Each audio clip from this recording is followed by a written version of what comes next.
Anne of Green Gables by Lucy Maud Montgomery. Chapter 1. Rachel Lynde is Surprised.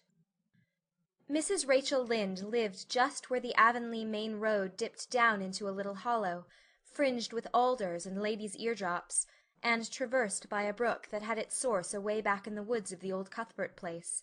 It was reputed to be an intricate, headlong brook in its earlier course through those woods, with dark secrets of pool and cascade. But by the time it reached Lynde's Hollow it was a quiet, well-conducted little stream, for not even a brook could run past Mrs. Rachel Lynde's door without due regard for decency and decorum. It probably was conscious that Mrs. Rachel was sitting at her window, keeping a sharp eye on everything that passed, from brooks and children up, and that if she noticed anything odd or out of place, she would never rest until she had ferreted out the whys and wherefores thereof. There are plenty of people in Avonlea and out of it who can attend closely to their neighbours' business by dint of neglecting their own, but Mrs. Rachel Lynde was one of those capable creatures who can manage their own concerns and those of other folks into the bargain. She was a notable housewife. Her work was always done and well done. She ran the sewing circle, helped run the Sunday school, and was the strongest prop of the Church Aid Society and Foreign Missions Auxiliary. Yet with all this Mrs. Rachel found abundant time to sit for hours at her kitchen window, knitting cotton warp quilts. She had knitted 16 of them, as Avonlea housekeepers were wont to tell in awed voices, and keeping a sharp eye on the main road that crossed the hollow and wound up the steep red hill beyond. Since Avonlea occupied a little triangular peninsula jutting out into the Gulf of St. Lawrence, with water on two sides of it, anybody who went out of it or into it had to pass over that hill road, and so run the unseen gauntlet of Mrs. Rachel's all-seeing eye. She was sitting there one afternoon in early June. The sun was coming in at the window, warm and bright. The orchard on the slope below the house was in a bridal flush of pinky-white bloom, hummed over by a myriad of bees. Thomas Lynde, a meek little man whom Avonlea people called Rachel Lynde's husband, was sowing his late turnip seed on the hill field beyond the barn, and Matthew Cuthbert ought to have been sowing his on the big red brook field away over by Green Gables. Mrs. Rachel knew that he ought because she had heard him tell Peter Morrison the evening before in William J. Blair's store over at Carmody that he meant to sow his turnip seed the next afternoon. Peter had asked him, of course, for Matthew Cuthbert had never been known to volunteer information about anything in his whole life. And yet here was Matthew Cuthbert, at 3:30 on the afternoon of a busy day, placidly driving over the hollow and up the hill. Moreover, he wore a white collar and his best suit of clothes, which was plain proof that he was going out of Avonlea, and he had the buggy and the sorrel mare, which betokened that he was going a considerable distance. Now where was Matthew Cuthbert going, and why was he going there? Had it been any other man in Avonlea, Mrs. Rachel, deftly putting this and that together, might have given a pretty good guess as to both questions. But Matthew so rarely went from home that it must be something pressing and unusual which was taking him. He was the shyest man alive, and hated to have to go among strangers or to any place where he might have to talk. Matthew, dressed up with a white collar and driving in a buggy, was something that didn't happen often. Mrs. Rachel, ponder as she might, could make nothing of it, and her afternoon's enjoyment was spoiled. I'll just step over to Green Gables after tea and find out from Marilla where he's gone and why, the worthy woman finally concluded. He doesn't generally go to town this time of year, and he never visits. If he'd run out of turnip seed, he wouldn't dress up and take the buggy to go for more. He wasn't driving fast enough to be going for a doctor. Yet something must have happened since last night to start him off. I'm clean puzzled, that's what. And I won't know a minute's peace of mind or conscience until I know what has taken Matthew Cuthbert out of Avonlea today. Accordingly, after tea, Mrs. Rachel set out. She had not far to go. The big, rambling, orchard-embowered house where the Cuthberts lived was a scant quarter of a mile up the road from Lynde's Hollow. To be sure, the long lane made it a good deal further. Matthew Cuthbert's father, as shy and silent as his son after him, had got as far away as he possibly could from his fellow men without actually retreating into the woods when he founded his homestead. Green Gables was built at the furthest edge of his cleared land, and there it was to this day, barely visible from the main road along which all the other Avonlea houses were so sociably situated. Mrs. Rachel Lynde did not call living in such a place living at all. It's just staying, that's what, she said, as she stepped along the deep-rutted, grassy lane, bordered with wild rose-bushes. It's no wonder Matthew and Marilla are both a little odd, living away back here by themselves. Trees aren't much company, though dear knows if they were, there'd be enough of them. I'd rather look at people. To be sure, they seem contented enough, but then I suppose they're used to it. A body can get used to anything, even to being hanged, as the Irishman says. With this, Mrs. Rachel stepped out of the lane into the backyard of Green Gables. Very green and neat and precise was that yard, set about on one side with great patriarchal willows, and the other with prim Lombardies. Not a stray stick nor stone was to be seen, for Mrs. Rachel would have seen it if there had been.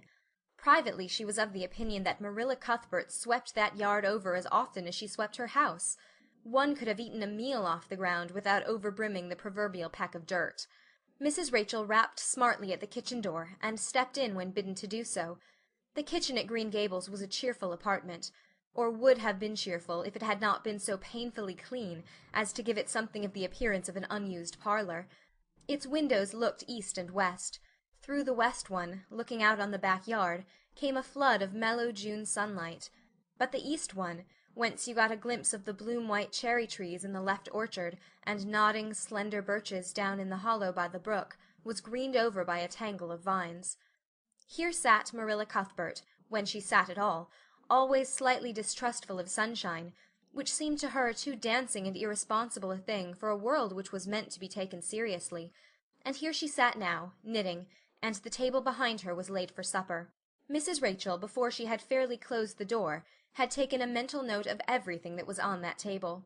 There were 3 plates laid, so that Marilla must be expecting someone home with Matthew to tea. But the dishes were everyday dishes, and there was only crab-apple preserves and one kind of cake, so that the expected company could not be any particular company. Yet what of Matthew's white collar and the sorrel mare? Mrs. Rachel was getting fairly dizzy with this unusual mystery about quiet, unmysterious Green Gables. "Good evening, Rachel," Marilla said briskly. "This is a real fine evening, isn't it? Won't you sit down? How are all your folks?" Something that for lack of any other name might be called friendship existed and always had existed between Marilla Cuthbert and Mrs. Rachel, in spite of, or perhaps because of, their dissimilarity. Marilla was a tall, thin woman, with angles and without curves. Her dark hair showed some gray streaks, and was always twisted up in a hard little knot behind, with 2 wire hairpins stuck aggressively through it. She looked like a woman of narrow experience and rigid conscience, which she was, but there was a saving something about her mouth which, if it had been ever so slightly developed, might have been considered indicative of a sense of humor. "We're all pretty well," said Mrs. Rachel. "I was kind of afraid you weren't, though. When I saw Matthew starting off today, I thought maybe he was going to the doctor's." Marilla's lips twitched understandingly. She had expected Mrs. Rachel up. She had known that the sight of Matthew jaunting off so unaccountably would be too much for her neighbor's curiosity. "Oh, no, I'm quite well, although I had a bad headache yesterday," she said. "Matthew went to Bright River. We're getting a little boy from an orphan asylum in Nova Scotia, and he's coming on the train tonight." If Marilla had said that Matthew had gone to Bright River to meet a kangaroo from Australia, Mrs. Rachel could not have been more astonished. She was actually stricken dumb for 5 seconds. It was unsupposable that Marilla was making fun of her, but Mrs. Rachel was almost forced to suppose it. "Are you in earnest, Marilla?" she demanded when voice returned to her. "Yes, of course," said Marilla, as if getting boys from orphan asylums in Nova Scotia were part of the usual spring work on any well-regulated Avonlea farm, instead of being an unheard-of innovation. Mrs. Rachel felt that she had received a severe mental jolt. She thought in exclamation points. A boy! Marilla and Matthew Cuthbert, of all people, adopting a boy! From an orphan asylum! Well, the world was certainly turning upside down. She would be surprised at nothing after this. Nothing. "What on earth put such a notion into your head?" she demanded disapprovingly. This had been done without her advice being asked, and must perforce be disapproved. "Well, we've been thinking about it for some time, all winter, in fact," returned Marilla. "Mrs. Alexander Spencer was up here one day before Christmas, and she said she was going to get a little girl from the asylum over in Hopeton in the spring. Her cousin lives there, and Mrs. Spencer has visited here and knows all about it. So Matthew and I have talked it over off and on ever since. We thought we'd get a boy. Matthew is getting up in years, you know. He's 60, and he isn't so spry as he once was. His heart troubles him a good deal. And you know how desperate hard it's got to be to get hired help. There's never anybody to be had but those stupid half-grown little French boys, and as soon as you do get one broke into your ways and taught something, he's up and off to the lobster canneries or the States.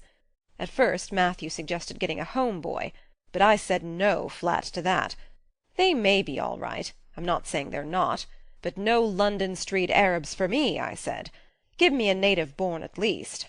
There'll be a risk, no matter who we get, but I'll feel easier in my mind and sleep sounder at nights if we get a born Canadian. So in the end we decided to ask Mrs. Spencer to pick us out one when she went over to get her little girl. We heard last week she was going, so we sent her word by Richard Spencer's folks at Carmody to bring us a smart, likely boy of about 10 or 11. We decided that would be the best age, old enough to be of some use in doing chores right off, and young enough to be trained up proper. We mean to give him a good home and schooling. We had a telegram from Mrs. Alexander Spencer to-day. The mailman brought it from the station, saying they were coming on the 5:30 train to-night. So Matthew went to Bright River to meet him. Mrs. Spencer will drop him off there. Of course she goes on to White Sands Station herself. Mrs. Rachel prided herself on always speaking her mind. She proceeded to speak it now, having adjusted her mental attitude to this amazing piece of news. Well, Marilla, I'll just tell you plain that I think you're doing a mighty foolish thing. A risky thing, that's what. You don't know what you're getting. You're bringing a strange child into your house and home, and you don't know a single thing about him, nor what his disposition is like, nor what sort of parents he had, nor how he's likely to turn out. Why, it was only last week I read in the paper how a man and his wife up west of the island took a boy out of an orphan asylum, and he set fire to the house at night. Set it on purpose, Marilla, and nearly burnt them to a crisp in their beds. And I know another case where an adopted boy used to suck the eggs. They couldn't break him of it. If you had asked my advice on the matter, which you didn't do, Marilla, I'd have said for mercy's sake not to think of such a thing, that's what. This Job's comforting seemed neither to offend nor to alarm Marilla. She knitted steadily on. I don't deny there's something in what you say, Rachel. I've had some qualms myself, but Matthew was terrible set on it. I could see that, so I gave in. It's so seldom Matthew sets his mind on anything that when he does I always feel it's my duty to give in. And as for the risk, there's risks in pretty near everything a body does in this world. There's risks in people's having children of their own, if it comes to that. They don't always turn out well. And then Nova Scotia is right close to the island. It isn't as if we were getting him from England or the States. He can't be much different from ourselves. Well, I hope it will turn out all right, said Mrs. Rachel in a tone that plainly indicated her painful doubts. Only don't say I didn't warn you if he burns Green Gables down or puts strychnine in the well. I heard of a case over in New Brunswick where an orphan asylum child did that, and the whole family died in fearful agonies. Only it was a girl in that instance. Well, we're not getting a girl, said Marilla, as if poisoning wells were a purely feminine accomplishment, and not to be dreaded in the case of a boy. I'd never dream of taking a girl to bring up. I wonder at Mrs. Alexander Spencer for doing it. But there, she wouldn't shrink from adopting a whole orphan asylum if she took it into her head. Mrs. Rachel would have liked to stay until Matthew came home with his imported orphan, but reflecting that it would be a good 2 hours at least before his arrival, she concluded to go up the road to Robert Bell's and tell the news. It would certainly make a sensation second to none, and Mrs. Rachel dearly loved to make a sensation. So she took herself away, somewhat to Marilla's relief, for the latter felt her doubts and fears reviving under the influence of Mrs. Rachel's pessimism. Well, of all things that ever were or will be, ejaculated Mrs. Rachel when she was safely out in the lane. It does really seem as if I must be dreaming. Well, I'm sorry for that poor young one, and no mistake. Matthew and Marilla don't know anything about children, and they'll expect him to be wiser and steadier than his own grandfather, if so be's he ever had a grandfather, which is doubtful. It seems uncanny to think of a child at Green Gables somehow. There's never been one there, for Matthew and Marilla were grown up when the new house was built, if they ever were children, which is hard to believe when one looks at them. I wouldn't be in that orphan's shoes for anything. My, but I pity him, that's what. So said Mrs. Rachel to the wild rose-bushes out of the fullness of her heart. But if she could have seen the child who was waiting patiently at the Bright River station at that very moment, her pity would have been still deeper and more profound. End of Chapter 1. Chapter 2. Matthew Cuthbert is surprised. Matthew Cuthbert and the sorrel mare jogged comfortably over the 8 miles to Bright River. It was a pretty road, running along between snug farmsteads, with now and again a bit of balsamy fir wood to drive through, or a hollow where wild plums hung out their filmy bloom.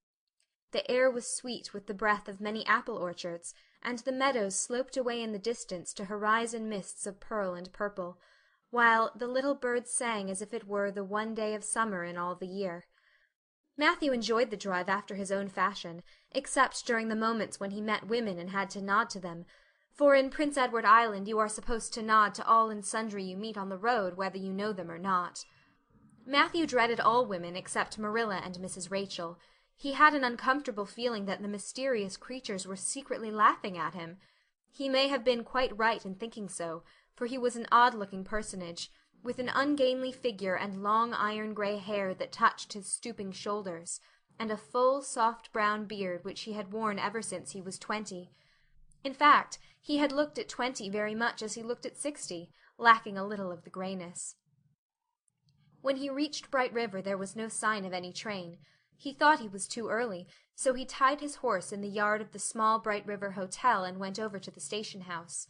The long platform was almost deserted, the only living creature in sight being a girl who was sitting on a pile of shingles at the extreme end. Matthew, barely noting that it was a girl, sidled past her as quickly as possible without looking at her. Had he looked, he could hardly have failed to notice the tense rigidity and expectation of her attitude and expression.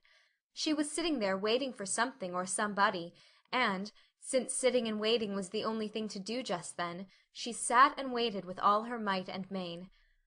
Matthew encountered the station-master locking up the ticket office, preparatory to going home for supper, and asked him if the 5:30 train would soon be along. "The 5:30 train has been in and gone half an hour ago," answered that brisk official. "but there was a passenger dropped off for you, a little girl. She's sitting out there on the shingles. I asked her to go into the ladies' waiting room, but she informed me gravely that she preferred to stay outside. There was more scope for imagination, she said. She's a case, I should say." "I'm not expecting a girl," said Matthew blankly. "It's a boy I've come for. He should be here. Mrs. Alexander Spencer was to bring him over from Nova Scotia for me." The station-master whistled. "Guess there's some mistake," he said. "Mrs. Spencer came off the train with that girl and gave her into my charge. Said you and your sister were adopting her from an orphan asylum, and that you would be along for her presently. That's all I know about it. And I haven't got any more orphans concealed hereabouts." "I don't understand," said Matthew helplessly, wishing that Marilla was at hand to cope with the situation. "Well, you'd better question the girl," said the station-master carelessly. "I dare say she'll be able to explain. She's got a tongue of her own, that's certain. Maybe they were other boys of the brand you wanted." He walked jauntily away, being hungry, and the unfortunate Matthew was left to do that which was harder for him than bearding a lion in its den, walk up to a girl, a strange girl, an orphan girl, and demand of her why she wasn't a boy. Matthew groaned in spirit as he turned about and shuffled gently down the platform towards her. She had been watching him ever since he had passed her, and she had her eyes on him now. Matthew was not looking at her, and would not have seen what she was really like if he had been, but an ordinary observer would have seen this. A child of about 11, garbed in a very short, very tight, very ugly dress of yellowish-gray wincey. She wore a faded brown sailor hat, and beneath the hat, extending down her back, were 2 braids of very thick, decidedly red hair. Her face was small, white, and thin, also much freckled. Her mouth was large, and so were her eyes, which looked green in some lights and moods, and gray in others. So far, the ordinary observer. An extraordinary observer might have seen that the chin was very pointed and pronounced, that the big eyes were full of spirit and vivacity, that the mouth was sweet-lipped and expressive, that the forehead was broad and full. In short, our discerning, extraordinary observer might have concluded that no commonplace soul inhabited the body of this stray woman-child of whom shy Matthew Cuthbert was so ludicrously afraid. Matthew, however, was spared the ordeal of speaking first, for as soon as she concluded that he was coming to her, she stood up, grasping with one thin brown hand the handle of a shabby old-fashioned carpet-bag. The other she held out to him. "I suppose you are Mr. Matthew Cuthbert of Green Gables," she said in a peculiarly clear, sweet voice. "I'm very glad to see you. I was beginning to be afraid you weren't coming for me, and I was imagining all the things that might have happened to prevent you. I had made up my mind that if you didn't come for me tonight I'd go down the track to that big wild cherry tree at the bend and climb up into it to stay all night. I wouldn't be a bit afraid, and it would be lovely to sleep in a wild cherry tree all white with bloom in the moonshine, don't you think? You could imagine you were dwelling in marble halls, couldn't you? And I was quite sure you would come for me in the morning, if you didn't tonight." Matthew had taken the scrawny little hand awkwardly in his.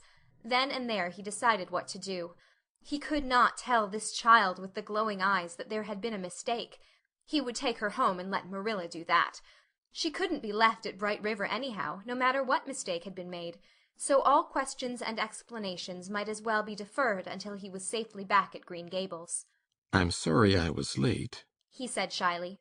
Come along, the horse is over in the yard. Give me your bag. "Oh, I can carry it," the child responded cheerfully. "It isn't heavy.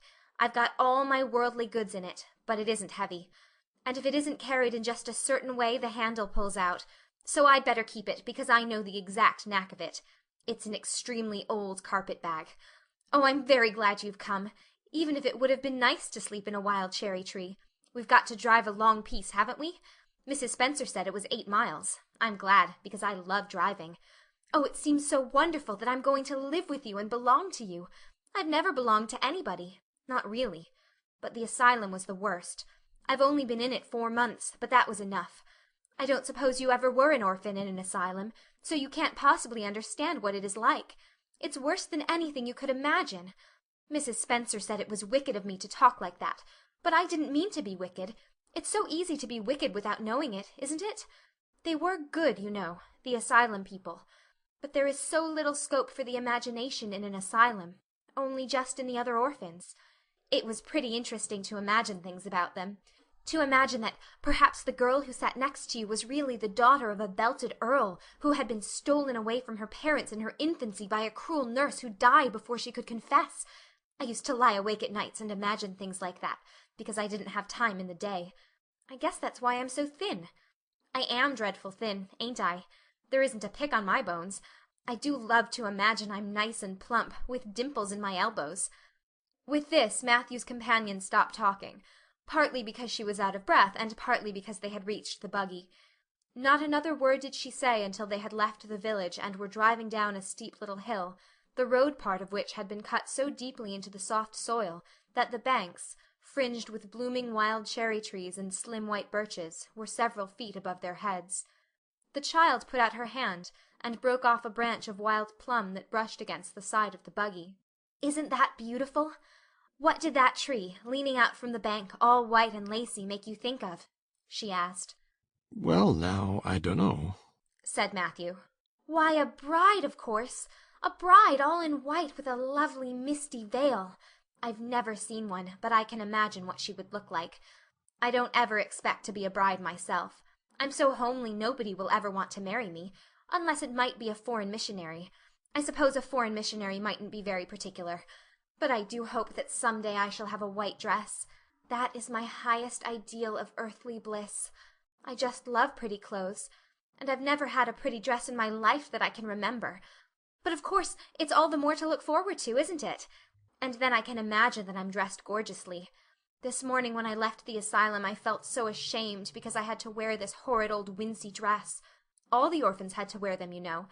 A merchant in Hopeton last winter donated 300 yards of wincey to the asylum.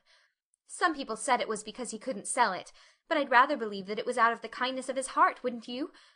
When we got on the train I felt as if everybody must be looking at me and pitying me.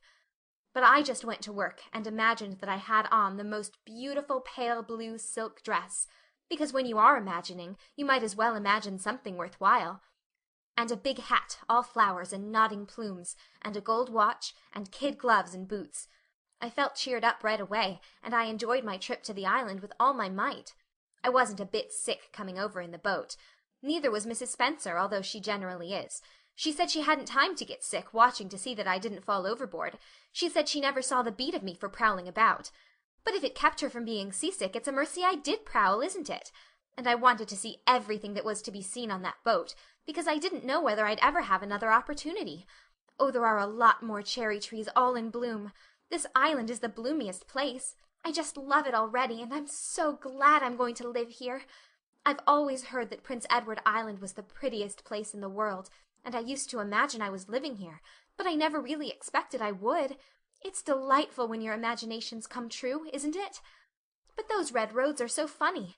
When we got into the train at Charlottetown, and the red roads began to flash past, I asked Mrs. Spencer what made them red, and she said she didn't know, and for pity's sake not to ask her any more questions. She said I must have asked her 1,000 already. I suppose I had, too, but how are you going to find out about things if you don't ask questions? And what does make the roads red? Well, now, I don't know, said Matthew. Well, that is one of the things to find out sometime. Isn't it splendid to think of all the things there are to find out about? It just makes me feel glad to be alive. It's such an interesting world. It wouldn't be half so interesting if we knew all about everything, would it? There'd be no scope for imagination then, would there?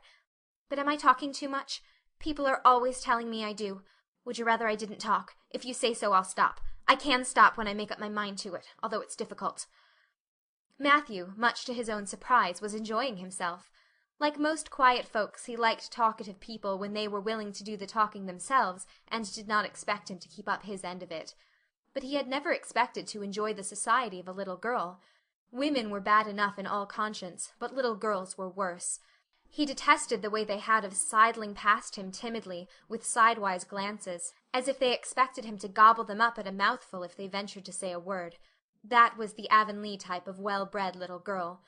But this freckled witch was very different, and although he found it rather difficult for his slower intelligence to keep up with her brisk mental processes, he thought that he kind of liked her chatter. So he said as shyly as usual.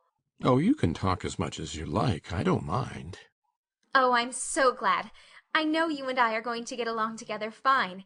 It's such a relief to talk when one wants to and not be told that children should be seen and not heard. I've had that said to me 1,000,000 times if I have once. And people laugh at me because I use big words. But if you have big ideas, you have to use big words to express them, haven't you? Well, now that seems reasonable, said Matthew. Mrs. Spencer said that my tongue must be hung in the middle.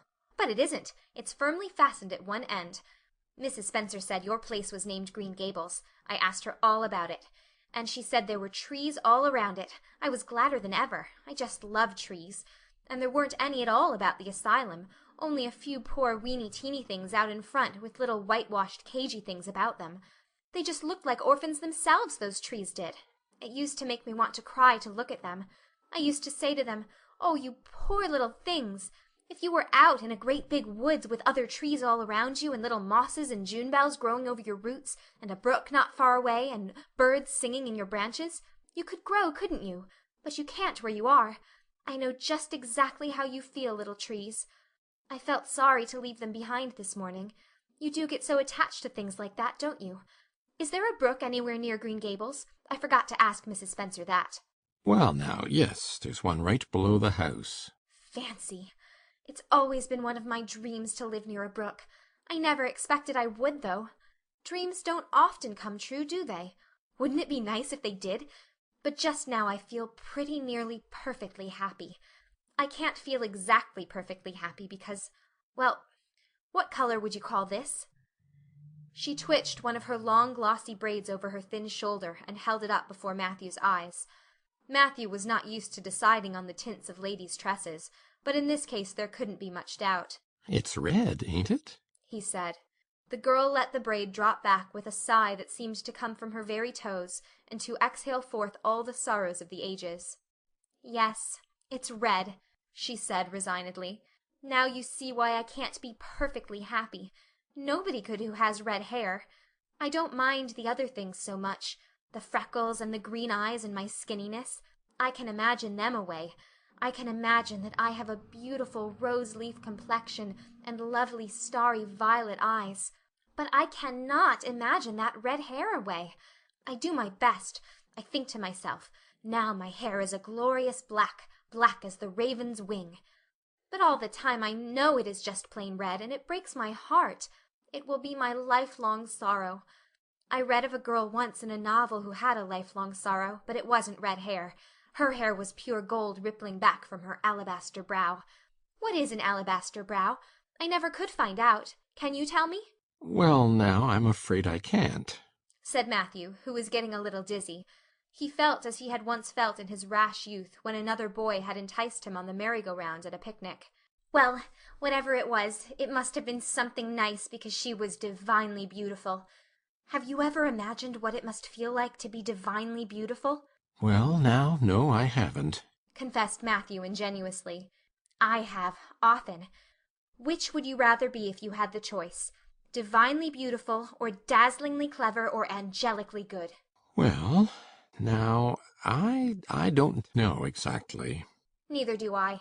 I can never decide. But it doesn't make much real difference, for it isn't likely I'll ever be either. It's certain I'll never be angelically good. Mrs. Spencer says, "Oh, Mr. Cuthbert!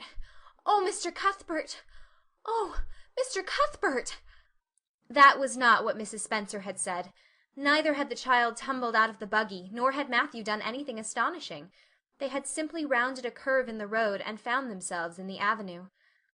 The avenue, so called by the Newbridge people, was a stretch of road 400 or 500 yards long, completely arched over with huge, wide-spreading apple trees, planted years ago by an eccentric old farmer. Overhead was one long canopy of snowy, fragrant bloom. Below the boughs the air was full of a purple twilight, and far ahead a glimpse of painted sunset sky shone like a great rose window at the end of a cathedral aisle. Its beauty seemed to strike the child dumb. She leaned back in the buggy, her thin hands clasped before her, her face lifted rapturously to the white splendor above. Even when they had passed out and were driving down the long slope to Newbridge, she never moved or spoke. Still, with rapt face, she gazed afar into the sunset west, with eyes that saw visions trooping splendidly across that glowing background. Through Newbridge, a bustling little village where dogs barked at them, and small boys hooted and curious faces peered from the windows, they drove, still in silence. When 3 miles more had dropped away behind them, the child had not spoken. She could keep silence, it was evident, as energetically as she could talk. I guess you're feeling pretty tired and hungry? Matthew ventured to say at last, accounting for her long visitation of dumbness with the only reason he could think of. But we haven't very far to go now, only another mile. She came out of her reverie with a deep sigh, and looked at him with the dreamy gaze of a soul that had been wandering afar, star-led.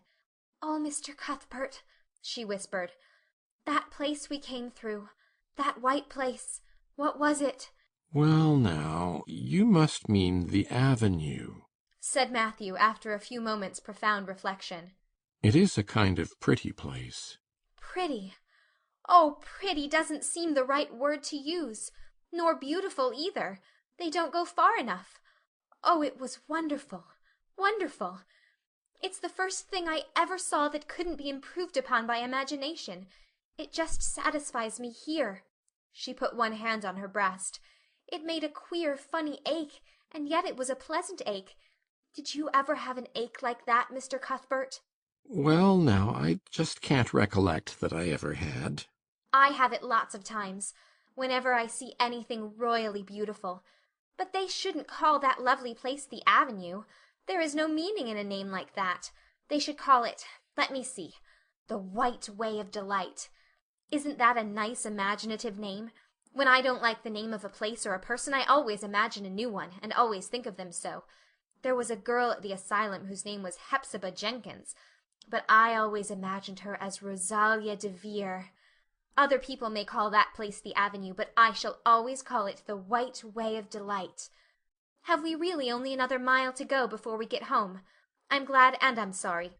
I'm sorry because this drive has been so pleasant, and I'm always sorry when pleasant things end. Something still pleasanter may come after, but you can never be sure. And it's so often the case that it isn't pleasanter. That has been my experience anyhow. But I'm glad to think of getting home. You see, I've never had a real home since I can remember. It gives me that pleasant ache again just to think of coming to a really, truly home. Oh, isn't that pretty? They had driven over the crest of a hill. Below them was a pond, looking almost like a river, so long and winding was it. A bridge spanned it midway, and from there to its lower end, where an amber-hued belt of sand-hills shut it in from the dark blue gulf beyond, the water was a glory of many shifting hues, the most spiritual shadings of crocus and rose and ethereal green, with other elusive tintings for which no name has ever been found. Above the bridge the pond ran up into fringing groves of fir and maple, and lay all darkly translucent in their wavering shadows. Here and there a wild plum leaned out from the bank, like a white-clad girl tiptoeing to her own reflection. From the marsh at the head of the pond came the clear, mournfully sweet chorus of the frogs.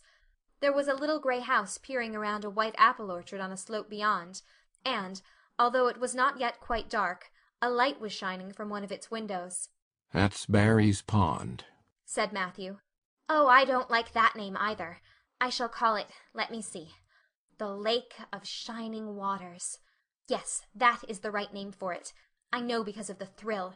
When I hit on a name that suits exactly, it gives me a thrill. Do things ever give you a thrill? Matthew ruminated. Well, now, yes. It always kind of gives me a thrill to see them ugly white grubs that spade up in the cucumber beds. I hate the look of them. Oh, I don't think that can be exactly the same kind of a thrill. Do you think it can? There doesn't seem to be much connection between grubs and lakes of shining waters, does there? But why do other people call it Barry's Pond? I reckon because Mr. Barry lives up there in that house. Orchard Slope's the name of his place. If it wasn't for that big bush behind it, you could see Green Gables from here. But we have to go over the bridge and round by the road, so it's near half a mile further. Has Mr. Barry any little girls? Well, not so very little either, about my size.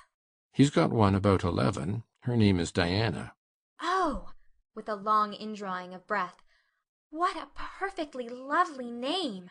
Well, now, I don't know. There's something dreadful heathenish about it, seems to me. I'd rather Jane or Mary or some sensible name like that. But when Diana was born there was a schoolmaster boarding there, and they gave him the naming of her, and he called her Diana. I wish there had been a schoolmaster like that around when I was born then. Oh, here we are at the bridge. I'm going to shut my eyes tight. I'm always afraid going over bridges. I can't help imagining that perhaps just as we get to the middle, they'll crumple up like a jackknife and nip us. So I shut my eyes. But I always have to open them for all when I think we're getting near the middle. Because you see, if the bridge did crumple up, I'd want to see it crumple. What a jolly rumble it makes. I always like the rumble part of it. Isn't it splendid there are so many things to like in this world? There, we're over. Now I'll look back. Good night, dear Lake of Shining Waters. I always say good night to the things I love, just as I would to people. I think they like it. That water looks as if it was smiling at me. When they had driven up the further hill and around a corner, Matthew said, We're pretty near home now. That's Green Gables over— Oh, don't tell me, she interrupted breathlessly, catching at his partially raised arm and shutting her eyes that she might not see his gesture. Let me guess. I'm sure I'll guess right. She opened her eyes and looked about her. They were on the crest of a hill. The sun had set some time since, but the landscape was still clear in the mellow afterlight. To the west a dark church spire rose up against a marigold sky. Below was a little valley, and beyond a long, gently rising slope with snug farmsteads scattered along it. From one to another the child's eyes darted, eager and wistful. At last they lingered on one away to the left, far back from the road, dimly white with blossoming trees in the twilight of the surrounding woods. Over it, in the stainless southwest sky, a great crystal-white star was shining like a lamp of guidance and promise. That's it, isn't it? She said, pointing. Matthew slapped the reins on the sorrel's back delightedly. Well, now, you've guessed it. But I reckon Mrs. Spencer described it so's you could tell.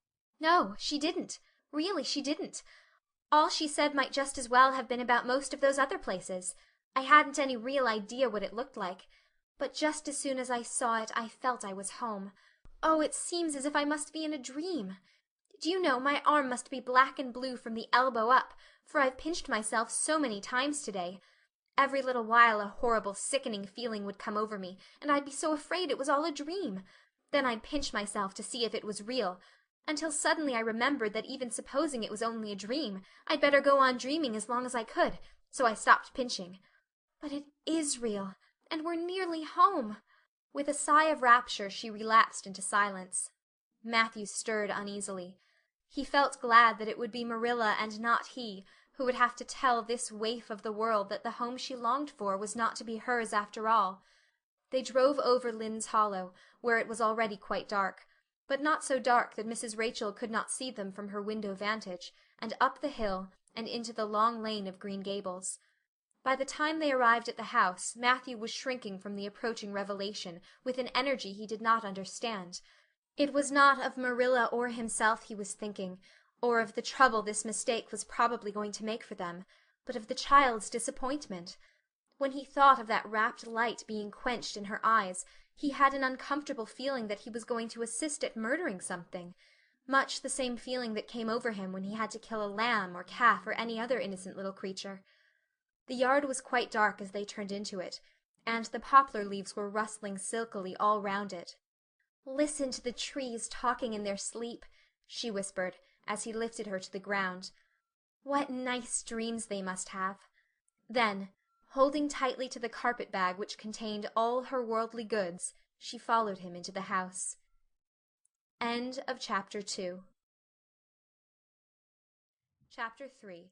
Marilla Cuthbert is surprised. Marilla came briskly forward as Matthew opened the door.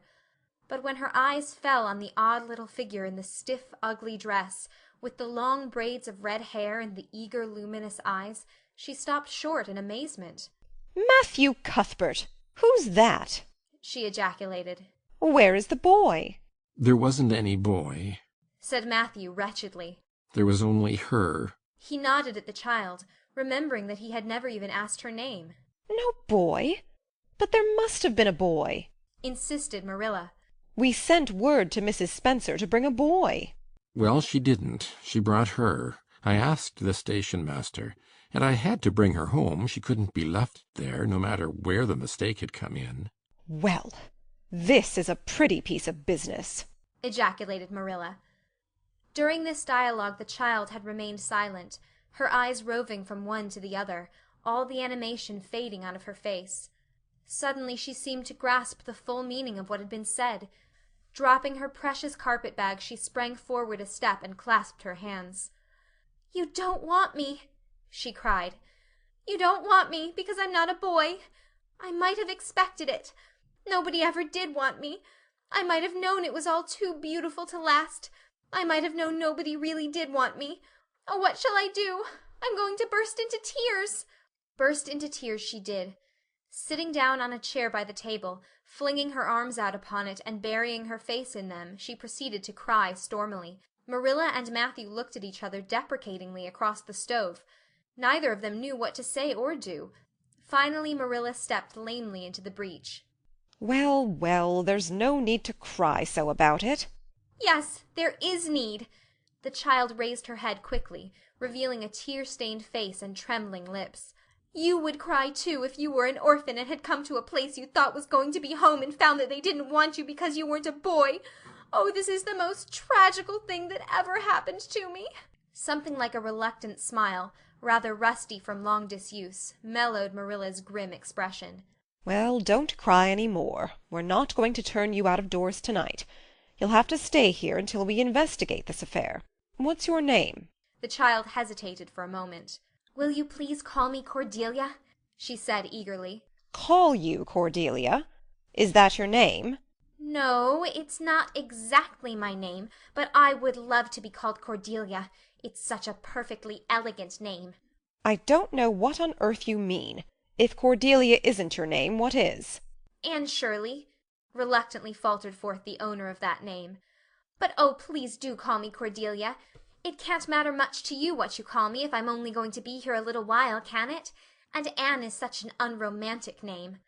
Unromantic fiddlesticks, said the unsympathetic Marilla. Anne is a real good, plain, sensible name. You've no need to be ashamed of it. Oh, I'm not ashamed of it, explained Anne, only I like Cordelia better. I've always imagined that my name was Cordelia. At least, I always have of late years. When I was young I used to imagine it was Geraldine, but I like Cordelia better now. But if you call me Anne, please call me Anne spelled with an E." What difference does it make how it's spelled? asked Marilla, with another rusty smile as she picked up the teapot. "Oh, it makes such a difference. It looks so much nicer. When you hear a name pronounced, can't you always see it in your mind, just as if it was printed out? I can, and A-N-N looks dreadful, but A-N-N-E looks so much more distinguished. If you'll only call me Anne spelled with an E, I shall try to reconcile myself to not being called Cordelia." Very well, then, Anne spelled with an E. Can you tell us how this mistake came to be made? We sent word to Mrs. Spencer to bring us a boy. Were there no boys at the asylum? "Oh, yes, there was an abundance of them. But Mrs. Spencer said distinctly that you wanted a girl about 11 years old, and the matron said she thought I would do. You don't know how delighted I was. I couldn't sleep all last night for joy. Oh," she added reproachfully, turning to Matthew, "why didn't you tell me at the station that you didn't want me and leave me there? If I hadn't seen the White Way of Delight and the Lake of Shining Waters, it wouldn't be so hard." What on earth does she mean? demanded Marilla, staring at Matthew. She's just referring to some conversation we had on the road," said Matthew hastily. "I'm going out to put the mare in, Marilla. Have tea ready when I come back." Did Mrs. Spencer bring anybody over besides you? continued Marilla when Matthew had gone out. "She brought Lily Jones for herself. Lily is only 5 years old, and she is very beautiful and has nut-brown hair. If I was very beautiful and had nut-brown hair, would you keep me?" No. We want a boy to help Matthew on the farm. A girl would be of no use to us. Take off your hat. I'll lay it and your bag on the hall table." Anne took off her hat meekly. Matthew came back presently and they sat down to supper. But Anne could not eat. In vain she nibbled at the bread and butter and pecked at the crab-apple preserve out of the little scalloped glass dish by her plate. She did not really make any headway at all. "You're not eating anything," said Marilla sharply, eyeing her as if it were a serious shortcoming. Anne sighed. "I can't. I'm in the depths of despair. Can you eat when you are in the depths of despair?" "I've never been in the depths of despair, so I can't say," responded Marilla. "Weren't you? Well, did you ever try to imagine you were in the depths of despair?" "No, I didn't." "Then I don't think you can understand what it's like. It's a very uncomfortable feeling indeed. When you try to eat, a lump comes right up in your throat and you can't swallow anything, not even if it was a chocolate caramel. I had one chocolate caramel once 2 years ago, and it was simply delicious. I've often dreamed since then that I had a lot of chocolate caramels, but I always wake up just when I'm going to eat them. I do hope you won't be offended because I can't eat. Everything is extremely nice, but still I cannot eat," "I guess she's tired." said Matthew, who hadn't spoken since his return from the barn. "Best put her to bed, Marilla." Marilla had been wondering where Anne should be put to bed. She had prepared a couch in the kitchen chamber for the desired and expected boy. But although it was neat and clean, it did not seem quite the thing to put a girl there somehow. But the spare room was out of the question for such a stray waif, so there remained only the east gable room. Marilla lighted a candle and told Anne to follow her, which Anne spiritlessly did, taking her hat and carpet-bag from the hall table as she passed. The hall was fearsomely clean. The little gable chamber in which she presently found herself seemed still cleaner. Marilla set the candle on a 3-legged, 3-cornered table and turned down the bedclothes. "I suppose you have a nightgown?" she questioned. Anne nodded. "Yes, I have 2. The matron of the asylum made them for me. They're fearfully skimpy. There is never enough to go around in an asylum, so things are always skimpy. At least in a poor asylum like ours. I hate skimpy night-dresses. But one can dream just as well in them as in lovely trailing ones with frills around the neck. That's one consolation." "Well, undress as quick as you can and go to bed. I'll come back in a few minutes for the candle. I daredn't trust you to put it out yourself. You'd likely set the place on fire." When Marilla had gone, Anne looked around her wistfully. The whitewashed walls were so painfully bare and staring that she thought they must ache over their own bareness. The floor was bare too, except for a round braided mat in the middle such as Anne had never seen before. In one corner was the bed, a high, old-fashioned one, with 4 dark, low-turned posts. In the other corner was the aforesaid 3-cornered table, adorned with a fat, red velvet pincushion, hard enough to turn the point of the most adventurous pin. Above it hung a little 6-by-8 mirror.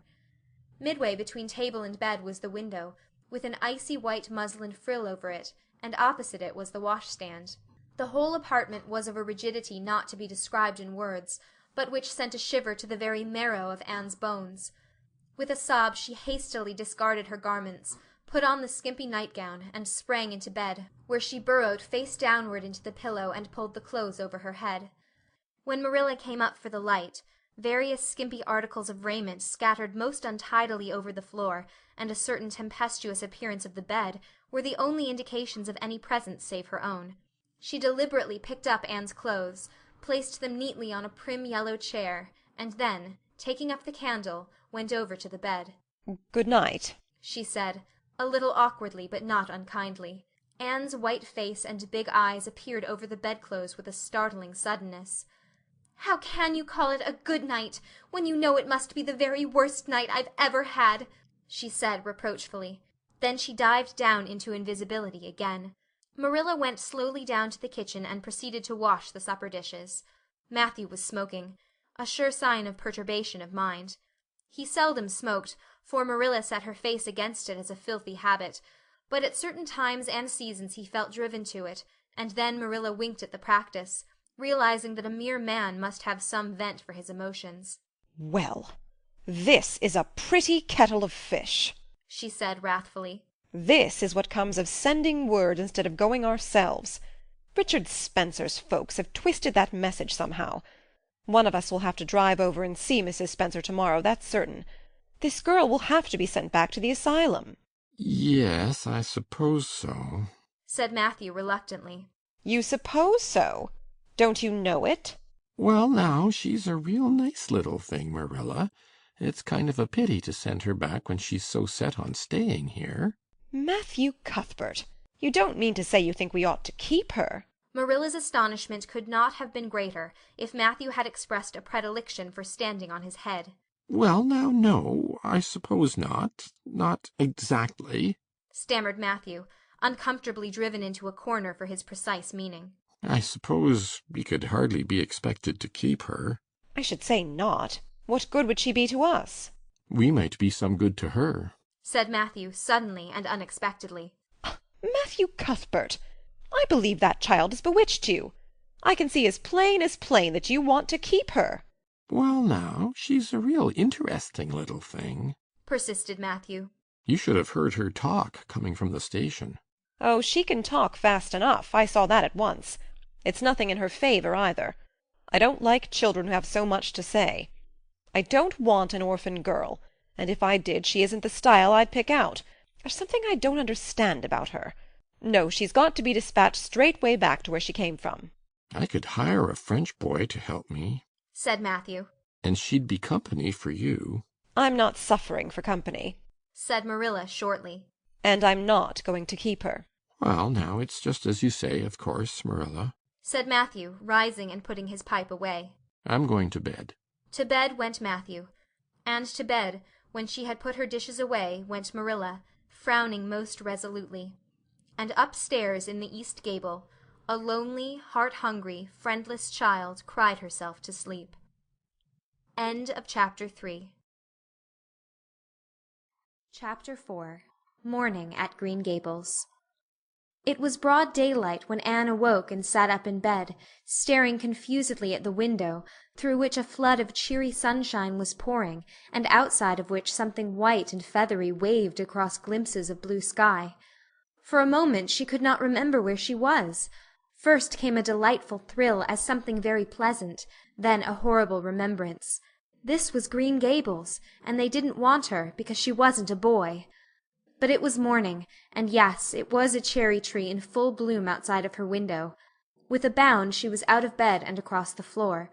She pushed up the sash. It went up stiffly and creakily, as if it hadn't been opened for a long time, which was the case, and it stuck so tight that nothing was needed to hold it up. Anne dropped on her knees and gazed out into the June morning, her eyes glistening with delight. Oh, wasn't it beautiful? Wasn't it a lovely place? Suppose she wasn't really going to stay here. She would imagine she was. There was scope for imagination here. A huge cherry-tree grew outside. so close that its boughs tapped against the house, and it was so thick-set with blossoms that hardly a leaf was to be seen. On both sides of the house was a big orchard, one of apple trees and one of cherry trees, also showered over with blossoms, and their grass was all sprinkled with dandelions. In the garden below were lilac trees purple with flowers, and their dizzily sweet fragrance drifted up to the window on the morning wind. Below the garden a green field lush with clover sloped down to the hollow, where the brook ran, and where scores of white birches grew, upspringing airily out of an undergrowth suggestive of delightful possibilities in ferns and mosses and woodsy things generally. Beyond it was a hill, green and feathery with spruce and fir. There was a gap in it where the grey gable end of the little house she had seen from the other side of the Lake of Shining Waters was visible. Off to the left were the big barns, and beyond them, away down over green, low-sloping fields, was a sparkling blue glimpse of sea. Anne's beauty-loving eyes lingered on it all, taking everything greedily in. She had looked on so many unlovely places in her life, poor child, but this was as lovely as anything she had ever dreamed. She knelt there, lost to everything but the loveliness around her, until she was startled by a hand on her shoulder. Marilla had come in unheard by the small dreamer. "It's time you were dressed," she said curtly. Marilla really did not know how to talk to the child, and her uncomfortable ignorance made her crisp and curt when she did not mean to be. Anne stood up and drew a long breath. "Oh, isn't it wonderful?" she said, waving her hand comprehensively at the good world outside. "It's a big tree," said Marilla. "and it blooms great, but the fruit don't amount to much never. Small and wormy." "Oh, I don't mean just the tree. Of course it's lovely. Yes, it's radiantly lovely. It blooms as if it meant it. But I meant everything, the garden and the orchard and the brook and the woods, the whole big dear world. Don't you feel as if you just loved the world on a morning like this? And I can hear the brook laughing all the way up here. Have you ever noticed what cheerful things brooks are? They're always laughing. Even in winter-time I've heard them under the ice. I'm so glad there's a brook near Green Gables. Perhaps you think it doesn't make any difference to me when you're not going to keep me, but it does. I shall always like to remember that there is a brook at Green Gables, even if I never see it again. If there wasn't a brook, I'd be haunted by the uncomfortable feeling that there ought to be one. I'm not in the depths of despair this morning. I never can be in the morning. Isn't it a splendid thing that there are mornings? But I feel very sad. I've just been imagining that it was really me you wanted after all, and that I was to stay here for ever and ever. It was a great comfort while it lasted. But the worst of imagining things is that the time comes when you have to stop, and that hurts."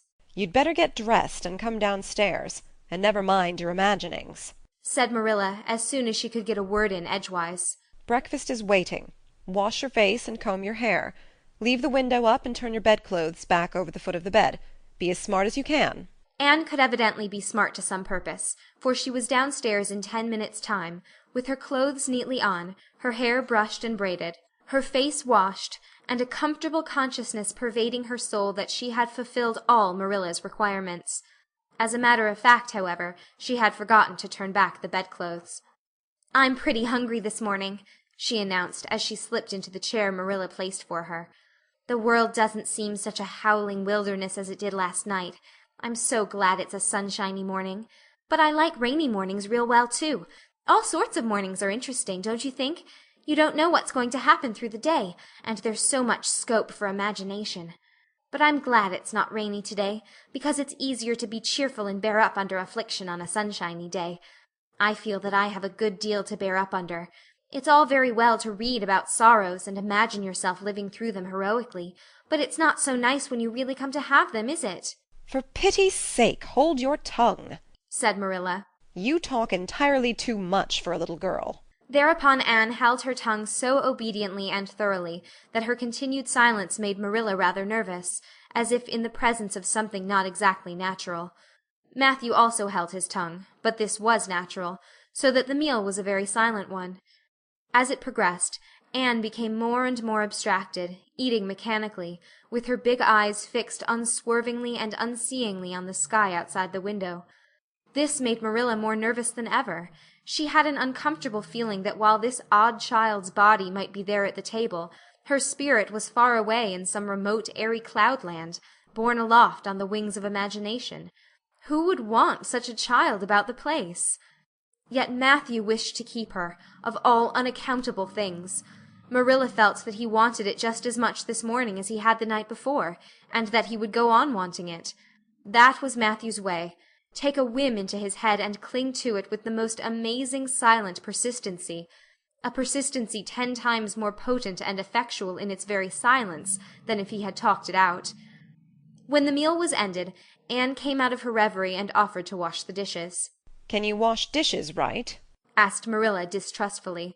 "Pretty well. I'm better at looking after children, though. I've had so much experience at that. It's such a pity you haven't any here for me to look after." "I don't feel as if I wanted any more children to look after than I've got at present. You're problem enough in all conscience. What's to be done with you, I don't know. Matthew is a most ridiculous man." "I think he's lovely," said Anne reproachfully. "He is so very sympathetic. He didn't mind how much I talked. He seemed to like it. I felt that he was a kindred spirit as soon as ever I saw him." "You're both queer enough, if that's what you mean by kindred spirits," said Marilla with a sniff. "Yes, you may wash the dishes. Take plenty of hot water, and be sure you dry them well. I've got enough to attend to this morning, for I'll have to drive over to White Sands in the afternoon and see Mrs. Spencer. You'll come with me, and we'll settle what's to be done with you. After you finish the dishes, go upstairs and make your bed." Anne washed the dishes deftly enough, as Marilla, who kept a sharp eye on the process, discerned. Later on she made her bed less successfully, for she had never learned the art of wrestling with a feather tick. But it was done somehow and smoothed down, and then Marilla, to get rid of her, told her she might go out of doors and amuse herself until dinner-time. Anne flew to the door, face alight, eyes glowing. On the very threshold she stopped short, wheeled about, came back and sat down by the table, light and glow as effectually blotted out as if someone had clapped an extinguisher on her. "What's the matter now?" demanded Marilla. "I don't dare go out," said Anne, in the tone of a martyr relinquishing all earthly joys. "If I can't stay here, there is no use in my loving Green Gables. And if I go out there and get acquainted with all those trees and flowers and the orchard and the brook, I'll not be able to help loving it. It's hard enough now, so I won't make it any harder. I want to go out so much. Everything seems to be calling to me. Anne, Anne, come out to us. Anne, Anne, we want a playmate. But it's better not. There is no use in loving things if you have to be torn from them, is there? And it's so hard to keep from loving things, isn't it? That was why I was so glad when I thought I was going to live here. I thought I'd have so many things to love and nothing to hinder me. But that brief dream is over. I am resigned to my fate now, so I don't think I'll go out, for fear I'll get unresigned again. What is the name of that geranium on the window-sill, please? "That's the apple-scented geranium." Oh, I don't mean that sort of a name. I mean just a name you gave it yourself. Didn't you give it a name? May I give it one, then? May I call it— let me see. Bonnie would do. May I call it Bonnie while I'm here? Oh, do let me. "Goodness, I don't care. But where on earth is the sense of naming a geranium?" Oh, I like things to have handles even if they are only geraniums. It makes them seem more like people. How do you know but that it hurts a geranium's feelings just to be called a geranium and nothing else? You wouldn't like to be called nothing but a woman all the time. Yes, I shall call it Bonnie.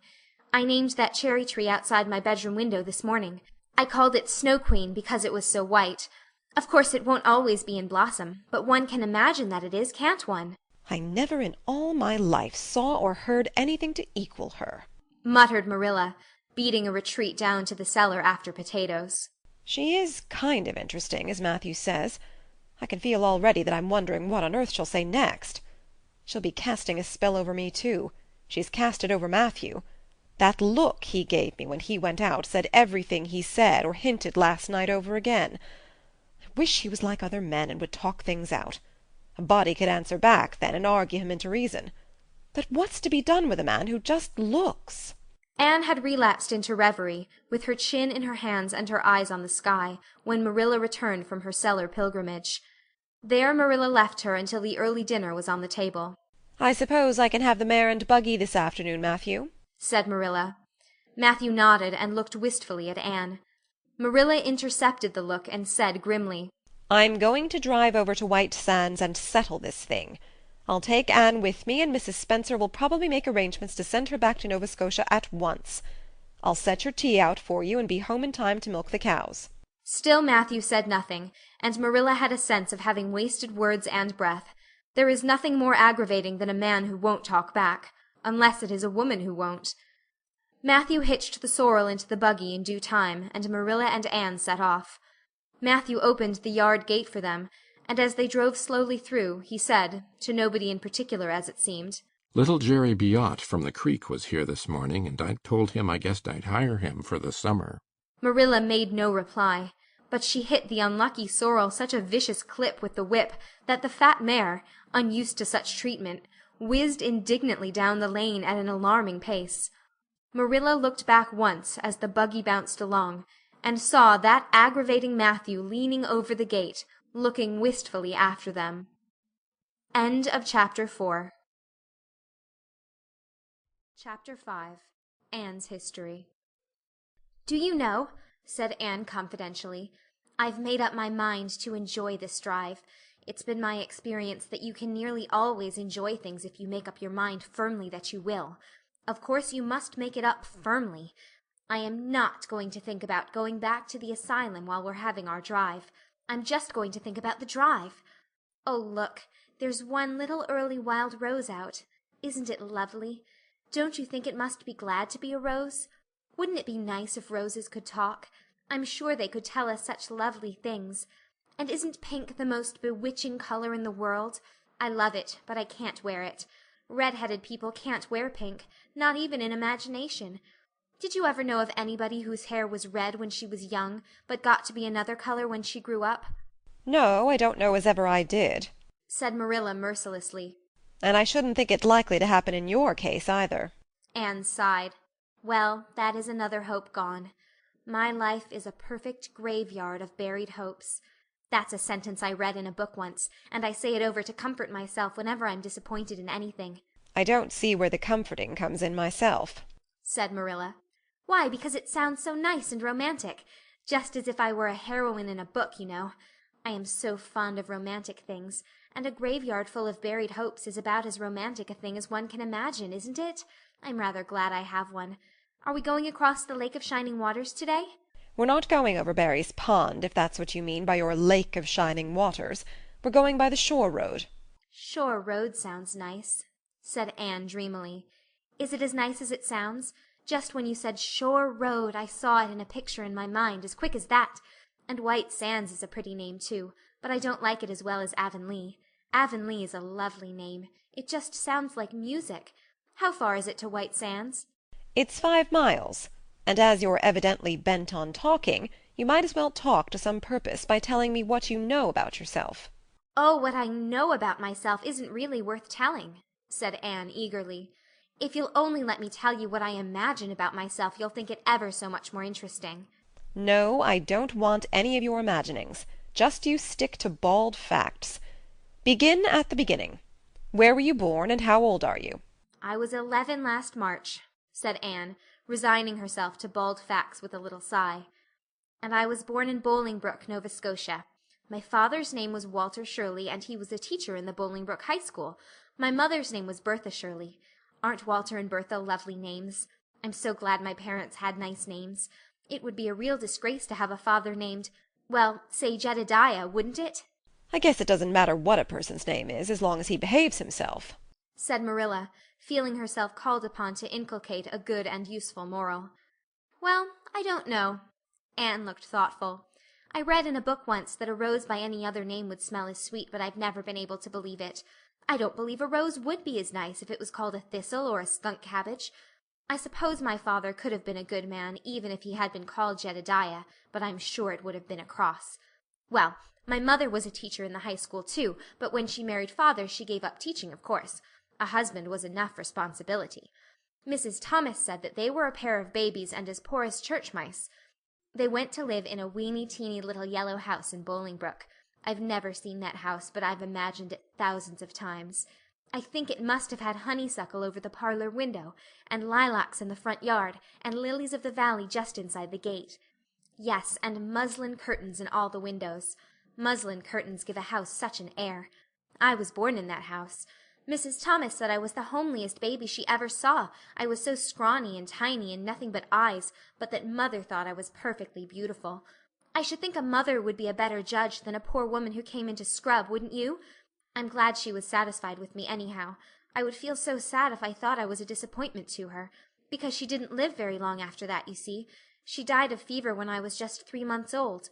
I do wish she'd lived long enough for me to remember calling her Mother. I think it would be so sweet to say Mother, don't you? And Father died 4 days afterwards from fever too. That left me an orphan, and folks were at their wits' end, so Mrs. Thomas said, what to do with me. You see, nobody wanted me even then. It seems to be my fate. Father and Mother had both come from places far away, and it was well known they hadn't any relatives living. Finally, Mrs. Thomas said she'd take me, though she was poor and had a drunken husband. She brought me up by hand. Do you know if there is anything in being brought up by hand that ought to make people who are brought up that way better than other people? Because whenever I was naughty, Mrs. Thomas would ask me how I could be such a bad girl when she had brought me up by hand, reproachful like. Mr. and Mrs. Thomas moved away from Bolingbroke to Marysville, and I lived with them until I was 8 years old. I helped look after the Thomas children. There were 4 of them younger than me, and I can tell you they took a lot of looking after. Then Mr. Thomas was killed falling under a train, and his mother offered to take Mrs. Thomas and the children, but she didn't want me. Mrs. Thomas was at her wits' end, so she said what to do with me. Then Mrs. Hammond from up the river came down and said she'd take me, seeing I was handy with children, and I went up the river to live with her in a little clearing among the stumps. It was a very lonesome place. I'm sure I could never have lived there if I hadn't had an imagination. Mr. Hammond worked a little sawmill up there, and Mrs. Hammond had 8 children. She had twins 3 times. I like babies in moderation, but twins 3 times in succession is too much. I told Mrs. Hammond so firmly when the last pair came. I used to get so dreadfully tired carrying them about. I lived upriver with Mrs. Hammond over 2 years, and then Mr. Hammond died, and Mrs. Hammond broke up housekeeping. She divided her children among her relatives and went to the States. I had to go to the asylum at Hopeton, because nobody would take me. They didn't want me at the asylum either. They said they were overcrowded as it was. But they had to take me, and I was there 4 months until Mrs. Spencer came. Anne finished up with another sigh, of relief this time. Evidently she did not like talking about her experiences in a world that had not wanted her. Did you ever go to school? Demanded Marilla, turning the sorrel mare down the shore road. Not a great deal. I went a little the last year I stayed with Mrs. Thomas. When I went up river, we were so far from a school that I couldn't walk it in winter, and there was a vacation in summer, so I could only go in the spring and fall. But of course I went while I was at the asylum. I can read pretty well, and I know ever so many pieces of poetry off by heart. The Battle of Hohenlinden, and Edinburgh after Flodden, and Bingen of the Rhine, and most of The Lady of the Lake, and most of The Seasons by James Thomson. Don't you just love poetry that gives you a crinkly feeling up and down your back?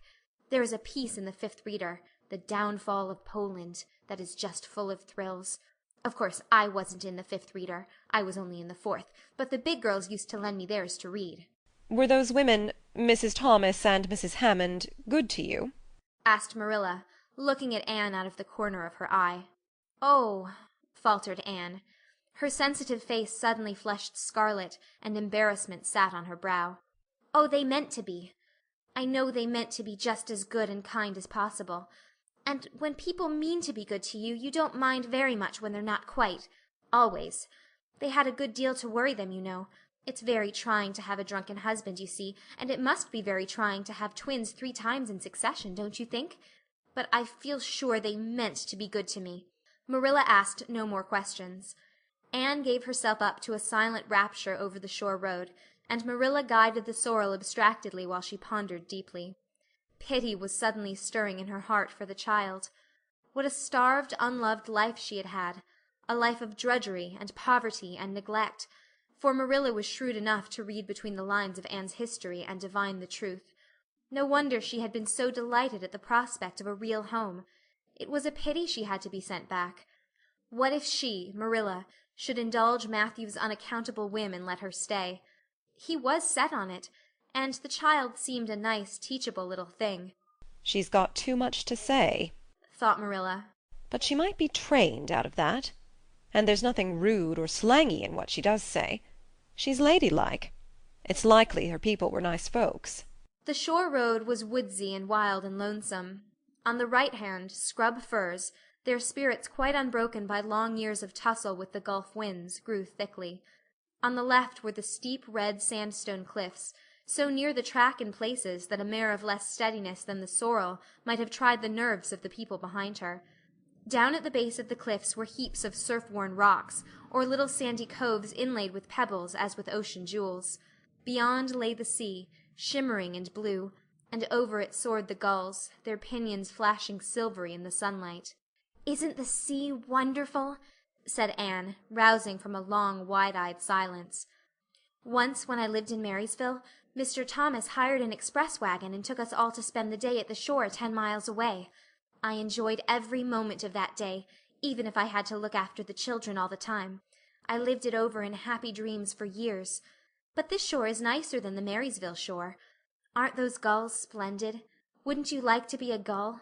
I think I would. That is, if I couldn't be a human girl. Don't you think it would be nice to wake up at sunrise and swoop down over the water and away out over that lovely blue all day, and then at night to fly back to one's nest? Oh, I can just imagine myself doing it. What big house is that just ahead, please?" That's the White Sands Hotel. Mr. Kirke runs it, but the season hasn't begun yet. There are heaps of Americans come there for the summer. They think this shore is just about right. "I was afraid it might be Mrs. Spencer's place," said Anne mournfully. "I don't want to get there. Somehow, it will seem like the end of everything." End of Chapter 5. Chapter 6. Marilla makes up her mind. Get there they did, however, in due season. Mrs. Spencer lived in a big yellow house at White Sands Cove, and she came to the door with surprise and welcome mingled on her benevolent face. "Dear, dear," she exclaimed. "you're the last folks I was looking for today, but I'm real glad to see you. You'll put your horse in. And how are you, Anne?" "I'm as well as can be expected, thank you," said Anne smilelessly. A blight seemed to have descended on her. "I suppose we'll stay a little while to rest the mare," said Marilla. "but I promised Matthew I'd be home early. The fact is, Mrs. Spencer, there's been a queer mistake somewhere, and I've come over to see where it is. We sent word, Matthew and I, for you to bring us a boy from the asylum. We told your brother Robert to tell you we wanted a boy 10 or 11 years old." "Marilla Cuthbert, you don't say so," said Mrs. Spencer in distress. "Why, Robert sent down word by his daughter Nancy, and she said you wanted a girl. Didn't she, Flora Jane?" appealing to her daughter who had come out to the steps. "She certainly did, Miss Cuthbert," corroborated Flora Jane earnestly. "I'm dreadfully sorry," said Mrs. Spencer. "It's too bad, but it certainly wasn't my fault. You see, Miss Cuthbert, I did the best I could, and I thought I was following your instructions. Nancy is a terrible flighty thing. I've often had to scold her well for her heedlessness." "It was our own fault," said Marilla resignedly. "We should have come to you ourselves and not left an important message to be passed along by word of mouth in that fashion. Anyhow, the mistake has been made, and the only thing to do is to set it right. Can we send the child back to the asylum? I suppose they'll take her back, won't they?" "I suppose so," said Mrs. Spencer thoughtfully. "but I don't think it'll be necessary to send her back. Mrs. Peter Blewett was up here yesterday, and she was saying to me how much she wished she'd sent by me for a little girl to help her. Mrs. Peter has a large family, you know, and she finds it hard to get help. Anne will be the very girl for you. I call it positively providential." Marilla did not look as if she thought Providence had much to do with the matter. Here was an unexpectedly good chance to get this unwelcome orphan off her hands, and she did not even feel grateful for it. She knew Mrs. Peter Blewett only by sight, as a small, shrewish-faced woman without an ounce of superfluous flesh on her bones. But she had heard of her. A terrible worker and driver Mrs. Peter was said to be, and discharged servant girls told fearsome tales of her temper and stinginess, and her family of pert, quarrelsome children. Marilla felt a qualm of conscience at the thought of handing Anne over to her tender mercies. "Well, I'll go in, and we'll talk the matter over," she said. "And if there isn't Mrs. Peter coming up the lane this blessed minute!" exclaimed Mrs. Spencer, bustling her guests through the hall into the parlour, where a deadly chill struck on them as if the air had been strained so long through dark green, closely drawn blinds, that it had lost every particle of warmth it had ever possessed. "This is real lucky, for we can settle the matter right away. Take the armchair, Miss Cuthbert. Anne, you sit here on the ottoman, and don't wiggle. Let me take your hats. Flora Jane, go out and put the kettle on. Good afternoon, Mrs. Blewett. We were just saying how fortunate it was you happened along. Let me introduce you two ladies. Mrs. Blewett, Miss Cuthbert. Please excuse me for just a moment. I forgot to tell Flora Jane to take the buns out of the oven." Mrs. Spencer whisked away, after pulling up the blinds. Anne, sitting mutely on the ottoman, with her hands clasped tightly in her lap, stared at Mrs. Blewett as one fascinated. Was she to be given into the keeping of this sharp-faced, sharp-eyed woman? She felt a lump coming up in her throat, and her eyes smarted painfully. She was beginning to be afraid she couldn't keep the tears back when Mrs. Spencer returned, flushed and beaming, quite capable of taking any and every difficulty, physical, mental, or spiritual, into consideration and settling it out of hand. "It seems there has been a mistake about this little girl, Mrs. Blewett," she said. "I was under the impression that Mr. and Miss Cuthbert wanted a little girl to adopt. I was certainly told so, but it seems it was a boy they wanted. So, if you're still of the same mind you were yesterday, I think she'll be just the thing for you." Mrs. Blewett darted her eyes over Anne from head to foot. "How old are you, and what's your name?" she demanded. "Anne Shirley," faltered the shrinking child, not daring to make any stipulations regarding the spelling thereof. "And I'm 11 years old." "Humph! You don't look as if there was much to you, but you're wiry. I don't know but the wiry ones are the best after all. Well, if I take you, you'll have to be a good girl, you know, good and smart and respectful. I'll expect you to earn your keep, and no mistake about that. Yes, I suppose I might as well take her off your hands, Miss Cuthbert. The baby's awful fractious, and I'm clean worn out attending to him. If you like, I can take her home right now."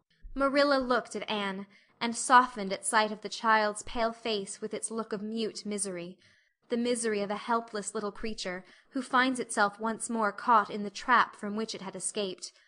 Marilla felt an uncomfortable conviction that, if she denied the appeal of that look, it would haunt her to her dying day. Moreover, she did not fancy Mrs. Blewett. To hand a sensitive, high-strung child over to such a woman! No, she could not take the responsibility of doing that. "Well, I don't know," she said slowly. "I didn't say that Matthew and I had absolutely decided that we wouldn't keep her. In fact, I may say that Matthew is disposed to keep her. I just came over to find out how the mistake had occurred. I think I'd better take her home again and talk it over with Matthew. I feel that I oughtn't to decide on anything without consulting him. If we make up our mind not to keep her, we'll bring or send her over to you tomorrow night. If we don't, you may know that she is going to stay with us. Will that suit you, Mrs. Blewett?" "I suppose it'll have to," said Mrs. Blewett ungraciously. During Marilla's speech a sunrise had been dawning on Anne's face. First the look of despair faded out. Then came a faint flush of hope. Her eyes grew deep and bright as morning stars. The child was quite transfigured, and a moment later, when Mrs. Spencer and Mrs. Blewett went out in quest of a recipe the latter had come to borrow, she sprang up and flew across the room to Marilla. "Oh, Miss Cuthbert, did you really say that perhaps you would let me stay at Green Gables?" she said, in a breathless whisper, as if speaking aloud might shatter the glorious possibility. "Did you really say it, or did I only imagine that you did?" "I think you'd better learn to control that imagination of yours, Anne, if you can't distinguish between what is real and what isn't," said Marilla crossly. "Yes, you did hear me say just that, and no more. It isn't decided yet, and perhaps we will conclude to let Mrs. Blewett take you after all. She certainly needs you much more than I do." "I'd rather go back to the asylum than go to live with her," said Anne passionately. "She looks exactly like a gimlet." Marilla smothered a smile under the conviction that Anne must be reproved for such a speech. "A little girl like you should be ashamed of talking so about a lady and a stranger," she said severely. "Go back and sit down quietly and hold your tongue, and behave as a good girl should." "I'll try to do and be anything you want me if you'll only keep me," said Anne, returning meekly to her ottoman. When they arrived back at Green Gables that evening, Matthew met them in the lane. Marilla from afar had noted him prowling along it and guessed his motive. She was prepared for the relief she read in his face when he saw that she had at least brought Anne back with her, but she said nothing to him relative to the affair until they were both out in the yard behind the barn milking the cows. Then she briefly told him Anne's history and the result of the interview with Mrs. Spencer. I wouldn't give a dog I liked to that Blewett woman, said Matthew with unusual vim. I don't fancy her style myself, admitted Marilla. But it's that or keeping her ourselves, Matthew. And since you seem to want her, I suppose I'm willing. Or have to be. I've been thinking over the idea until I've got kind of used to it. It seems a sort of duty. I've never brought up a child, especially a girl, and I dare say I'll make a terrible mess of it. But I'll do my best. So far as I'm concerned, Matthew, she may stay. Matthew's shy face was a glow of delight. Well, now, I reckoned you'd come to see it in that light, Marilla, he said. She's such an interesting little thing.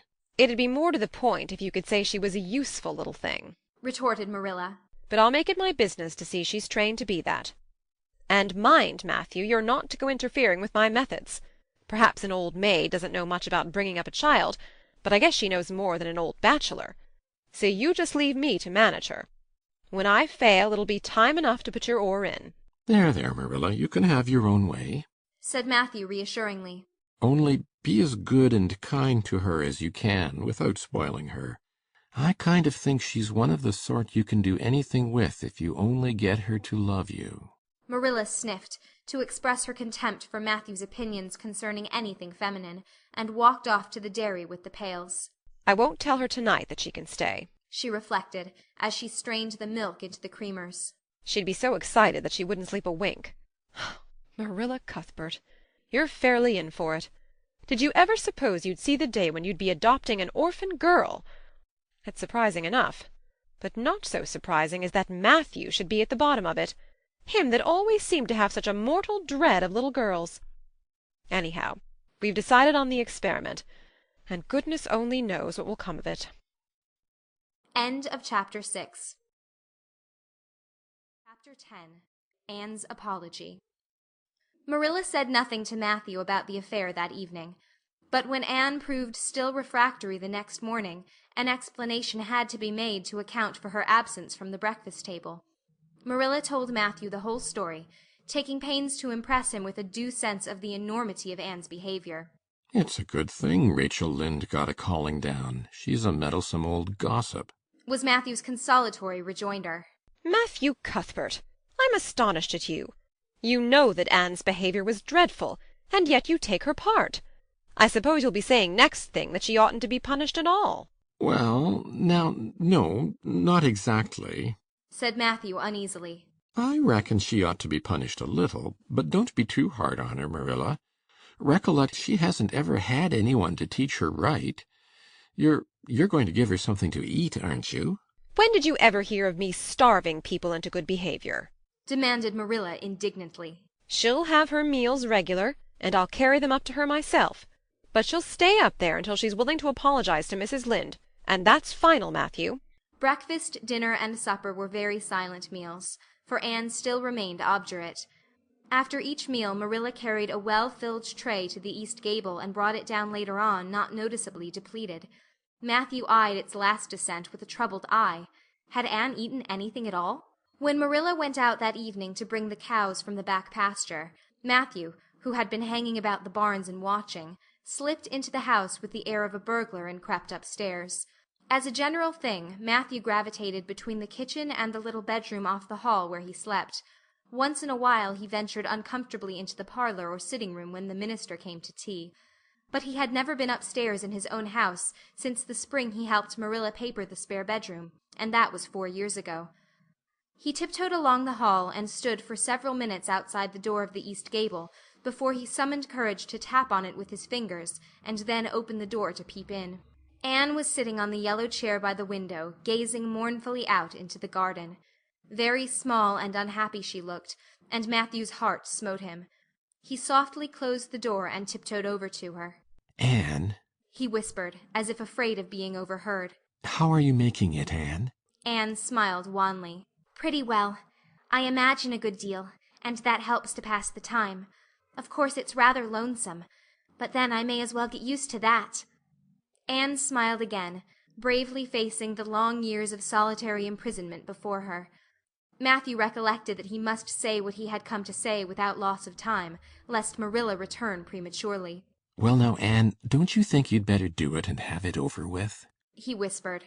"It'll have to be done sooner or later, you know, for Marilla's a dreadful determined woman. Dreadful determined, Anne. Do it right off, I say, and have it over." "Do you mean apologize to Mrs. Lynde?" "Yes, apologize. That's the very word." said Matthew eagerly. "Just smooth it over, so to speak. That's what I was trying to get at." "I suppose I could do it to oblige you," said Anne thoughtfully. "It would be true enough to say I am sorry, because I am sorry now. I wasn't a bit sorry last night. I was mad clear through, and I stayed mad all night. I know I did because I woke up 3 times and I was just furious every time. But this morning it was over. I wasn't in a temper any more, and it left a dreadful sort of goneness, too. I felt so ashamed of myself. But I just couldn't think of going and telling Mrs. Lynde so. It would be so humiliating.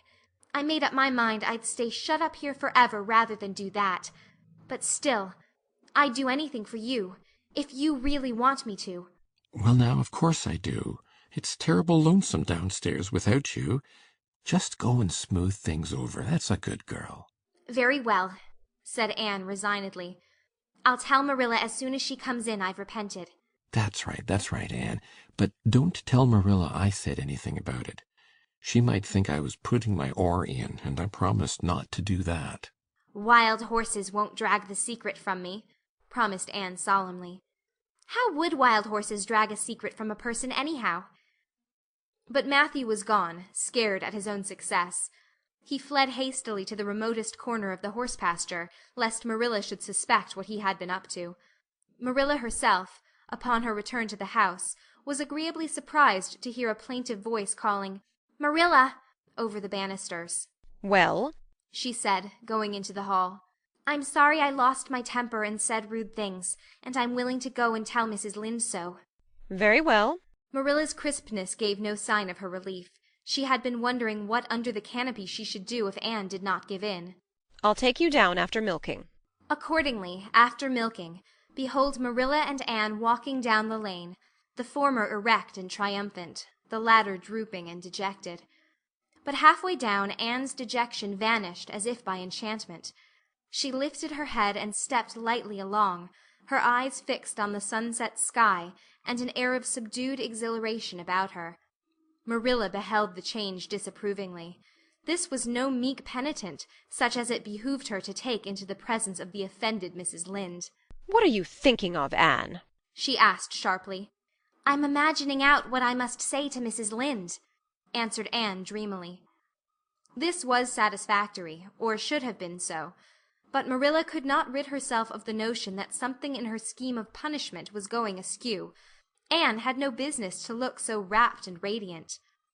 Rapt and radiant Anne continued until they were in the very presence of Mrs. Lynde, who was sitting knitting by her kitchen window. Then the radiance vanished. Mournful penitence appeared on every feature. Before a word was spoken, Anne suddenly went down on her knees before the astonished Mrs. Rachel, and held out her hands beseechingly. "Oh, Mrs. Lynde, I am so extremely sorry," she said with a quiver in her voice. "I could never express all my sorrow. No, not if I used up a whole dictionary. You must just imagine it. I behaved terribly to you, and I've disgraced the dear friends, Matthew and Marilla, who have let me stay at Green Gables although I'm not a boy. I'm a dreadfully wicked and ungrateful girl, and I deserve to be punished and cast out by respectable people forever. It was very wicked of me to fly into a temper because you told me the truth. It was the truth. Every word you said was true. My hair is red, and I'm freckled and skinny and ugly. What I said to you was true, too, but I shouldn't have said it. Oh, Mrs. Lynde, please, please forgive me. If you refuse, it will be a lifelong sorrow to me. You wouldn't like to inflict a lifelong sorrow on a poor little orphan girl, would you, even if she had a dreadful temper? Oh, I am sure you wouldn't. Please say you forgive me, Mrs. Lynde." Anne clasped her hands together. bowed her head, and waited for the word of judgment. There was no mistaking her sincerity. It breathed in every tone of her voice. Both Marilla and Mrs. Lynde recognized its unmistakable ring. But the former understood in dismay that Anne was actually enjoying her valley of humiliation, was reveling in the thoroughness of her abasement. Where was the wholesome punishment upon which she, Marilla, had plumed herself? Anne had turned it into a species of positive pleasure. Good Mrs. Lynde, not being overburdened with perception, did not see this. She only perceived that Anne had made a very thorough apology, and all resentment vanished from her kindly, if somewhat officious heart. There, get up, child, she said heartily. Of course I forgive you. I guess I was a little too hard on you anyway. But I'm such an outspoken person. You just mustn't mind me, that's what. It can't be denied your hair is terrible red. But I knew a girl once, went to school with her in fact, whose hair was every mite as red as yours when she was young, but when she grew up it darkened to a real handsome auburn. I wouldn't be a mite surprised if yours did too. Not a mite. Oh, Mrs. Lynde! Anne drew a long breath as she rose to her feet. You have given me a hope. I shall always feel that you are a benefactor. Oh, I could endure anything if I only thought my hair would be a handsome auburn when I grew up. It would be so much easier to be good if one's hair was a handsome auburn, don't you think? And now, may I go out into your garden and sit on that bench under the apple trees while you and Marilla are talking? There is so much more scope for imagination out there. Laws, yes, run along, child. And you can pick a bouquet of them white June lilies over in the corner if you like. As the door closed behind Anne, Mrs. Lynde got briskly up to light a lamp. She's a real odd little thing. Take this chair, Marilla. It's easier than the one you've got. I'd just keep that for the hired boy to sit on. Yes, she certainly is an odd child, but there is something kind of taken about her after all. I don't feel so surprised at you and Matthew keeping her as I did, nor so sorry for you either. She may turn out all right. Of course she has a queer way of expressing herself, a little too, well, too kind of forcible, you know.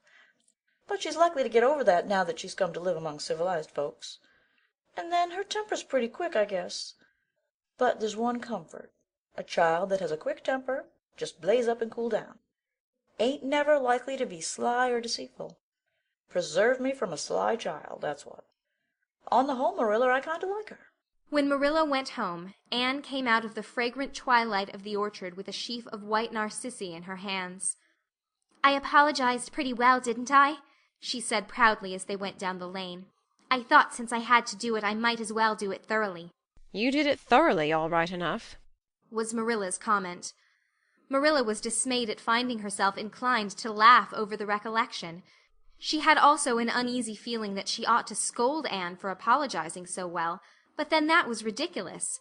She compromised with her conscience by saying severely, I hope you won't have occasion to make many more such apologies. I hope you'll try to control your temper now, Anne.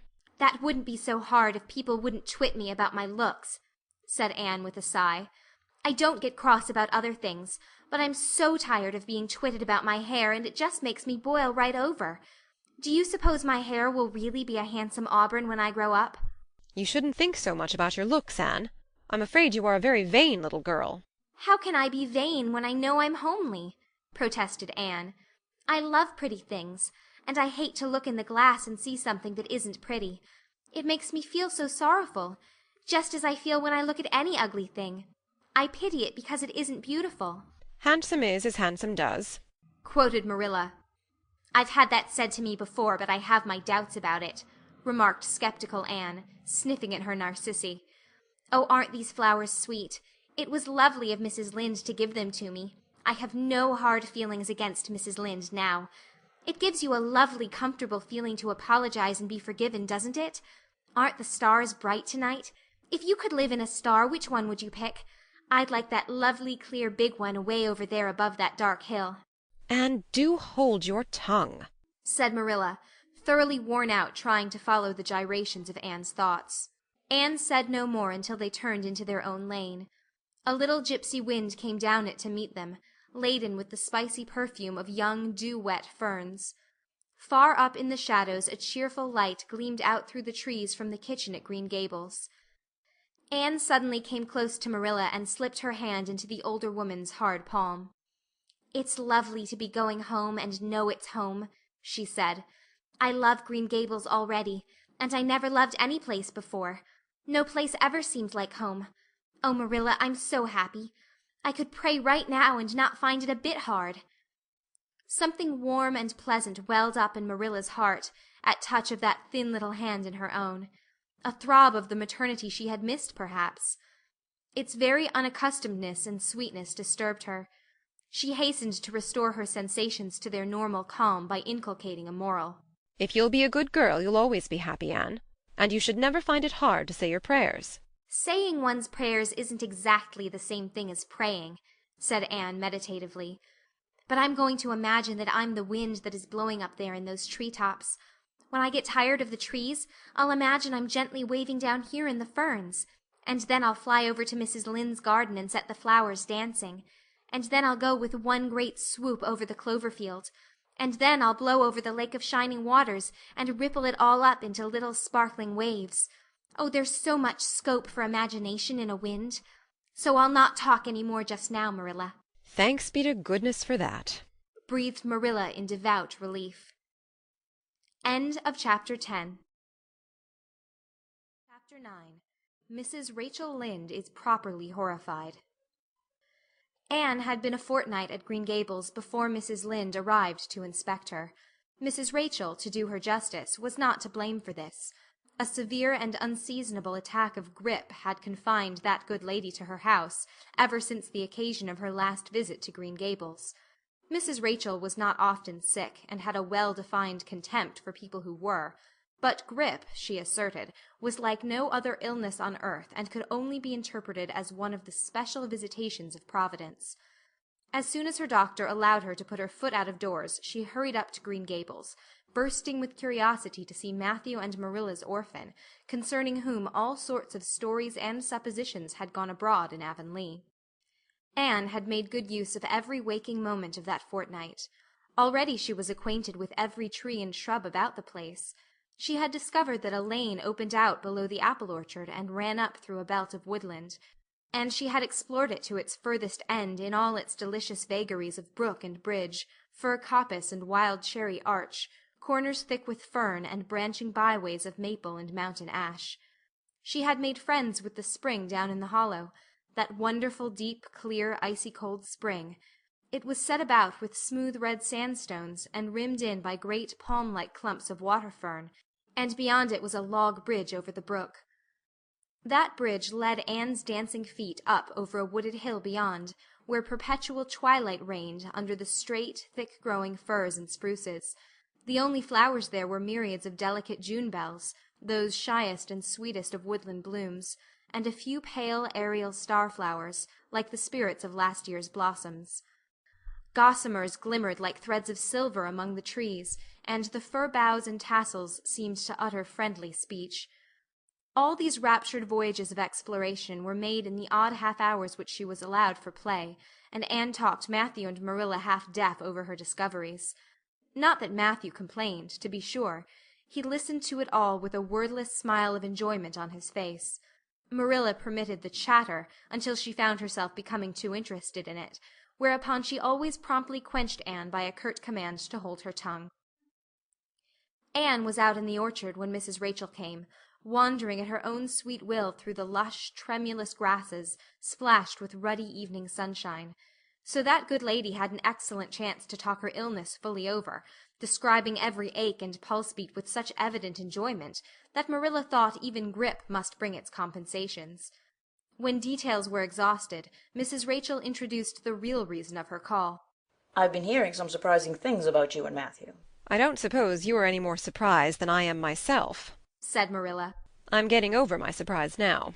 "It was too bad there was such a mistake," said Mrs. Rachel sympathetically. "Couldn't you have sent her back?" "I suppose we could, but we decided not to.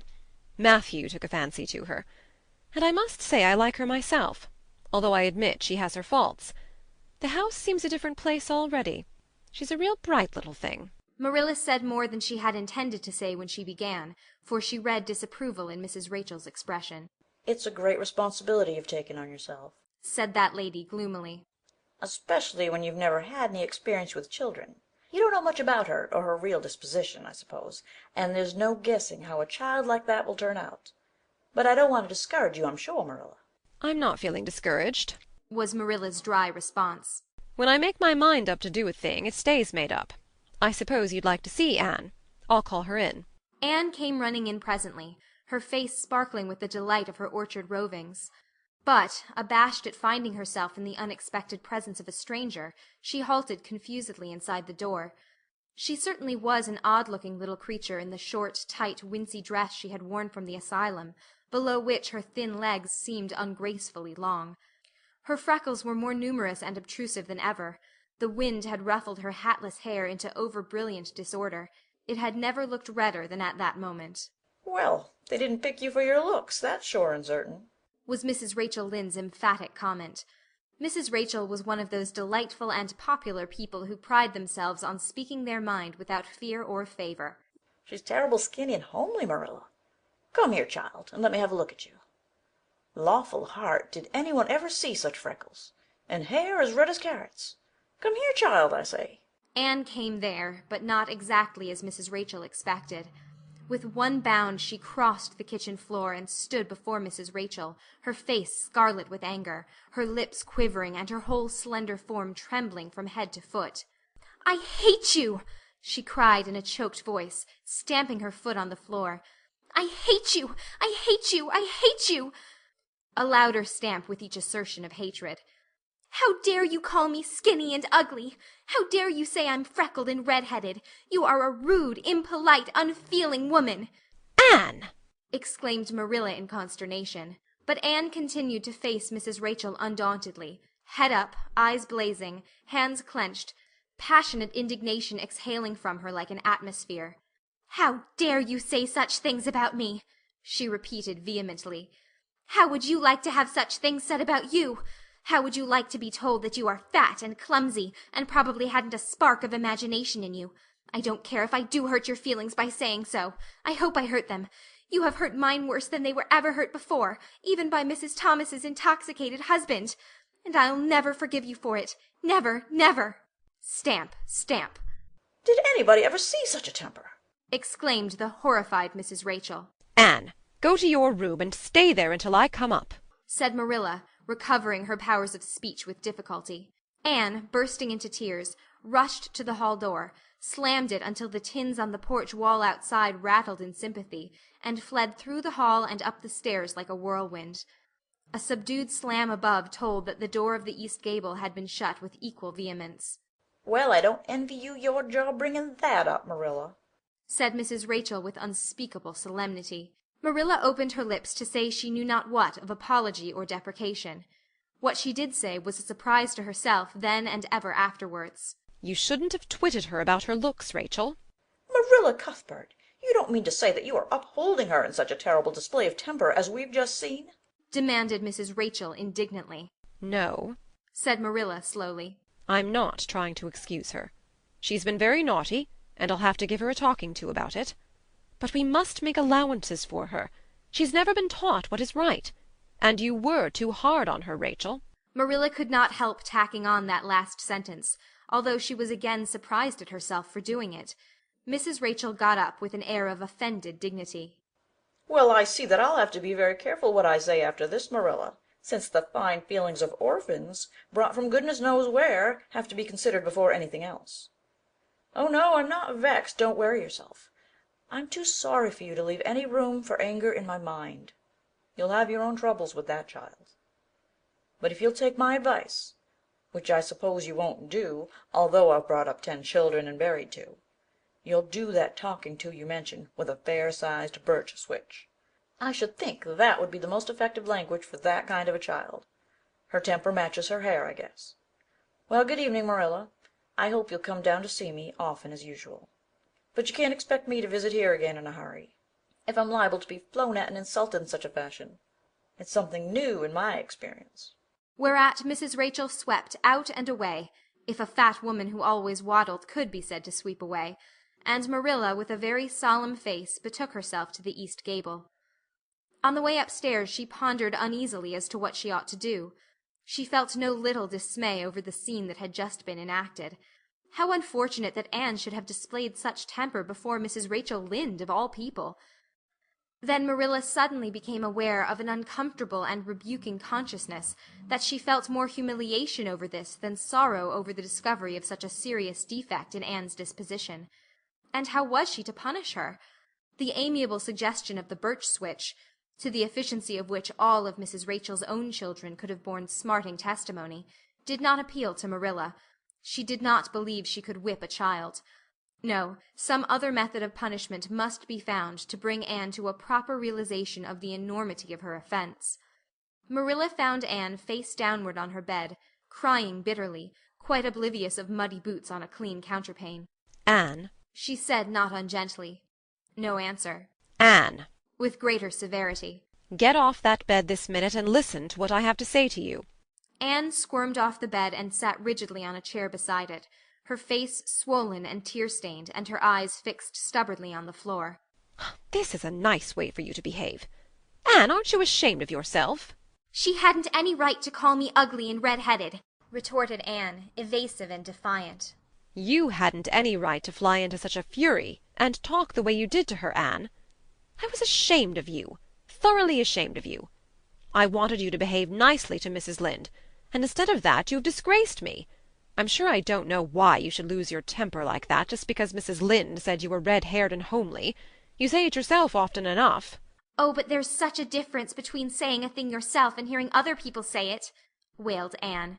"You may know a thing is so, but you can't help hoping other people don't quite think it is. I suppose you think I have an awful temper, but I couldn't help it. When she said those things something just rose right up in me and choked me. I had to fly out at her." "Well, you made a fine exhibition of yourself, I must say.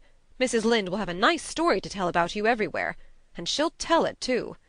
It was a dreadful thing for you to lose your temper like that, Anne." "Just imagine how you would feel if somebody told you to your face that you were skinny and ugly," pleaded Anne tearfully. An old remembrance suddenly rose up before Marilla. She had been a very small child when she had heard one aunt say of her to another, "What a pity she is such a dark, homely little thing." Marilla was every day of 50 before the sting had gone out of that memory. "I don't say that I think Mrs. Lynde was exactly right in saying what she did to you, Anne," she admitted in a softer tone. "Rachel is too outspoken. But that is no excuse for such behavior on your part. She was a stranger and an elderly person and my visitor, all three very good reasons for why you should have been respectful to her. You were rude and saucy and—" Marilla had a saving inspiration of punishment. "You must go to her and tell her you are very sorry for your bad temper, and ask her to forgive you." "I can never do that," said Anne determinedly and darkly. "You can punish me in any way you like, Marilla. You can shut me up in a dark, damp dungeon inhabited by snakes and toads, and feed me only on bread and water, and I shall not complain. But I cannot ask Mrs. Lynde to forgive me." "We're not in the habit of shutting people up in dark, damp dungeons," said Marilla dryly, "especially as they're rather scarce in Avonlea.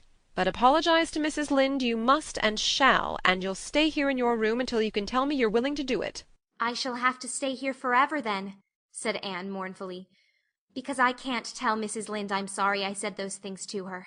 How can I? I'm not sorry. I'm sorry I vexed you, but I'm glad I told her just what I did. It was a great satisfaction. I can't say I'm sorry when I'm not, can I? I can't even imagine I'm sorry." "Perhaps your imagination will be in better working order by the morning," said Marilla, rising to depart. "You'll have the night to think over your conduct in, and come to a better frame of mind. You said you would try to be a very good girl if we kept you at Green Gables, but I must say it hasn't seemed very much like it this evening." Leaving this Parthian shaft to rankle in Anne's stormy bosom, Marilla descended to the kitchen, grievously troubled in mind and vexed in soul. She was as angry with herself as with Anne, because, whenever she recalled Mrs. Rachel's dumbfounded countenance, her lips twitched with amusement, and she felt a most reprehensible desire to laugh. End of Chapter 9. Chapter 8. Anne's bringing up is begun.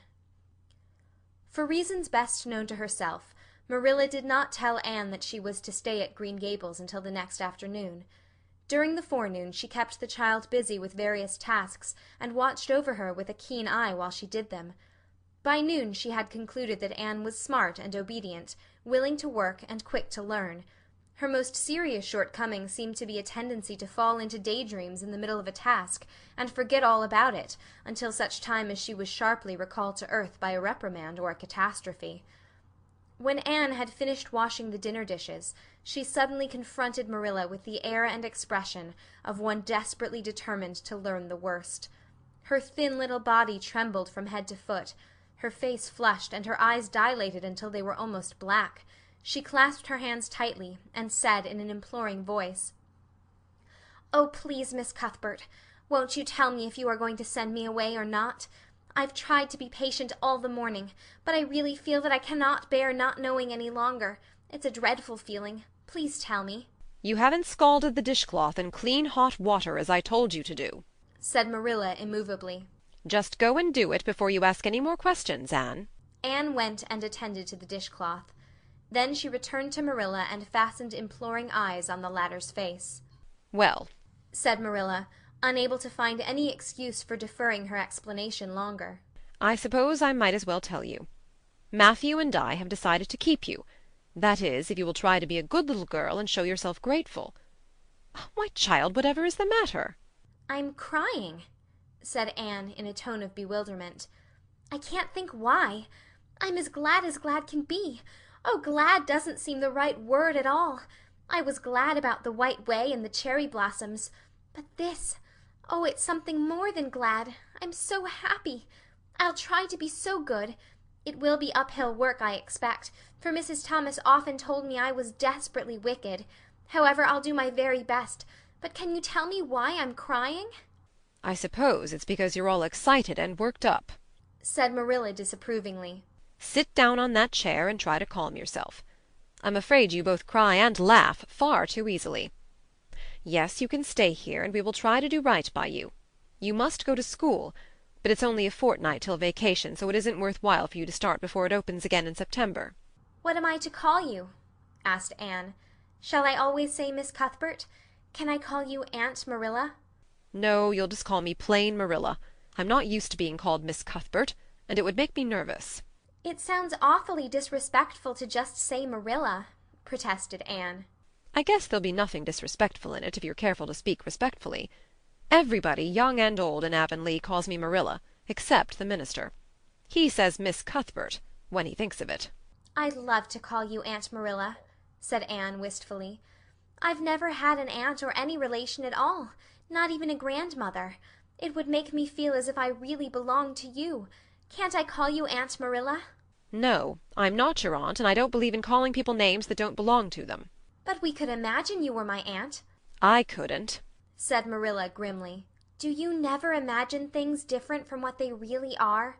asked Anne, wide-eyed. "No." "Oh!" Anne drew a long breath. "Oh, Miss Marilla, how much you miss!" "I don't believe in imagining things different from what they really are," retorted Marilla. "When the Lord puts us in certain circumstances, he doesn't mean for us to imagine them away. And that reminds me. Go into the sitting-room, Anne. Be sure your feet are clean and don't let any flies in. And bring me out the illustrated card that's on the mantelpiece. The Lord's Prayer is on it, and you'll devote your spare time this afternoon to learning it off by heart. There's to be no more of such praying as I heard last night." "I suppose I was very awkward," said Anne apologetically. "But then you see I'd never had any practice. You couldn't really expect a person to pray very well the first time she tried, could you? I thought out a splendid prayer after I went to bed, just as I promised you I would. It was nearly as long as a minister's and so poetical. But would you believe it? I couldn't remember one word when I woke up this morning. And I'm afraid I'll never be able to think out another one as good. Somehow things never are so good when they're thought out a second time. Have you ever noticed that?" "Here is something for you to notice, Anne. When I tell you to do a thing, I want you to obey me at once, and not stand stock still and discourse about it. Just you go and do as I bid you." Anne promptly departed for the sitting-room across the hall. She failed to return. After waiting 10 minutes, Marilla laid down her knitting and marched after her with a grim expression. She found Anne standing motionless before a picture hanging on the wall between the two windows, with her eyes a-star with dreams. The white and green light strained through apple trees and clustering vines outside fell over the rapt little figure with a half-unearthly radiance. "Anne, whatever are you thinking of?" demanded Marilla sharply. Anne came back to earth with a start. "That," she said, pointing to the picture, a rather vivid chromo entitled Christ Blessing Little Children. "And I was just imagining I was one of them, that I was the little girl in the blue dress, standing off by herself in the corner as if she didn't belong to anybody, like me. She looks lonely and sad, don't you think? I guess she hadn't any father or mother of her own. But she wanted to be blessed too, so she just crept shyly up on the outside of the crowd, hoping nobody would notice her, except him. I'm sure I know just how she felt. Her heart must have beat and her hands must have got cold, like mine did when I asked you if I could stay. She was afraid he mightn't notice her. But it's likely he did, don't you think? I've been trying to imagine it all out. Her edging a little nearer all the time until she was quite close to him, and then he would look at her and put his hand on her hair, and oh, such a thrill of joy as would run over her. But I wish the artist hadn't painted him so sorrowful looking. All his pictures are like that, if you've noticed. But I don't believe he could really have looked so sad, or the children would have been afraid of him." "Anne," said Marilla, wondering why she had not broken into this speech long before. "you shouldn't talk that way. It's irreverent, positively irreverent." Anne's eyes marveled. "Why, I felt just as reverent as could be. I'm sure I didn't mean to be irreverent." "Well, I don't suppose you did, but it doesn't sound right to talk so familiarly about such things. And another thing, Anne, when I send you after something, you're to bring it at once and not fall into mooning and imagining before pictures. Remember that. Take that card and come right to the kitchen. Now sit down in the corner and learn that prayer off by heart." Anne set the card up against the jugful of apple blossoms she had brought in to decorate the dinner table. Marilla had eyed that decoration askance, but had said nothing, propped her chin on her hands, and fell to studying it intently for several silent minutes. "I like this," she announced at length. "It's beautiful. I've heard it before. I heard the superintendent of the asylum Sunday school say it over once. But I didn't like it then. He had such a cracked voice and he prayed it so mournfully. I really felt sure he thought praying was a disagreeable duty. This isn't poetry, but it makes me feel just the same way poetry does. Our Father who art in heaven, hallowed be thy name.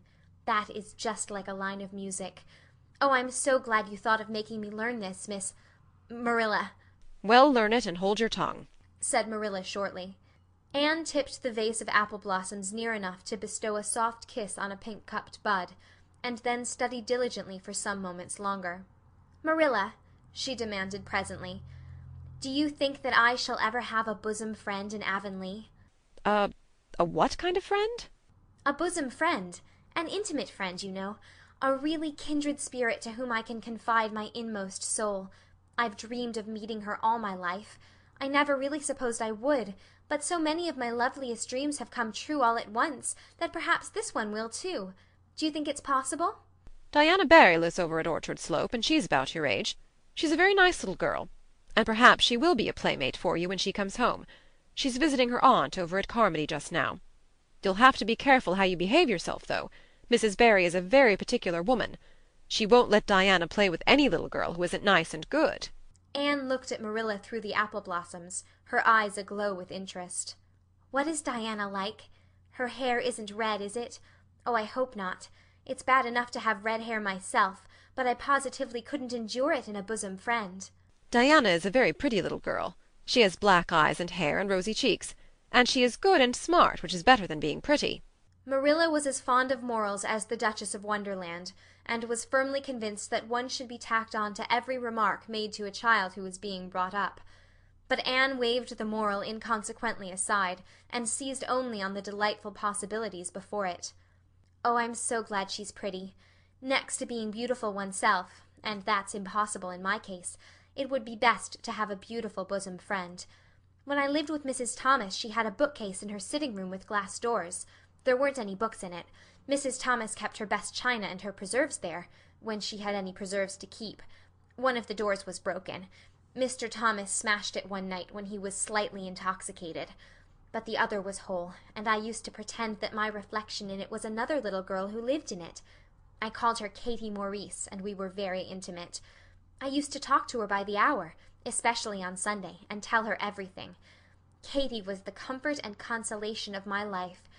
We used to pretend that the bookcase was enchanted, and that if I only knew the spell I could open the door and step right into the room where Katy Maurice lived, instead of into Mrs. Thomas's shelves of preserves and china.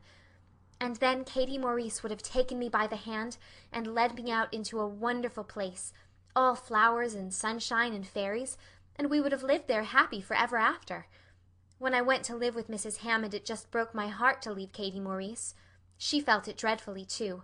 I know she did, for she was crying when she kissed me good-bye through the bookcase door. There was no bookcase at Mrs. Hammond's, but just up the river a little way from the house there was a long green little valley, and the loveliest echo lived there. It echoed back every word you said, even if you didn't talk a bit loud. So I imagined that it was a little girl called Violetta, and we were great friends, and I loved her almost as well as I loved Katy Maurice. Not quite, but almost, you know. The night before I went to the asylum I said good-bye to Violetta, and oh, her good-bye came back to me in such sad, sad tones. I had become so attached to her that I hadn't the heart to imagine a bosom friend at the asylum, even if there had been any scope for imagination there. I think it's just as well there wasn't, said Marilla dryly. I don't approve of such goings-on. You seem to half believe your own imaginations. It'll be well for you to have a real live friend to put such nonsense out of your head. But don't let Mrs. Barry hear you talking about your Katy Maurices and your Violettas, or she'll think you tell stories. Oh, I won't. I couldn't talk of them to everybody. Their memories are too sacred for that. But I thought I'd like to have you know about them. Oh, look, here's a big bee just tumbled out of an apple blossom. Just think what a lovely place to live, in an apple blossom. Fancy going to sleep in it when the wind was rocking it. If I wasn't a human girl, I think I'd like to be a bee and live among the flowers. Yesterday you wanted to be a seagull, sniffed Marilla. I think you are very fickle-minded. I told you to learn that prayer and not talk. But it seems impossible for you to stop talking if you've got anybody that will listen to you. So go up to your room and learn it. Oh, I know it pretty nearly all now. All but just the last line. Well, never mind. Do as I tell you. Go to your room and finish learning it well. And stay there until I call you down to help me get tea. Can I take the apple blossoms with me for company? Pleaded Anne. No, you don't want your room cluttered up with flowers. You should have left them on the tree in the first place. I did feel a little that way too, said Anne. I kind of felt I shouldn't shorten their lovely lives by picking them. I wouldn't want to be picked if I were an apple blossom. But the temptation was irresistible. What do you do when you meet with an irresistible temptation? Anne, did you hear me tell you to go to your room? Anne sighed, retreated to the east gable, and sat down in a chair by the window. There, I know this prayer. I learned that last sentence coming upstairs. Now I'm going to imagine things into this room so that they'll always stay imagined. The floor is covered with a white velvet carpet with pink roses all over it, and there are pink silk curtains at the windows. The walls are hung with gold and silver brocade tapestry. The furniture is mahogany. I never saw any mahogany, but it does sound so luxurious. This is a couch all heaped with gorgeous silken cushions, pink and blue and crimson and gold, and I am reclining gracefully on it. I can see my reflection in that splendid big mirror hanging on the wall. I am tall and regal, clad in a gown of trailing white lace, with a pearl cross on my breast and pearls in my hair. My hair is of midnight darkness, and my skin is a clear ivory pallor. My name is the Lady Cordelia Fitzgerald. No, it isn't. I can't make that seem real. She danced up to the little looking-glass and peered into it. Her pointed, freckled face and solemn gray eyes peered back at her. "You're only Anne of Green Gables," she said earnestly, "and I see you, just as you are looking now, whenever I try to imagine I'm the Lady Cordelia. But it's a million times nicer to be Anne of Green Gables than Anne of nowhere in particular, isn't it?" She bent forward, kissed her reflection affectionately, and betook herself to the open window. "Dear Snow Queen, good afternoon. And good afternoon, dear birches down in the hollow. And good afternoon, dear gray house up on the hill. I wonder if Diana is to be my bosom friend. I hope she will, and I shall love her very much. But I must never quite forget Katy Maurice and Violetta. They would feel so hurt if I did, and I'd hate to hurt anybody's feelings, even a little bookcase girl's, or a little echo girl's. I must be careful to remember them and send them a kiss every day. Anne blew a couple of airy kisses from her fingertips past the cherry blossoms, and then, with her chin in her hands, drifted luxuriously out on a sea of daydreams. End of Chapter 8. Chapter 7. Anne Says Her Prayers. When Marilla took Anne up to bed that night, she said stiffly, "Now, Anne, I noticed last night that you threw your clothes all about the floor when you took them off. That is a very untidy habit, and I can't allow it at all. As soon as you take off any article of clothing, fold it neatly and place it on the chair. I haven't any use at all for little girls who aren't neat." "I was so harrowed up in my mind last night that I didn't think about my clothes at all," said Anne. "I'll fold them nicely tonight. They always made us do that at the asylum. Half the time, though, I'd forget. I'd be in such a hurry to get into bed nice and quiet and imagine things." "You'll have to remember a little better if you stay here," admonished Marilla. "There, that looks something like. Say your prayers now and get into bed." "I never say any prayers," announced Anne. Marilla looked horrified astonishment. "Why, Anne, what do you mean? Were you never taught to say your prayers? God always wants little girls to say their prayers. Don't you know who God is, Anne?" "God is a spirit, infinite, eternal, and unchangeable in his being, wisdom, power, holiness, justice, goodness, and truth," responded Anne promptly and glibly. Marilla looked rather relieved. "So you do know something, then, thank goodness. You're not quite a heathen. Where did you learn that?" "Oh, at the asylum Sunday school. They made us learn the whole catechism. I liked it pretty well. There's something splendid about some of the words. Infinite, eternal, and unchangeable. Isn't that grand? It has such a roll to it, just like a big organ playing. You couldn't quite call it poetry, I suppose, but it sounds a lot like it, doesn't it?" "We're not talking about poetry, Anne. We are talking about saying your prayers.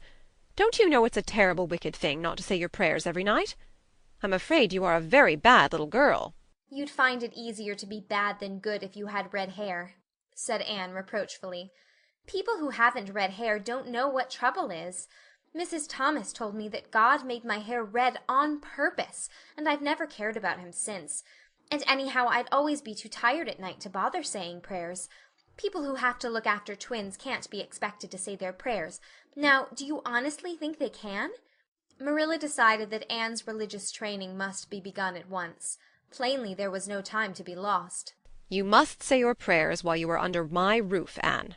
"Why, of course, if you want me to," assented Anne cheerfully. "I'd do anything to oblige you, but you'll have to tell me what to say for this once. After I get into bed I'll imagine out a real nice prayer to say always. I believe that it will be quite interesting, now that I come to think of it." "You must kneel down," said Marilla in embarrassment. Anne knelt at Marilla's knee and looked up gravely. "Why must people kneel down to pray?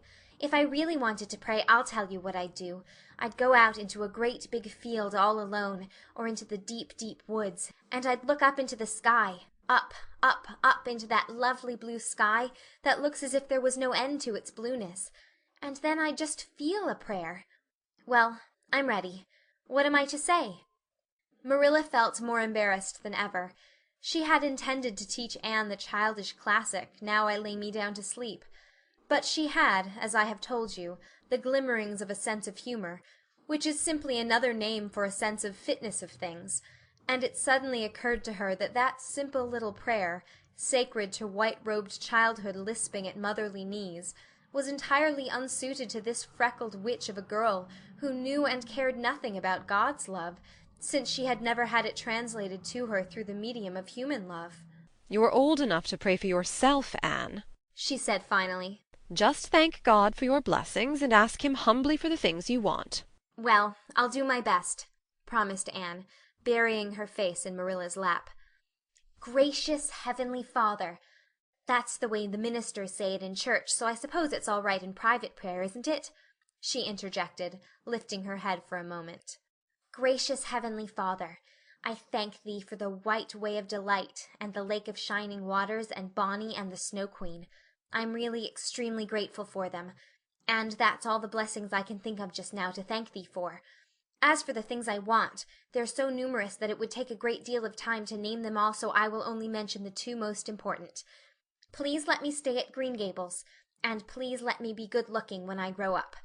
I remain, yours respectfully, Anne Shirley. There! Did I do all right?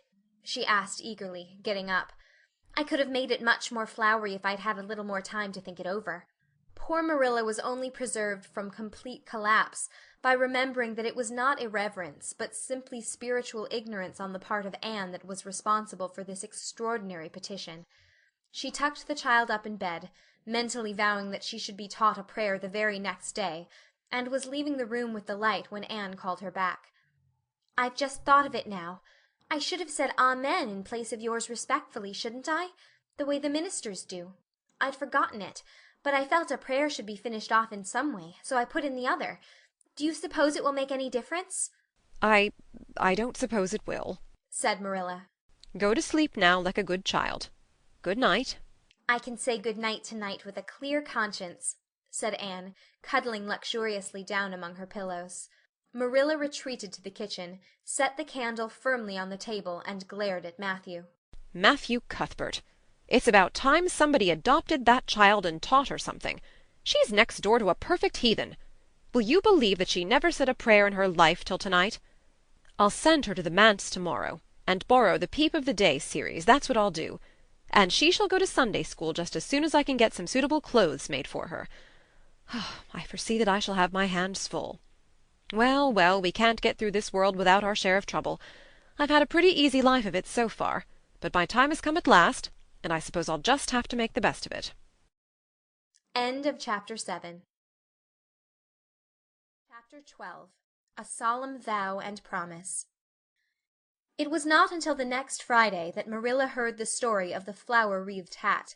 She came home from Mrs. Lynde's and called Anne to account.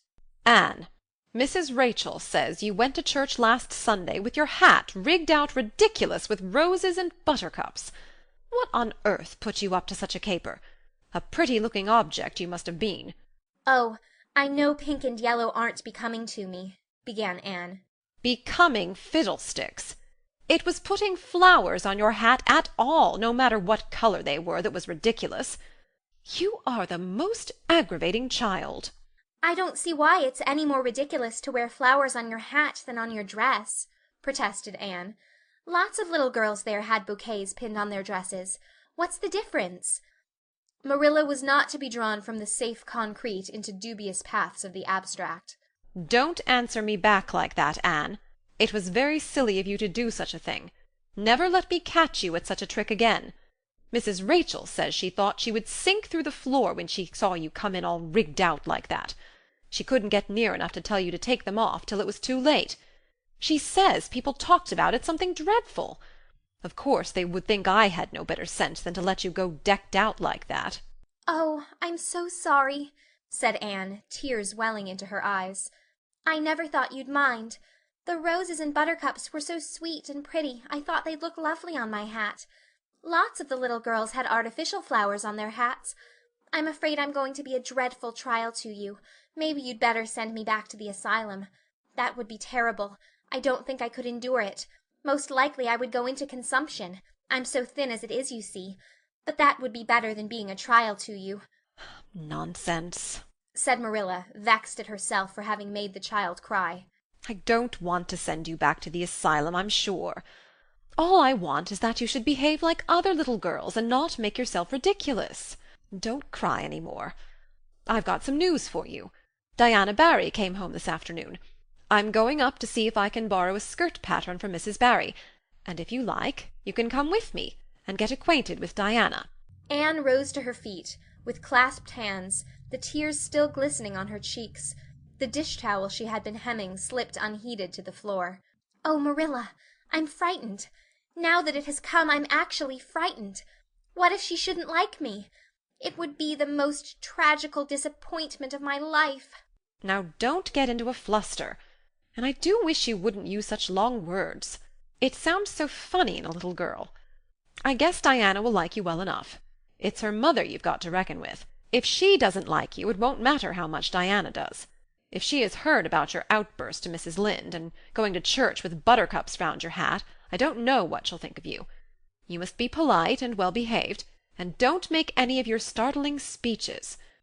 For pity's sake, if the child isn't actually trembling! Anne was trembling. Her face was pale and tense. "Oh, Marilla, you'd be excited too if you were going to meet a little girl you hoped to be your bosom friend and whose mother mightn't like you," she said as she hastened to get her hat. They went over to Orchard Slope by the short cut across the brook and up the firry hill grove. Mrs. Barry came to the kitchen door in answer to Marilla's knock. She was a tall, black-eyed, black-haired woman with a very resolute mouth. She had the reputation of being very strict with her children. "How do you do, Marilla?" she said cordially. "Come in. And this is the little girl you have adopted, I suppose." Yes, this is Anne Shirley, said Marilla. "Spelled with an E," gasped Anne, who, tremulous and excited as she was determined there should be no misunderstanding on that important point. Mrs. Barry, not hearing or not comprehending, merely shook hands and said kindly, "How are you?" "I am well in body, although considerably rumpled up in spirit, thank you, ma'am," said Anne gravely. Then aside to Marilla in an audible whisper, "There wasn't anything startling in that, was there, Marilla?" Diana was sitting on the sofa, reading a book which she dropped when the callers entered. She was a very pretty little girl, with her mother's black eyes and hair, and rosy cheeks, and the merry expression which was her inheritance from her father. "This is my little girl, Diana," said Mrs. Barry. "Diana, you might take Anne out into the garden and show her your flowers. It will be better for you than straining your eyes over that book. She reads entirely too much." This to Marilla as the little girls went out. "And I can't prevent her, for her father aids and abets her. She's always poring over a book. I'm glad she has the prospect of a playmate. Perhaps it will take her more out of doors." Outside in the garden, which was full of mellow sunset light streaming through the dark old firs to the west of it, stood Anne and Diana, gazing bashfully at each other over a clump of gorgeous tiger lilies. The Barry garden was a bowery wilderness of flowers, which would have delighted Anne's heart at any time less fraught with destiny. It was encircled by huge old willows and tall firs, beneath which flourished flowers that loved the shade. Prim, right-angled paths neatly bordered with clamshells intersected it like moist red ribbons, and in the beds between old-fashioned flowers ran riot. There were rosy bleeding hearts and great splendid crimson peonies, white fragrant narcissi and thorny sweet Scotch roses, pink and blue and white columbines and lilac-tinted bouncing bets, clumps of southernwood and ribbon-grass and mint, purple Adam and Eve, daffodils, and masses of sweet clover white with its delicate, fragrant, feathery sprays, scarlet lightning that shot its fiery lances over prim, white musk-flowers. A garden it was where sunshine lingered and bees hummed, and winds, beguiled into loitering, purred and rustled. "Oh, Diana," said Anne at last, clasping her hands and speaking almost in a whisper. "Oh, do you think you can like me a little? Enough to be my bosom friend?" Diana laughed. Diana always laughed before she spoke. "Why, I guess so," she said frankly. "I'm awfully glad you've come to live at Green Gables. It will be jolly good to have somebody to play with. There isn't any other girl who lives near enough to play with, and I've no sisters big enough." "Will you swear to be my friend for ever and ever?" demanded Anne eagerly. Diana looked shocked. "Why, it's dreadfully wicked to swear," she said rebukingly. "Oh, no, not my kind of swearing. There are two kinds, you know." "I never heard of but one kind," said Diana doubtfully. "There really is another. Oh, it isn't wicked at all. It just means vowing and promising solemnly." "Well, I don't mind doing that," agreed Diana, relieved. "How do you do it?" "We must join hands, so," said Anne gravely. "It ought to be over running water. We'll just imagine this path is running water. I'll repeat the oath first. I solemnly swear to be faithful to my bosom friend, Diana Barry, as long as the sun and moon shall endure. Now you say it and put my name in it." Diana repeated the oath with a laugh fore and aft. Then she said, "You're a queer girl, Anne. I heard before that you were queer, but I believe I'm going to like you real well."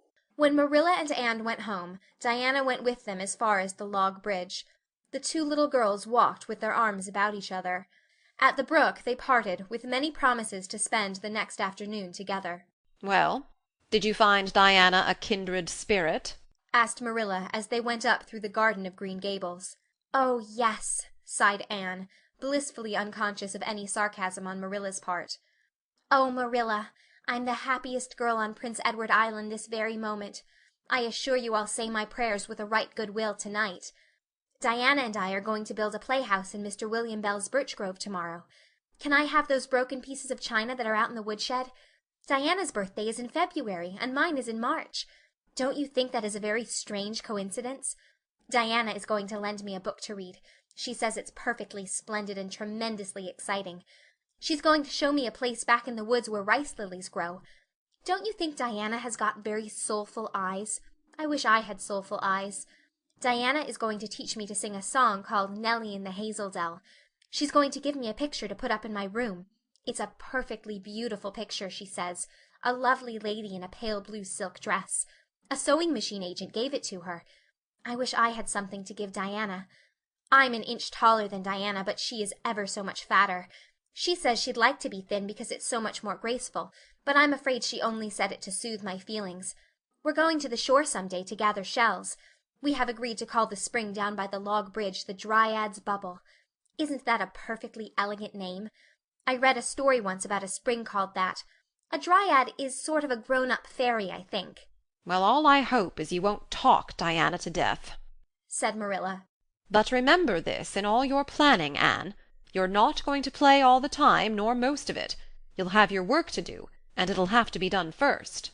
Anne's cup of happiness was full, and Matthew caused it to overflow. He had just got home from a trip to the store at Carmody, and he sheepishly produced a small parcel from his pocket and handed it to Anne, with a deprecatory look at Marilla. I heard you say you liked chocolate sweeties, so I got you some, he said. Humph, sniffed Marilla. It'll ruin her teeth and stomach. There, there, child, don't look so dismal. You can eat those, since Matthew has gone and got them. He'd better have brought you peppermints. They're wholesomer. Don't sicken yourself eating them all at once now. Oh, no, indeed I won't, said Anne eagerly. I'll just eat one tonight, Marilla. And I can give Diana half of them, can't I? The other half will taste twice as sweet to me if I give some to her. It's delightful to think I have something to give her. I will say it for the child, said Marilla when Anne had gone to her gable. She isn't stingy. I'm glad. For of all faults I detest stinginess in a child. Dear me, it's only 3 weeks since she came, and it seems as if she'd been here always. I can't imagine the place without her. Now don't be looking I told you so, Matthew. That's bad enough in a woman, but it isn't to be endured in a man. I'm perfectly willing to own up that I'm glad I consented to keep the child, and that I'm getting fond of her. But don't you rub it in, Matthew Cuthbert. End of chapter 12. Chapter 11. Anne's impression of Sunday school. Well, how do you like them? said Marilla. Anne was standing in the gable room, looking solemnly at 3 new dresses spread out on the bed. One was of snuffy-colored gingham which Marilla had been tempted to buy from a peddler the preceding summer because it looked so serviceable. One was of black and white checkered sateen which she had picked up at a bargain counter in the winter, and one was a stiff print of an ugly blue shade which she had purchased that week at a Carmody store.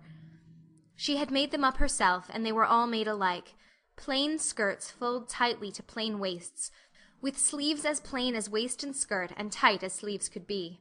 "I'll imagine that I like them," said Anne soberly. I don't want you to imagine it, said Marilla, offended. Oh, I can see you don't like the dresses. What is the matter with them? Aren't they neat and clean and new? Yes. Then why don't you like them? They're not pretty, said Anne reluctantly. Pretty? Marilla sniffed. I didn't trouble my head about getting pretty dresses for you. I don't believe in pampering vanity, Anne, I'll tell you that right off. Those dresses are good, sensible, serviceable dresses, without any frills or furbelows about them, and they're all you'll get this summer. The brown gingham and the blue print will do you for school when you begin to go. The sateen is for church and Sunday school. I'll expect you to keep them neat and clean and not to tear them. I should think you'd be grateful to get most anything after those skimpy wincey things you've been wearing. "Oh, I am grateful," protested Anne. "But I'd be ever so much gratefuller if you'd made just one of them with puffed sleeves. Puffed sleeves are so fashionable now. It would give me such a thrill, Marilla, just to wear a dress with puffed sleeves." Well, you'll have to do without your thrill. I hadn't any material to waste on puffed sleeves. I think they are ridiculous-looking things anyhow. I prefer the plain, sensible ones. "But I'd rather look ridiculous when everybody else does than plain and sensible all by myself," persisted Anne mournfully. Trust you for that. Well, hang those dresses carefully up in your closet, and then sit down and learn the Sunday school lesson. I got a quarterly from Mr. Bell for you, and you'll go to Sunday school tomorrow," said Marilla, disappearing downstairs in high dudgeon. Anne clasped her hands and looked at the dresses. "I did hope there would be a white one with puffed sleeves," she whispered disconsolately. "I prayed for one, but I didn't much expect it on that account. I didn't suppose God would have time to bother about a little orphan girl's dress. I knew I'd just have to depend on Marilla for it. Well, fortunately I can imagine that one of them is of snow-white muslin with lovely lace frills and 3 puffed sleeves." The next morning, warnings of a sick headache prevented Marilla from going to Sunday school with Anne. "You'll have to go down and call for Mrs. Lynde, Anne," she said. "She'll see that you get into the right class. Now mind you behave yourself properly. Stay to preaching afterwards, and ask Mrs. Lynde to show you our pew. Here's a cent for collection. Don't stare at people, and don't fidget. I shall expect you to tell me the text when you come home." Anne started off irreproachable, arrayed in the stiff black and white sateen, which, while decent as regards length and certainly not open to the charge of skimpiness, contrived to emphasize every corner and angle of her thin figure. Her hat was a little, flat, glossy new sailor, the extreme plainness of which had likewise much disappointed Anne, who had permitted herself secret visions of ribbon and flowers. The latter, however, were supplied before Anne reached the main road, for being confronted halfway down the lane with a golden frenzy of wind-stirred buttercups and a glory of wild roses, Anne promptly and liberally garlanded her hat with a heavy wreath of them. Whatever other people might have thought of the result, it satisfied Anne, and she tripped gaily down the road, holding her ruddy head with its decoration of pink and yellow very proudly. When she had reached Mrs. Lynde's house, she found that lady gone. Nothing daunted, Anne proceeded onward to the church alone. In the porch she found a crowd of little girls, all more or less gaily attired in whites and blues and pinks, and all staring with curious eyes at this stranger in their midst, with her extraordinary head adornment. Avonlea little girls had already heard queer stories about Anne. Mrs. Lynde said she had an awful temper. Jerry Biot, the hired boy at Green Gables, said she talked all the time to herself or to the trees and flowers like a crazy girl. They looked at her and whispered to each other behind their quarterlies. Nobody made any friendly advances, then or later on when the opening exercises were over and Anne found herself in Miss Rogerson's class. Miss Rogerson was a middle-aged lady who had taught a Sunday school class for 20 years. Her method of teaching was to ask the printed questions from the quarterly and look sternly over its edge at the particular little girl she thought ought to answer the question. She looked very often at Anne, and Anne, thanks to Marilla's drilling, answered promptly, but it may be questioned if she understood very much about either question or answer. She did not think she liked Miss Rogerson, and she felt very miserable. Every other little girl in the class had puffed sleeves. Anne felt that life was really not worth living without puffed sleeves. "Well, how did you like Sunday school?" Marilla wanted to know when Anne came home. Her wreath having faded, Anne had discarded it in the lane, so Marilla was spared the knowledge of that for a time. "I didn't like it a bit. It was horrid." "Anne Shirley!" said Marilla rebukingly. Anne sat down on the rocker with a long sigh, kissed one of Bonny's leaves, and waved her hand to a blossoming fuchsia. "They might have been lonesome while I was away," she explained. "And now about the Sunday school. I behaved well, just as you told me. Mrs. Lynde was gone, but I went right on myself. I went into the church with a lot of other little girls, and I sat in the corner of a pew by the window while the opening exercises went on. Mr. Bell made an awfully long prayer. I would have been dreadfully tired before he got through if I hadn't been sitting by that window. But it looked right out on the Lake of Shining Waters, so I just gazed at that and imagined all sorts of splendid things. You shouldn't have done anything of the sort. You should have listened to Mr. Bell. But he wasn't talking to me, protested Anne. He was talking to God, and he didn't seem to be very much interested in it either. I think he thought God was too far off to make it worth while. I said a little prayer myself, though. There was a long row of white birches hanging over the lake, and the sunshine fell down through them, way, way down deep into the water. Oh, Marilla, it was like a beautiful dream. It gave me a thrill, and I just said, "Thank you for it, God," 2 or 3 times. Not out loud, I hope, said Marilla anxiously. Oh, no, just under my breath. Well, Mr. Bell did get through at last, and they told me to go into the classroom with Miss Rogerson's class. There were 9 other girls in it. They all had puffed sleeves. I tried to imagine mine were puffed too, but I couldn't. Why couldn't I? It was as easy as could be to imagine they were puffed when I was alone in the east gable, but it was awfully hard there among the others who had really truly puffs. You shouldn't have been thinking about your sleeves in Sunday school. You should have been attending to the lesson. I hope you knew it. Oh, yes, and I answered a lot of questions. Miss Rogerson asked ever so many. I don't think it was fair for her to do all the asking. There were lots I wanted to ask her, but I didn't like to because I didn't think she was a kindred spirit. Then all the other little girls recited a paraphrase. She asked me if I knew any. I told her I didn't, but I could recite "The Dog at His Master's Grave" if she liked. That's in the Third Royal Reader.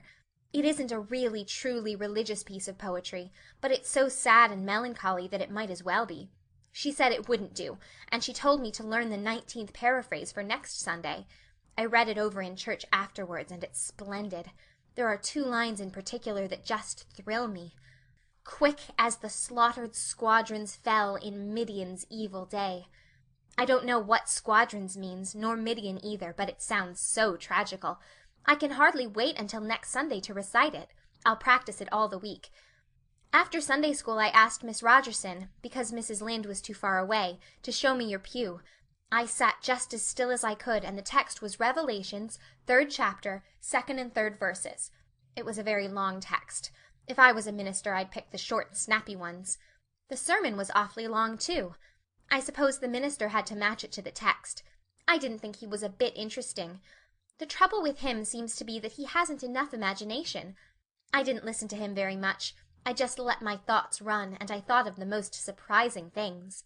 Marilla felt helplessly that all this should be sternly reproved, but she was hampered by the undeniable fact that some of the things Anne had said, especially about the minister's sermons and Mr. Bell's prayers, were what she herself had really thought deep down in her heart for years, but had never given expression to. It almost seemed to her that those secret, unuttered, critical thoughts had suddenly taken visible and accusing shape and form in the person of this outspoken morsel of neglected humanity. End of Chapter 11. Chapter 22. Anne is invited out to tea. And what are your eyes popping out of your head about now? Asked Marilla, when Anne had just come in from a run to the post office. Have you discovered another kindred spirit? Excitement hung around Anne like a garment, shone in her eyes, kindled in every feature. She had come dancing up the lane, like a wind-blown sprite, through the mellow sunshine and lazy shadows of the August evening. "No, Marilla, but oh, what do you think? I am invited to tea at the manse tomorrow afternoon. Mrs. Allan left the letter for me at the post office. Just look at it, Marilla. Miss Anne Shirley, Green Gables. That is the first time I was ever called Miss. Such a thrill as it gave me. I shall cherish it forever among my choicest treasures." Mrs. Allan told me she meant to have all the members of her Sunday school class to tea in turn, said Marilla, regarding the wonderful event very coolly. You needn't get in such a fever over it. Do learn to take things calmly, child. For Anne to take things calmly would have been to change her nature. All spirit and fire and dew as she was, the pleasures and pains of life came to her with trebled intensity. Marilla felt this and was vaguely troubled over it, realizing that the ups and downs of existence would probably bear hardly on this impulsive soul, and not sufficiently understanding that the equally great capacity for delight might more than compensate. Therefore Marilla conceived it to be her duty to drill Anne into a tranquil uniformity of disposition, as impossible and alien to her as to a dancing sunbeam in one of the brook shallows. She did not make much headway, as she sorrowfully admitted to herself. The downfall of some dear hope or plan plunged Anne into deeps of affliction. The fulfillment thereof exalted her to dizzy realms of delight. Marilla had almost begun to despair of ever fashioning this waif of the world into her model little girl of demure manners and prim deportment. Neither would she have believed that she really liked Anne much better as she was. Anne went to bed that night speechless with misery, because Matthew had said the wind was round northeast, and he feared it would be a rainy day tomorrow. The rustle of the poplar leaves about the house worried her, it sounded so like pattering raindrops, and the full, far-away roar of the Gulf, to which she listened delightedly at other times, loving its strange, sonorous, haunting rhythm, now seemed like a prophecy of storm and disaster to a small maiden who particularly wanted a fine day. Anne thought that the morning would never come. But all things have an end, even nights before the day on which you were invited to take tea at the manse. The morning, in spite of Matthew's predictions, was fine, and Anne's spirits soared to their highest. "Oh, Marilla, there is something in me today that makes me just love everybody I see," she exclaimed, as she washed the breakfast dishes. "You don't know how good I feel. Wouldn't it be nice if it could last? I believe I could be a model child if I were just invited out to tea every day. But oh, Marilla, it's a solemn occasion, too. I feel so anxious. What if I shouldn't behave properly? You know I never had tea at a manse before, and I'm not sure that I know all the rules of etiquette, although I've been studying the rules given in the etiquette department of the Family Herald ever since I came here. I'm so afraid I'll do something silly, or forget to do something I should do. Would it be good manners to take a second helping of anything if you wanted to very much?" The trouble with you, Anne, is that you're thinking too much about yourself. You should just think of Mrs. Allan, and what would be nicest and most agreeable to her," said Marilla, hitting for once in her life on a very sound and pithy piece of advice. Anne instantly realized this. "You are right, Marilla. I'll try not to think about myself at all." Anne evidently got through her visit without any serious breach of etiquette, for she came home through the twilight, under a great high-sprung sky gloried over with trails of saffron and rosy cloud, in a beatified state of mind, and told Marilla all about it happily, sitting on the big red sandstone slab at the kitchen door, with her tired curly head in Marilla's gingham lap. A cool wind was blowing down over the long harvest fields from the rims of furry western hills, and whistling through the poplars. One clear star hung over the orchard, and the fireflies were flitting over in Lover's Lane, in and out among the ferns and rustling boughs. Anne watched them as she talked, and somehow felt that wind and stars and fireflies were all tangled up together into something unutterably sweet and enchanting. "Oh, Marilla, I've had a most fascinating time. I feel that I have not lived in vain, and I shall always feel like that even if I should never be invited to tea at a manse again. When I got there Mrs. Allan met me at the door. She was dressed in the sweetest dress of pale pink organdy, with dozens of frills and elbow sleeves, and she looked just like a seraph. I really think I'd like to be a minister's wife when I grow up, Marilla. A minister mightn't mind my red hair because he wouldn't be thinking of such worldly things. But then of course one would have to be naturally good, and I'll never be that, so I suppose there's no use in thinking about it. Some people are naturally good, you know, and others are not. I'm one of the others. Mrs. Lynde says I'm full of original sin. No matter how hard I try to be good, I can never make such a success of it as those who are naturally good. It's a good deal like geometry, I expect. But don't you think that trying so hard ought to count for something? Mrs. Allan is one of the naturally good people. I love her passionately. You know there are some people, like Matthew and Mrs. Allan, that you can love right off without any trouble. And there are others, like Mrs. Lynde, that you have to try very hard to love. You know you ought to love them because they know so much and are such active workers in the church, but you have to keep reminding yourself of it all the time or else you forget. There was another little girl at the manse to tea, from the White Sands Sunday School. Her name was Loretta Bradley, and she was a very nice little girl.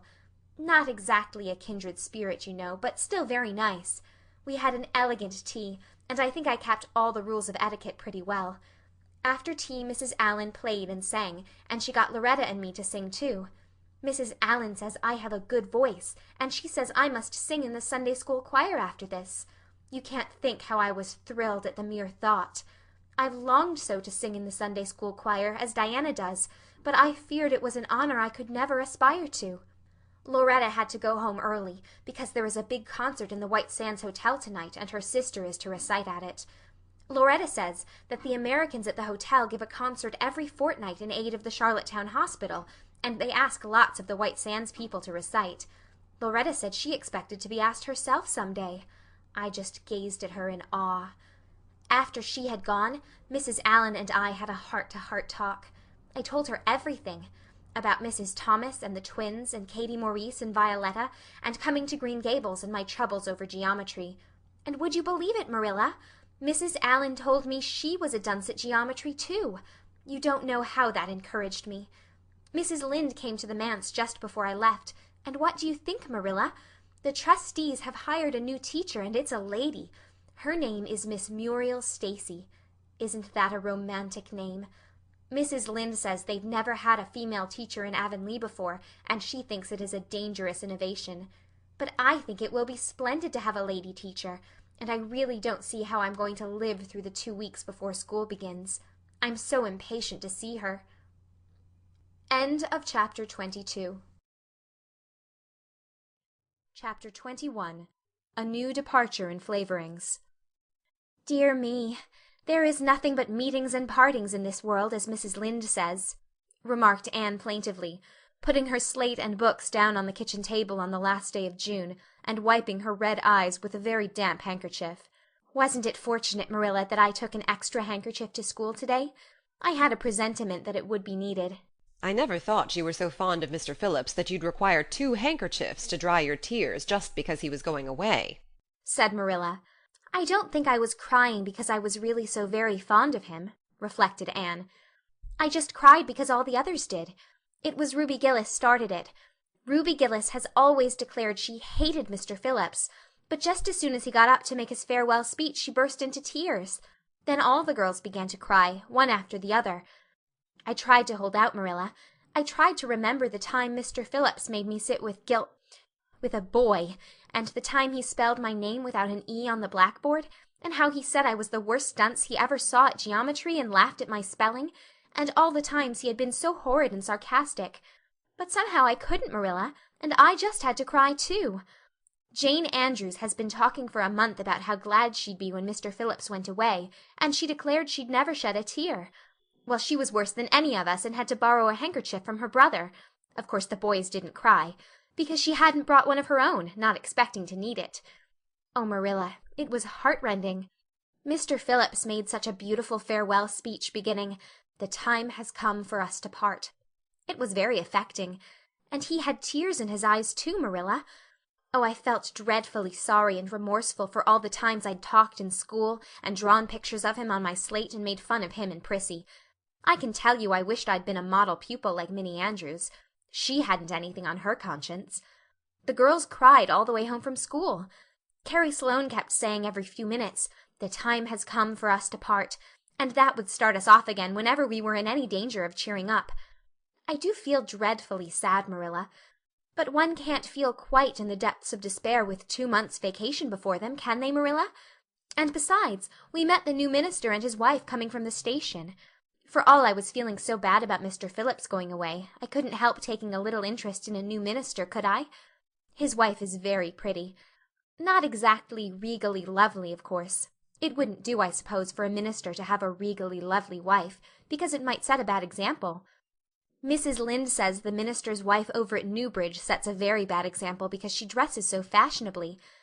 Our new minister's wife was dressed in blue muslin, with lovely puffed sleeves and a hat trimmed with roses. Jane Andrews said she thought puffed sleeves were too worldly for a minister's wife, but I didn't make any such uncharitable remark, Marilla, because I know what it is to long for puffed sleeves. Besides, she's only been a minister's wife for a little while, so one should make allowances, shouldn't they? They are going to board with Mrs. Lynde until the manse is ready. If Marilla, in going down to Mrs. Lynde's that evening, was actuated by any motive save her avowed one of returning the quilting frames she had borrowed the preceding winter, it was an amiable weakness shared by most of the Avonlea people. Many a thing Mrs. Lynde had lent, sometimes never expecting to see it again, came home that night in charge of the borrowers thereof.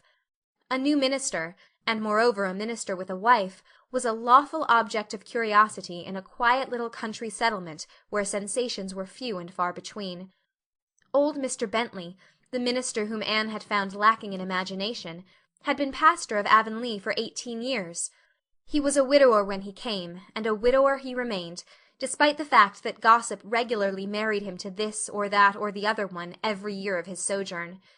In the preceding February he had resigned his charge and departed amid the regrets of his people, most of whom had the affection born of long intercourse for their good old minister, in spite of his shortcomings as an orator. Since then the Avonlea church had enjoyed a variety of religious dissipation in listening to the many and various candidates and supplies who came Sunday after Sunday to preach on trial. These stood or fell by the judgment of the fathers and mothers in Israel, but a certain small red-haired girl who sat meekly in the corner of the old Cuthbert pew also had her opinions about them, and discussed the same in full with Matthew, Marilla always declining from principle to criticize ministers in any shape or form. "I don't think Mr. Smith would have done, Matthew," was Anne's final summing up. "Mrs. Lynde says his delivery was so poor, but I think his worst fault was just like Mr. Bentley's. He had no imagination. And Mr. Terry had too much. He let it run away with him just as I did mine in the matter of the haunted wood. Besides, Mrs. Lynde says his theology wasn't sound. Mr. Gresham was a very good man, and a very religious man, but he told too many funny stories and made the people laugh in church. He was undignified, and you must have some dignity about a minister, mustn't you, Matthew? I thought Mr. Marshall was decidedly attractive, but Mrs. Lynde says he isn't married, or even engaged, because she made special inquiries about him, and she says it would never do to have a young unmarried minister in Avonlea, because he might marry in the congregation, and that would make trouble. Mrs. Lynde is a very far-seeing woman, isn't she, Matthew? I'm very glad they've called Mr. Allen. I liked him, because his sermon was interesting, and he prayed as if he meant it, and not just as if he did it because he was in the habit of it. Mrs. Lynde says he isn't perfect, but she says she supposes we couldn't expect a perfect minister for $750 a year, and anyhow his theology is sound because she questioned him thoroughly on all the points of doctrine. And she knows his wife's people, and they are most respectable, and the women are all good housekeepers. Mrs. Lynde says that sound doctrine in the man and good housekeeping in the woman make an ideal combination for a minister's family. The new minister and his wife were a young, pleasant-faced couple, still on their honeymoon, and full of all good and beautiful enthusiasms for their chosen life work. Avonlea opened its heart to them from the start. Old and young liked the frank, cheerful young man with his high ideals, and the bright, gentle little lady who assumed the mistress-ship of the manse. With Mrs. Allen, Anne fell promptly and wholeheartedly in love. She had discovered another kindred spirit. "Mrs. Allen is perfectly lovely," she announced one Sunday afternoon. "She's taken our class, and she's a splendid teacher. She said right away she didn't think it was fair for the teacher to ask all the questions. And you know, Marilla, that is exactly what I've always thought. She said we could ask her any question we liked, and I asked ever so many. I'm good at asking questions, Marilla." "I believe you," was Marilla's emphatic comment. "Nobody else asked any except Ruby Gillis, and she asked if there was to be a Sunday school picnic this summer. I didn't think that was a very proper question to ask, because it hadn't any connection with the lesson. The lesson was about Daniel in the lion's den. But Mrs. Allen just smiled and said she thought there would be. Mrs. Allen has a lovely smile.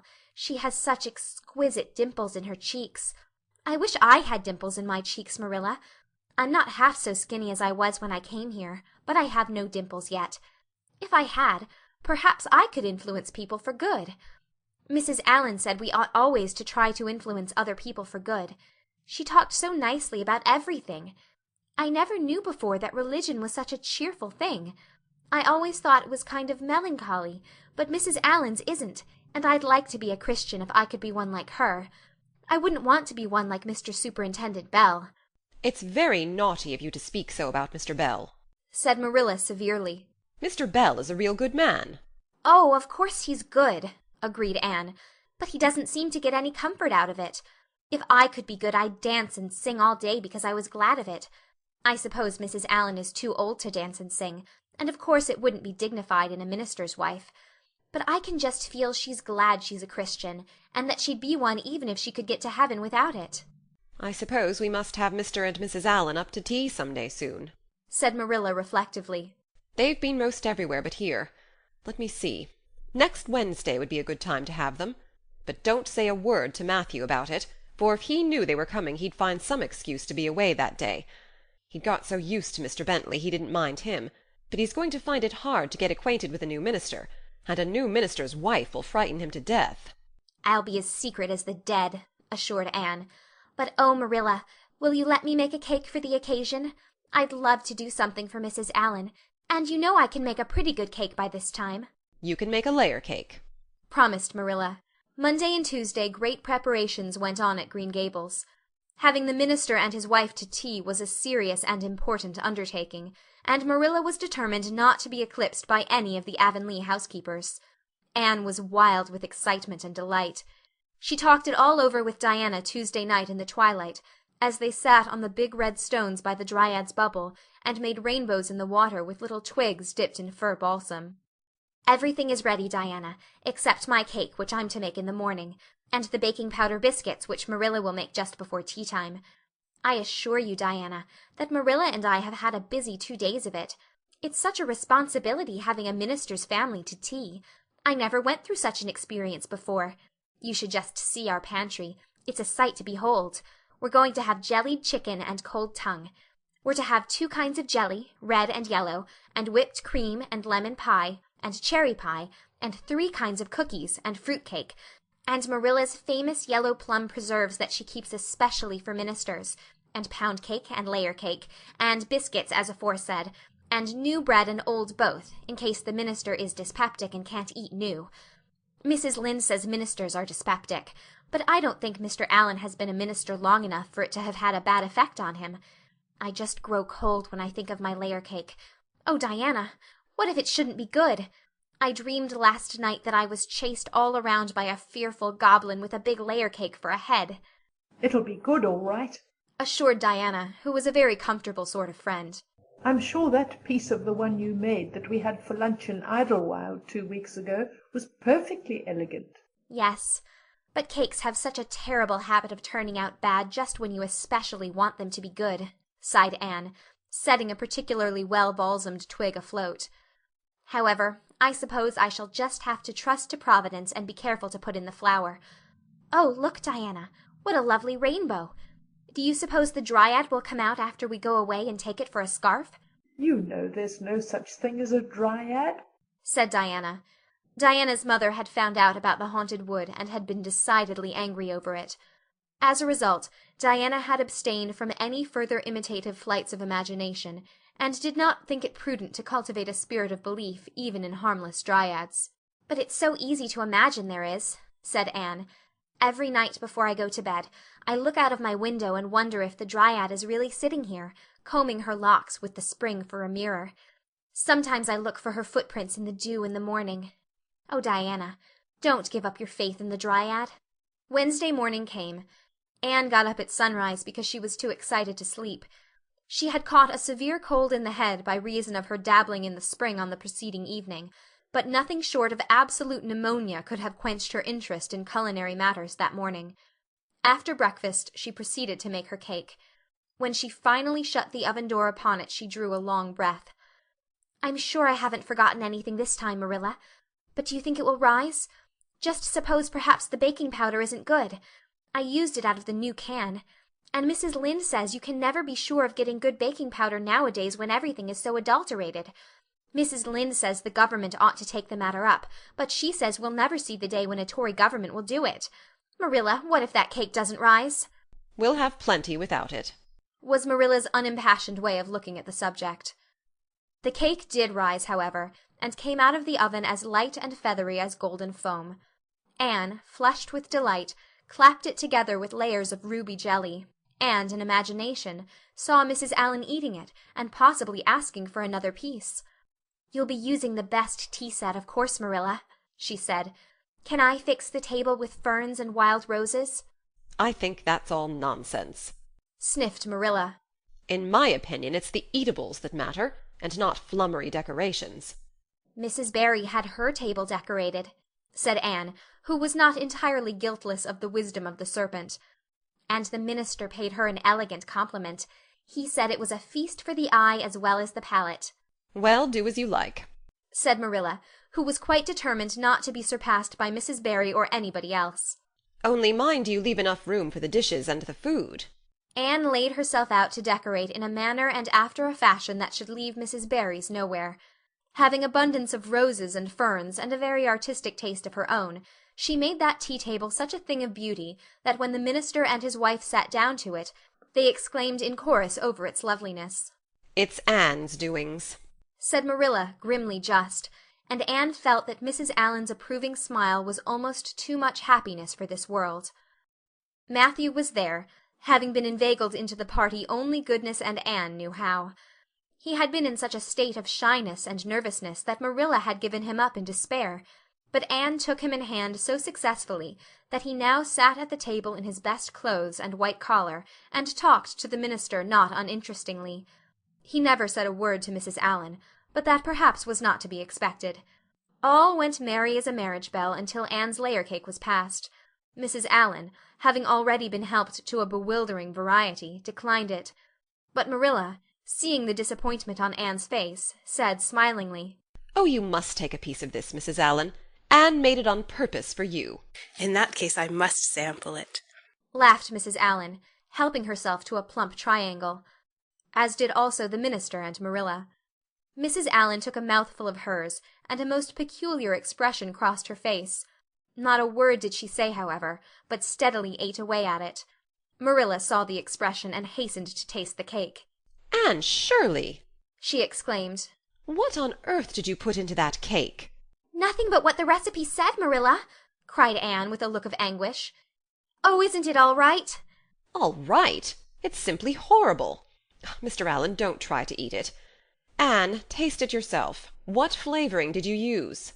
"Vanilla," said Anne, her face scarlet with mortification after tasting the cake. "Only vanilla. Oh, Marilla, it must have been the baking powder. I had my suspicions of that baking powder fiddlesticks. Go and bring me the bottle of vanilla you used." Anne fled to the pantry and returned with a small bottle partially filled with a brown liquid and labeled yellowly, "Best Vanilla." Marilla took it, uncorked it, smelled it. "Mercy on us, Anne, you've flavored that cake with anodyne liniment. I broke the liniment bottle last week and poured what was left into an old empty vanilla bottle. I suppose it's partly my fault. I should have warned you. But for pity's sake, why couldn't you have smelled it?" Anne dissolved into tears under this double disgrace. "I couldn't. I had such a cold." And with this she fairly fled to the gable chamber, where she cast herself on the bed and wept as one who refuses to be comforted. Presently a light step sounded on the stairs, and somebody entered the room. "Oh, Marilla," sobbed Anne, without looking up, "I'm disgraced forever. I shall never be able to live this down. It will get out. Things always do get out in Avonlea. Diana will ask me how my cake turned out, and I shall have to tell her the truth. I shall always be pointed at as the girl who flavored a cake with anodyne liniment. The boys in school will never get over laughing at it. Oh, Marilla, if you have a spark of Christian pity, don't tell me that I must go down and wash the dishes after this. I'll wash them when the minister and his wife are gone, but I cannot ever look Mrs. Allen in the face again. Perhaps she'll think I tried to poison her.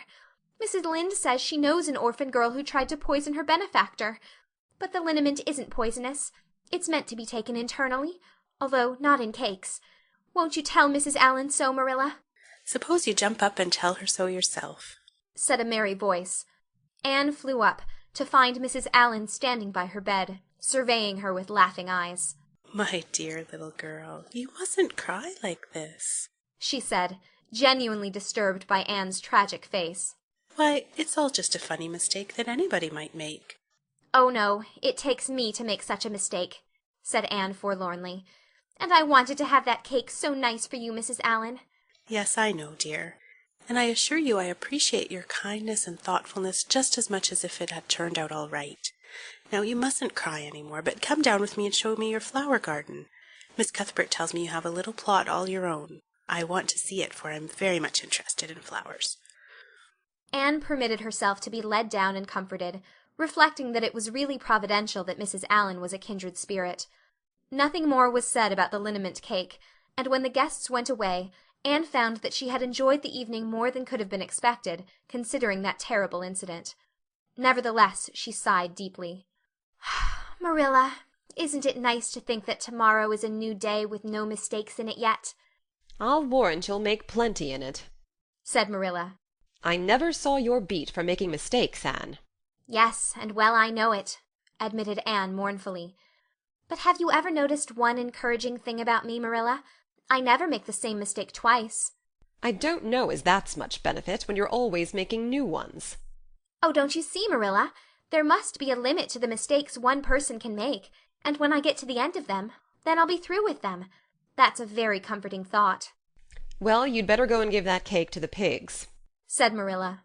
"It isn't fit for any human to eat, not even Jerry Buote." End of chapter 21. Chapter 20. A Good Imagination Gone Wrong. Spring had come once more to Green Gables, the beautiful, capricious, reluctant Canadian spring, lingering along through April and May in a succession of sweet, fresh, chilly days, with pink sunsets and miracles of resurrection and growth. The maples in Lover's Lane were red-budded, and little curly ferns pushed up around the Dryad's bubble. Away up in the barrens, behind Mr. Silas Sloane's place, the mayflowers blossomed out, pink and white stars of sweetness under their brown leaves. All the schoolgirls and boys had one golden afternoon gathering them, coming home in the clear, echoing twilight with arms and baskets full of flowery spoil. "I'm so sorry for people who live in lands where there are no mayflowers," said Anne. "Diana says perhaps they have something better, but there couldn't be anything better than mayflowers, could there, Marilla? And Diana says if they don't know what they are like, they don't miss them. But I think that is the saddest thing of all. I think it would be tragic, Marilla, not to know what mayflowers are like and not to miss them. Do you know what I think mayflowers are, Marilla? I think they must be the souls of the flowers that died last summer, and this is their heaven. But we had a splendid time today, Marilla. We had our lunch down in a big mossy hollow by an old well. Such a romantic spot. Charlie Sloane dared Artie Gillis to jump over it, and Artie did because he wouldn't take a dare. Nobody would in school. It is very fashionable to dare. Mr. Phillips gave all the mayflowers he found to Prissy Andrews, and I heard him say, "Sweets to the sweet." He got that out of a book, I know, but it shows he has some imagination. I was offered some mayflowers too, but I rejected them with scorn. I can't tell you the person's name because I have vowed never to let it cross my lips. We made wreaths of the mayflowers and put them on our hats, and when the time came to go home we marched in procession down the road, 2 by 2, with our bouquets and wreaths, singing My Home on the Hill. Oh, it was so thrilling, Marilla. All Mr. Silas Sloane's folks rushed out to see us, and everybody we met on the road stopped and stared after us. We made a real sensation. "Not much wonder. Such silly doings," was Marilla's response. After the mayflowers came the violets, and Violet Vale was empurpled with them. Anne walked through it on her way to school with reverent steps and worshipping eyes, as if she trod on holy ground. "Somehow," she told Diana, "when I'm going through here I don't really care whether anybody gets ahead of me in class or not. But when I'm up in school it's all different and I care as much as ever. There's such a lot of different Annes in me. I sometimes think that is why I'm such a troublesome person. If I was just the one Anne it would be ever so much more comfortable, but then it wouldn't be half so interesting." One June evening, when the orchards were pink-blossomed again, when the frogs were singing silverly sweet in the marshes about the head of the Lake of Shining Waters, and the air was full of the savour of clover fields and balsamic fir woods, Anne was sitting by her gable window. She had been studying her lessons, but it had grown too dark to see the book, so she had fallen into wide-eyed reverie, looking out past the boughs of the Snow Queen, once more bestarred with its tufts of blossom. In all essential respects the little gable chamber was unchanged. The walls were as white, the pincushion as hard, the chairs as stiffly and yellowly upright as ever. Yet the whole character of the room was altered. It was full of a new, vital, pulsing personality that seemed to pervade it, and to be quite independent of schoolgirl books and dresses and ribbons, and even of the cracked blue jug full of apple blossoms on the table. It was as if all the dreams, sleeping and waking, of its vivid occupant had taken a visible although unmaterial form, and had tapestried the bare room with splendid filmy tissues of rainbow and moonshine. Presently Marilla came briskly in with some of Anne's freshly ironed school aprons. She hung them over a chair and sat down with a short sigh. She had had one of her headaches that afternoon, and although the pain had gone she felt weak and tuckered out, as she expressed it. Anne looked at her with eyes limpid with sympathy. "I do truly wish I could have had the headache in your place, Marilla. I would have endured it joyfully for your sake." "I guess you did your part in attending to the work and letting me rest," said Marilla. "You seem to have got on fairly well, and made fewer mistakes than usual. Of course, it wasn't exactly necessary to starch Matthew's handkerchiefs. And most people, when they put a pie in the oven to warm up for dinner, take it out and eat it when it gets hot, instead of leaving it to be burned to a crisp. But that doesn't seem to be your way, evidently." Headaches always left Marilla somewhat sarcastic. "Oh, I'm so sorry," said Anne penitently. "I never thought about that pie from the moment I put it in the oven till now, although I felt instinctively that there was something missing on the dinner table. I was firmly resolved when you left me in charge this morning not to imagine anything but keep my thoughts on facts. I did pretty well until I put the pie in, and then an irresistible temptation came to me to imagine I was an enchanted princess shut up in a lonely tower with a handsome knight riding to my rescue on a coal-black steed. So that is how I came to forget the pie. I didn't know I starched the handkerchiefs. All the time I was ironing I was trying to think of a name for a new island Diana and I have discovered up the brook. It's the most ravishing spot, Marilla. There are 2 maple trees on it, and the brook flows right around it. At last it struck me that it would be splendid to call it Victoria Island because we found it on the Queen's birthday. Both Diana and I are very loyal. But I'm sorry about that pie and the handkerchiefs. I wanted to be extra good today because it's an anniversary. Do you remember what happened this day last year, Marilla?" "No, I can't think of anything special." "Oh, Marilla, it was the day I came to Green Gables. I shall never forget it. It was the turning point in my life. Of course it wouldn't seem so important to you. I've been here for a year and I've been so happy. Of course I've had my troubles, but one can live down troubles. Are you sorry you kept me, Marilla?" "No, I can't say I'm sorry," said Marilla, who sometimes wondered how she could have lived before Anne came to Green Gables. "No, not exactly sorry. If you've finished your lessons, Anne, I want you to run over and ask Mrs. Barry if she'll lend me Diana's apron pattern." "Oh, it's too dark," cried Anne. "Too dark? Why, it's only twilight. And goodness knows you've gone over often enough after dark." "I'll go over early in the morning," said Anne eagerly. "I'll get up at sunrise and go over, Marilla." "What has got into your head now, Anne Shirley? I want that pattern to cut out your new apron this evening. Go at once, and be smart, too." "I'll have to go around by the road then," said Anne, taking up her hat reluctantly. "Go by the road and waste half an hour? I'd like to catch you." "I can't go through the haunted wood, Marilla," cried Anne desperately. Marilla stared. "The haunted wood? Are you crazy? What under the canopy is the haunted wood?"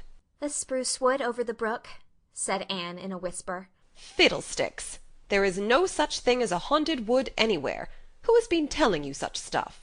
"Nobody," confessed Anne. "Diana and I just imagined the wood was haunted. All the places around here are so commonplace. We just got this up for our own amusement. We began it in April. A haunted wood is so very romantic, Marilla. We chose the spruce grove because it's so gloomy. Oh, we have imagined the most harrowing things. There's a white lady walks along the brook just about this time of the night and wrings her hands and utters wailing cries. She appears when there is to be a death in the family. And the ghost of a little murdered child haunts the corner up by Idlewild. It creeps up behind you and lays its cold fingers on your hand. So. Oh, Marilla, it gives me a shudder to think of it. And there's a headless man stalks up and down the path, and skeletons glower at you between the boughs.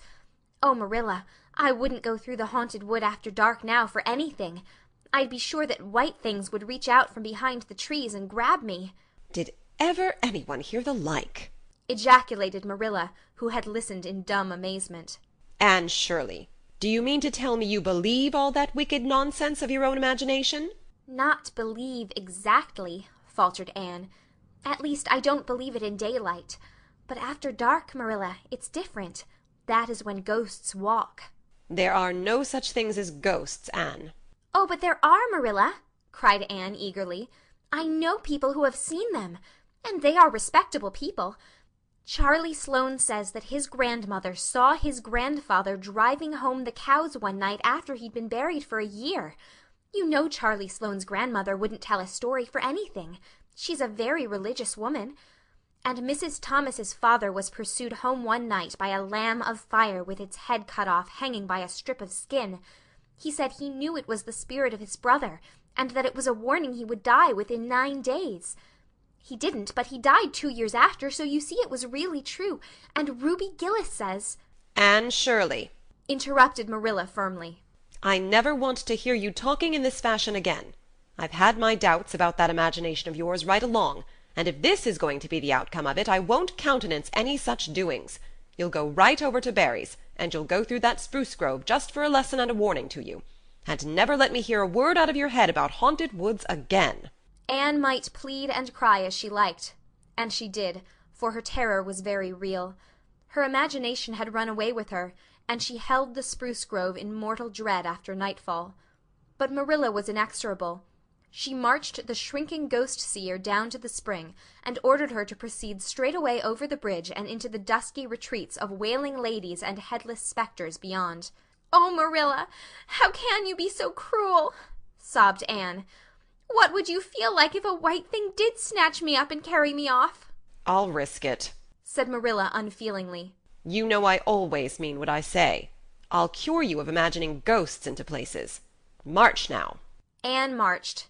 That is, she stumbled over the bridge and went shuddering up the horrible dim path beyond. Anne never forgot that walk. Bitterly did she repent the license she had given to her imagination. The goblins of her fancy lurked in every shadow about her, reaching out their cold, fleshless hands to grasp the terrified small girl who had called them into being. A white strip of birch bark blowing up from the hollow over the brown floor of the grove made her heart stand still. The long-drawn wail of 2 old boughs rubbing against each other brought out the perspiration in beads on her forehead. The swoop of bats in the darkness over her was as the wings of unearthly creatures. When she reached Mr. William Bell's field, she fled across it as if pursued by an army of white things, and arrived at the Barry kitchen door so out of breath that she could hardly gasp out her request for the apron pattern. Diana was away, so that she had no excuse to linger. The dreadful return journey had to be faced. Anne went back over it with shut eyes, preferring to take the risk of dashing her brains out among the boughs to that of seeing a white thing. When she finally stumbled over the log bridge, she drew one long shivering breath of relief. "Well, so nothing caught you?" said Marilla unsympathetically. "Oh, Marilla," chattered Anne, "I'll be contented with commonplace places after this." End of chapter 20. Chapter 19. A Concert, a Catastrophe, and a Confession. "Marilla, can I go over to see Diana just for a minute?" asked Anne, running breathlessly down from the east gable one February evening. "I don't see what you want to be traipsing about after dark for," said Marilla shortly. "You and Diana walked home from school together, and then stood down there in the snow for half an hour more, your tongues going the whole blessed time, clickety-clack. So I don't think you're very badly off to see her again." "But she wants to see me," pleaded Anne. "She has something very important to tell me." "How do you know she has?" "Because she just signaled to me from her window. We have arranged a way to signal with our candles and cardboard. We set the candle on the window-sill and make flashes by passing the cardboard back and forth. So many flashes mean a certain thing. It was my idea, Marilla." "I'll warrant you it was," said Marilla emphatically. "And the next thing you'll be setting fire to the curtains with your signaling nonsense." "Oh, we're very careful, Marilla. And it's so interesting. 2 flashes mean, 'Are you there?' 3 mean yes, and 4 no. 5 mean, 'Come over as soon as possible because I have something important to reveal.' Diana has just signaled 5 flashes, and I'm really suffering to know what it is," Well, you needn't suffer any longer, said Marilla sarcastically. You can go, but you're to be back here in just 10 minutes, remember that. Anne did remember it and was back in the stipulated time, although probably no mortal will ever know just what it cost her to confine the discussion of Diana's important communication within the limits of 10 minutes. But at least she had made good use of them. "Oh, Marilla, what do you think? You know tomorrow is Diana's birthday. Well, her mother told her she could ask me to go home with her from school and stay all night with her. And her cousins are coming over from Newbridge in a big pung sleigh to go to the debating club concert at the hall tomorrow night. And they are going to take Diana and me to the concert. If you'll let me go, that is. You will, won't you, Marilla? Oh, I feel so excited." You can calm down then, because you're not going. You're better at home in your own bed, and as for that club concert, it's all nonsense, and little girls should not be allowed to go out to such places at all. "I'm sure the debating club is a most respectable affair," pleaded Anne. I'm not saying it isn't, but you're not going to begin gadding about to concerts and staying out all hours of the night. Pretty doings for children. I'm surprised at Mrs. Barry's letting Diana go." "But it's such a very special occasion," mourned Anne, on the verge of tears. "Diana has only 1 birthday in a year. It isn't as if birthdays were common things, Marilla. Prissy Andrews is going to recite 'Curfew Must Not Ring Tonight.' That is such a good moral piece, Marilla. I'm sure it would do me lots of good to hear it. And the choir are going to sing 4 lovely pathetic songs that are pretty nearly as good as hymns. And oh, Marilla, the minister is going to take part. Yes, indeed he is. He's going to give an address. That will be just about the same thing as a sermon. Please, mayn't I go, Marilla?" You heard what I said, Anne, didn't you? Take off your boots now and go to bed. It's past 8. "There's just one more thing, Marilla," said Anne, with the air of producing the last shot in her locker. "Mrs. Barry told Diana that we might sleep in the spare room bed. Think of the honor of your little Anne being put in the spare room bed." It's an honor you'll have to get along without.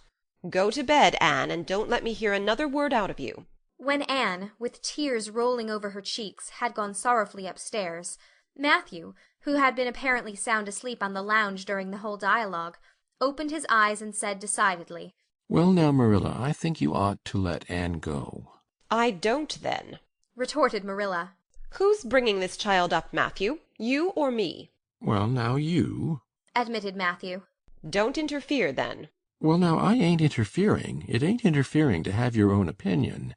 And my opinion is that you ought to let Anne go. You'd think I ought to let Anne go to the moon if she took the notion, I've no doubt, was Marilla's amiable rejoinder.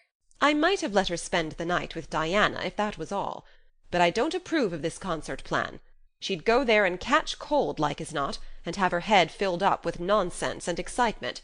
It would unsettle her for a week. I understand that child's disposition and what's good for it better than you, Matthew. I think you ought to let Anne go, repeated Matthew firmly. Argument was not his strong point, but holding fast to his opinion certainly was. Marilla gave a gasp of helplessness and took refuge in silence. The next morning, when Anne was washing the breakfast dishes in the pantry, Matthew paused on his way out to the barn to say to Marilla again, I think you ought to let Anne go, Marilla. For a moment Marilla looked things not lawful to be uttered. Then she yielded to the inevitable and said tartly, Very well, she can go, since nothing else will please you. Anne flew out of the pantry, dripping dishcloth in hand. Oh, Marilla, Marilla, say those blessed words again. I guess once is enough to say them. This is Matthew's doings, and I wash my hands of it. If you catch pneumonia sleeping in a strange bed, or coming out of that hot hall in the middle of the night, don't blame me, blame Matthew. Anne Shirley, you're dripping greasy water all over the floor. I never saw such a careless child. Oh, I know I'm a great trial to you, Marilla, said Anne repentantly. I make so many mistakes. But then just think of all the mistakes I don't make, although I might. I'll get some sand and scrub up the spots before I go to school. Oh, Marilla, my heart was just set on going to that concert. I never was to a concert in my life, and when the other girls talk about them in school I feel so out of it. You didn't know just how I felt about it, but you see Matthew did. Matthew understands me, and it's so nice to be understood, Marilla. Anne was too excited to do herself justice as to lessons that morning in school. Gilbert Blythe spelled her down in class, and left her clear out of sight in mental arithmetic. Anne's consequent humiliation was less than it might have been, however, in view of the concert and the spare-room bed. She and Diana talked so constantly about it all day, that with a stricter teacher than Mr. Phillips, dire disgrace must inevitably have been their portion. Anne felt that she could not have borne it if she had not been going to the concert, for nothing else was discussed that day in school. The Avonlea Debating Club, which met fortnightly all winter, had had several smaller free entertainments, but this was to be a big affair, admission 10 cents, in aid of the library. The Avonlea young people had been practicing for weeks, and all the scholars were especially interested in it by reason of older brothers and sisters who were going to take part. Everybody in school over 9 years of age expected to go, except Carrie Sloane, whose father shared Marilla's opinions about small girls going out to night concerts. Carrie Sloane cried into her grammar all the afternoon, and felt that life was not worth living. For Anne, the real excitement began with the dismissal of school, and increased therefrom in crescendo until it reached to a crash of positive ecstasy in the concert itself. They had a perfectly elegant tea, and then came the delicious occupation of dressing in Diana's little room upstairs. Diana did Anne's front hair in the new pompadour style, and Anne tied Diana's bows with the especial knack she possessed, and they experimented with at least half a dozen different ways of arranging their back hair. At last they were ready, cheeks scarlet and eyes glowing with excitement. True, Anne could not help a little pang when she contrasted her plain black tam and shapeless, tight-sleeve, homemade grey cloth coat with Diana's jaunty fur cap and smart little jacket. But she remembered in time that she had an imagination and could use it. Then Diana's cousins, the Murrays from Newbridge, came. They all crowded into the big pung sleigh, among straw and furry robes. Anne revelled in the drive to the hall, slipping along over the satin-smooth roads with the snow crisping under the runners. There was a magnificent sunset, and the snowy hills and deep blue water of the St. Lawrence Gulf seemed to rim in the splendor, like a huge bowl of pearl and sapphire brimmed with wine and fire. Tinkles of sleigh bells and distant laughter, that seemed like the mirth of wood-elves, came from every quarter. "Oh, Diana," breathed Anne, squeezing Diana's mittened hand under the fur robe. "Isn't it all like a beautiful dream? Do I really look the same as usual? I feel so different that it seems to me it must show in my looks." "You look awfully nice," said Diana, who, having just received a compliment from one of her cousins, felt that she ought to pass it on. "You've got the loveliest colour." The program that night was a series of thrills for at least one listener in the audience, and, as Anne assured Diana, every succeeding thrill was thrillier than the last. When Prissy Andrews, attired in a new pink silk waist with a string of pearls about her smooth white throat and real carnations in her hair, rumor whispered that the master had sent all the way to town for them for her, climbed the slimy ladder, dark without one ray of light, Anne shivered in luxurious sympathy. When the choir sang "Far Above the Gentle Daisies," Anne gazed at the ceiling as if it were frescoed with angels. When Sam Sloane proceeded to explain and illustrate "How Sockery Set a Hen," Anne laughed until people sitting near her laughed too, more out of sympathy with her than with amusement at a selection that was rather threadbare even in Avonlea. And when Mr. Phillips gave Mark Antony's oration over the dead body of Caesar in the most heart-stirring tones, looking at Prissy Andrews at the end of every sentence, Anne felt that she could rise and mutiny on the spot if but one Roman citizen led the way. Only one number on the program failed to interest her.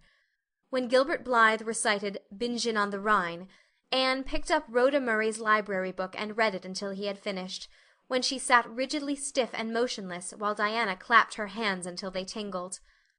It was 11 when they got home, sated with dissipation, but with the exceeding sweet pleasure of talking it all over still to come.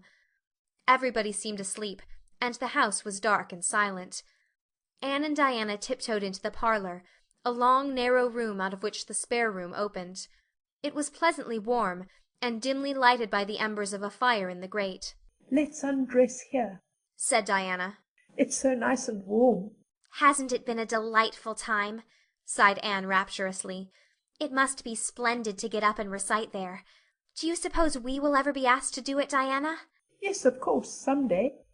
They're always wanting the big scholars to recite. Gilbert Blythe does often, and he's only 2 years older than us. Oh, Anne, how could you pretend not to listen to him? When he came to the line, 'There's another, not a sister,' he looked right down at you." "Diana," said Anne with dignity, "you are my bosom friend, but I cannot allow even you to speak to me of that person. Are you ready for bed? Let's run a race and see who'll get to the bed first." The suggestion appealed to Diana. The two little white-clad figures flew down the long room, through the spare-room door, and bounded on the bed at the same moment. And then something moved beneath them. There was a gasp and a cry, and somebody said in muffled accents, "Merciful goodness!" Anne and Diana were never able to tell just how they got off that bed and out of the room. They only knew that after one frantic rush they found themselves tiptoeing shiveringly upstairs. "Oh, who was it? What was it?" whispered Anne, her teeth chattering with cold and fright. "It was Aunt Josephine," said Diana, gasping with laughter. "Oh, Anne, it was Aunt Josephine, however she came to be there. Oh, and I know she will be furious. It's dreadful. It's really dreadful. But did you ever know anything so funny, Anne?" "Who is your Aunt Josephine?" "She's father's aunt, and she lives in Charlottetown. She's awfully old, 70 anyhow, and I don't believe she was ever a little girl. We were expecting her out for a visit, but not so soon. She's awfully prim and proper, and she'll scold dreadfully about this, I know. Well, we'll have to sleep with Minnie May, and you can't think how she kicks." Miss Josephine Barry did not appear at the early breakfast the next morning. Mrs. Barry smiled kindly at the two little girls. "Did you have a good time last night? I tried to stay awake until you came home, for I wanted to tell you Aunt Josephine had come and that you would have to go upstairs after all, but I was so tired I fell asleep. I hope you didn't disturb your aunt, Diana." Diana preserved a discreet silence, but she and Anne exchanged furtive smiles of guilty amusement across the table. Anne hurried home after breakfast, and so remained in blissful ignorance of the disturbance which presently resulted in the Barry household until the late afternoon, when she went down to Mrs. Lynde's on an errand for Marilla. "So you and Diana nearly frightened poor old Miss Barry to death last night," said Mrs. Lynde severely, but with a twinkle in her eye. "Mrs. Barry was here a few minutes ago on her way to Carmody. She's feeling real worried over it. Old Miss Barry was in a terrible temper when she got up this morning, and Josephine Barry's temper is no joke, I can tell you that. She wouldn't speak to Diana at all." "It wasn't Diana's fault," said Anne contritely. "It was mine. I suggested racing to see who would get into bed first." "I knew it," said Mrs. Lynde, with the exultation of a correct guesser. "I knew that idea came out of your head. Well, it's made a nice lot of trouble, that's what. Old Miss Barry came out to stay for a month, but she declares she won't stay another day and is going right back to town tomorrow, Sunday and all as it is. She'd have gone today if they could have taken her. She had promised to pay for a quarter's music lessons for Diana, but now she is determined to do nothing at all for such a tomboy. Oh, I guess they had a lively time of it there this morning. The Barrys must feel cut up. Old Miss Barry is rich, and they'd like to keep on the good side of her. Of course Mrs. Barry didn't say just that to me, but I'm a pretty good judge of human nature, that's what." "I'm such an unlucky girl," mourned Anne. "I'm always getting into scrapes myself and getting my best friends, people I'd shed my heart's blood for, into them too. Can you tell me why it is so, Mrs. Lynde?" "It's because you're too heedless and impulsive, child, that's what. You never stop to think. Whatever comes into your head to say or do, you say or do it without a moment's reflection." "Oh, but that's the best of it," protested Anne. "Something just flashes into your mind, so exciting, and you must out with it. If you stop to think it over, you spoil it all. Haven't you ever felt that yourself, Mrs. Lynde?" No, Mrs. Lynde had not. She shook her head sagely. "You must learn to think a little, Anne, that's what. The proverb you need to go by is look before you leap, especially into spare-room beds." Mrs. Lynde laughed comfortably over her mild joke, but Anne remained pensive. She saw nothing to laugh at in the situation, which to her eyes appeared very serious. When she left Mrs. Lynde's, she took her way across the crusted fields to Orchard Slope. Diana met her at the kitchen door. "Your Aunt Josephine was very cross about it, wasn't she?" whispered Anne. "Yes," answered Diana, stifling a giggle with an apprehensive glance over her shoulder at the closed sitting-room door. She was fairly dancing with rage, Anne. Oh, how she scolded! She said I was the worst behaved girl she ever saw, and that my parents ought to be ashamed of the way they had brought me up. She said she won't stay, and I'm sure I don't care. But father and mother do. Why didn't you tell them it was my fault? Demanded Anne. It's likely I'd do such a thing, isn't it? Said Diana with just scorn. I'm no tell-tale, Anne Shirley, and anyhow, I was just as much to blame as you. Well, I'm going in to tell her myself, said Anne resolutely. Diana stared. Anne Shirley, you'd never! Why, she'll eat you alive! Don't frighten me any more than I am frightened, implored Anne. I'd rather walk up to a cannon's mouth. But I've got to do it, Diana. It was my fault, and I've got to confess. I've had practice in confessing, fortunately. Well, she's in the room, said Diana. You can go in if you want to. I wouldn't dare. And I don't believe you'll do a bit of good. With this encouragement, Anne bearded the lion in its den. That is to say, walked resolutely up to the sitting-room door and knocked faintly. A sharp "Come in" followed. Miss Josephine Barry, thin, prim, and rigid, was knitting fiercely by the fire, her wrath quite unappeased and her eyes snapping through her gold-rimmed glasses. She wheeled around in her chair, expecting to see Diana, and beheld a white-faced girl whose great eyes were brimmed up with a mixture of desperate courage and shrinking terror. "Who are you?" demanded Miss Josephine Barry, without ceremony. "I'm Anne of Green Gables," said the small visitor tremulously, clasping her hands with her characteristic gesture. "And I've come to confess, if you please." "Confess what?" "That it was all my fault about jumping into bed on you last night. I suggested it. Diana would never have thought of such a thing, I am sure. Diana is a very ladylike girl, Miss Barry, so you must see how unjust it is to blame her." "Oh, I must say, I rather think Diana did her share of the jumping, at least. Such carryings in a respectable house." "But we were only in fun," persisted Anne. "I think you ought to forgive us, Miss Barry, now that we've apologized. And anyhow, please forgive Diana and let her have her music lessons. Diana's heart is set on her music lessons, Miss Barry, and I know too well what it is to set your heart on a thing and not get it. If you must be cross with anyone, be cross with me. I've been so used in my early days to having people cross at me that I can endure it much better than Diana can." Much of the snap had gone out of the old lady's eyes by this time, and was replaced by a twinkle of amused interest. But she still said severely, "I don't think it is any excuse for you that you were only in fun. Little girls never indulged in that kind of fun when I was young. You don't know what it's like to be awakened out of a sound sleep, after a long and arduous journey, by two great girls coming bounce down on you." "I don't know, but I can imagine," said Anne eagerly. "I'm sure it must have been very disturbing. But then there is our side of it, too. Have you any imagination, Miss Barry? If you have, just put yourself in our place. We didn't know there was anybody in that bed, and you nearly scared us to death. It was simply awful the way we felt. And then we couldn't sleep in the spare room after being promised. I suppose you are used to sleeping in spare rooms. But just imagine what you would feel like if you were a little orphan girl who had never had such an honor." All the snap had gone by this time. Miss Barry actually laughed, a sound which caused Diana, waiting in speechless anxiety in the kitchen outside, to give a great gasp of relief. "I'm afraid my imagination is a little rusty. It's so long since I used it," she said. "I dare say your claim to sympathy is just as strong as mine. It all depends on the way we look at it. Sit down here and tell me about yourself." "I am very sorry I can't," said Anne firmly. "I would like to, because you seem like an interesting lady, and you might even be a kindred spirit, although you don't look very much like it. But it is my duty to go home to Miss Marilla Cuthbert. Miss Marilla Cuthbert is a very kind lady, who has taken me to bring up properly. She is doing her best, but it is very discouraging work. You must not blame her because I jumped on the bed.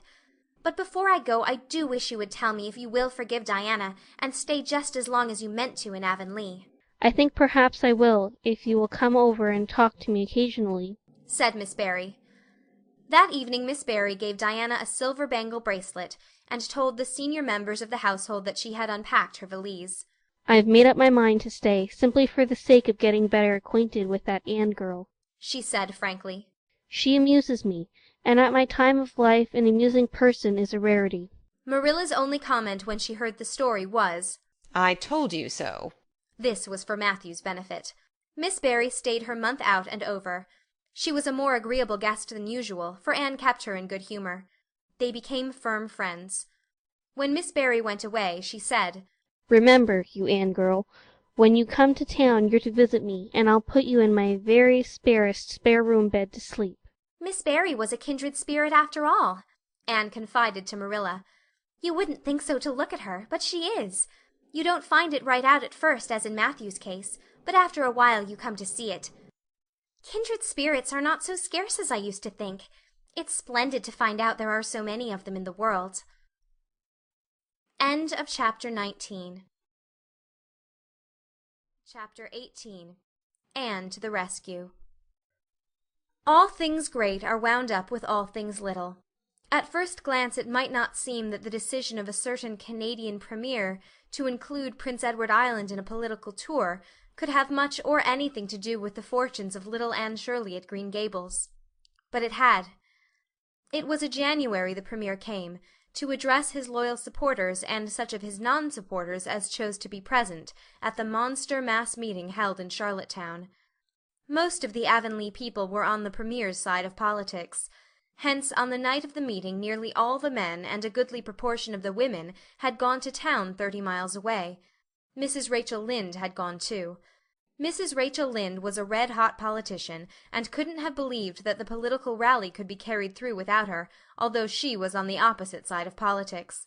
So she went to town and took her husband. Thomas would be useful in looking after the horse, and Marilla Cuthbert with her. Marilla had a sneaking interest in politics herself, and as she thought it might be her only chance to see a real live premier, she promptly took it, leaving Anne and Matthew to keep house until her return the following day.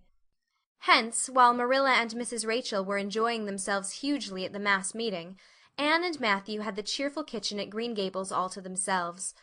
A bright fire was glowing in the old-fashioned Waterloo stove, and blue-white frost crystals were shining on the window-panes.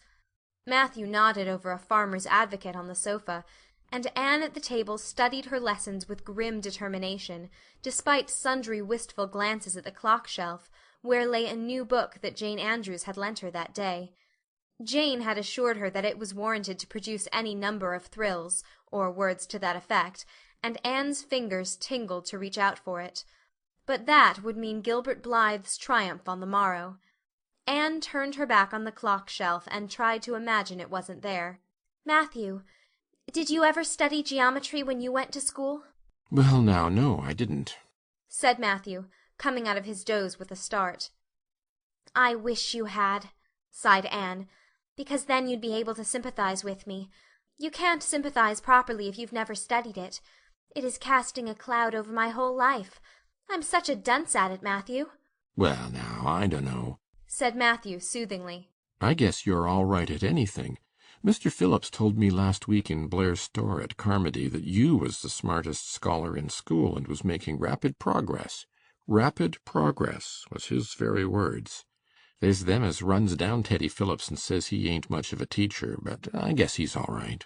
Matthew would have thought anyone who praised Anne was all right. "I'm sure I'd get on better with geometry if only he wouldn't change the letters," complained Anne. "I learn the proposition off by heart, and then he draws it on the blackboard and puts different letters from what are in the book, and I get all mixed up. I don't think a teacher should take such a mean advantage, do you? We're studying agriculture now, and I've found out at last what makes the roads red. It's a great comfort. I wonder how Marilla and Mrs. Lynde are enjoying themselves. Mrs. Lynde says Canada is going to the dogs the way things are being run at Ottawa, and that it's an awful warning to the electors. She says if women were allowed to vote we would soon see a blessed change. What way do you vote, Matthew?" Conservative, said Matthew promptly. To vote Conservative was part of Matthew's religion. "Then I'm Conservative too," said Anne decidedly. "I'm glad because some of the boys in school are Grits.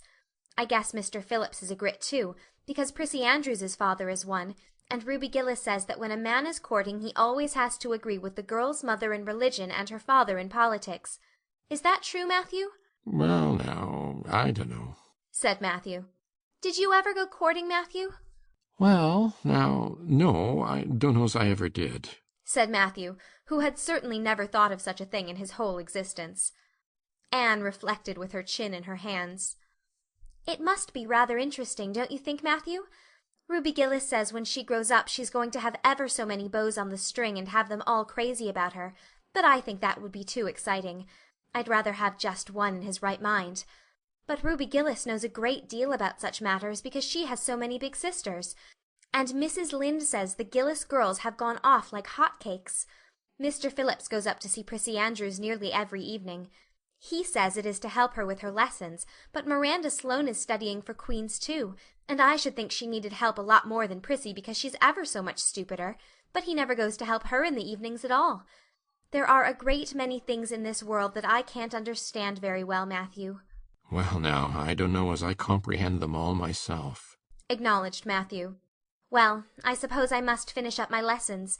I won't allow myself to open that new book Jane lent me until I'm through. But it's a terrible temptation, Matthew. Even when I turn my back on it I can see it there just as plain.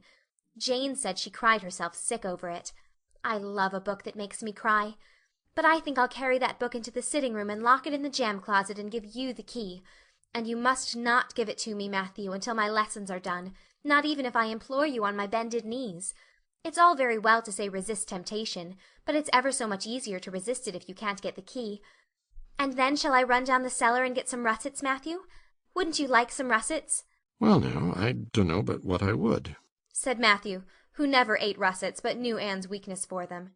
Just as Anne emerged triumphantly from the cellar with her plateful of russets, came the sound of flying footsteps on the icy board walk outside, and the next moment the kitchen door was flung open, and in rushed Diana Barry, white-faced and breathless, with a shawl wrapped hastily around her head.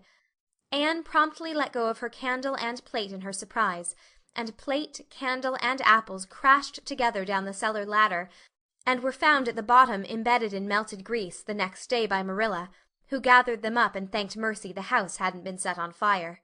"Whatever is the matter, Diana?" cried Anne. "Has your mother relented at last?" "Oh, Anne, do come quick," implored Diana nervously. "Minnie May is awful sick. She's got croup. Young Mary Joe says, and father and mother are away to town, and there's nobody to go for the doctor. Minnie May is awful bad, and young Mary Joe doesn't know what to do, and oh, Anne, I'm so scared." Matthew, without a word, reached out for cap and coat, slipped past Diana, and away into the darkness of the yard. "He's gone to harness the sorrel mare to go to Carmody for the doctor," said Anne, who was hurrying on hood and jacket. "I know it as well as if he'd said so. Matthew and I are such kindred spirits I can read his thoughts without words at all." "I don't believe he'll find the doctor at Carmody," sobbed Diana. "I know that Dr. Blair went to town, and I guess Dr. Spencer would go too. Young Mary Joe never saw anybody with croup, and Mrs. Lynde is away. Oh, Anne!" "Don't cry, Di," said Anne cheerily. "I know exactly what to do for croup. You forget that Mrs. Hammond had twins 3 times. When you look after 3 pairs of twins you naturally get a lot of experience. They all had croup regularly. Just wait till I get the ipecac bottle. You mayn't have any at your house. Come on now." The 2 little girls hastened out hand in hand and hurried through Lover's Lane and across the crusted field beyond, for the snow was too deep to go by the shorter wood way. Anne, although sincerely sorry for Minnie May, was far from being insensible to the romance of the situation, and to the sweetness of once more sharing that romance with a kindred spirit. The night was clear and frosty, all ebony of shadow and silver of snowy slope. Big stars were shining over the silent fields. Here and there the dark-pointed firs stood up with snow powdering their branches and the wind whistling through them. Anne thought it was truly delightful to go skimming through all this mystery and loveliness with your bosom friend, who had been so long estranged. Minnie May, aged 3, was really very sick. She lay on the kitchen sofa feverish and restless, while her hoarse breathing could be heard all over the house. Young Mary Joe, a buxom, broad-faced French girl from the Creek, whom Mrs. Barry had engaged to stay with the children during her absence, was helpless and bewildered, quite incapable of thinking what to do, or doing it if she thought of it. Anne went to work with skill and promptness. "Minnie May has croup all right. She's pretty bad, but I've seen them worse. First we must have lots of hot water. I declare, Diana, there isn't more than a cupful in the kettle. There, I've filled it up, and Mary Joe, you may put some wood in the stove. I don't want to hurt your feelings, but it seems to me you might have thought of this before if you'd any imagination. Now I'll undress Minnie May and put her to bed, and you try to find some soft flannel cloths, Diana. I'm going to give her a dose of ipecac first of all. Minnie May did not take kindly to the ipecac, but Anne had not brought up 3 pairs of twins for nothing. Down that ipecac went, not only once, but many times during the long, anxious night when the 2 little girls worked patiently over the suffering Minnie May, and young Mary Joe, honestly anxious to do all she could, kept up a roaring fire and heated more water than would have been needed for a hospital of croupy babies. It was 3 o'clock when Matthew came with a doctor, for he had been obliged to go all the way to Spencervale for one, but the pressing need for assistance was past. Minnie May was much better and was sleeping soundly. "I was awfully near giving up in despair," explained Anne. "She got worse and worse, until she was sicker than ever the Hammond twins were, even the last pair. I actually thought she was going to choke to death. I gave her every drop of ipecac in that bottle, and when the last dose went down I said to myself, not to Diana or young Mary Joe, because I didn't want to worry them any more than they were worried, but I had to say it to myself just to relieve my feelings, this is the last lingering hope, and I fear 'tis a vain one. But in about 3 minutes she coughed up the phlegm and began to get better right away. You must just imagine my relief, doctor, because I can't express it in words. You know there are some things that cannot be expressed in words." "Yes, I know," nodded the doctor. He looked at Anne as if he were thinking some things about her that couldn't be expressed in words. Later on, however, he expressed them to Mr. and Mrs. Barry. "That little red-headed girl they have over at Cuthbert's is as smart as they make 'em. I tell you she saved that baby's life, for it would have been too late by the time I got there. She seems to have a skill and presence of mind perfectly wonderful in a child of her age. I never saw anything like the eyes of her when she was explaining the case to me." Anne had gone home in the wonderful white frosted winter morning, heavy-eyed from loss of sleep, but still talking unweariedly to Matthew as they crossed the long white field and walked under the glittering fairy arch of the Lovers' Lane maples. "Oh, Matthew, isn't it a wonderful morning? The world looks like something God had just imagined for his own pleasure, doesn't it? Those trees look as if I could blow them away with a breath. Poof! I'm so glad I live in a world where there are white frosts, aren't you? And I'm so glad Mrs. Hammond had 3 pairs of twins after all. If she hadn't I mightn't have known what to do for Minnie May. I'm real sorry I was ever cross with Mrs. Hammond for having twins. But oh, Matthew, I'm so sleepy. I can't go to school. I just know I couldn't keep my eyes open and I'd be so stupid. But I hate to stay home, for some of the others will get head of the class and it's so hard to get up again. Although of course the harder it is the more satisfaction you have when you do get up, haven't you?" "Well, now, I guess you'll manage all right," said Matthew, looking at Anne's white little face and the dark shadows under her eyes. "You just go right to bed and have a good sleep. I'll do all the chores." Anne accordingly went to bed, and slept so long and soundly that it was well on in the white and rosy winter afternoon when she awoke, and descended to the kitchen, where Marilla, who had arrived home in the meantime, was sitting knitting. "Oh, did you see the Premier?" exclaimed Anne at once. "What did he look like, Marilla?" "Well, he never got to be Premier on account of his looks," said Marilla. "Such a nose as that man had. But he can speak. I was proud of being a Conservative. Rachel Lynde, of course, being a Liberal, had no use for him. Your dinner is in the oven, Anne, and you can get yourself some blue plum preserve out of the pantry. I guess you're hungry. Matthew has been telling me about last night. I must say it was fortunate you knew what to do. I wouldn't have had any idea myself, for I never saw a case of croup.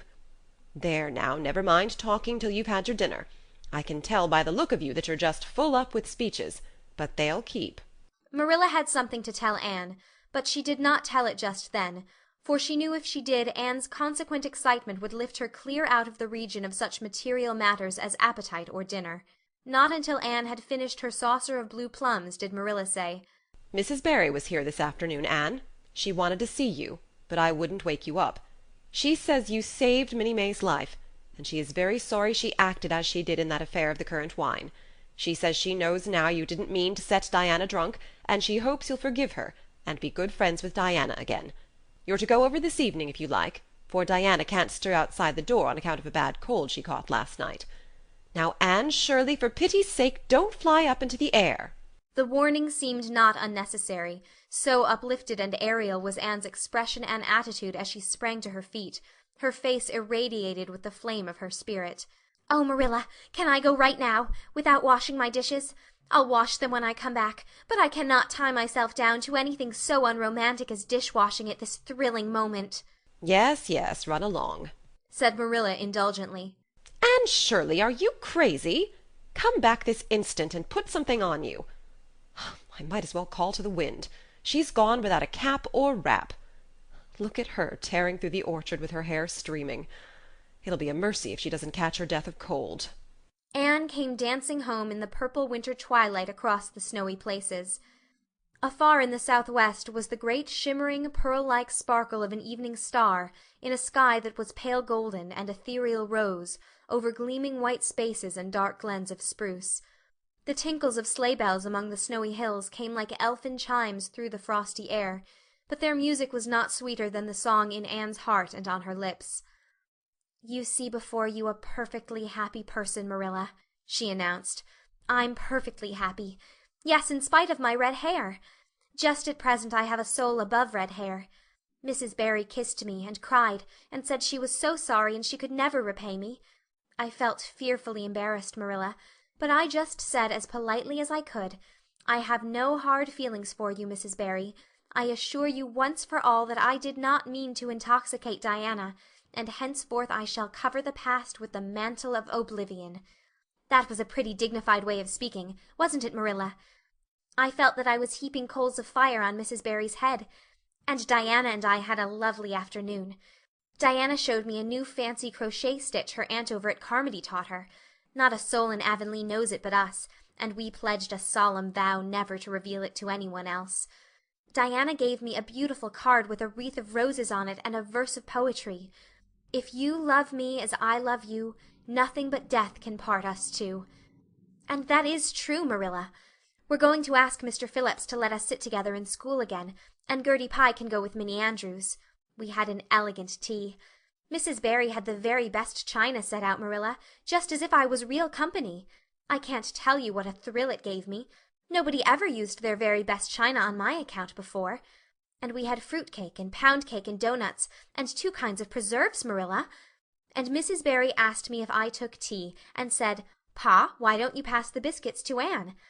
It must be lovely to be grown up, Marilla, when just being treated as if you were is so nice." "I don't know about that," said Marilla with a brief sigh.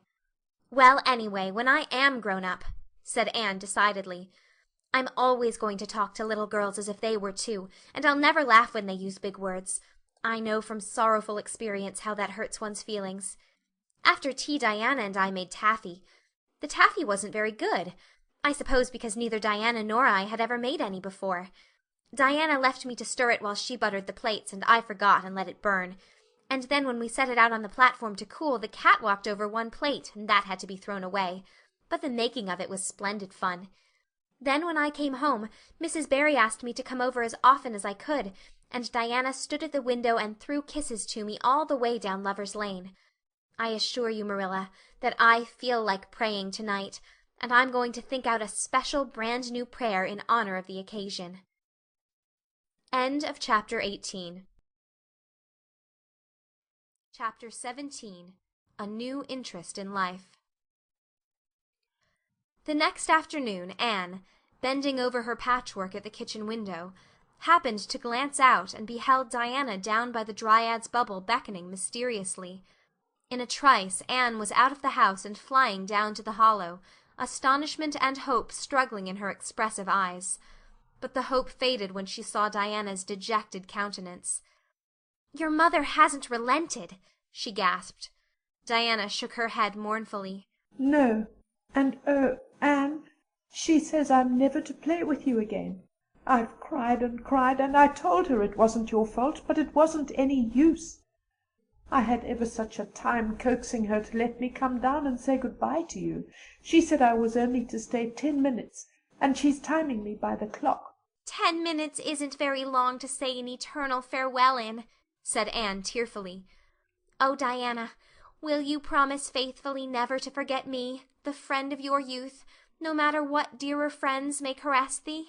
"Indeed I will," sobbed Diana. "and I'll never have another bosom friend. I don't want to have. I couldn't love anybody as I love you."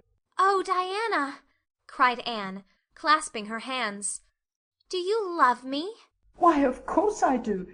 Didn't you know that?" No. Anne drew a long breath. I thought you liked me, of course, but I never hoped you loved me. Why, Diana, I didn't think anybody could love me. Nobody ever has loved me since I can remember. Oh, this is wonderful. It's a ray of light which will forever shine on the darkness of a path severed from thee, Diana. Oh, just say it once again. "I love you devotedly, Anne," said Diana staunchly. "and I always will. You may be sure of that." "And I will always love thee, Diana," said Anne, solemnly extending her hand. "In the years to come thy memory will shine like a star over my lonely life, as that last story we read together says.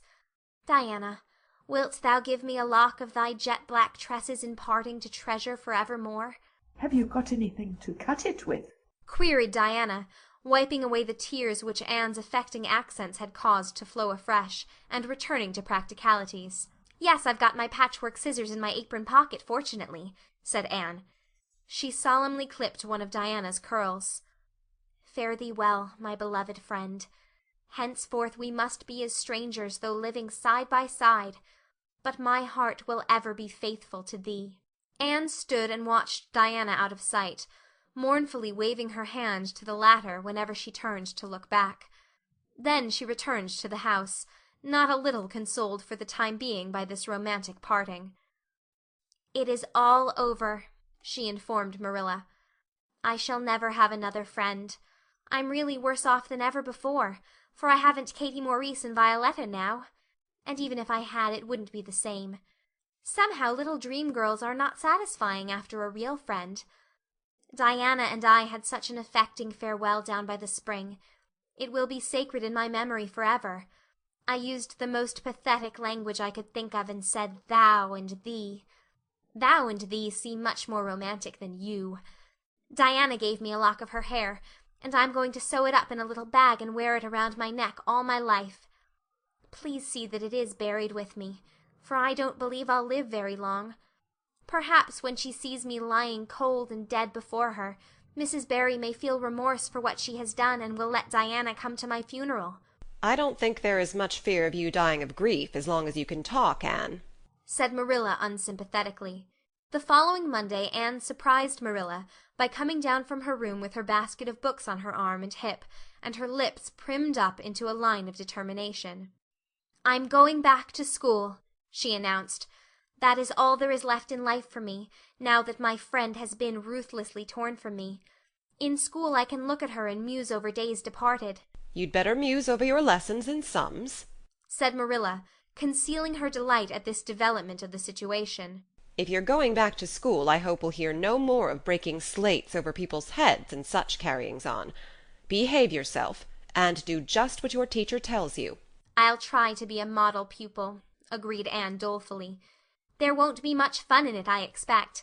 Mr. Phillips said Minnie Andrews was a model pupil, and there isn't a spark of imagination or life in her. She is just dull and poky, and never seems to have a good time. But I feel so depressed that perhaps it will come easy to me now. I'm going round by the road. I couldn't bear to go by the birch path all alone. I should weep bitter tears if I did. Anne was welcomed back to school with open arms. Her imagination had been sorely missed in games, her voice in the singing, and her dramatic ability in the perusal aloud of books at dinner hour. Ruby Gillis smuggled 3 blue plums over to her during Testament reading. Ella May Macpherson gave her an enormous yellow pansy cut from the covers of a floral catalogue, a species of desk decoration much prized in Avonlea school. Sophia Sloane offered to teach her a perfectly elegant new pattern of knit lace, so nice for trimming aprons. Katie Boulter gave her a perfume bottle to keep slate water in, and Julia Bell copied carefully on a piece of pale pink paper, scalloped on the edges, the following effusion: "When twilight drops her curtain down, and pins it with a star, remember that you have a friend, though she may wander far." "It's so nice to be appreciated," sighed Anne rapturously to Marilla that night. The girls were not the only scholars who appreciated her. When Anne went to her seat after dinner hour, she had been told by Mr. Phillips to sit with the model Minnie Andrews, she found on her desk a big, luscious strawberry apple. Anne caught it up all ready to take a bite, when she remembered that the only place in Avonlea where strawberry apples grew was in the old Blythe orchard on the other side of the Lake of Shining Waters. Anne dropped the apple as if it were a red-hot coal, and ostentatiously wiped her fingers on her handkerchief. The apple lay untouched on her desk until the next morning, when little Timothy Andrews, who swept the school and kindled the fire, annexed it as one of his perquisites. Charlie Sloane's slate pencil, gorgeously bedizened with striped red and yellow paper, costing 2 cents where ordinary pencils cost only 1, which he sent up to her after dinner hour, met with a more favorable reception. Anne was graciously pleased to accept it, and rewarded the donor with a smile which exalted that infatuated youth straightway into the 7th heaven of delight, and caused him to make such fearful errors in his dictation that Mr. Phillips kept him in after school to rewrite it. But as the Caesar's pageant shorn of Brutus' bust did but of Rome's best son remind her more, so the marked absence of any tribute or recognition from Diana Barry, who was sitting with Gertie Pye, embittered Anne's little triumph. "Diana might just have smiled at me once, I think," she mourned to Marilla that night. But the next morning a note most fearfully and wonderfully twisted and folded, and a small parcel were passed across to Anne. "Dear Anne," ran the former, "Mother says I am not to play with you or talk to you, even in school. It isn't my fault, and don't be cross at me, because I love you as much as ever. I miss you awfully to tell all my secrets to, and I don't like Gertie Pye one bit. I made you one of the new bookmarkers out of red tissue paper. They are awfully fashionable now, and only 3 girls in school know how to make them. When you look at it, remember your true friend, Diana Barry." Anne read the note, kissed the bookmark, and dispatched a prompt reply back to the other side of the school. "My own darling Diana, of course I am not cross at you because you have to obey your mother. Our spirits can commune. I shall keep your lovely present forever. Minnie Andrews is a very nice little girl, although she has no imagination, but after having been Diana's bosom friend I cannot be Minnie's. Please excuse mistakes, because my spelling isn't very good yet, although much improved. Yours until death do us part, Anne or Cordelia Shirley. P.S. I shall sleep with your letter under my pillow tonight. A or C. S." Marilla pessimistically expected more trouble since Anne had again begun to go to school, but none developed. Perhaps Anne caught something of the model spirit from Minnie Andrews. At least she got on very well with Mr. Phillips thenceforth. She flung herself into her studies heart and soul, determined not to be outdone in any class by Gilbert Blythe. The rivalry between them was soon apparent. It was entirely good-natured on Gilbert's side, but it is much to be feared that the same thing cannot be said of Anne, who had certainly an unpraiseworthy tenacity for holding grudges. She was as intense in her hatreds as in her loves. She would not stoop to admit that she meant to rival Gilbert in schoolwork, because that would have been to acknowledge his existence, which Anne persistently ignored. But the rivalry was there, and honors fluctuated between them. Now Gilbert was head of the spelling class. Now Anne, with a toss of her long red braids, spelled him down. One morning Gilbert had all his sums done correctly, and had his name written on the blackboard on the roll of honor. The next morning Anne, having wrestled wildly with decimals the entire evening before, would be first. One awful day they were ties, and their names were written up together. It was almost as bad as a take notice, and Anne's mortification was as evident as Gilbert's satisfaction. When the written examinations at the end of each month were held, the suspense was terrible. The first month Gilbert came out 3 marks ahead. The second Anne beat him by 5. But her triumph was marred by the fact that Gilbert congratulated her heartily before the whole school. It would have been ever so much sweeter to her if he had felt the sting of his defeat. Mr. Phillips might not be a very good teacher, but a pupil so inflexibly determined on learning as Anne was could hardly escape making progress under any kind of teacher. By the end of the term Anne and Gilbert were both promoted into the 5th class, and allowed to begin studying the elements of the branches, by which Latin, geometry, French, and algebra were meant. In geometry Anne met her Waterloo. "It's perfectly awful stuff, Marilla," she groaned. "I'm sure I'll never be able to make head or tail of it. There is no scope for imagination in it at all. Mr. Phillips says I'm the worst dunce he ever saw at it. And some of the others are so smart at it. It is extremely mortifying, Marilla. Even Diana gets along better than I do, but I don't mind being beaten by Diana. Even although we meet as strangers now, I still love her with an inextinguishable love. It makes me very sad at times to think about her. But really, Marilla, one can't stay sad very long in such an interesting world, can one?" End of Chapter 17. Chapter 16. Diana is invited to tea, with tragic results. October was a beautiful month at Green Gables, when the birches in the hollow turned as golden as sunshine, and the maples behind the orchard were royal crimson, and the wild cherry trees along the lane put on the loveliest shades of dark red and bronzy green, while the fields sunned themselves in aftermaths. Anne revelled in the world of colour about her. "Oh, Marilla," she exclaimed one Saturday morning, coming dancing in with her arms full of gorgeous boughs, "I'm so glad I live in a world where there are Octobers. It would be terrible if we just skipped from September to November, wouldn't it? Look at these maple branches. Don't they give you a thrill? Several thrills. I'm going to decorate my room with them." "Messy things," said Marilla, whose aesthetic sense was not noticeably developed. "You clutter up your room entirely too much with out-of-doors stuff, Anne. Bedrooms were made to sleep in." "Oh, and dream in too, Marilla. And you know one can dream so much better in a room where there are pretty things. I'm going to put these boughs in the old blue jug and set them on my table." "Mind you don't drop leaves all over the stairs, then. I'm going on a meeting of the Aid Society at Carmody this afternoon, Anne, and I won't likely be home before dark. You'll have to get Matthew and Jerry their supper, so mind you don't forget to put the tea to draw until you sit down at the table as you did last time." "It was dreadful of me to forget," said Anne apologetically. "But that was the afternoon I was trying to think of a name for Violet Vale, and it crowded other things out. Matthew was so good. He never scolded a bit. He put the tea down himself and said we could wait a while as well as not. And I told him a lovely fairy story while we were waiting, so he didn't find the time long at all. It was a beautiful fairy story, Marilla. I forgot the end of it, so I made up an end for it myself, and Matthew said he couldn't tell where the join came in." "Matthew would think it all right, Anne, if you took a notion to get up and have dinner in the middle of the night. But you keep your wits about you this time. And I don't really know if I'm doing right. It may make you more addle-pated than ever. But you can ask Diana to come over and spend the afternoon with you and have tea here." "Oh, Marilla!" Anne clasped her hands. "How perfectly lovely. You are able to imagine things after all, or else you'd never have understood how I've longed for that very thing.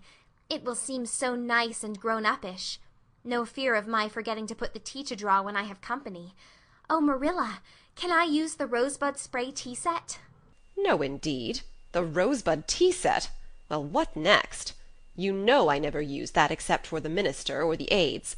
You'll put down the old brown tea set. But you can open the little yellow crock of cherry preserves. It's time it was being used anyhow. I believe it's beginning to work. And you can cut some fruit cake, and have some of the cookies and snaps." "I can just imagine myself sitting down at the head of the table and pouring out the tea," said Anne, shutting her eyes ecstatically, "and asking Diana if she takes sugar. I know she doesn't, but of course I'll ask her just as if I didn't know. And then pressing her to take another piece of fruit cake and another helping of preserves. Oh, Marilla, it's a wonderful sensation just to think of it. Can I take her into the spare room to lay off her hat when she comes, and then into the parlor to sit? No, the sitting-room will do for you and your company. But there's a bottle half full of raspberry cordial that was left over from the church social the other night. It's on the second shelf of the sitting-room closet, and you and Diana can have it if you like, and a cookie to eat with it along in the afternoon, for I dare say Matthew'll be late coming in to tea, since he's hauling potatoes to the vessel. Anne flew down the hollow, past the Dryad's Bubble and up the spruce path to Orchard Slope to ask Diana to tea. As a result, just after Marilla had driven off to Carmody, Diana came over, dressed in her second-best dress, and looking exactly as it is proper to look when asked out to tea. At other times she was wont to run into the kitchen without knocking, but now she knocked primly at the front door. And when Anne, dressed in her second-best, as primly opened it, both little girls shook hands as gravely as if they had never met before.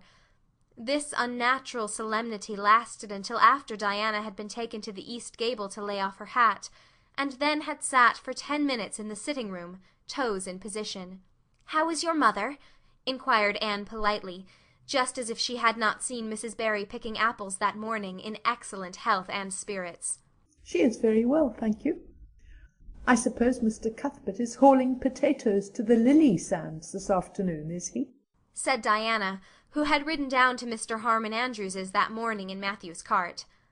"Yes. Our potato crop is very good this year. I hope your father's crop is good too." "It is fairly good, thank you. Have you picked many of your apples yet?" "Oh, ever so many," said Anne, forgetting to be dignified and jumping up quickly. "Let's go out to the orchard and get some of the red sweetings, Diana. Marilla says we can have all that are left on the tree. Marilla is a very generous woman. She said we could have fruit cake and cherry preserves for tea.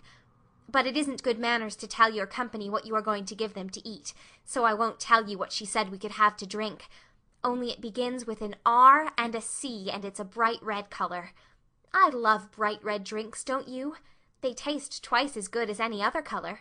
The orchard, with its great sweeping boughs that bent to the ground with fruit, proved so delightful that the little girls spent most of the afternoon in it, sitting in a grassy corner where the frost had spared the green, and the mellow autumn sunshine lingered warmly, eating apples and talking as hard as they could. Diana had much to tell Anne of what went on in school. She had to sit with Gertie Pye, and she hated it. Gertie squeaked her pencil all the time, and it just made her, Diana's, blood run cold. Ruby Gillis had charmed all her warts away, true's you live, with a magic pebble that old Mary Joe from the creek gave her. You had to rub the warts with the pebble, and then throw it away over your left shoulder at the time of the new moon, and the warts would all go. Charlie Sloane's name was written up with M. White's on the porch wall, and M. White was awful mad about it. Sam Boulter had sassed Mr. Phillips in class, and Mr. Phillips whipped him, and Sam's father came down to the school and dared Mr. Phillips to lay a hand on one of his children again, and Mattie Andrews had a new red hood and a blue crossover with tassels on it, and the airs she put on about it were perfectly sickening, and Lizzie Wright didn't speak to Mamie Wilson, because Mamie Wilson's grown-up sister had cut out Lizzie Wright's grown-up sister with her bow, and everybody missed Anne so and wished she'd come to school again, and Gilbert Blythe. But Anne didn't want to hear about Gilbert Blythe. She jumped up hurriedly and said suppose they go in and have some raspberry cordial. Anne looked on the second shelf of the room pantry, but there was no bottle of raspberry cordial there. Search revealed it away back on the top shelf. Anne put it on a tray and set it on the table with a tumbler. "Now please help yourself, Diana," she said politely. "I don't believe I'll have any just now. I don't feel as if I wanted any after all those apples." Diana poured herself out a tumblerful, looked at its bright red hue admiringly, and then sipped it daintily. "That's awfully nice raspberry cordial, Anne," she said. "I didn't know raspberry cordial was so nice." "I'm real glad you like it. Take as much as you want. I'm going to run out and stir the fire up. There are so many responsibilities on a person's mind when they're keeping house, isn't there?" When Anne came back from the kitchen, Diana was drinking her second glassful of cordial, and, being entreated thereto by Anne, she offered no particular objection to the drinking of a third. The tumblerfuls were generous ones, and the raspberry cordial was certainly very nice. "The nicest I ever drank," said Diana. "It's ever so much nicer than Mrs. Lynde's, although she brags of hers so much. It doesn't taste a bit like hers." I should think Marilla's raspberry cordial would probably be much nicer than Mrs. Lynde's, said Anne loyally. Marilla is a famous cook. She is trying to teach me to cook, but I assure you, Diana, it is uphill work. There's so little scope for imagination in cookery. You just have to go by rules. The last time I made a cake I forgot to put the flour in. I was thinking the loveliest story about you and me, Diana. I thought you were desperately ill with smallpox and everybody deserted you, but I went boldly to your bedside and nursed you back to life. And then I took the smallpox and died, and I was buried under those poplar trees in the graveyard, and you planted a rose bush by my grave and watered it with your tears. And you never forgot the friend of your youth who sacrificed her life for you. Oh, it was such a pathetic tale, Diana. The tears just rained down over my cheeks while I mixed the cake. But I forgot the flour, and the cake was a dismal failure. Flour is so essential to cakes, you know. Marilla was very cross, and I don't wonder. I'm a great trial to her. She was terribly mortified about the pudding sauce last week. We had a plum pudding for dinner on Tuesday, and there was half the pudding and a pitcherful of sauce left over. Marilla said there was enough for another dinner, and told me to set it on the pantry shelf and cover it. I meant to cover it just as much as could be, Diana, but when I carried it in I was imagining I was a nun. Of course I'm a Protestant, but I imagined I was a Catholic. Taking the veil to bury a broken heart in cloistered seclusion. And I forgot all about covering the pudding sauce. I thought of it next morning and ran to the pantry. Diana, fancy if you can my extreme horror at finding a mouse drowned in that pudding sauce. I lifted the mouse out with a spoon and threw it out in the yard, and then I washed the spoon in 3 waters. Marilla was out milking, and I fully intended to ask her when she came in if I'd give the sauce to the pigs. But when she did come in I was imagining that I was a frost fairy, going through the woods turning the trees red and yellow, whichever they wanted to be. So I never thought about the pudding sauce again, and Marilla sent me out to pick apples. Well, Mr. and Mrs. Chester Ross from Spencerville came here that morning. You know they are very stylish people, especially Mrs. Chester Ross. When Marilla called me in, dinner was all ready and everybody was at the table. I tried to be as polite and dignified as I could be, for I wanted Mrs. Chester Ross to think I was a ladylike little girl, even if I wasn't pretty. Everything went right, until I saw Marilla coming in with the plum pudding in one hand and the pitcher of pudding sauce warmed up in the other. Diana, that was a terrible moment. I remembered everything, and I just stood up in my place and shrieked out, "Marilla, you mustn't use that pudding sauce. There was a mouse drowned in it. I forgot to tell you before." Oh, Diana, I shall never forget that awful moment if I live to be 100. Mrs. Chester Ross just looked at me, and I thought I would sink through the floor with mortification. She is such a perfect housekeeper, and fancy what she must have thought of us. Marilla turned as red as fire, but she never said a word. Then she just carried that sauce and pudding out and brought in some strawberry preserves. She even offered me some, but I couldn't swallow a mouthful. It was like heaping coals of fire on my head. After Mrs. Chester Ross went away, Marilla gave me a dreadful scolding. "Why, Diana, what is the matter?" Diana had stood up very unsteadily. Then she sat down again, putting her hands to her head. I'm awful sick," she said, a little thickly. I must go right home." "Oh, you mustn't dream of going home without your tea," cried Anne in distress. "I'll get it right off. I'll go and put the tea down this very minute." "I must go home," repeated Diana, stupidly but determinedly. "Let me get you a lunch anyhow," implored Anne. "Let me give you a bit of fruit cake and some of the cherry preserves. Lie down on the sofa for a little while and you'll be better. Where do you feel bad?" "I must go home," said Diana, and that was all she would say. In vain Anne pleaded. "I never heard of company going home without tea," she mourned. "Oh, Diana, Do you suppose that it's possible you're really taking the smallpox? If you are, I'll go and nurse you, you can depend on that. I'll never forsake you. But I do wish you'd stay till after tea. Where do you feel bad?" "I'm awful dizzy," said Diana. And indeed she walked very dizzily. Anne, with tears of disappointment in her eyes, got Diana's hat and went with her as far as the Barry yard fence. Then she wept all the way back to Green Gables, where she sorrowfully put the remainder of the raspberry cordial back in the pantry, and got tea ready for Matthew and Jerry, with all the zest gone out of the performance. The next day was Sunday, and as the rain poured down in torrents from dawn till dusk, Anne did not stir abroad from Green Gables.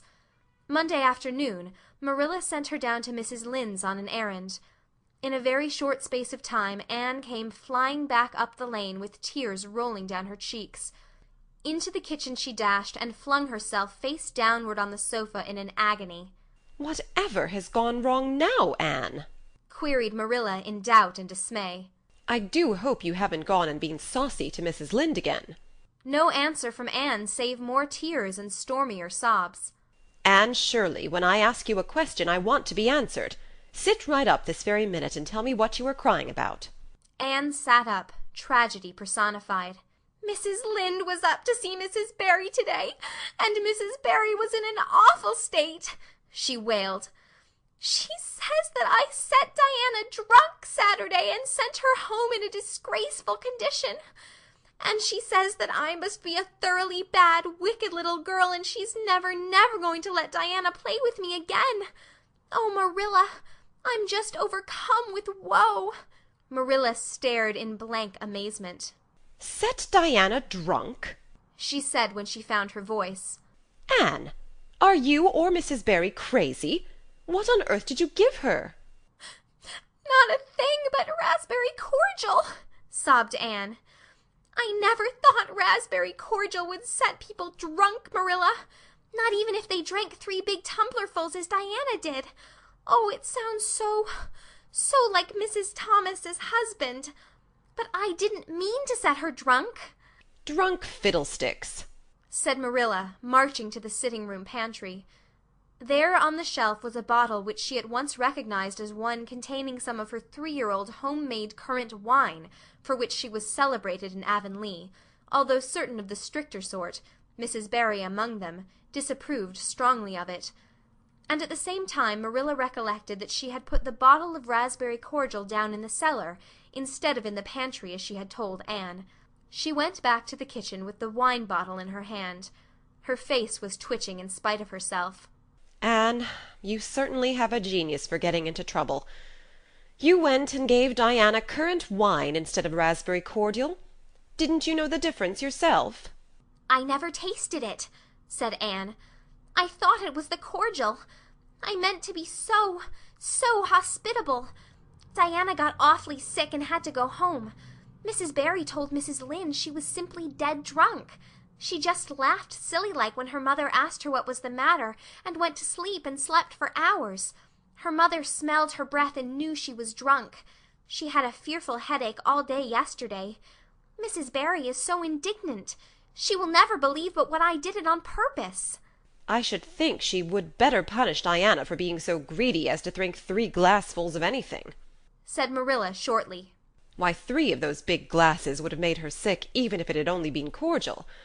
Well, this story will be a nice handle for those folks who were so down on me for making currant wine, although I haven't made any for 3 years, ever since I found out that the minister didn't approve. I just kept that bottle for sickness. There, child, don't cry. I can't see as you were to blame, although I'm sorry it happened so." "I must cry," said Anne. "My heart is broken. The stars in their courses fight against me, Marilla. Diana and I are parted forever. Oh, Marilla, I little dreamed of this when first we swore our vows of friendship." "Don't be foolish, Anne. Mrs. Barry will think better of it when she finds you're not to blame. I suppose she thinks you've done it for a silly joke or something of that sort. You'd best go up this evening and tell her how it was." "My courage fails me at the thought of facing Diana's injured mother," sighed Anne. "I wish you'd go, Marilla. You're so much more dignified than I am. Likely she'd listen to you quicker than to me." Well, I will, said Marilla, reflecting that it would probably be the wiser course. Don't cry any more, Anne. It will be all right. Marilla had changed her mind about it being all right by the time she got back from Orchard Slope. Anne was watching for her coming and flew to the porch door to meet her. "Oh, Marilla, I know by your face that it's been no use," she said sorrowfully. "Mrs. Barry won't forgive me?" Mrs. Barry, indeed, snapped Marilla. Of all the unreasonable women I ever saw, she's the worst. I told her it was all a mistake and you weren't to blame, but she just simply didn't believe me. And she rubbed it well in about my currant wine, and how I'd always said it couldn't have the least effect on anybody. I just told her plainly that currant wine wasn't meant to be drunk 3 tumblerfuls at a time, and that if a child I had to do with was so greedy, I'd sober her up with a right good spanking. Marilla whisked into the kitchen, grievously disturbed, leaving a very much distracted little soul in the porch behind her. Presently Anne stepped out bareheaded into the chill autumn dusk. Very determinedly and steadily she took her way, down through the sere clover field over the log bridge and up through the spruce grove, lighted by a pale little moon hanging low over the western woods. Mrs. Barry, coming to the door in answer to a timid knock, found a white-lipped, eager-eyed suppliant on the doorstep. Her face hardened. Mrs. Barry was a woman of strong prejudices and dislikes, and her anger was of the cold, sullen sort which is always hardest to overcome. To do her justice, she really believed Anne had made Diana drunk out of sheer malice prepense, and she was honestly anxious to preserve her little daughter from the contamination of further intimacy with such a child. "What do you want?" she said stiffly. Anne clasped her hands. "Oh, Mrs. Barry, please forgive me. I did not mean to intoxicate Diana. How could I? Just imagine if you were a poor little orphan girl that kind people had adopted, and you had just one bosom friend in all the world. Do you think you would intoxicate her on purpose? I thought it was only raspberry cordial. I was firmly convinced it was raspberry cordial. Oh, please don't say that you won't let Diana play with me any more. If you do, you will cover my life with a dark cloud of woe." This speech, which would have softened good Mrs. Lynde's heart in a twinkling, had no effect on Mrs. Barry except to irritate her still more. She was suspicious of Anne's big words and dramatic gestures, and imagined that the child was making fun of her. So she said, coldly and cruelly, "I don't think you are a fit little girl for Diana to associate with. You'd better go home and behave yourself." Anne's lips quivered. "Won't you let me see Diana just once to say farewell?" she implored. "Diana has gone over to Carmody with her father," said Mrs. Barry, going in and shutting the door. Anne went back to Green Gables, calm with despair. "My last hope is gone," she told Marilla. "I went up and saw Mrs. Barry myself, and she treated me very insultingly. Marilla, I do not think she is a well-bred woman. There is nothing more to do except to pray, and I haven't much hope that that'll do much good, because, Marilla, I do not believe that God himself can do very much with such an obstinate person as Mrs. Barry." Anne, you shouldn't say such things, rebuked Marilla, striving to overcome that unholy tendency to laughter which she was dismayed to find growing upon her. And indeed, when she told the whole story to Matthew that night, she did laugh heartily over Anne's tribulations. But when she slipped into the east gable before going to bed, and found that Anne had cried herself to sleep, an unaccustomed softness crept into her face. "Poor little soul," she murmured, lifting a loose curl of hair from the child's tear-stained face. Then she bent down and kissed the flushed cheek on the pillow. End of chapter 16. Chapter 15. A Tempest in the School Teapot. "What a splendid day!" said Anne, drawing a long breath. "Isn't it good just to be alive on a day like this? I pity the people who aren't born yet for missing it. They may have good days, of course, but they can never have this one. And it's splendider still to have such a lovely way to go to school by, isn't it?" "It's a lot nicer than going round by the road. That is so dusty and hot," said Diana practically, peeping into her dinner-basket, and mentally calculating if the 3 juicy, toothsome raspberry tarts reposing there were divided among 10 girls, how many bites each girl would have. The little girls of Avonlea school always pooled their lunches, and to eat 3 raspberry tarts all alone, or even to share them only with one's best chum, would have forever and ever branded as awful mean the girl who did it. And yet, when the tarts were divided among 10 girls, you just got enough to tantalize you. The way Anne and Diana went to school was a pretty one. Anne thought those walks to and from school with Diana couldn't be improved upon even by imagination. Going around by the main road would have been so unromantic, but to go by Lover's Lane and Willowmere and Violet Vale and the Birch Path was romantic, if ever anything was. Lover's Lane opened out below the orchard at Green Gables, and stretched far up into the woods to the end of the Cuthbert farm. It was the way by which the cows were taken to the back pasture, and the wood hauled home in winter. Anne had named it Lover's Lane before she had been a month at Green Gables. "Not that lovers ever really walk there," she explained to Marilla, "but Diana and I are reading a perfectly magnificent book, and there's a Lover's Lane in it. So we want to have one too. And it's a very pretty name, don't you think? So romantic. We can imagine the lovers into it, you know. I like that lane, because you can think out loud there without people calling you crazy." Anne, starting out alone in the morning, went down Lover's Lane as far as the brook. Here Diana met her, and the 2 little girls went on up the lane under the leafy arch of maples. "Maples are such sociable trees," said Anne. "They're always rustling and whispering to you," until they came to a rustic bridge. Then they left the lane, and walked through Mr. Barry's back field, and past Willowmere. Beyond Willowmere came Violet Vale, a little green dimple in the shadow of Mr. Andrew Bell's big woods. "Of course there are no violets there now," Anne told Marilla, "but Diana says there are millions of them in spring. Oh, Marilla, can't you just imagine you see them? It actually takes away my breath. I named it Violet Vale. Diana says she never saw the beat of me for hitting on fancy names for places. It's nice to be clever at something, isn't it? But Diana named the Birch Path. She wanted to, so I let her. But I'm sure I could have found something more poetical than plain Birch Path. Anybody can think of a name like that.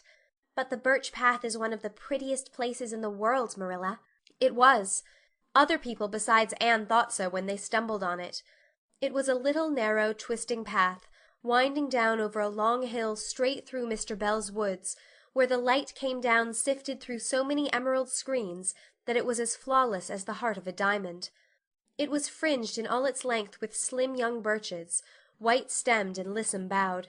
Ferns and starflowers and wild lilies of the valley and scarlet tufts of pigeonberries grew thickly along it, and always there was a delightful spiciness in the air, and music of bird calls and the murmur and laugh of wood winds in the trees overhead. Now and then you might see a rabbit skipping across the road if you were quiet, which, with Anne and Diana, happened about once in a blue moon. Down in the valley the path came out to the main road, and then it was just up the spruce hill to the school. The Avonlea school was a whitewashed building, low in the eaves and wide in the windows, furnished inside with comfortable, substantial, old-fashioned desks that opened and shut, and were carved all over their lids with the initials and hieroglyphics of 3 generations of school-children. The schoolhouse was set back from the road, and behind it was a dusky fir wood and a brook where all the children put their bottles of milk in the morning to keep cool and sweet until dinner hour. Marilla had seen Anne start off to school on the first day of September with many secret misgivings. Anne was such an odd girl. How would she get on with the other children? And how on earth would she ever manage to hold her tongue during school hours? Things went better than Marilla feared, however. Anne came home that evening in high spirits. "I think I'm going to like school here," she announced. "I don't think much of the master, though. He's all the time curling his mustache and making eyes at Prissy Andrews. Prissy is grown up, you know. She's 16 and she's studying for the entrance examination into Queen's Academy at Charlottetown next year. Tilly Boulter says the master is dead gone on her. She's got a beautiful complexion and curly brown hair, and she does it up so elegantly. She sits in the long seat at the back, and he sits there too most of the time, to explain her lessons, he says. But Ruby Gillis says she saw him writing something on her slate, And when Prissy read it she blushed as red as a beet and giggled, and Ruby Gillis says she doesn't believe it had anything to do with the lesson.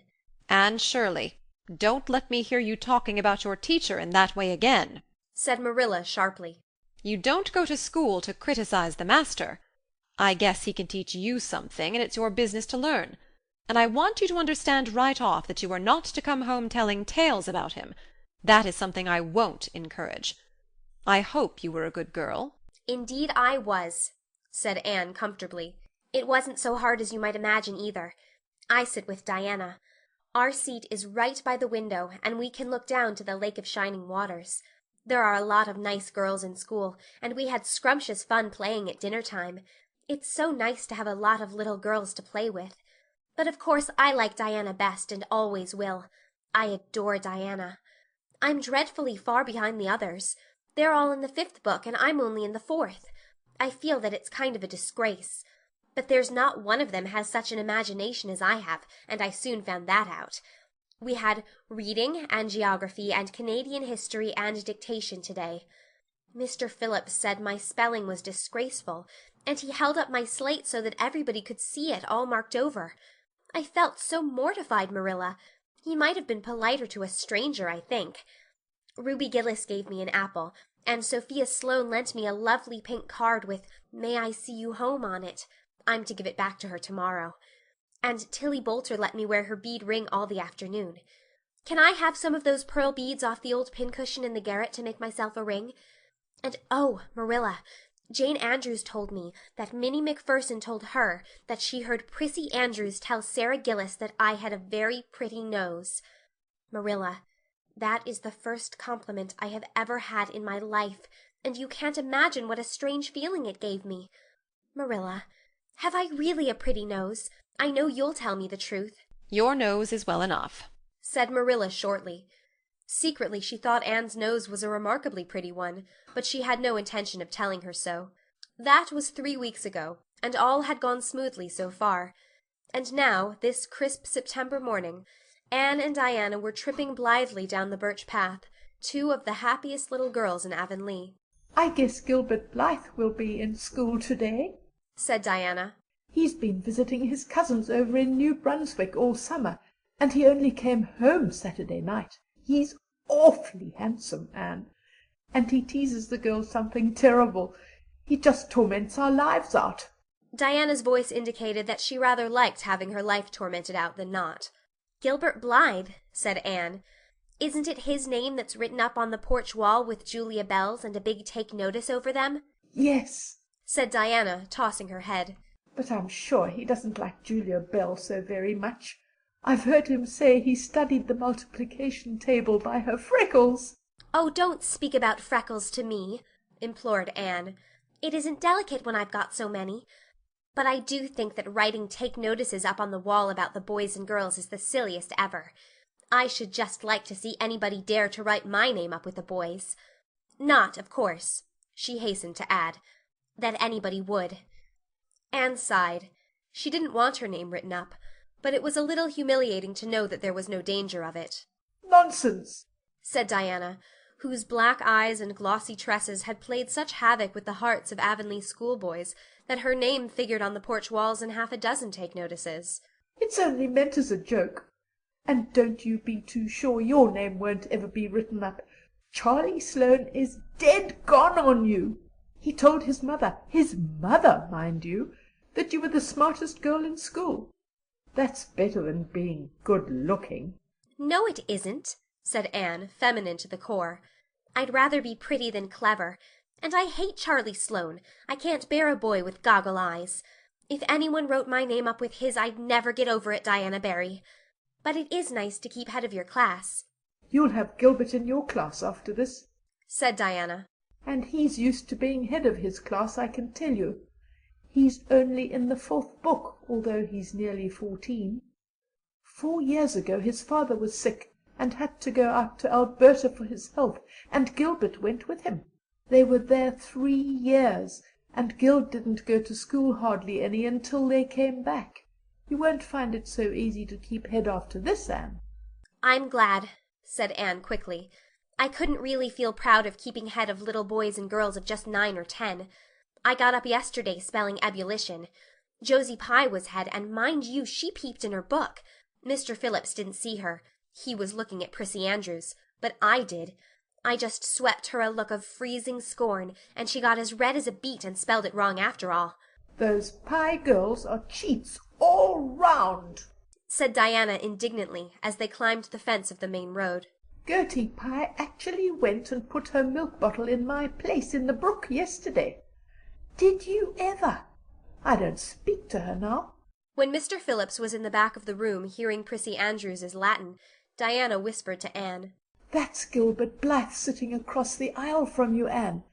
Just look at him and see if you don't think he's handsome." Anne looked accordingly. She had a good chance to do so, for the said Gilbert Blythe was absorbed in stealthily pinning the long yellow braid of Ruby Gillis, who sat in front of him, to the back of her seat. He was a tall boy, with curly brown hair, roguish hazel eyes, and a mouth twisted into a teasing smile.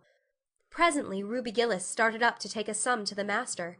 She fell back into her seat with a little shriek, believing that her hair was pulled out by the roots.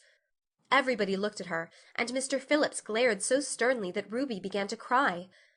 Gilbert had whisked the pin out of sight, and was studying his history with the soberest face in the world. But when the commotion subsided he looked at Anne, and winked with inexpressible drollery. "I think your Gilbert Blythe is handsome," confided Anne to Diana, "but I think he's very bold. It isn't good manners to wink at a strange girl."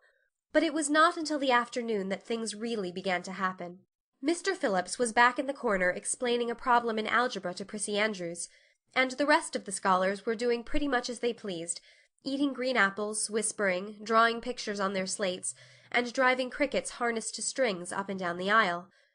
Gilbert Blythe was trying to make Anne Shirley look at him, and failing utterly, because Anne was at that moment totally oblivious not only to the very existence of Gilbert Blythe, but of every other scholar in Avonlea school itself. With her chin propped on her hands, and her eyes fixed on the blue glimpse of the lake of shining waters that the west window afforded, she was far away in a gorgeous dreamland, hearing and seeing nothing save her own wonderful visions. Gilbert Blythe wasn't used to putting himself out to make a girl look at him and meeting with failure. She should look at him, that red-haired Shirley girl with the little pointed chin, and the big eyes that weren't like the eyes of any other girl in Avonlea school. Gilbert reached across the aisle, picked up the end of Anne's long red braid, held it out at arm's length, and said in a piercing whisper, "Carrots! Carrots!" Then Anne looked at him with a vengeance. She did more than look. She sprang to her feet, her bright fancies fallen into cureless ruin. She flashed one indignant glance at Gilbert, from eyes whose angry sparkle was swiftly quenched in equally angry tears. "You mean, hateful boy!" she exclaimed passionately. "How dare you!" And then, thwack! Anne had brought her slate down on Gilbert's head and cracked it, slate, not head, clear across. Avonlea school always enjoyed a scene. This was an especially enjoyable one. Everybody said "Oh!" in horrified delight. Diana gasped. Ruby Gillis, who was inclined to be hysterical, began to cry. Tommy Sloane let his team of crickets escape him altogether, while he stared open-mouthed at the tableau. Mr. Phillips stalked down the aisle, and laid his hand heavily on Anne's shoulder. "Anne Shirley, what does this mean?" he said angrily. Anne returned no answer. It was asking too much of flesh and blood to expect her to tell before the whole school that she had been called carrots. Gilbert it was who spoke up stoutly. "It was my fault, Mr. Phillips. I teased her." Mr. Phillips paid no heed to Gilbert. "I am sorry to see a pupil of mine displaying such a temper and such a vindictive spirit," he said in a solemn tone, as if the mere fact of being a pupil of his ought to root out all evil passions from the hearts of small imperfect mortals. "Anne, go and stand on the platform in front of the blackboard for the rest of the afternoon." Anne would have infinitely preferred a whipping to this punishment, under which her sensitive spirit quivered as from a whiplash. With a white, set face she obeyed. Mr. Phillips took a chalk crayon and wrote on the blackboard above her head, "Anne Shirley has a very bad temper.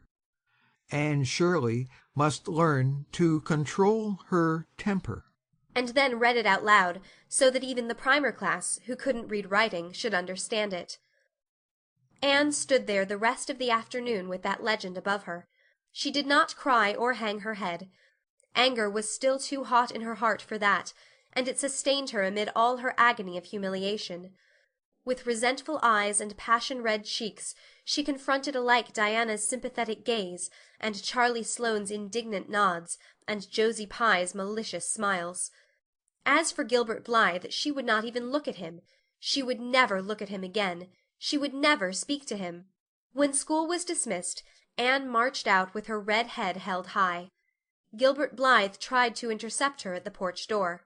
"I'm awfully sorry I made fun of your hair, Anne," he whispered contritely. "Honest I am. Don't be mad for keeps now." Anne swept by disdainfully, without look or sign of hearing. "Oh, how could you, Anne?" breathed Diana as they went down the road, half reproachfully, half admiringly. Diana felt that she could never have resisted Gilbert's plea. "I shall never forgive Gilbert Blythe," said Anne firmly. "And Mr. Phillips spelled my name without an E, too. The iron has entered into my soul, Diana." Diana hadn't the least idea what Anne meant, but she understood it was something terrible. "You mustn't mind Gilbert making fun of your hair," she said soothingly. "Why, he makes fun of all the girls. He laughs at mine because it's so black. He's called me a crow 12 times, and I never heard him apologize for anything before, either." "There's a great deal of difference between being called a crow and being called carrots," said Anne with dignity. "Gilbert Blythe has hurt my feelings excruciatingly, Diana." It is possible the matter might have blown over without more excruciation if nothing else had happened. But when things begin to happen they are apt to keep on. Avonlea scholars often spent noon hour picking gum in Mr. Bell's spruce grove over the hill and across his big pasture field. From there they could keep an eye on Eben Wright's house, where the master boarded. When they saw Mr. Phillips emerging therefrom, they ran for the schoolhouse. But the distance being about 3 times longer than Mr. Wright's lane, they were very apt to arrive there, breathless and gasping, some 3 minutes too late. On the following day, Mr. Phillips was seized with one of his spasmodic fits of reform, and announced, before going home to dinner, that he should expect to find all the scholars in their seats when he returned. Anyone who came in late would be punished. All the boys and some of the girls went to Mr. Bell's spruce grove as usual, fully intending to stay only long enough to pick a chew. But spruce groves are seductive, and yellow nuts of gum beguiling. They picked and loitered and strayed, and as usual the first thing that recalled them to a sense of the flight of time was Jimmy Glover shouting from the top of a patriarchal old spruce, "Master's comin'." The girls, who were on the ground, started first and managed to reach the schoolhouse in time, but without a second to spare. The boys, who had to wriggle hastily down from the trees, were later, and Anne, who had not been picking gum at all, but was wandering happily in the far end of the grove, waist deep among the bracken, singing softly to herself, with a wreath of rice-lilies on her hair as if she were some wild divinity of the shadowy places, was latest of all. Anne could run like a deer, however. Run she did, with the impish result that she overtook the boys at the door, and was swept into the schoolhouse among them just as Mr. Phillips was in the act of hanging up his hat. Mr. Phillips's brief reforming energy was over. He didn't want the bother of punishing a dozen pupils, but it was necessary to do something to save his word, so he looked about for a scapegoat and found it in Anne, who had dropped into her seat, gasping for breath, with a forgotten lily wreath hanging askew over one ear, and giving her a particularly rakish and dishevelled appearance. "Anne Shirley, since you seem to be so fond of the boys' company, we shall indulge your taste for it this afternoon," he said sarcastically. "Take those flowers out of your hair and sit with Gilbert Blythe." The other boys snickered. Diana, turning pale with pity, plucked the wreath from Anne's hair and squeezed her hand. Anne stared at the master as if turned to stone. "Did you hear what I said, Anne?" queried Mr. Phillips sternly. "Yes, sir," said Anne slowly, "but I didn't suppose you really meant it." "I assure you I did." Still with the sarcastic inflection which all the children, and Anne especially, hated. It flicked on the raw. "Obey me at once." For a moment Anne looked as if she meant to disobey. Then, realizing that there was no help for it, she rose haughtily, stepped across the aisle, sat down beside Gilbert Blythe, and buried her face in her arms on the desk. Ruby Gillis, who got a glimpse of it as it went down, told the others going home from school that she'd actually never seen anything like it. It was so white, with awful little red spots in it. To Anne this was as the end of all things. It was bad enough to be singled out for punishment from among a dozen equally guilty ones. It was worse still to be sent to sit with a boy, but that boy should be Gilbert Blythe was heaping insult on injury to a degree utterly unbearable. Anne felt that she could not bear it, and it would be of no use to try. Her whole being seethed with shame and anger and humiliation. At first the other scholars looked and whispered and giggled and nudged. But as Anne never lifted her head, and as Gilbert worked fractions as if his whole soul was absorbed in them and them only, they soon returned to their own tasks, and Anne was forgotten. When Mr. Phillips called the history class out, Anne should have gone, but Anne did not move, and Mr. Phillips, who had been writing some verses to Priscilla before he called the class, was thinking about an obstinate rhyme still and never missed her. Once, when nobody was looking, Gilbert took from his desk a little pink candy heart with a gold motto on it, "You are sweet," and slipped it under the curve of Anne's arm. Whereupon Anne arose, took the pink heart gingerly between the tips of her fingers, dropped it on the floor, ground it to powder beneath her heel, and resumed her position without deigning to bestow a glance on Gilbert. When school went out, Anne marched to her desk, ostentatiously took out everything therein, books and writing tablet, pen and ink, testament and arithmetic, and piled them neatly on her cracked slate. "What are you taking all those things home for, Anne?" Diana wanted to know as soon as they were out on the road. She had not dared to ask the question before. "I am not coming back to school any more," said Anne. Diana gasped and stared at Anne to see if she meant it.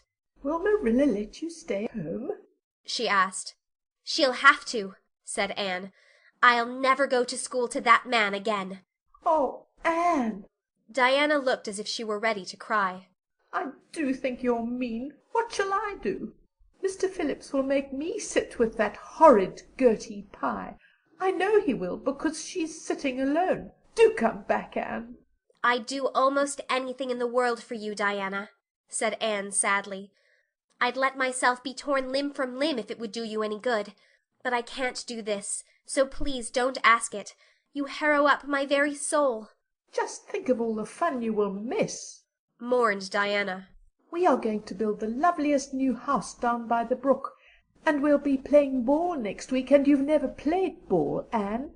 It's tremendously exciting, and we're going to learn a new song. Jane Andrews is practicing it up now, and Alice Andrews is going to bring a new Pansy book next week, and we're all going to read it out loud, chapter about Down by the Brook. And you know you are so fond of reading out loud, Anne." Nothing moved Anne in the least. Her mind was made up. She would not go to school to Mr. Phillips again. She told Marilla so when she got home. "Nonsense," said Marilla. "It isn't nonsense at all," said Anne, gazing at Marilla with solemn, reproachful eyes. "Don't you understand, Marilla? I've been insulted." "Insulted fiddlesticks! You'll go to school tomorrow as usual." "Oh, no." Anne shook her head gently. "I'm not going back, Marilla. I'll learn my lessons at home, and I'll be as good as I can be and hold my tongue all the time if it's possible at all, but I will not go back to school, I assure you." Marilla saw something remarkably like unyielding stubbornness looking out of Anne's small face. She understood that she would have trouble in overcoming it, but she resolved wisely to say nothing more just then. "I'll run down and see Rachel about it this evening," she thought. "There's no use reasoning with Anne now. She's too worked up. And I've an idea she can be awful stubborn if she takes the notion. Far as I can make out from her story, Mr. Phillips has been carrying matters with a rather high hand. But it would never do to say so to her. I'll just talk it over with Rachel. She's sent 10 children to school, and she ought to know something about it. She'll have heard the whole story, too, by this time." Marilla found Mrs. Lynde knitting quilts as industriously and cheerfully as usual. "I suppose you know what I've come about," she said, a little shamefacedly. Mrs. Rachel nodded. About Anne's fuss in school, I reckon, she said. Tilly Boulter was in on her way home from school and told me about it. I don't know what to do with her, said Marilla.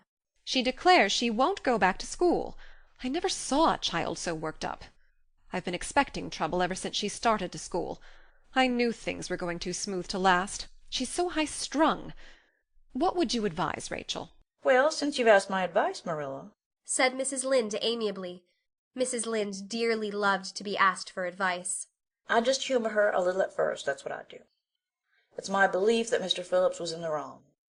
Of course it doesn't do to say so to the children, you know. And of course he did right to punish her yesterday for giving way to temper. But today it was different. The others who were late should have been punished as well as Anne, that's what. And I don't believe in making the girls sit with the boys for punishment. It isn't modest. Tilly Boulter was real indignant. She took Anne's part right through and said all the scholars did too. Anne seems real popular among them somehow. I never thought she'd take with them so well. Then you really think I'd better let her stay home? said Marilla in amazement. Yes. That is, I wouldn't say school to her again until she said it herself. Depend upon it, Marilla, she'll cool off in a week or so, and be ready enough to go back of her own accord. That's what. While if you were to make her go back right off, dear knows what freak or tantrum she'd take next, and make more trouble than ever. The less fuss made, the better, in my opinion. She won't miss much by not going to school, as far as that goes. Mr. Phillips isn't any good at all as a teacher. The order he keeps is scandalous, that's what. And he neglects the young fry and puts all his time on those big scholars he's getting ready for Queen's. He'd never have got the school for another year if his uncle hadn't been a trustee. The trustee. For he just leads the other two around by the nose, that's what. I declare I don't know what education in this island is coming to. Mrs. Rachel shook her head, as much as to say if she were only at the head of the educational system of the province, things would be much better managed. Marilla took Mrs. Rachel's advice, and not another word was said to Anne about going back to school. She learned her lessons at home, did her chores, and played with Diana in the chilly purple autumn twilights, but when she met Gilbert Blythe on the road, or encountered him in Sunday school, she passed him by with an icy contempt that was no whit thawed by his evident desire to appease her. Even Diana's efforts as a peacemaker were of no avail. Anne had evidently made up her mind to hate Gilbert Blythe to the end of life. As much as she hated Gilbert, however, did she love Diana, with all the love of her passionate little heart, equally intense in its likes and dislikes. One evening Marilla, coming in from the orchard with a basket of apples, found Anne sitting alone by the east window in the twilight, crying bitterly. "Whatever's the matter now, Anne?" she asked. "It's about Diana," sobbed Anne luxuriously. "I love Diana so, Marilla. I cannot ever live without her. But I know very well when we grow up that Diana will get married and go away and leave me. And oh, what shall I do? I hate her husband. I just hate him furiously. I've been imagining it all out, the wedding and everything. Diana dressed in snowy garments with a veil, and looking as beautiful and regal as a queen. And me the bridesmaid, with a lovely dress too, and puffed sleeves, but with a breaking heart hid beneath my smiling face. And then bidding Diana good-bye." Here Anne broke down entirely and wept with increasing bitterness. Marilla turned quickly away to hide her twitching face, but it was no use. She collapsed on the nearest chair and burst into such a hearty and unusual peal of laughter that Matthew, crossing the yard outside, halted in amazement. When had he heard Marilla laugh like that before? "Well, Anne Shirley," said Marilla as soon as she could speak, "if you must borrow trouble, for pity's sake borrow it handier home. I should think you had an imagination, sure enough." End of Chapter 15. Chapter 14. Anne's Confession. On the Monday evening before the picnic, Marilla came down from her room with a troubled face. "Anne," she said to that small personage, who was shelling peas by the spotless table and singing Nellie of the Hazel Dell with a vigor and expression that did credit to Diana's teaching. "did you see anything of my amethyst brooch? I thought I stuck it in my pincushion when I came home from church yesterday evening, but I can't find it anywhere." I "I saw it this afternoon when you were away at the Aid Society," said Anne, a little slowly. "I was passing your door when I saw it on the cushion, so I went in to look at it." "Did you touch it?" said Marilla sternly. "Yes," admitted Anne. "I took it up and I pinned it on my breast just to see how it would look." "You had no business to do anything of the sort. It's very wrong in a little girl to meddle. You shouldn't have gone into my room in the first place, and you shouldn't have touched a brooch that didn't belong to you in the second. Where did you put it?" "Oh, I put it back on the bureau. I hadn't it on a minute. Truly, I didn't mean to meddle, Marilla. I didn't think about its being wrong to go in and try on the brooch, but I see now that it was, and I'll never do it again. That's one good thing about me. I never do the same naughty thing twice." "You didn't put it back," said Marilla. "That brooch isn't anywhere on the bureau. You've taken it out or something, Anne." "I did put it back," said Anne quickly. Pertly, Marilla thought. "I don't just remember whether I stuck it on the pincushion or laid it in the china tray, but I'm perfectly certain I put it back." "I'll go and have another look," said Marilla, determining to be just. "If you put that brooch back, it's there still. If it isn't, I'll know you didn't, that's all." Marilla went to her room and made a thorough search, not only over the bureau but in every other place she thought the brooch might possibly be. It was not to be found, and she returned to the kitchen. "Anne, the brooch is gone. By your own admission you were the last person to handle it. Now what have you done with it? Tell me the truth at once. Did you take it out and lose it?" "No, I didn't," said Anne solemnly, meeting Marilla's angry gaze squarely. "I never took the brooch out of your room, and that is the truth if I was to be led to the block for it, although I'm not very certain what a block is. So there, Marilla." Anne's "so there" was only intended to emphasize her assertion, but Marilla took it as a display of defiance. "I believe you are telling me a falsehood, Anne," she said sharply. "I know you are. There now, don't say anything more unless you are prepared to tell the whole truth. Go to your room and stay there until you are ready to confess." "Will I take the peas with me?" said Anne meekly. "No, I'll finish shelling them myself. Do as I bid you." When Anne had gone, Marilla went about her evening tasks in a very disturbed state of mind. She was worried about her valuable brooch. What if Anne had lost it? And how wicked of the child to deny having taken it, when anybody could see she must have. With such an innocent face, too. "I don't know what I wouldn't sooner have had happen," thought Marilla, as she nervously shelled the peas. "Of course, I don't suppose she meant to steal it or anything like that. She's just taken it to play with, or help along that imagination of hers. She must have taken it, that's clear, for there hasn't been a soul in that room since she was in it, by her own story, until I went up tonight. And the brooch is gone, there's nothing sure. I suppose she has lost it, and is afraid to own up for fear she'll be punished. It's a dreadful thing to think she tells falsehoods. It's a far worse thing than her fit of temper. It's a fearful responsibility to have a child in your house you can't trust. Slyness and untruthfulness, that's what she has displayed. I declare I feel worse about that than about the brooch. If she'd only have told the truth about it, I wouldn't mind so much." Marilla went to her room at intervals all through the evening and searched for the brooch, without finding it. A bedtime visit to the east gable produced no result. Anne persisted in denying that she knew anything about the brooch, but Marilla was only the more firmly convinced that she did. She told Matthew the story the next morning. Matthew was confounded and puzzled. He could not so quickly lose faith in Anne, but he had to admit that circumstances were against her. "You're sure it hasn't fell down behind the bureau?" was the only suggestion he could offer.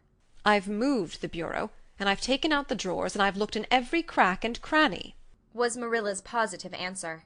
"The brooch is gone, and that child has taken it and lied about it. That's the plain, ugly truth, Matthew Cuthbert, and we might as well look it in the face." "Well, now, what are you going to do about it?" Matthew asked forlornly, feeling secretly thankful that Marilla and not he had to deal with the situation. He felt no desire to put his oar in this time. "She'll stay in her room until she confesses," said Marilla grimly, remembering the success of this method in the former case. "Then we'll see. Perhaps we'll be able to find the brooch if she'll only tell where she took it. But in any case she'll have to be severely punished, Matthew." "Well, now, you'll have to punish her," said Matthew, reaching for his hat. "I've nothing to do with it, remember? You warned me off yourself." Marilla felt deserted by everyone. She could not even go to Mrs. Lynde for advice. She went up to the east gable with a very serious face, and left it with a face more serious still. Anne steadfastly refused to confess. She persisted in asserting that she had not taken the brooch. The child had evidently been crying, and Marilla felt a pang of pity which she sternly repressed. By night she was, as she expressed it, beat out. "You'll stay in this room until you confess, Anne. You can make up your mind to that," she said firmly. "But the picnic is tomorrow, Marilla," cried Anne. "You won't keep me from going to that, will you? You'll just let me out for the afternoon, won't you? Then I'll stay here as long as you like afterwards, cheerfully. But I must go to the picnic." "You'll not go to picnics nor anywhere else until you've confessed, Anne." "Oh, Marilla!" gasped Anne. But Marilla had gone out and shut the door. Wednesday morning dawned as bright and fair as if expressly made to order for the picnic. Birds sang around Green Gables. The Madonna lilies in the garden sent out whiffs of perfume that entered in on viewless winds at every door and window, and wandered through halls and rooms like spirits of benediction. The birches in the hollow waved joyful hands, as if watching for Anne's usual morning greeting from the east gable. But Anne was not at her window. When Marilla took her breakfast up to her, she found the child sitting primly on her bed, pale and resolute, with tight-shut lips and gleaming eyes. "Marilla, I'm ready to confess." "Ah." Marilla laid down her tray. Once again her method had succeeded, but her success was very bitter to her. "Let me hear what you have to say, then, Anne." "I took the amethyst brooch," said Anne, as if repeating a lesson she had learned. "I took it just as you said. I didn't mean to take it when I went in, but it did look so beautiful, Marilla, when I pinned it on my breast, that I was overcome by an irresistible temptation. I imagined how perfectly thrilling it would be to take it to Idlewild and play I was the Lady Cordelia Fitzgerald. It would be so much easier to imagine I was the Lady Cordelia if I had a real amethyst brooch on. Diana and I make necklaces of roseberries, but what are roseberries compared to amethysts? So I took the brooch. I thought I could put it back before you came home. I went all the way around by the road to lengthen out the time. When I was going over the bridge across the Lake of Shining Waters, I took the brooch off to have another look at it. Oh, how it did shine in the sunlight! And then, when I was leaning over the bridge, it just slipped through my fingers, so, and went down, down, down, all purply sparkling, and sank forevermore beneath the Lake of Shining Waters. And that's the best I can do at confessing, Marilla." Marilla felt hot anger surge up into her heart again. This child had taken and lost her treasured amethyst brooch, and now sat there calmly reciting the details thereof, without the least apparent compunction or repentance. "Anne, this is terrible," she said, trying to speak calmly. "You are the very wickedest girl I ever heard of." "Yes, I suppose I am," agreed Anne tranquilly. "And I know I'll have to be punished. It'll be your duty to punish me, Marilla. Won't you please get it over right off, because I'd like to go to the picnic with nothing on my mind." "Picnic, indeed! You'll go to no picnic today, Anne Shirley. That shall be your punishment. And it isn't half severe enough either for what you've done." "Not go to the picnic!" Anne sprang to her feet and clutched Marilla's hand. "But you promised me I might. Oh, Marilla, I must go to the picnic. That was why I confessed. Punish me any way you like but that. Oh, Marilla, please, please let me go to the picnic. Think of the ice cream. For anything you know, I may never have a chance to taste ice cream again." Marilla disengaged Anne's clinging hands stonily. "You needn't plead, Anne. You are not going to the picnic, and that's final. No, not a word." Anne realized that Marilla was not to be moved. She clasped her hands together, gave a piercing shriek, and then flung herself face downward on the bed, crying and writhing in an utter abandonment of disappointment and despair. "For the land's sake!" gasped Marilla, hastening from the room. "I believe the child is crazy.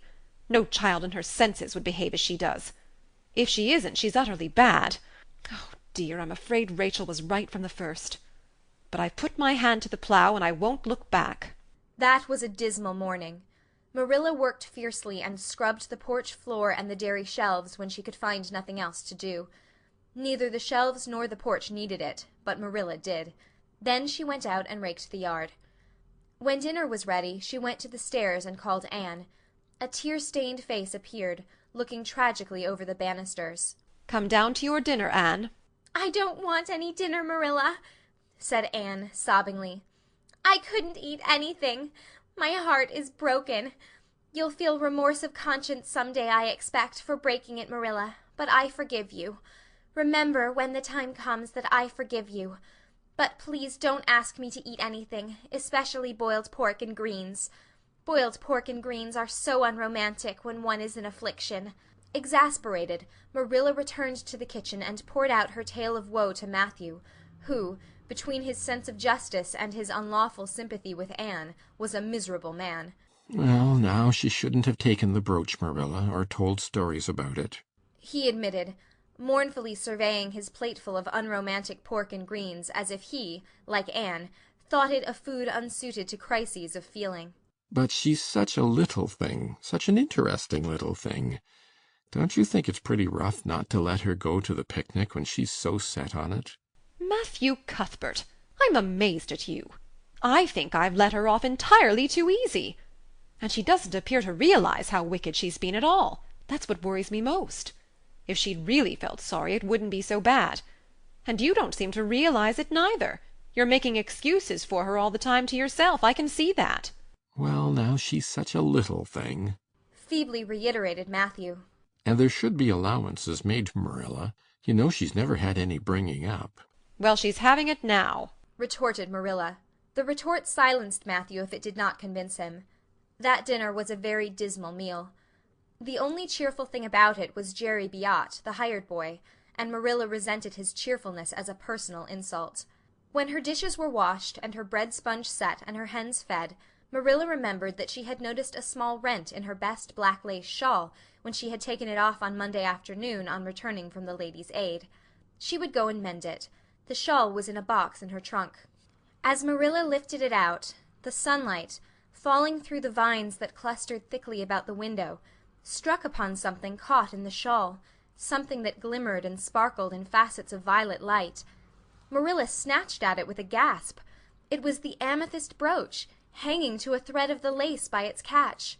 Dear life and heart, said Marilla blankly. What does this mean? Here's my brooch safe and sound, that I thought was at the bottom of Barry's pond. Whatever did that girl mean by saying she took it and lost it? I declare, I believe Green Gables is bewitched. I remember now that when I took off my shawl Monday afternoon, I laid it on the bureau for a minute. I suppose the brooch got caught in it somehow. Well! Marilla betook herself to the east gable, brooch in hand. Anne had cried herself out and was sitting dejectedly by the window. Anne Shirley, said Marilla solemnly, I've just found my brooch hanging to my black lace shawl. Now I want to know what that rigmarole you told me this morning meant. Why, you said you'd keep me here until I confessed, returned Anne wearily. And so I decided to confess because I was bound to get to the picnic. I thought out a confession last night after I went to bed, and made it as interesting as I could. And I said it over and over so that I wouldn't forget it. But you wouldn't let me go to the picnic after all, so all my trouble was wasted. Marilla had to laugh in spite of herself, but her conscience pricked her. Oh, Anne, you do beat all. But I was wrong, I see that now. I shouldn't have doubted your word when I'd never known you to tell a story. Of course, it wasn't right for you to confess to a thing you hadn't done. It was very wrong to do so. But I drove you to it. So if you'll forgive me, Anne, I'll forgive you, and we'll start square again. And now get yourself ready for the picnic. Anne flew up like a rocket.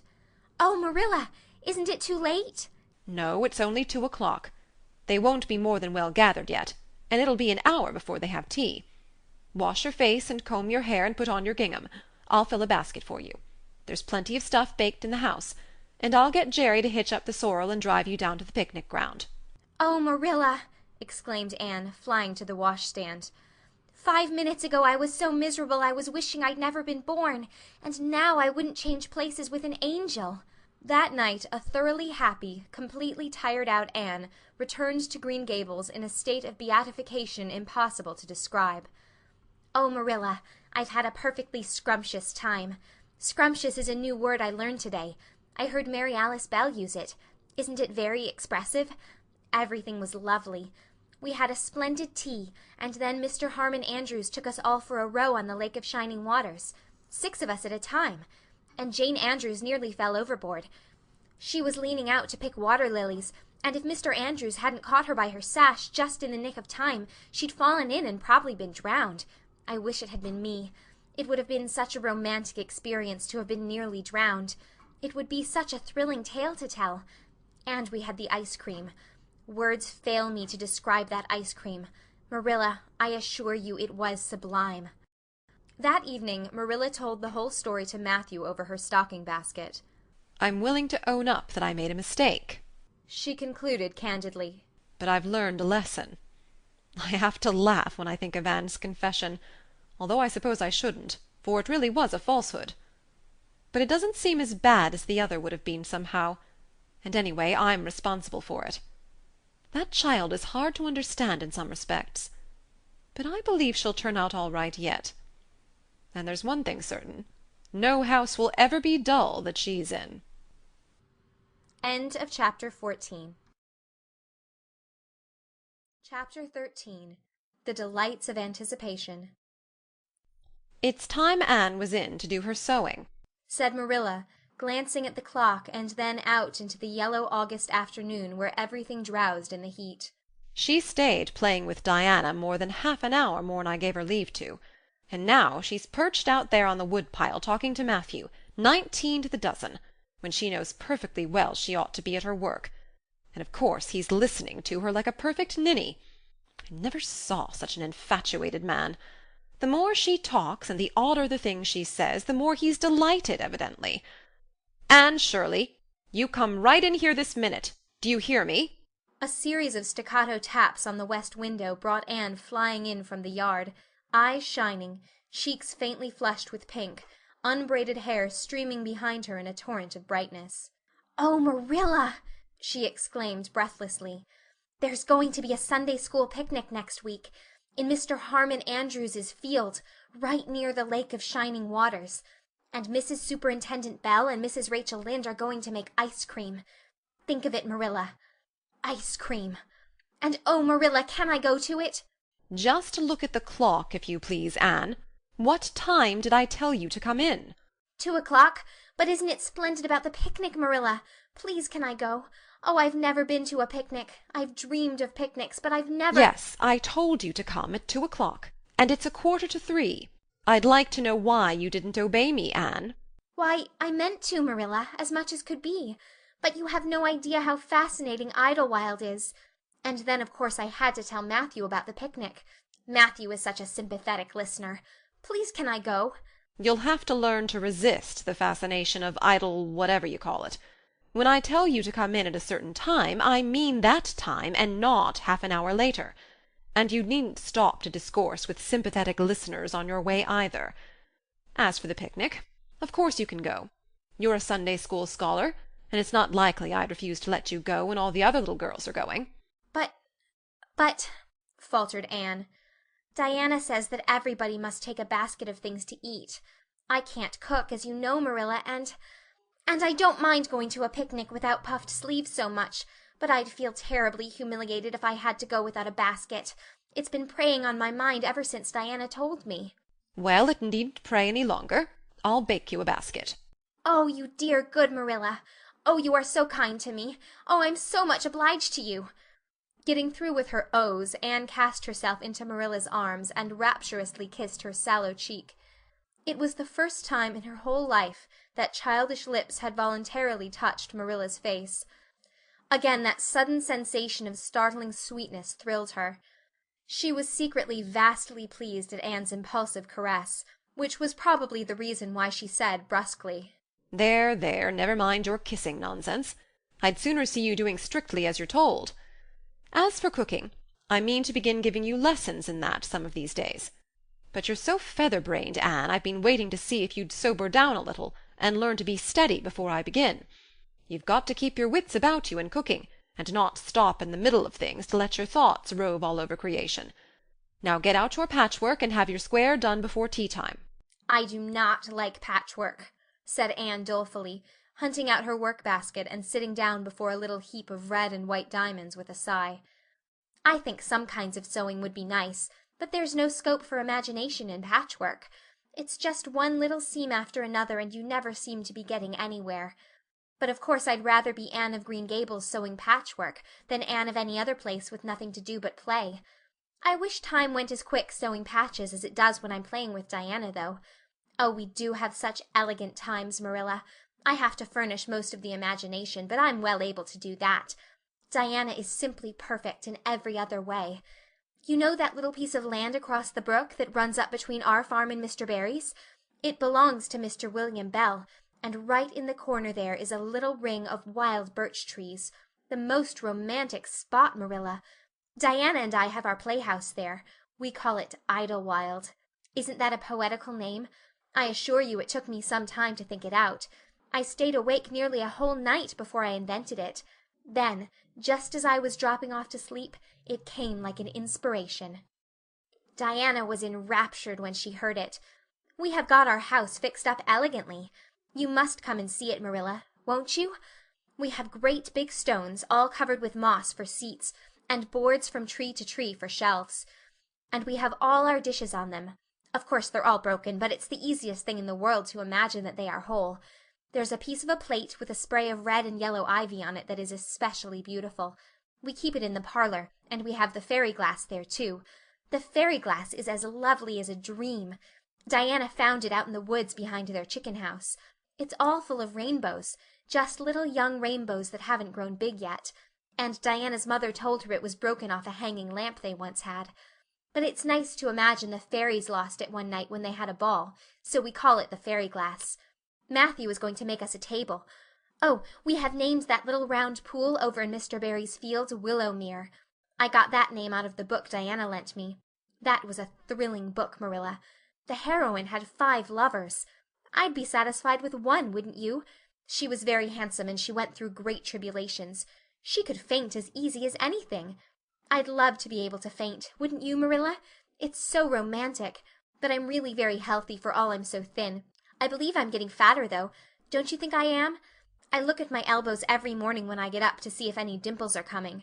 Diana is having a new dress made with elbow sleeves. She is going to wear it to the picnic. Oh, I do hope it will be fine next Wednesday. I don't feel that I could endure the disappointment if anything happened to prevent me from getting to the picnic. I suppose I'd live through it, but I'm certain it would be a lifelong sorrow.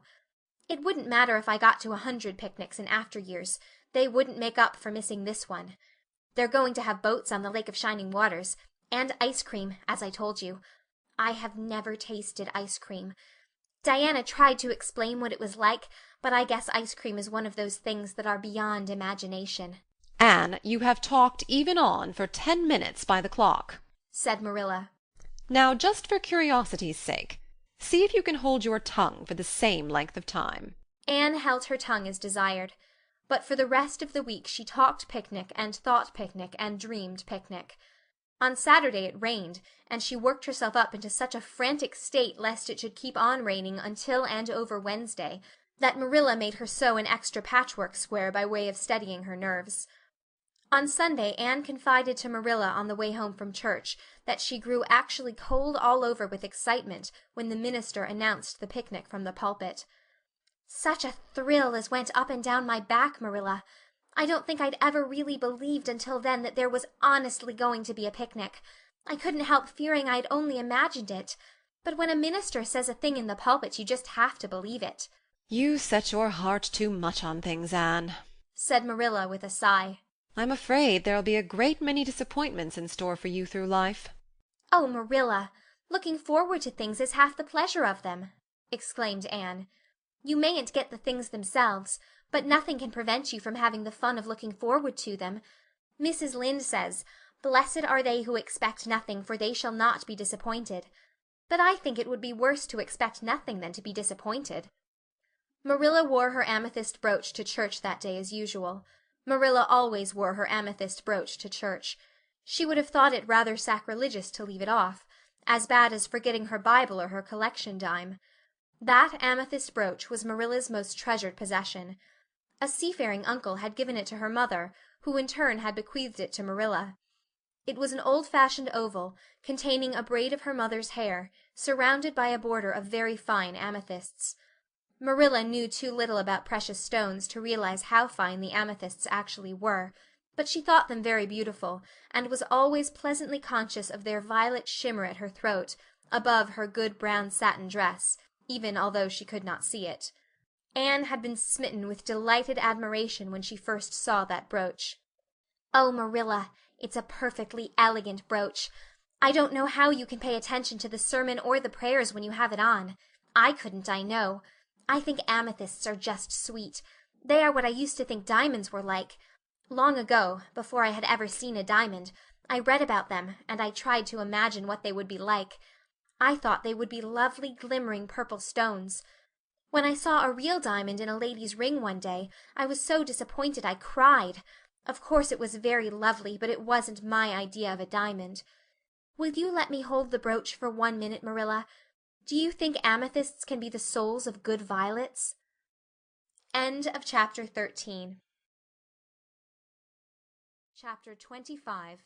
Matthew insists on puffed sleeves. Matthew was having a bad 10 minutes of it. He had come into the kitchen, in the twilight of a cold, gray December evening, and had sat down in the woodbox corner to take off his heavy boots, unconscious of the fact that Anne and a bevy of her schoolmates were having a practice of the Fairy Queen in the sitting-room. Presently they came trooping through the hall and out into the kitchen, laughing and chattering gaily. They did not see Matthew, who shrank bashfully back into the shadows beyond the woodbox, with a boot in one hand and a bootjack in the other, and he watched them shyly for the aforesaid 10 minutes, as they put on caps and jackets, and talked about the dialogue and the concert.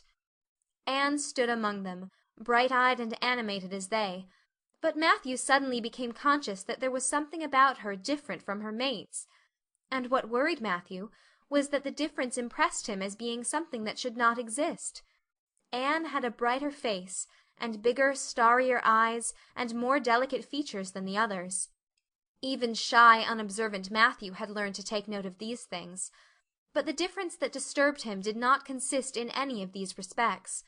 Then in what did it consist? Matthew was haunted by this question long after the girls had gone, arm in arm, down the long, hard-frozen lane, and Anne had betaken herself to her books. He could not refer it to Marilla, who, he felt, would be quite sure to sniff scornfully, and remark that the only difference she saw between Anne and the other girls was that they sometimes kept their tongues quiet while Anne never did. This, Matthew felt, would be no great help. He had recourse to his pipe that evening to help him study it out, much to Marilla's disgust.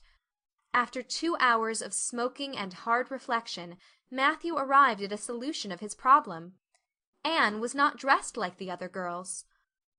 The more Matthew thought about the matter, the more he was convinced that Anne never had been dressed like the other girls, never since she had come to Green Gables. Marilla kept her clothed in plain, dark dresses, all made after the same unvarying pattern.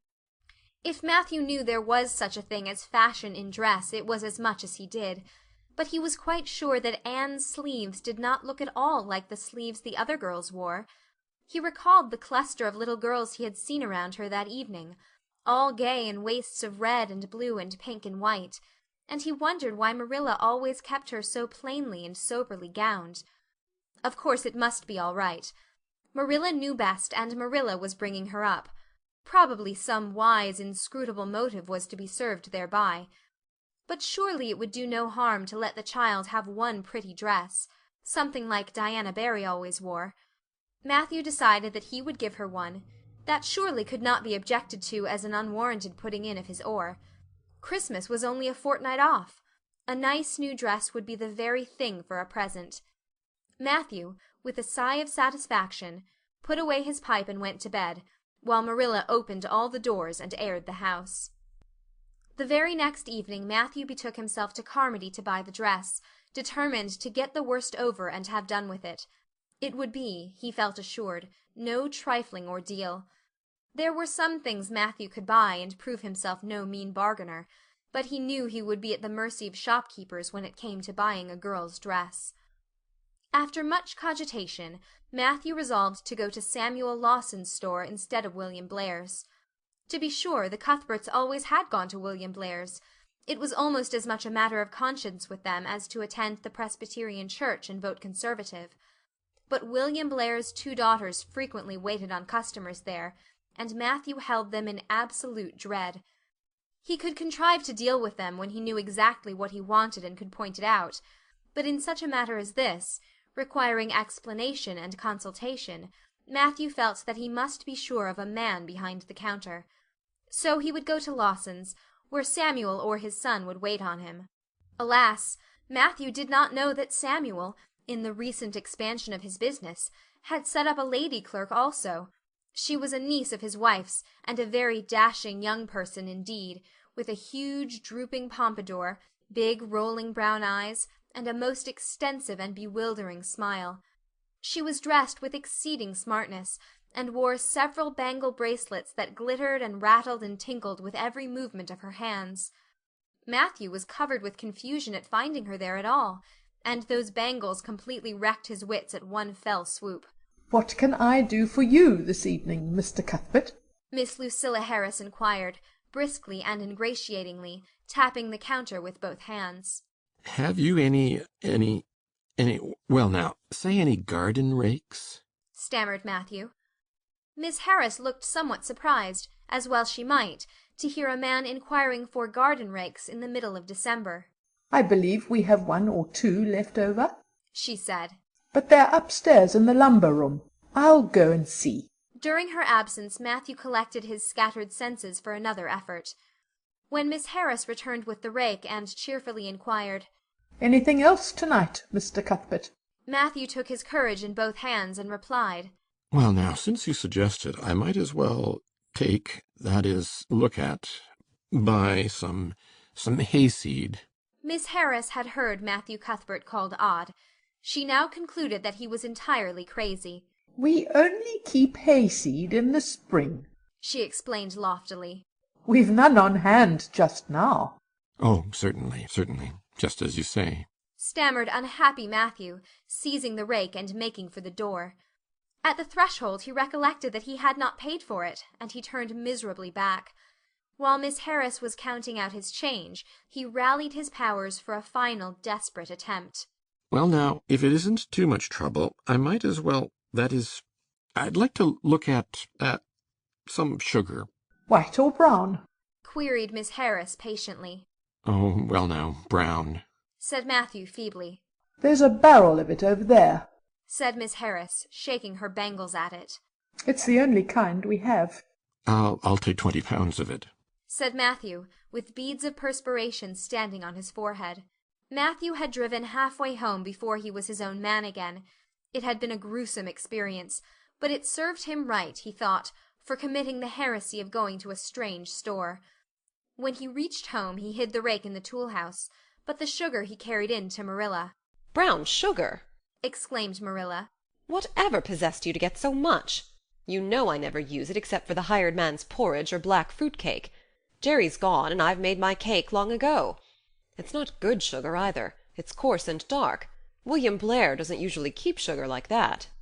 I thought it might come in handy sometime, said Matthew, making good his escape. When Matthew came to think the matter over, he decided that a woman was required to cope with the situation. Marilla was out of the question. Matthew felt sure she would throw cold water on his project at once. Remained only Mrs. Lynde, for of no other woman in Avonlea would Matthew have dared to ask advice. To Mrs. Lynde he went accordingly, and that good lady promptly took the matter out of the harassed man's hands. "Pick out a dress for you to give Anne?" "To be sure I will. I'm going to Carmody tomorrow, and I'll attend to it. Have you something particular in mind? No? Well, I'll just go by my own judgment then. I believe a nice rich brown would just suit Anne, and William Blair has some new Gloria in that's real pretty. Perhaps you'd like me to make it up for her too, seeing that if Marilla was to make it, Anne would probably get wind of it before the time and spoil the surprise. Well, I'll do it. No, it isn't a mite of trouble. I like sewing. I'll make it to fit my niece Jenny Gillis, for she and Anne are as like as 2 peas as far as figure goes." Well now, I'm much obliged, said Matthew. And I don't know, but I think they make the sleeves different nowadays to what they used to be. If it wouldn't be asking too much, I'd like them made in the new way. Puffs? Of Of course. You needn't worry a speck more about it, Matthew. I'll make it up in the very latest fashion," said Mrs. Lynde. To herself she added when Matthew had gone, "It'll be a real satisfaction to see that poor child wearing something decent for once. The way Marilla dresses her is positively ridiculous, that's what. And I've ached to tell her so plainly a dozen times. I've held my tongue, though, for I can see Marilla doesn't want advice, and she thinks she knows more about bringing children up than I do, for all she's an old maid. But that's always the way. Folks that has brought up children know that there's no hard and fast method in the world that'll suit every child. But them as never have think it's all as plain and easy as Rule of 3. Just set your 3 terms down so fashion, and the sum'll work out correct. But flesh and blood don't come under the head of arithmetic, and that's where Marilla Cuthbert makes her mistake. I suppose she's trying to cultivate a spirit of humility in Anne by dressing her as she does, but it's more likely to cultivate envy and discontent. I'm sure the child must feel the difference between her clothes and the other girls. But to think of Matthew taking notice of it! That man is waking up after being asleep for over 60 years. Marilla knew all the following fortnight that Matthew had something on his mind, but what it was she could not guess, until Christmas Eve, when Mrs. Lynde brought up the new dress. Marilla behaved pretty well on the whole, although it is very likely she distrusted Mrs. Lynde's diplomatic explanation that she had made the dress because Matthew was afraid Anne would find out about it too soon if Marilla made it. So this is what Matthew has been looking so mysterious over, and grinning about to himself for 2 weeks, is it? She said, a little stiffly but tolerantly. I knew he was up to some foolishness. Well, I must say I don't think Anne needed any more dresses. I made her 3 good, warm, serviceable ones this fall, and anything more is sheer extravagance. There's enough material in those sleeves alone to make a waist, I declare there is. You'll just pamper Anne's vanity, Matthew, and she's as vain as a peacock now. Well, I hope she'll be satisfied at last, for I know she's been hankering after those silly sleeves ever since they came in, although she never said a word after the first. The puffs have been getting bigger and more ridiculous right along. They're as big as balloons now. Next year anybody who wears them will have to go through a door sideways. Christmas morning broke on a beautiful white world. It had been a very mild December, and people had looked forward to a green Christmas, but just enough snow fell softly in the night to transfigure Avonlea. Anne peeped out from her frosted gable window with delighted eyes. The firs in the haunted wood were all feathery and wonderful. The birches and wild cherry trees were outlined in pearl. The ploughed fields were stretches of snowy dimples, and there was a crisp tang in the air that was glorious. Anne ran downstairs singing until her voice re-echoed through Green Gables. "Merry Christmas, Marilla! Merry Christmas, Matthew! Isn't it a lovely Christmas? I'm so glad it's white. Any other kind of Christmas doesn't seem real, does it? I don't like green Christmases. They're not green. They're just nasty faded browns and grays. What makes people call them green? Why, Matthew, is that for me? Oh, Matthew!" Matthew had sheepishly unfolded the dress from its paper swathings and held it out with a deprecatory glance at Marilla, who feigned to be contemptuously filling the teapot, but nevertheless watched the scene out of the corner of her eye with a rather interested air. Anne took the dress and looked at it in reverent silence. Oh, how pretty it was!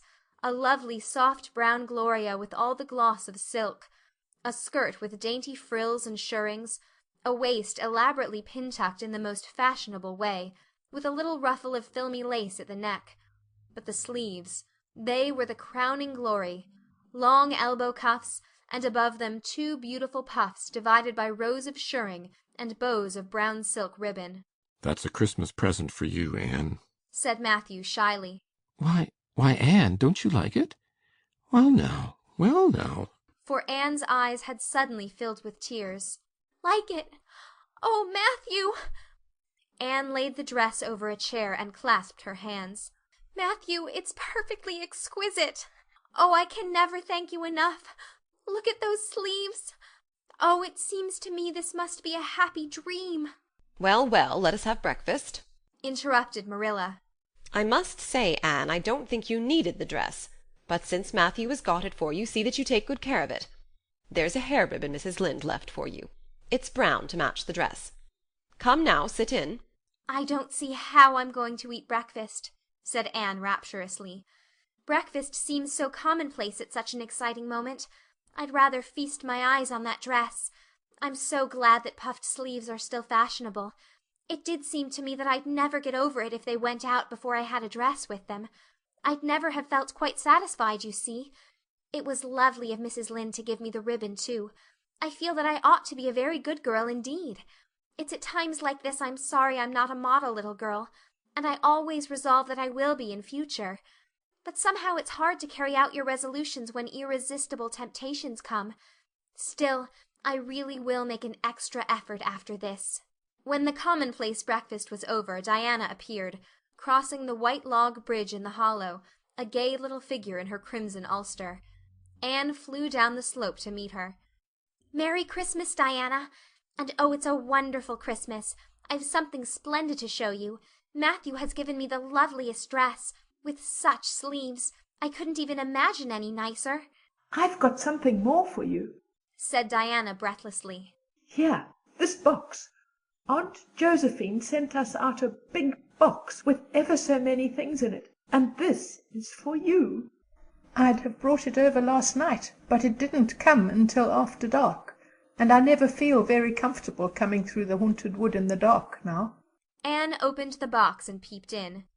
First a card with "For the Anne girl and Merry Christmas" written on it, and then a pair of the daintiest little kid slippers, with beaded toes and satin bows and glistening buckles. "Oh," said Anne, "Diana, this is too much. I must be dreaming." I call it providential, said Diana. You won't have to borrow Ruby's slippers now, and that's a blessing, for they're 2 sizes too big for you, and it would be awful to hear a fairy shuffling. Josie Pye would be delighted. Mind you, Rob Wright went home with Gertie Pye from the practice night before last. Did you ever hear anything equal to that? All the Avonlea scholars were in a fever of excitement that day, for the hall had to be decorated and a last grand rehearsal held. The concert came off in the evening and was a pronounced success.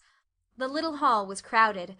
All the performers did excellently well, but Anne was the bright particular star of the occasion, as even envy, in the shape of Josie Pye, dared not deny.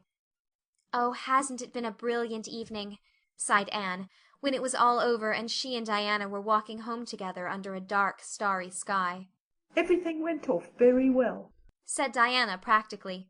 I guess we must have made as much as $10. Mind you, Mr. Allen is going to send an account of it to the Charlottetown papers. "Oh, Diana, will we really see our names in print?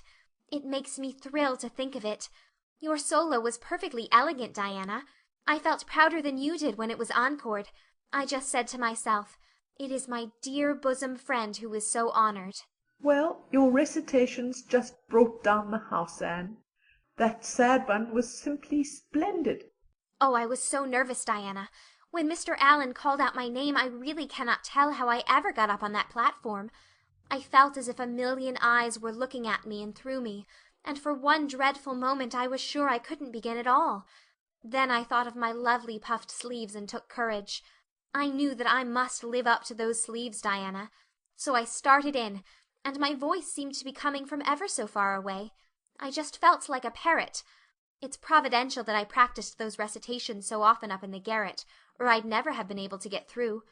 Did I groan all right? Yes, indeed, you groaned lovely, assured Diana. I saw old Mrs. Sloane wiping away tears when I sat down. It was splendid to think I had touched somebody's heart.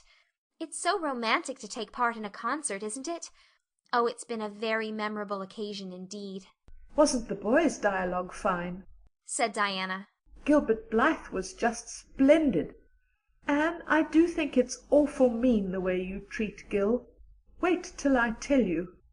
When you ran off the platform after the fairy dialogue, one of your roses fell out of your hair. I saw Gil pick it up and put it in his breast pocket. There now, you're so romantic that I'm sure you ought to be pleased at that. It's nothing to me what that person does, said Anne loftily. I simply never waste a thought on him, Diana. That night Matthew and Marilla, who had been out to a concert for the first time in 20 years, sat for a while by the kitchen fire after Anne had gone to bed.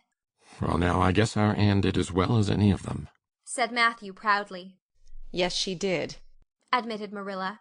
She's a bright child, Matthew, and she looked real nice, too. I've been kind of opposed to this concert scheme, but I suppose there's no real harm in it after all. Anyhow, I was proud of Anne tonight, although I'm not going to tell her so. Well, now, I was proud of her, and I did tell her so, for she went upstairs, said Matthew. We must see what we can do for her some of these days, Marilla. I guess she'll need something more than Avonlea school by and by. There's time enough to think of that, said Marilla. She's only 13 in March. Though tonight it struck me she was growing quite a big girl. Mrs. Lynde made that dress a mite too long, and it makes Anne look so tall. She's quick to learn, and I guess the best thing we can do for her will be to send her to Queen's after a spell. But nothing need be said about that for a year or two yet. Well, now, it'll do no harm to be thinking it over off and on, said Matthew. Things like that are all the better for lots of thinking over. End of chapter 25. Chapter 24. Miss Stacy and her pupils get up a concert. It was October again when Anne was ready to go back to school, a glorious October, all red and gold, with mellow mornings when the valleys were filled with delicate mists as if the spirit of autumn had poured them in for the sun to drain, amethyst, pearl, silver, rose, and smoke blue. The dews were so heavy that the fields glistened like cloth of silver, and there were such heaps of rustling leaves in the hollows of many-stemmed woods to run crisply through. The birch path was a canopy of yellow, and the ferns were sere and brown all along it. There was a tang in the very air that inspired the hearts of small maidens tripping, unlike snails, swiftly and willingly to school, and it was jolly to be back again at the little brown desk beside Diana, with Ruby Gillis nodding across the aisle, and Carrie Sloane sending up notes, and Julia Bell passing a chew of gum down from the back seat. Anne drew a long breath of happiness as she sharpened her pencil and arranged her picture cards in her desk. Life was certainly very interesting. In the new teacher she found another true and helpful friend. Miss Stacy was a bright, sympathetic young woman, with the happy gift of winning and holding the affections of her pupils, and bringing out the best that was in them mentally and morally. Anne expanded like a flower under this wholesome influence, and carried home to the admiring Matthew and the critical Marilla glowing accounts of schoolwork and aims. "I love Miss Stacy with my whole heart, Marilla. She is so ladylike, and she has such a sweet voice. When she pronounces my name I feel instinctively that she's spelling it with an E. We had recitations this afternoon. I just wish you could have been there to hear me recite Mary, Queen of Scots. I just put my whole soul into it. Ruby Gillis told me coming home that the way I said the line, 'Now for my father's arm,' she said, 'my woman's heart farewell,' just made her blood run cold." Well, now, you might recite it for me some of these days out in the barn, suggested Matthew. "Of course I will," said Anne meditatively. "But I won't be able to do it so well, I know. It won't be so exciting as it is when you have a whole schoolful before you hanging breathlessly on your words. I know I won't be able to make your blood run cold." Mrs. Lynde says it made her blood run cold to see the boys climbing to the very tops of those big trees on Bell's Hill after crow's nests last Friday, said Marilla. I wonder at Miss Stacy for encouraging it. "But we wanted a crow's nest for nature study," explained Anne. "That was on our field afternoon. Field afternoons are splendid, Marilla. And Miss Stacy explains everything so beautifully. We have to write compositions on our field afternoons, and I write the best ones." It's very vain of you to say so, then. You'd better let your teacher say it. "But she did say it, Marilla. And indeed I'm not vain about it. How can I be when I'm such a dunce at geometry? Although I'm really beginning to see through it a little too. Miss Stacy makes it so clear. Still, I'll never be good at it, and I assure you it is a humbling reflection. But I love writing compositions. Mostly Miss Stacy lets us choose our own subjects, but next week we are to write a composition on some remarkable person. It's hard to choose among so many remarkable people who have lived. Mustn't it be splendid to be remarkable, and have compositions written about you after you're dead? Oh, I would dearly love to be remarkable. I think when I grow up I'll be a trained nurse and go with the Red Crosses to the field of battle as a messenger of mercy. That is, if I don't go out as a foreign missionary. That would be very romantic. But one would have to be very good to be a missionary, and that would be a stumbling block. We have physical culture exercises every day, too. They make you graceful and promote digestion. Promote fiddlesticks, said Marilla, who honestly thought it was all nonsense. But all the field afternoons and recitation Fridays and physical culture contortions paled before a project which Miss Stacy brought forward in November. This was that the scholars of Avonlea school should get up a concert and hold it in the hall on Christmas night, for the laudable purpose of helping to pay for a schoolhouse flag. The pupils one and all taking graciously to this plan, the preparations for a program were begun at once. And of all the excited performers-elect, none was so excited as Anne Shirley, who threw herself into the undertaking heart and soul, hampered as she was by Marilla's disapproval. Marilla thought it all rank foolishness. It's just filling our heads up with nonsense and taking time that ought to be put on your lessons, she grumbled. I don't approve of children's getting up concerts and racing about to practices. It makes them vain and forward, and fond of gadding. But think of the worthy object, pleaded Anne. A flag will cultivate a spirit of patriotism, Marilla. Fudge. There's precious little patriotism in the thoughts of any of you. All you want is a good time. Well, when you can combine patriotism and fun, isn't it all right? Of course, it's real nice to be getting up a concert. We're going to have 6 choruses, and Diana is to sing a solo. I'm in 2 dialogues, the Society for the Suppression of Gossip and the Fairy Queen. The boys are going to have a dialogue, too. And I'm to have 2 recitations, Marilla. I just tremble when I think of it, but it's a nice, thrilly kind of tremble. And we're to have a tableau at the last, Faith, Hope, and Charity. Diana and Ruby and I are to be in it, all draped in white with flowing hair. I'm to be Hope, with my hands clasped, so, and my eyes uplifted. I'm going to practice my recitations in the garret. Don't be alarmed if you hear me groaning. I have to groan heart-rendingly in one of them, and it's really hard to get up a good artistic groan, Marilla. Josie Pye is sulky, because she didn't get the part she wanted in the dialogue. She wanted to be the Fairy Queen. That would have been ridiculous, for who ever heard of a Fairy Queen as fat as Josie? Fairy Queens must be slender. Jane Andrews is to be the queen, and I am to be one of her maids of honor. Josie says she thinks a red-haired fairy is just as ridiculous as a fat one, but I do not let myself mind what Josie says. I'm to have a wreath of white roses on my hair, and Ruby Gillis is going to lend me her slippers because I haven't any of my own. It's necessary for fairies to have slippers, you know. You couldn't imagine a fairy wearing boots, could you? Especially with copper toes. We are going to decorate the hall with creeping spruce and fir mottos with pink tissue paper roses in them, and we are all to march in 2 by 2 after the audience is seated, while Emma White plays a march on the organ. Oh, Marilla, I know you are not so enthusiastic about it as I am, but don't you hope your little Anne will distinguish herself? All I hope is that you'll behave yourself. I'll be heartily glad when all this fuss is over and you'll be able to settle down. You are simply good for nothing just now, with your head stuffed full of dialogues and groans and tableaux. As for your tongue, it's a marvel it's not clean worn out. Anne sighed and betook herself to the backyard, over which a young new moon was shining through the leafless poplar boughs from an apple-green western sky, and where Matthew was splitting wood. Anne perched herself on a block and talked the concert over with him, sure of an appreciative and sympathetic listener in this instance at least. Well, now, I reckon it's going to be a pretty good concert, and I expect you'll do your part fine, he said, smiling down into her eager, vivacious little face. Anne smiled back at him.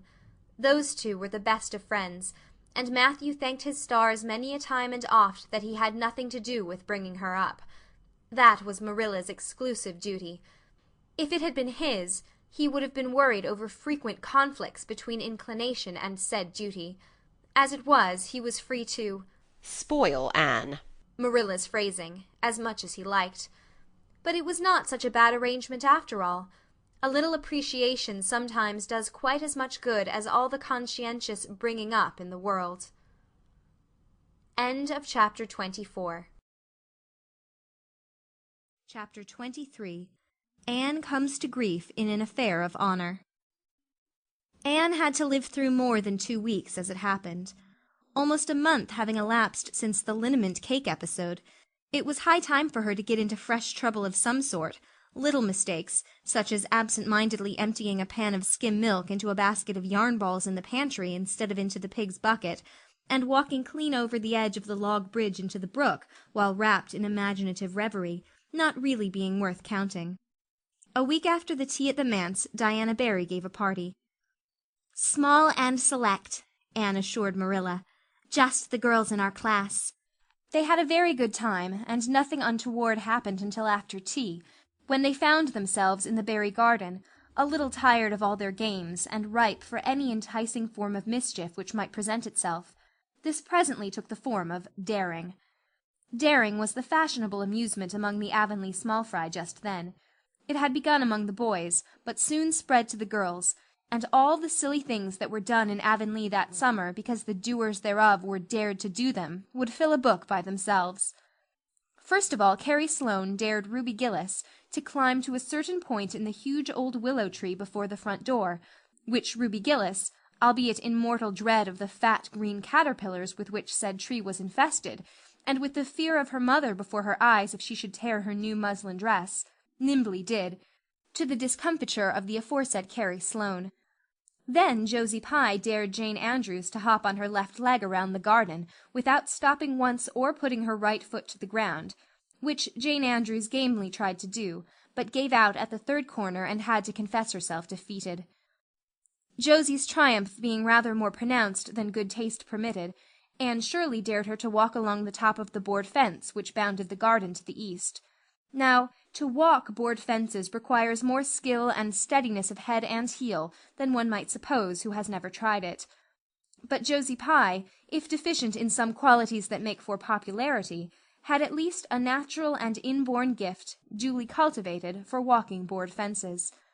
Josie walked the Barry fence with an airy unconcern, which seemed to imply that a little thing like that wasn't worth a dare. Reluctant admiration greeted her exploit, for most of the other girls could appreciate it, having suffered many things themselves in their efforts to walk fences.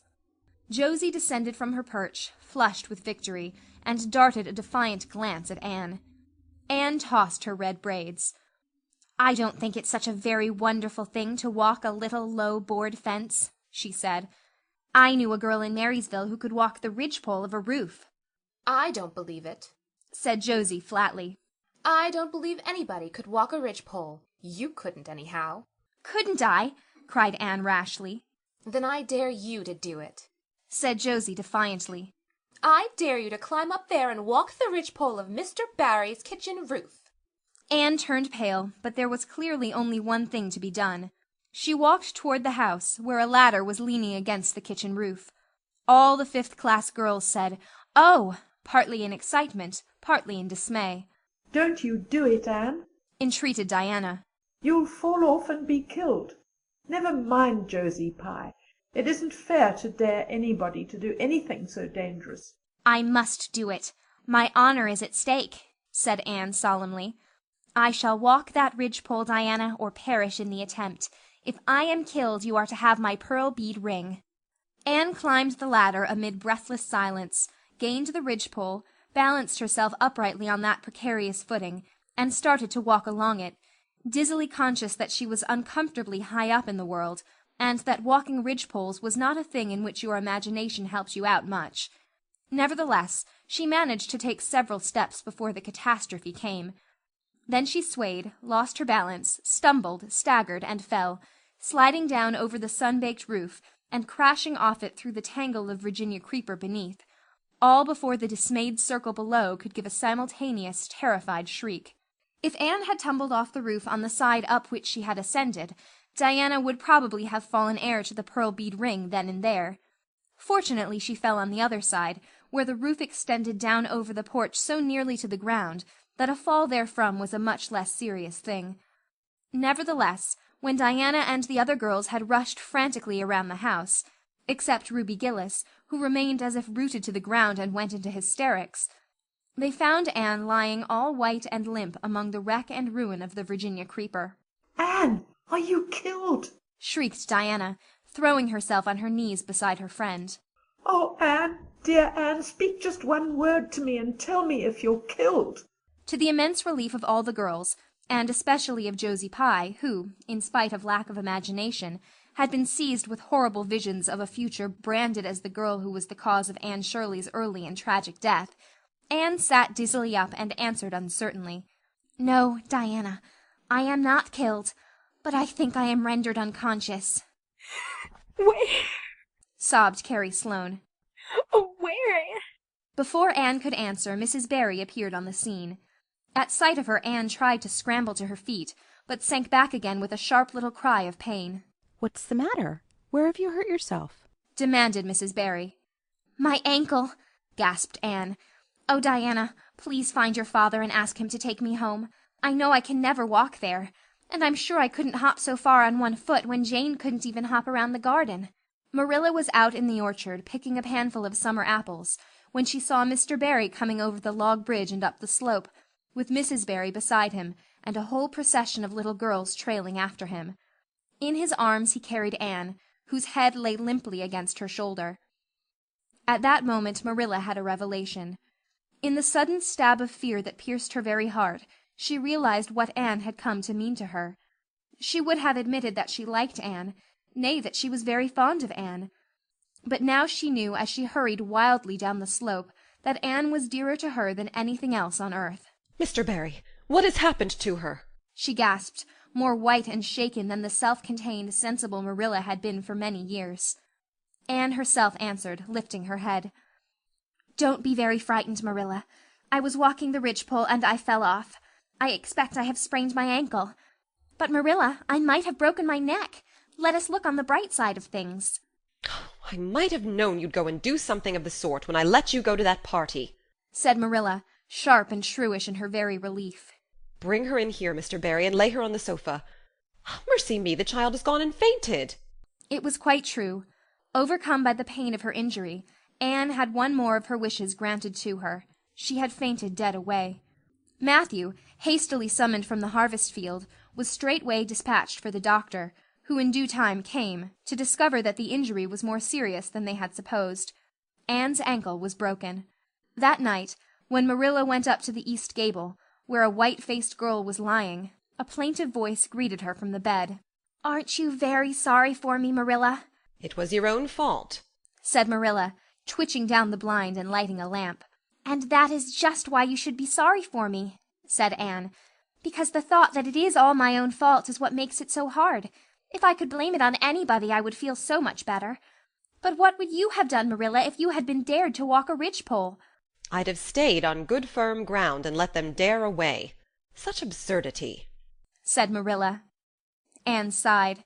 "But you have such strength of mind, Marilla. I haven't. I just felt that I couldn't bear Josie Pye's scorn. She would have crowed over me all my life. And I think I have been punished so much that you needn't be very cross with me, Marilla." "It's not a bit nice to faint after all. And the doctor hurt me dreadfully when he was setting my ankle. I won't be able to go around for 6 or 7 weeks, and I'll miss the new lady teacher. She won't be new any more by the time I'm able to go to school. And everybody will get ahead of me in class. Oh, I am an afflicted mortal. But I'll try to bear it all bravely if only you won't be cross with me, Marilla." There, there, I'm not cross, said Marilla. You're an unlucky child, there's no doubt about that. But as you say, you'll have the suffering of it. Here now, try and eat some supper. "Isn't it fortunate I've got such an imagination?" said Anne. "It will help me through splendidly, I expect. What do people who haven't any imagination do when they break their bones, do you suppose, Marilla?" Anne had good reason to bless her imagination many a time and oft during the tedious 7 weeks that followed.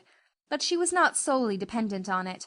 She had many visitors, and not a day passed without one or more of the schoolgirls dropping in to bring her flowers and books, and tell her all the happenings in the juvenile world of Avonlea. "Everybody has been so good and kind, Marilla," sighed Anne happily, on the day when she could first limp across the floor. "It isn't very pleasant to be laid up, but there is a bright side to it, Marilla. You find out how many friends you have. Why, even Superintendent Bell came to see me, and he's really a very fine man. Not a kindred spirit, of course, but still I like him, and I'm awfully sorry I ever criticized his prayers. I believe now he really does mean them, only he has got into the habit of saying them as if he didn't. He could get over that if he'd take a little trouble. I gave him a good broad hint. I told him how hard I tried to make my own little private prayers interesting. He told me all about the time he broke his ankle when he was a boy. It does seem so strange to think of Superintendent Bell ever being a boy. Even my imagination has its limits, for I can't imagine that. When I try to imagine him as a boy, I see him with gray whiskers and spectacles, just as he looks in Sunday school, only small. Now it's so easy to imagine Mrs. Allan as a little girl. Mrs. Allan has been to see me 14 times. Isn't that something to be proud of, Marilla, when a minister's wife has so many claims on her time? She is such a cheerful person to have visit you, too. She never tells you it's your own fault and she hopes you'll be a better girl on account of it. Mrs. Lynde always told me that when she came to see me, and she said it in a kind of way that made me feel she might hope I'd be a better girl, but didn't really believe I would. Even Josie Pye came to see me. I received her as politely as I could, because I think she was sorry she dared me to walk a ridgepole. If I had been killed, she would have had to carry a dark burden of remorse all her life. Diana has been a faithful friend. She's been over every day to cheer my lonely pillow. But oh, I shall be so glad when I can go to school, for I've heard such exciting things about the new teacher. The girls all think she is perfectly sweet. Diana says she has the loveliest fair curly hair and such fascinating eyes. She dresses beautifully, and her sleeve puffs are bigger than anybody else's in Avonlea. Every other Friday afternoon she has recitations, and everybody has to say a piece or take part in a dialogue. Oh, it's just glorious to think of it. Josie Pye says she hates it, but that is just because Josie has so little imagination. Diana and Ruby Gillis and Jane Andrews are preparing a dialogue called A Morning Visit for next Friday. And the Friday afternoons they don't have recitations. Miss Stacy takes them all to the woods for a field day, and they study ferns and flowers and birds. And they have physical culture exercises every morning and evening. Mrs. Lynde says she never heard of such goings-on, and it all comes of having a lady teacher. But I think it must be splendid, and I believe I shall find that Miss Stacy is a kindred spirit. "There's one thing plain to be seen, Anne," said Marilla.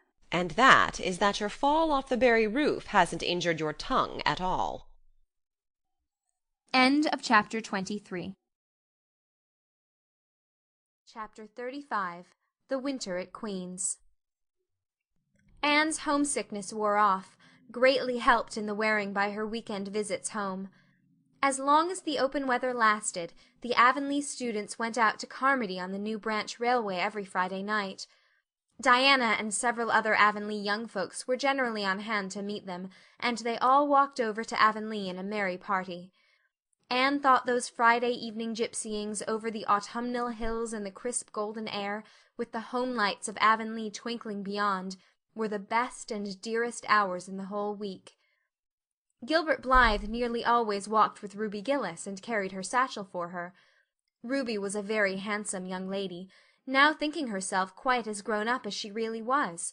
She wore her skirts as long as her mother would let her, and did her hair up in town, though she had to take it down when she went home.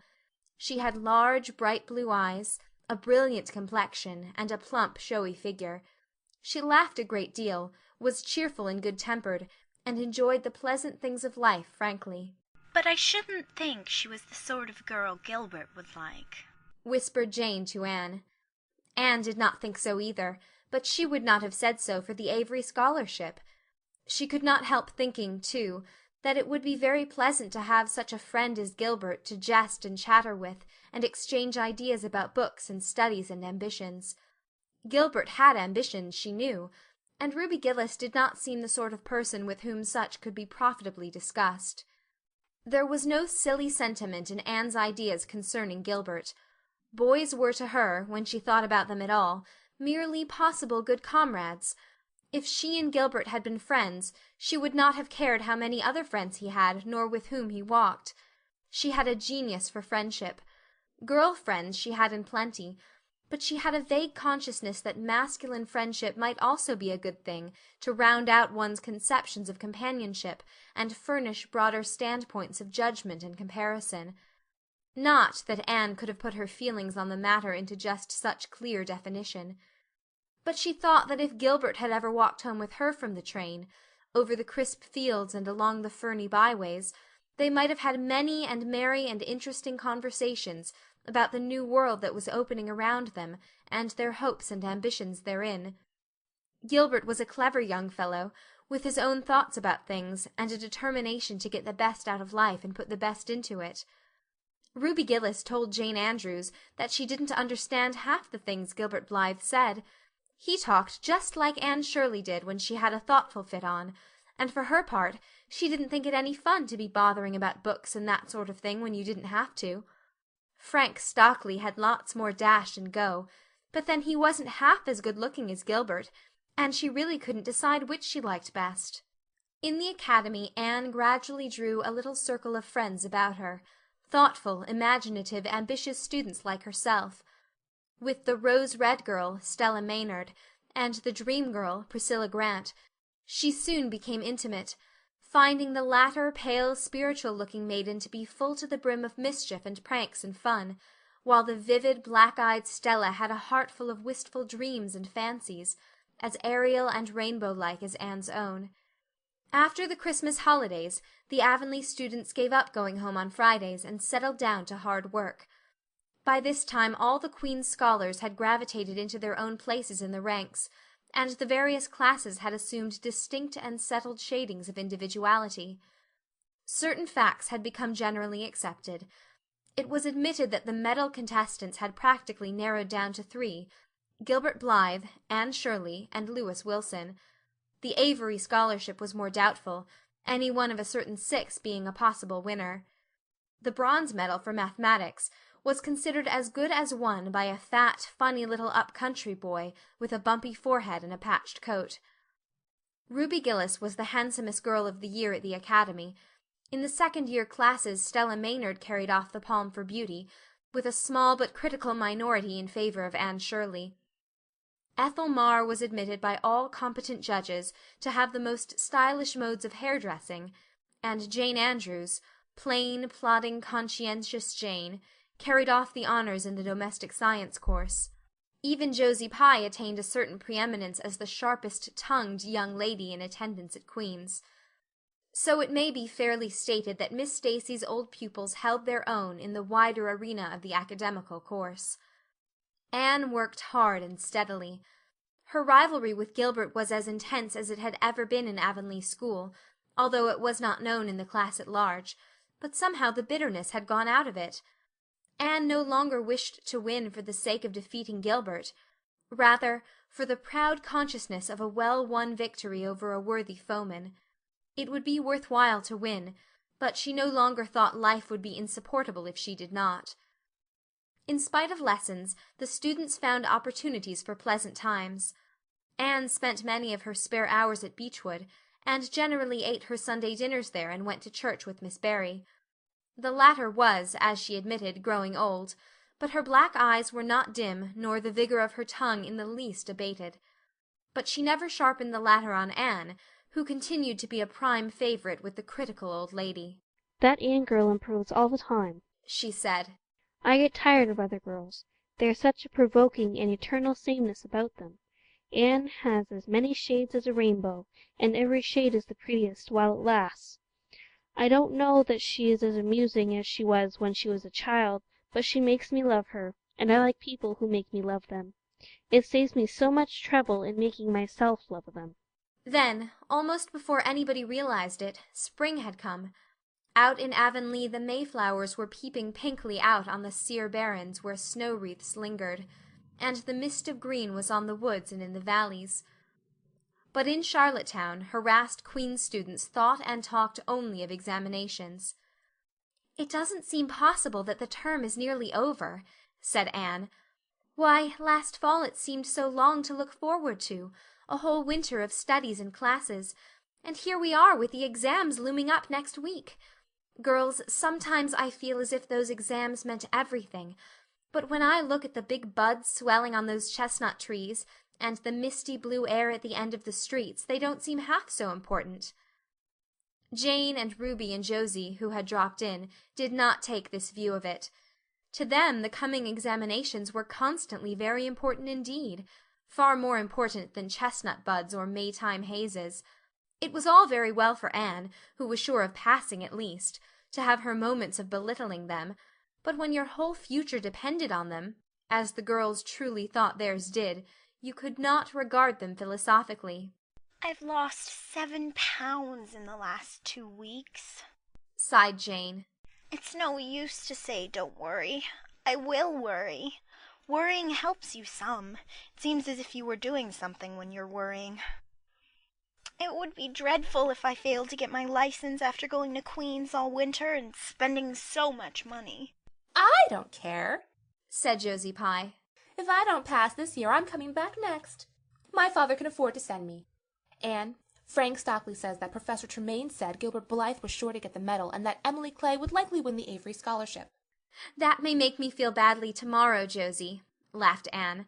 But just now I honestly feel that as long as I know the violets are coming out all purple down in the hollow below Green Gables, and that little ferns are poking their heads up in Lover's Lane, it's not a great deal of difference whether I win the Avery or not. I've done my best, and I begin to understand what is meant by the joy of the strife. Next to trying and winning, the best thing is trying and failing. Girls, don't talk about exams. Look at that arch of pale green sky over those houses, and picture to yourself what it must look like over the purply dark beech woods back of Avonlea. What are you going to wear for commencement, Jane? asked Ruby practically. Jane and Josie both answered at once, and the chatter drifted into a side eddy of fashions. But Anne, with her elbows on the window-sill, her soft cheek laid against her clasped hands, and her eyes filled with visions, looked out unheedingly across city roof and spire to that glorious dome of sunset sky, and wove her dreams of a possible future from the golden tissue of youth's own optimism. All the beyond was hers, with its possibilities lurking rosily in the oncoming years, each year a rose of promise to be woven into an immortal chaplet. End of chapter 35. Chapter 34. A Queen's Girl. The next 3 weeks were busy ones at Green Gables, for Anne was getting ready to go to Queen's, and there was much sewing to be done, and many things to be talked over and arranged. Anne's outfit was ample and pretty, for Matthew saw to that, and Marilla for once made no objections whatever to anything he purchased or suggested. More, one evening she went up to the east gable with her arms full of a delicate pale green material. Anne, here's something for a nice light dress for you. I don't suppose you really need it. You've plenty of pretty waists. But I thought maybe you'd like something real dressy to wear if you were asked out anywhere of an evening in town, to a party or anything like that. I hear that Jane and Ruby and Josie have got evening dresses, as they call them, and I don't mean you shall be behind them.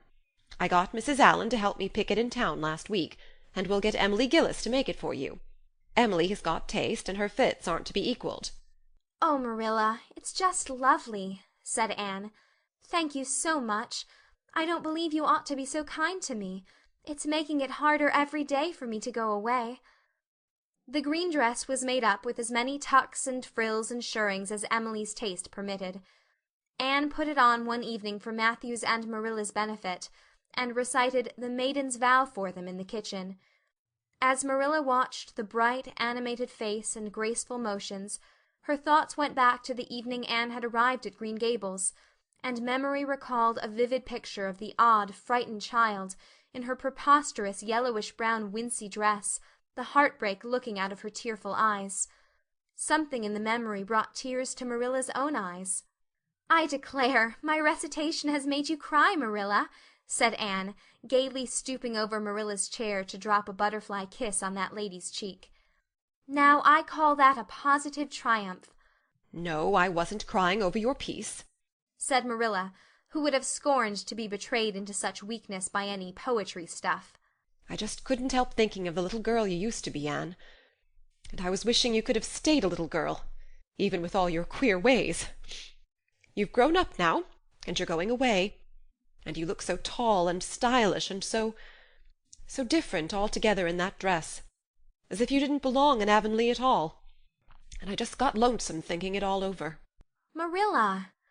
Anne sat down on Marilla's gingham lap, took Marilla's lined face between her hands, and looked gravely and tenderly into Marilla's eyes. "I'm not a bit changed. Not really. I'm only just pruned down and branched out. The real me back here is just the same. It won't make a bit of difference where I go or how much I change outwardly.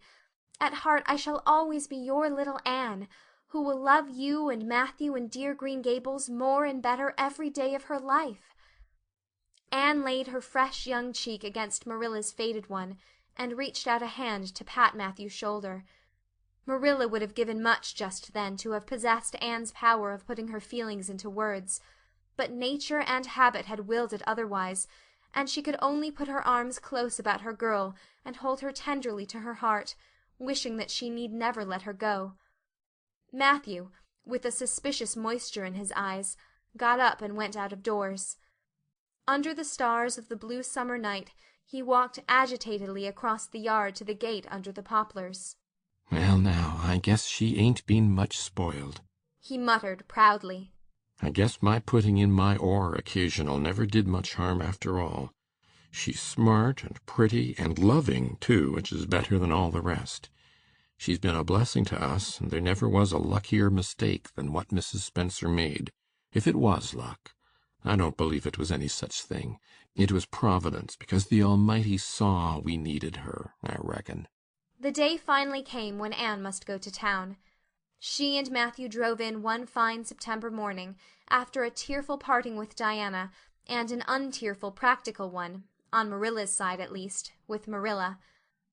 But when Anne had gone, Diana dried her tears and went to a beach picnic at White Sands with some of her Carmody cousins, where she contrived to enjoy herself tolerably well, while Marilla plunged fiercely into unnecessary work and kept at it all day long with the bitterest kind of heartache, the ache that burns and gnaws and cannot wash itself away in ready tears. But that night, when Marilla went to bed, acutely and miserably conscious that the little gable room at the end of the hall was untenanted by any vivid young life, and unstirred by any soft breathing, she buried her face in her pillow, and wept for her girl in a passion of sobs that appalled her when she grew calm enough to reflect how very wicked it must be to take on so about a sinful fellow-creature. Anne and the rest of the Avonlea scholars reached town just in time to hurry off to the academy. That first day passed pleasantly enough in a whirl of excitement, meeting all the new students, learning to know the professors by sight, and being assorted and organized into classes. Anne intended taking up the second-year work, being advised to do so by Miss Stacy. Gilbert Blythe elected to do the same. This meant getting a first-class teacher's license in 1 year instead of 2 if they were successful, but it also meant much more and harder work. Jane, Ruby, Josie, Charlie, and Moody Spurgeon, not being troubled with the stirrings of ambition, were content to take up the second-class work.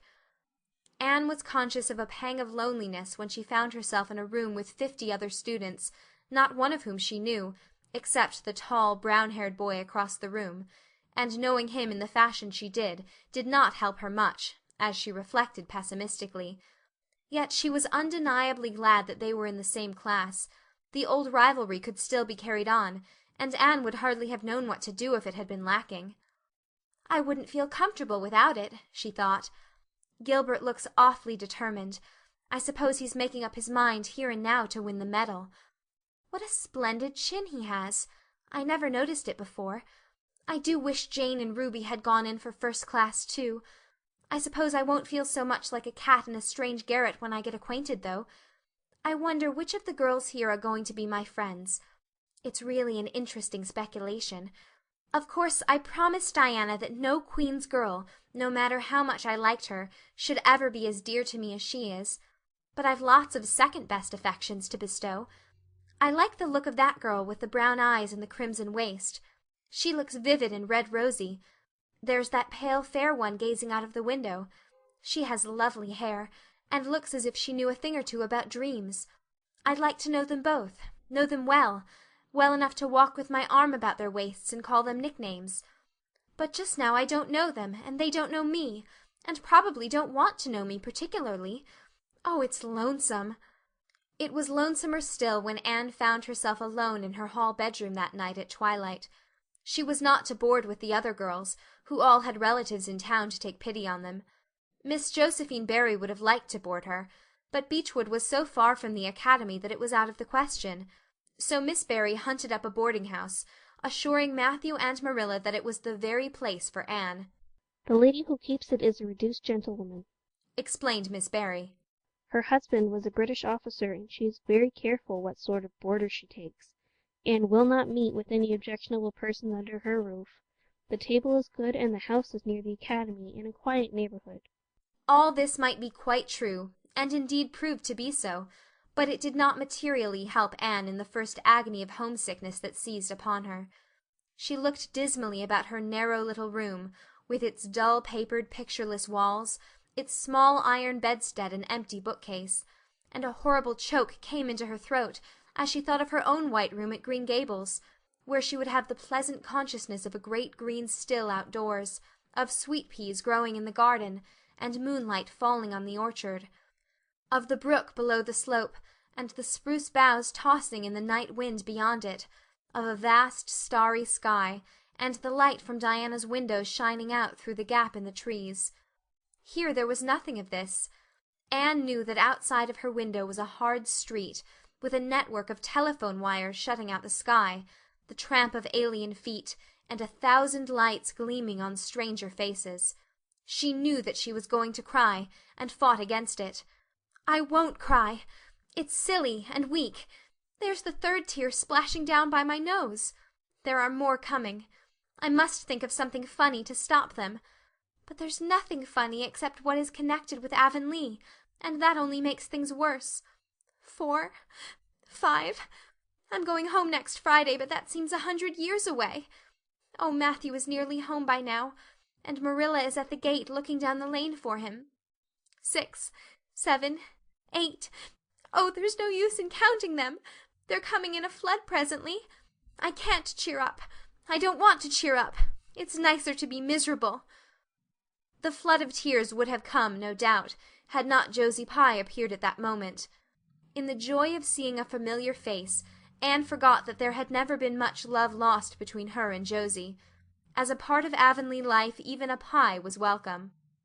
"I'm so glad you came up," Anne said sincerely. "You've been crying," remarked Josie, with aggravating pity. "I suppose you're homesick." Some people have so little self-control in that respect. I've no intention of being homesick, I can tell you. Town's too jolly after that poky old Avonlea. I wonder how I ever existed there so long. You shouldn't cry, Anne. It isn't becoming. For your nose and eyes get red, and then you seem all red. I had a perfectly scrumptious time in the academy today. Our French professor is simply a duck. His mustache would give you kerwallops of the heart. Have you anything eatable around, Anne? I'm literally starving. I guessed likely Marilla'd load you up with cake. That's why I called around. Otherwise, I'd have gone to the park to hear the band play with Frank Stockley. He boards same place as I do, and he's a sport. He noticed you in class today and asked me who the red-headed girl was. I told him you were an orphan and that the Cuthberts had adopted, and nobody knew very much about what you'd been before that. Anne was wondering if, after all, solitude and tears were not more satisfactory than Josie Pye's companionship, when Jane and Ruby appeared, each with an inch of Queen's color ribbon, purple and scarlet, pinned proudly to her coat. As Josie was not speaking to Jane just then, she had to subside into comparative harmlessness. "Well," said Jane with a sigh, "I feel as if I'd lived many moons since the morning. I ought to be home studying my Virgil. That horrid old professor gave us 20 lines to start in on tomorrow. But I simply couldn't settle down to study tonight. Anne, methinks I see the traces of tears. If you've been crying, do own up.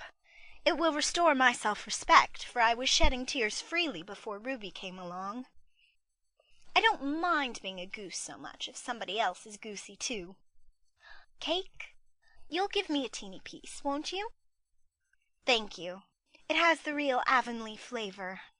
Ruby, perceiving the Queen's calendar lying on the table, wanted to know if Anne meant to try for the gold medal. Anne blushed and admitted she was thinking of it. "Oh, that reminds me," said Josie. "Queen's is to get one of the Avery scholarships after all. The word came today. Frank Stockley told me. His uncle is one of the Board of Governors, you know. It will be announced in the Academy tomorrow." An Avery scholarship! Anne felt her heart beat more quickly, and the horizons of her ambition shifted and broadened as if by magic. Before Josie had told the news, Anne's highest pinnacle of aspiration had been a teacher's provincial license, first class at the end of the year, and perhaps the medal. But now, in one moment, Anne saw herself winning the Avery scholarship, taking an arts course at Redmond College, and graduating in a gown and mortar board, before the echo of Josie's words had died away. For the Avery scholarship was in English, and Anne felt that here her foot was on native heath. A wealthy manufacturer of New Brunswick had died, and left part of his fortune to endow a large number of scholarships to be distributed among the various high schools and academies of the Maritime Provinces, according to their respective standings.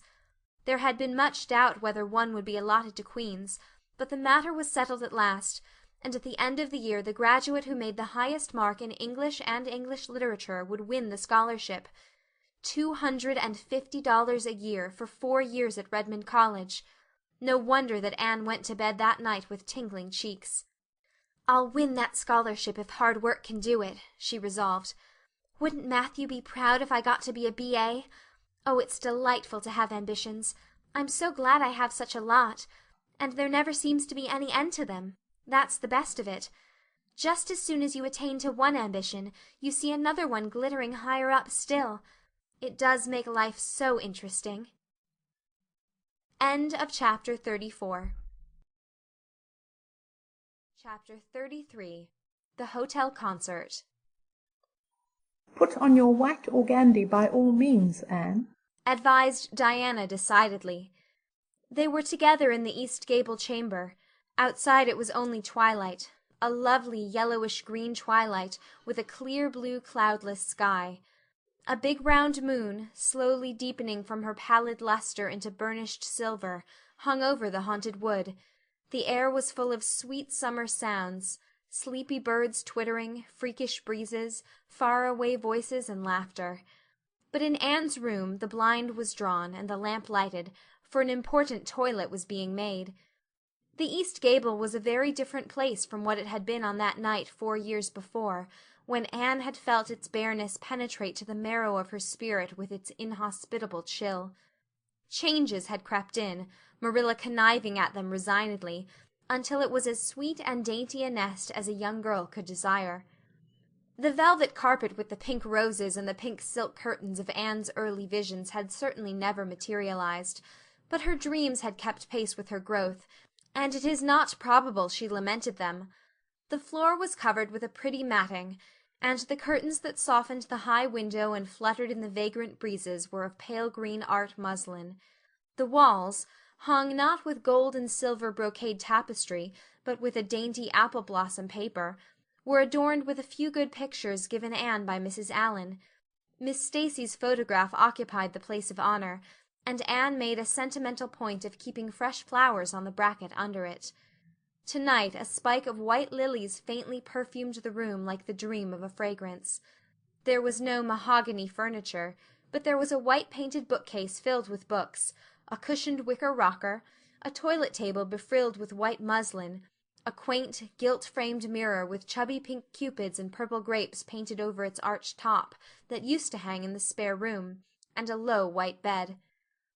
Anne was dressing for a concert at the White Sands Hotel. The guests had got it up in aid of the Charlottetown Hospital, and had hunted out all the available amateur talent in the surrounding districts to help it along. Bertha Sampson and Pearl Clay of the White Sands Baptist Choir had been asked to sing a duet.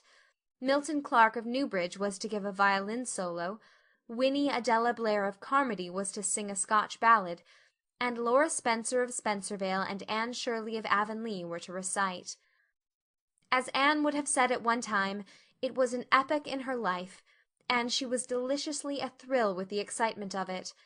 Matthew was in the seventh heaven of gratified pride over the honor conferred on his Anne, and Marilla was not far behind, although she would have died rather than admit it, and said she didn't think it was very proper for a lot of young folks to be gadding over to the hotel without any responsible person with them. Anne and Diana were to drive over with Jane Andrews and her brother Billy in their double-seated buggy, and several other Avonlea girls and boys were going too. There was a party of visitors expected out from town, and after the concert a supper was to be given to the performers. "Do you really think the organdy will be best?" queried Anne anxiously. "I don't think it's as pretty as my blue-flowered muslin, and it certainly isn't so fashionable." "But it suits you ever so much better," said Diana. "It's so soft and frilly and clinging. The muslin is stiff and makes you look too dressed up, but the organdy seems as if it grew on you." Anne sighed and yielded. Diana was beginning to have a reputation for notable taste in dressing, and her advice on such subjects was much sought after.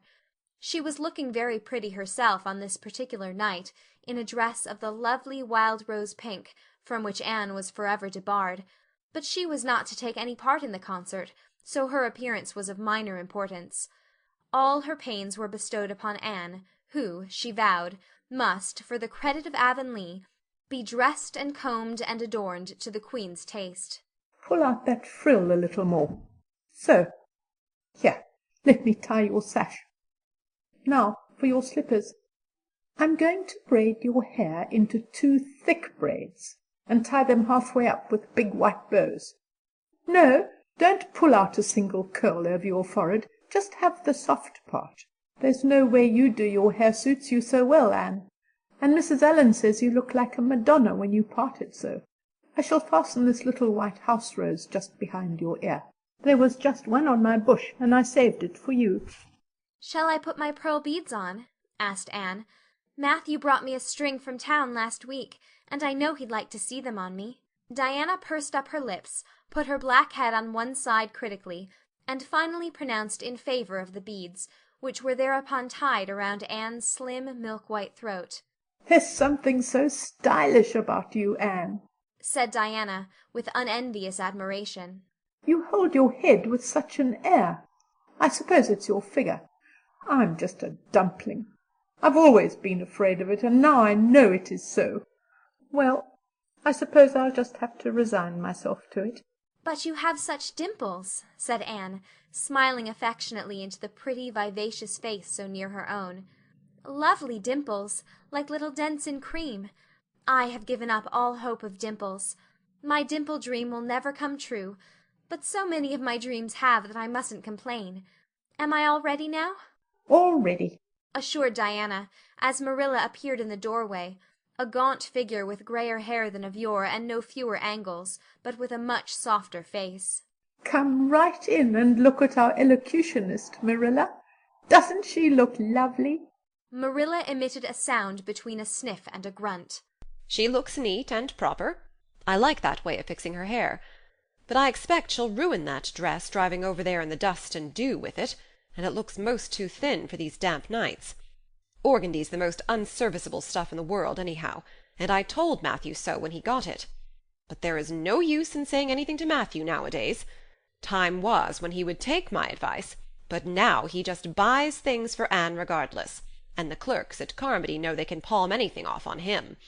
Just let them tell him a thing is pretty and fashionable, and Matthew plunks his money down for it. Mind you keep your skirt clear of the wheel, Anne, and put your warm jacket on." Then Marilla stalked downstairs, thinking proudly how sweet Anne looked, with that one moonbeam from the forehead to the crown, and regretting that she could not go to the concert herself to hear her girl recite. "I wonder if it is too damp for my dress," said Anne anxiously. "Not a bit of it," said Diana, pulling up the window blind. "It's a perfect night, and there won't be any dew. Look at the moonlight." "I'm so glad my window looks east into the sun rising," said Anne, going over to Diana. "It's so splendid to see the morning coming up over those long hills and glowing through those sharp fir tops. It's new every morning, and I feel as if I washed my very soul in that bath of earliest sunshine.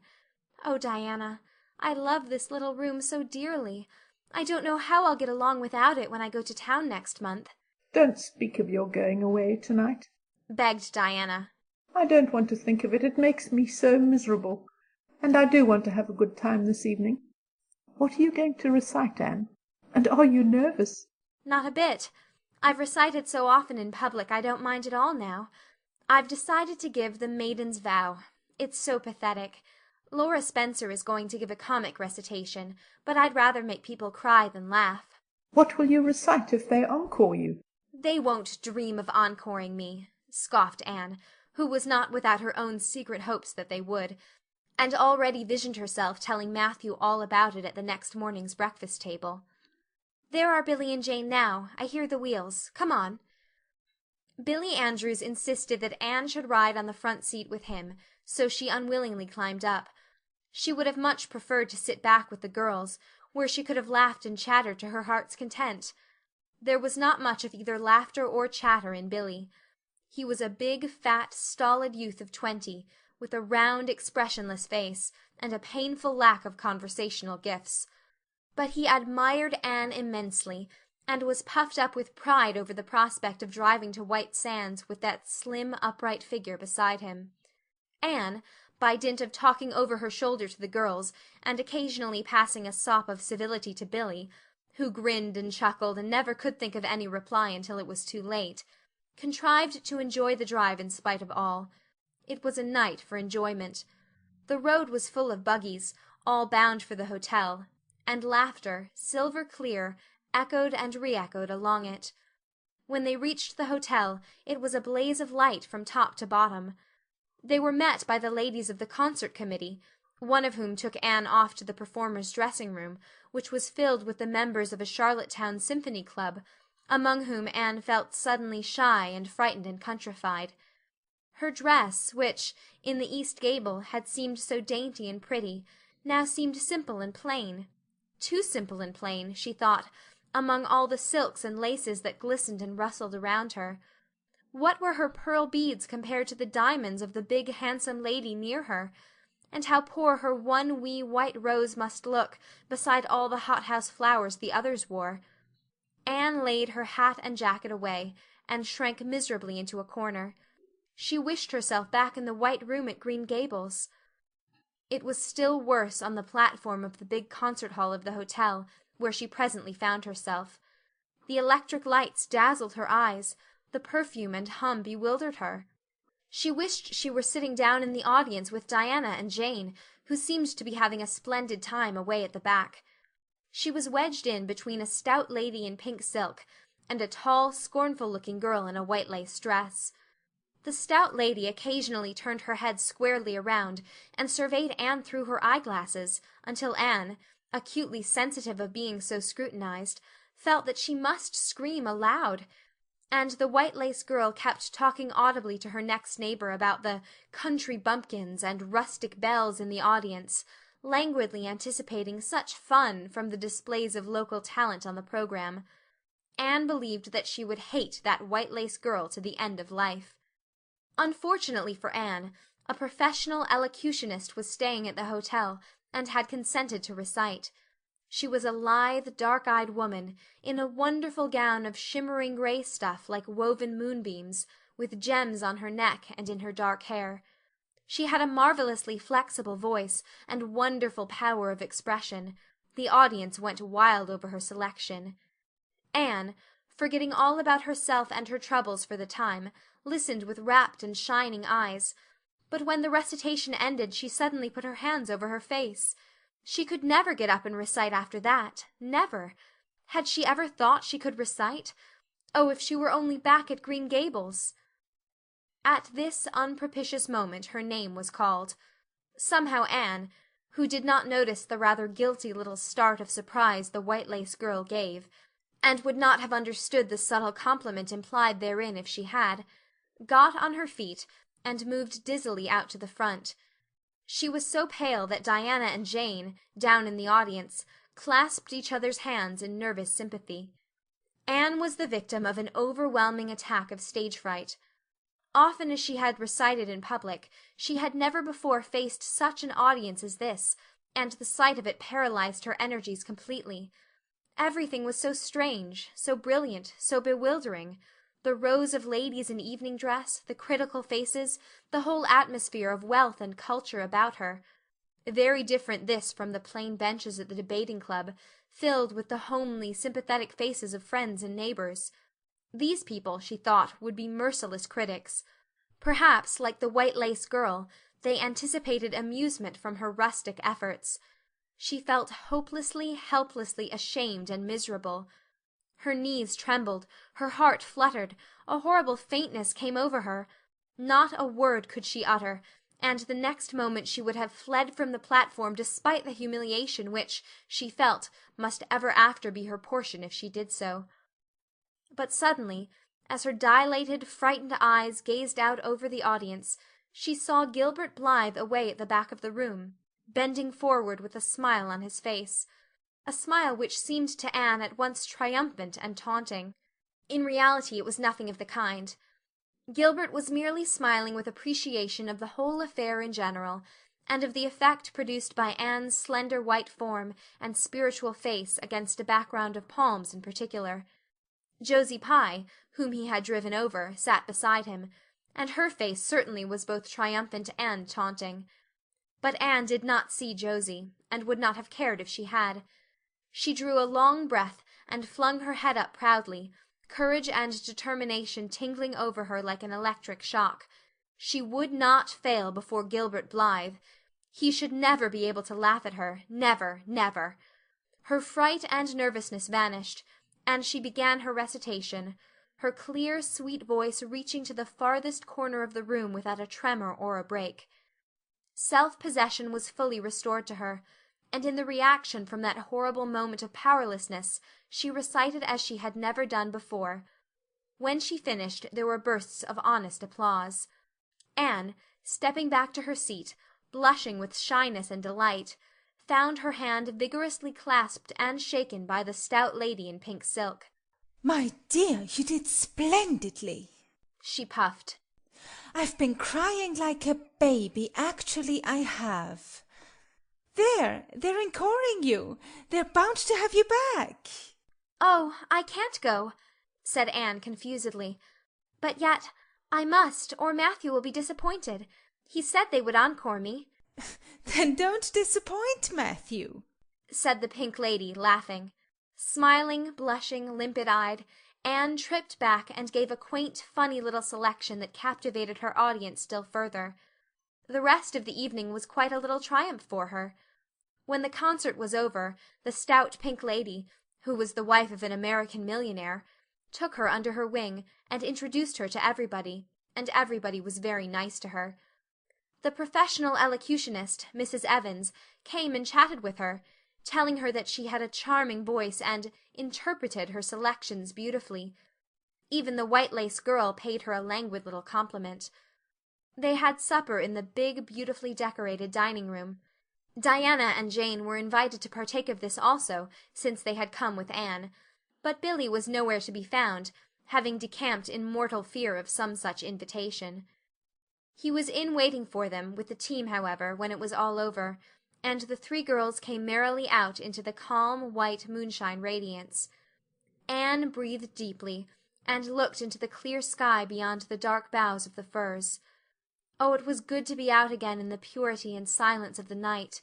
How great and still and wonderful everything was, with the murmur of the sea sounding through it, and the darkling cliffs beyond like grim giants guarding enchanted coasts. "Hasn't it been a perfectly splendid time?" sighed Jane as they drove away. "I just wish I was a rich American, and could spend my summer at a hotel, and wear jewels and low-neck dresses, and have ice cream and chicken salad every blessed day. I'm sure it would be ever so much more fun than teaching school. Anne, your recitation was simply great, although I thought at first you were never going to begin. I think it was better than Mrs. Evans." "Oh, no, don't say things like that, Jane," said Anne quickly, "because it sounds silly. It couldn't be better than Mrs. Evans's, you know, for she is a professional, and I'm only a schoolgirl with a little knack of reciting. I'm quite satisfied if the people just liked mine pretty well." "I've a compliment for you, Anne," said Diana. "At least I think it must be a compliment because of the tone he said it in. Part of it was, anyhow. There was an American sitting behind Jane and me, such a romantic-looking man, with coal-black hair and eyes. Josie Pye says he is a distinguished artist, and that her mother's cousin in Boston is married to a man that used to go to school with him. Well, we heard him say, didn't we, Jane, 'Who is that girl on the platform with the splendid Titian hair?' She has a face I should like to paint. There now, Anne.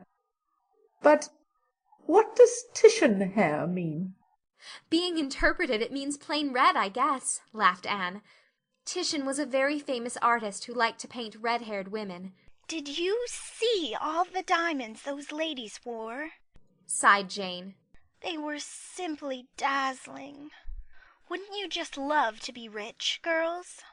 We are rich, said Anne staunchly. Why, we have 16 years to our credit, and we're as happy as queens, and we've all got imaginations, more or less.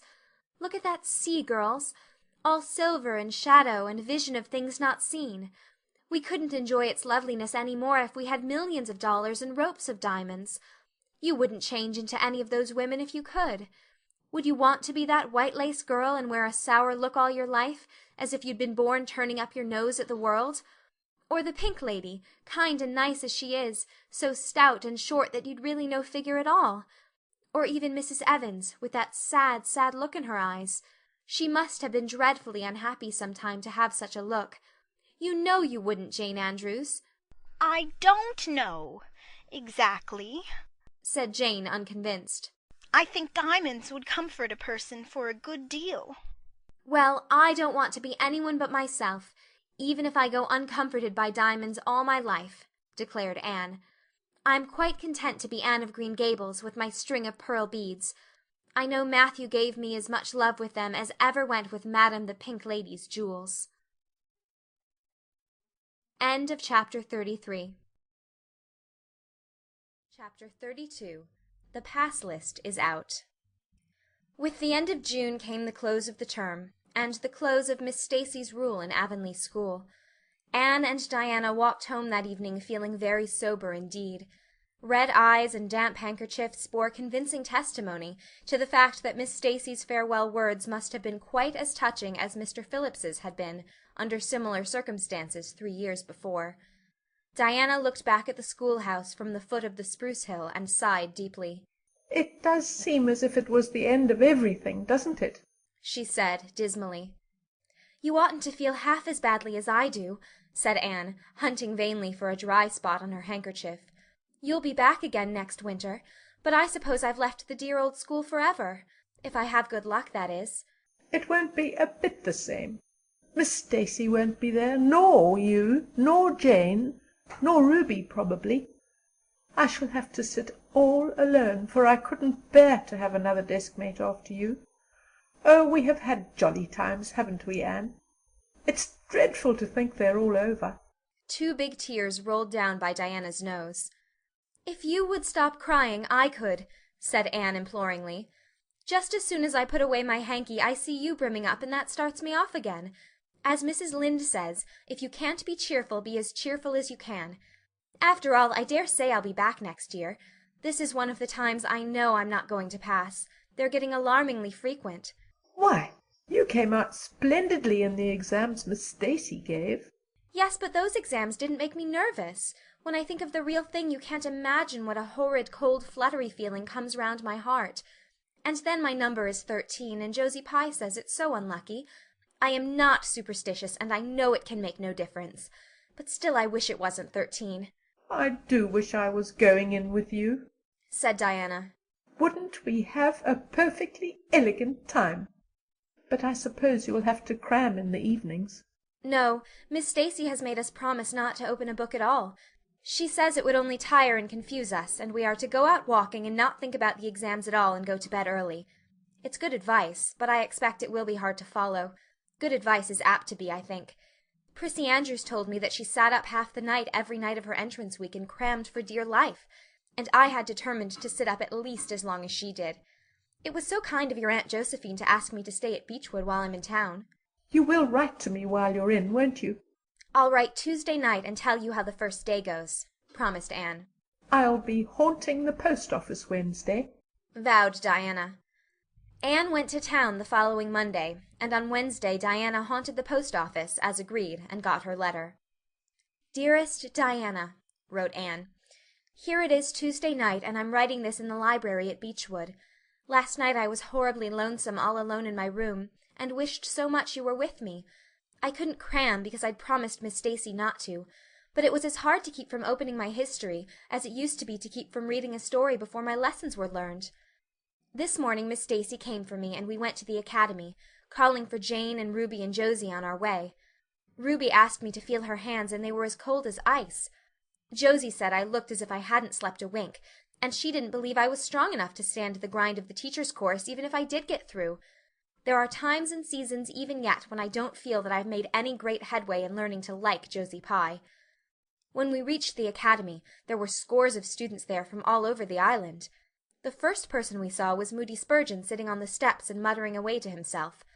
Jane asked him what on earth he was doing, and he said he was repeating the multiplication table over and over to steady his nerves, and for pity's sake not to interrupt him, because if he stopped for a moment he got frightened and forgot everything he ever knew, but the multiplication table kept all his facts firmly in their proper place.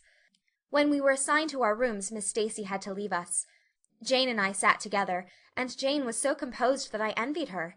No need of the multiplication table for good, steady, sensible Jane. I wondered if I looked as I felt and if they could hear my heart thumping clear across the room. Then a man came in and began distributing the English examination sheets. My hands grew cold then, and my head fairly whirled around as I picked it up. Just one awful moment. Diana, I felt exactly as I did 4 years ago when I asked Marilla if I might stay at Green Gables. And then everything cleared up in my mind and my heart began beating again. I forgot to say that it had stopped altogether, for I knew I could do something with that paper anyhow. At noon we went home for dinner, and then back again for history in the afternoon. The history was a pretty hard paper, and I got dreadfully mixed up in the dates. Still, I think I did fairly well today. But oh, Diana, tomorrow the geometry exam comes off, and when I think of it, it takes every bit of determination I possess to keep from opening my Euclid. If I thought the multiplication table would help me any, I would recite it from now till tomorrow morning. I went down to see the other girls this evening. On my way I met Moody Spurgeon wandering distractedly around. He said he knew that he had failed in history, and he was born to be a disappointment to his parents, and he was going home on the morning train, and it would be easier to be a carpenter than a minister anyhow. I cheered him up and persuaded him to stay to the end, because it would be unfair to Miss Stacy if he didn't. Sometimes I have wished I was born a boy, but when I see Moody Spurgeon I'm always glad I'm a girl and not his sister. Ruby was in hysterics when I reached their boarding-house. She had just discovered a fearful mistake she had made in her English paper. When she recovered we went uptown and had an ice cream. How we wished you had been with us. Oh, Diana, if only the geometry examination were over. But there, as Mrs. Lynde would say, the sun will go on rising and setting whether I fail in geometry or not. That is true, but not especially comforting. I think I'd rather it didn't go on if I failed. Yours devotedly, Anne.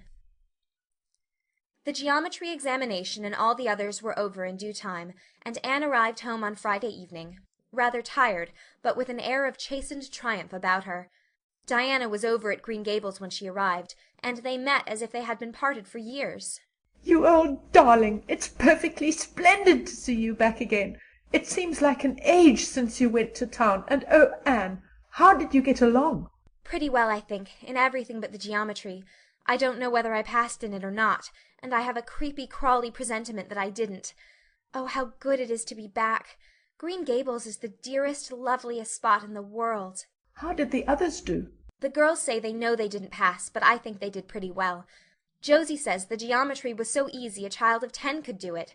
Moody Spurgeon still thinks he failed in history, and Charlie says he failed in algebra. But we don't really know anything about it, and won't until the pass list is out. That won't be for a fortnight. Fancy living a fortnight in such suspense.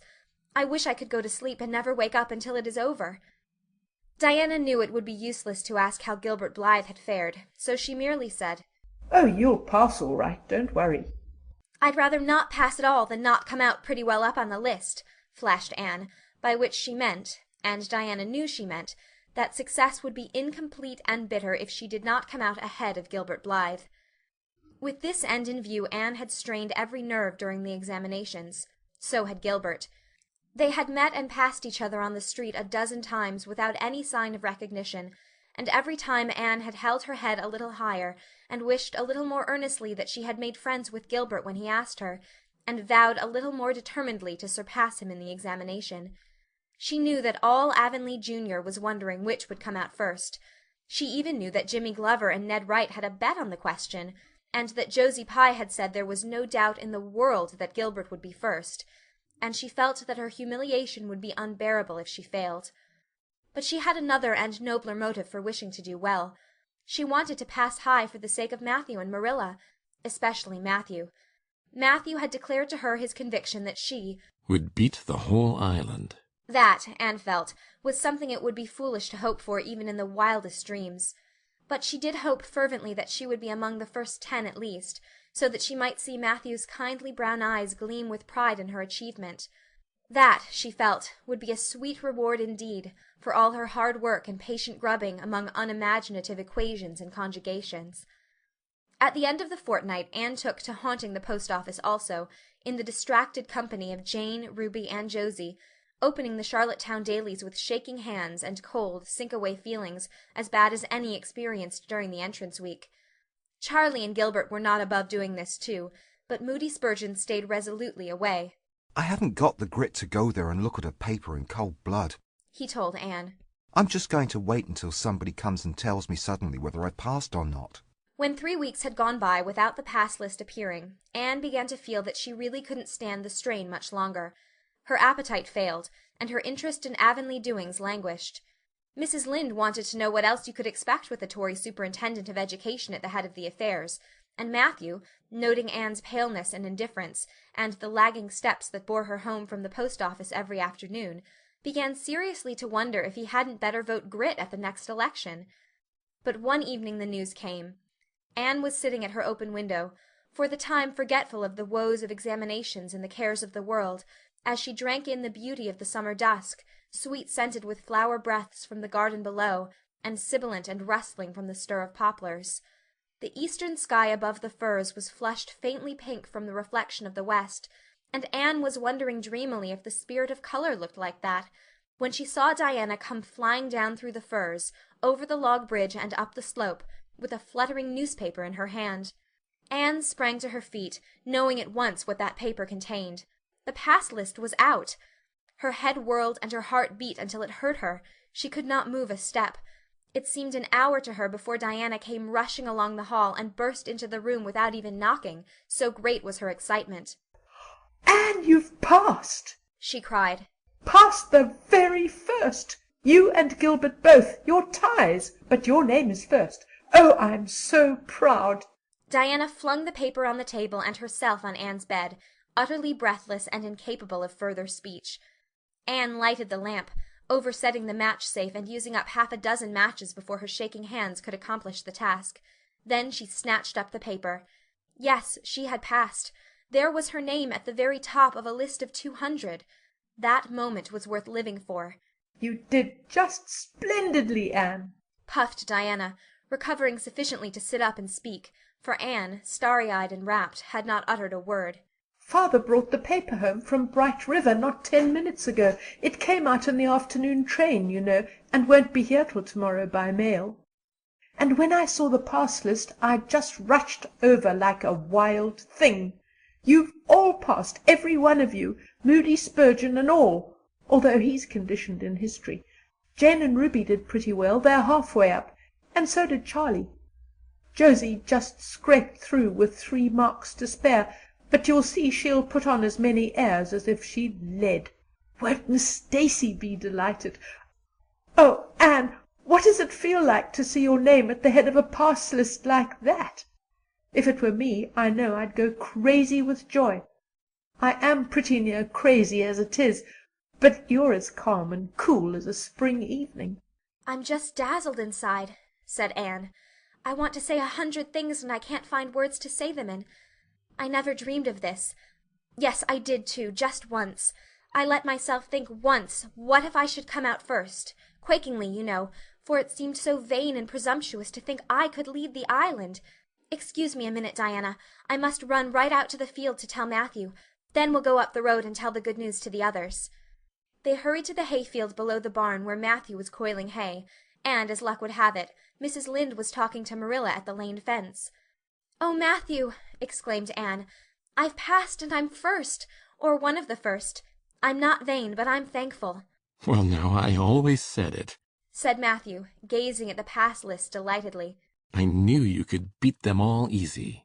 You've done pretty well, I must say, Anne, said Marilla, trying to hide her extreme pride in Anne from Mrs. Rachel's critical eye. But that good soul said heartily, I guess she's done well, and far be it from me to be backward in saying it. You're a credit to your friends, Anne, that's what. And we're all proud of you. That night Anne, who had wound up the delightful evening with a serious little talk with Mrs. Allan at the manse, knelt sweetly by her open window in a great sheen of moonshine, and murmured a prayer of gratitude and aspiration that came straight from her heart. There was in it thankfulness for the past, and reverent petition for the future. And when she slept on her white pillow, her dreams were as fair and bright and beautiful as maidenhood might desire. End of chapter 32. Chapter 31. Where the Brook and River Meet. Anne had her good summer, and enjoyed it wholeheartedly. She and Diana fairly lived outdoors, revelling in all the delights that Lover's Lane and the Dryad's Bubble and Willowmere and Victoria Island afforded. Marilla offered no objections to Anne's gypsyings. The Spencervale doctor, who had come the night Minnie May had the croup, met Anne at the house of a patient one afternoon early in vacation, looked her over sharply, screwed up his mouth, shook his head, and sent a message to Marilla Cuthbert by another person. It was, Keep that red-headed girl of yours in the open air all summer, and don't let her read books until she gets more spring into her step. This message frightened Marilla wholesomely. She read Anne's death warrant by consumption in it, unless it was scrupulously obeyed. As a result, Anne had the golden summer of her life as far as freedom and frolic went. She walked, rode, berried, and dreamed to her heart's content, and when September came she was bright-eyed and alert, with a step that would have satisfied the Spencervale doctor, and a heart full of ambition and zest once more. "I feel just like studying with might and main," she declared as she brought her books down from the attic. "Oh, you good old friends! I'm glad to see your honest faces once more. Yes, even you, Geometry. I've had a perfectly beautiful summer, Marilla, and now I'm rejoicing as a strong man to run a race, as Mr. Allan said last Sunday. Doesn't Mr. Allan preach magnificent sermons? Mrs. Lynde says he is improving every day, and the first thing we know some city church will gobble him up, and then we'll be left and have to turn to and break in another green preacher. But I don't see the use of meeting trouble halfway, do you, Marilla? I think it would be better just to enjoy Mr. Allan while we have him. If I were a man, I think I'd be a minister. They can have such an influence for good if their theology is sound, and it must be thrilling to preach splendid sermons and stir your hearers' hearts. Why can't women be ministers, Marilla? I asked Mrs. Lynde that, and she was shocked, and said it would be a scandalous thing. She said there might be female ministers in the States, and she believed there was, but thank goodness we hadn't got to that stage in Canada yet, and she hoped we never would. But I don't see why. I think women would make splendid ministers. When there is a social to be got up, or a church tea, or anything else to raise money, the women have to turn to and do the work. I'm sure Mrs. Lynde can pray every bit as well as Superintendent Bell, and I've no doubt she could preach too with a little practice. Yes, I believe she could, said Marilla dryly. She does plenty of unofficial preaching as it is. Nobody has much of a chance to go wrong in Avonlea with Rachel to oversee them. Marilla, said Anne in a burst of confidence, I want to tell you something and ask you what you think about it. It has worried me terribly. On Sunday afternoons, that is, when I think specially about such matters. I do really want to be good, and when I'm with you or Mrs. Allan or Miss Stacy I want it more than ever, and I want to do just what would please you and what you would approve of. But mostly when I'm with Mrs. Lynde I feel desperately wicked, and as if I wanted to go and do the very thing she tells me I oughtn't to do. I feel irresistibly tempted to do it. Now, what do you think is the reason I feel like that? Do you think it's because I'm really bad and unregenerate? Marilla looked dubious for a moment. Then she laughed. If you are, I guess I am too, Anne, for Rachel often has that very effect on me. I sometimes think she'd have more of an influence for good, as you say yourself, if she didn't keep nagging people to do right. There should have been a special commandment against nagging. But there, I shouldn't talk so. Rachel is a good Christian woman, and she means well. There isn't a kinder soul in Avonlea, and she never shirks her share of work. I'm very glad you feel the same, said Anne decidedly. It's so encouraging. I shan't worry so much over that after this. But I dare say there'll be other things to worry me. They keep coming up new all the time. Things to perplex you, you know. You settle one question and there's another right after. There are so many things to be thought over and decided when you're beginning to grow up. It keeps me busy all the time thinking them over and deciding what is right. It's a serious thing to grow up, isn't it, Marilla? But when I have such good friends as you and Matthew and Mrs. Allan and Miss Stacy, I ought to grow up successfully, and I'm sure it will be my own fault if I don't. I feel it's a great responsibility because I have only the one chance. If I don't grow up right, I can't go back and begin over again. I've grown 2 inches this summer, Marilla. Mr. Gillis measured me at Ruby's party. I'm so glad you made my new dresses longer. That dark green one is so pretty, and it was sweet of you to put on the flounce. Of course I know it wasn't really necessary, but flounces are so stylish this fall, and Josie Pye has flounces on all her dresses. I know I'll be able to study better because of mine.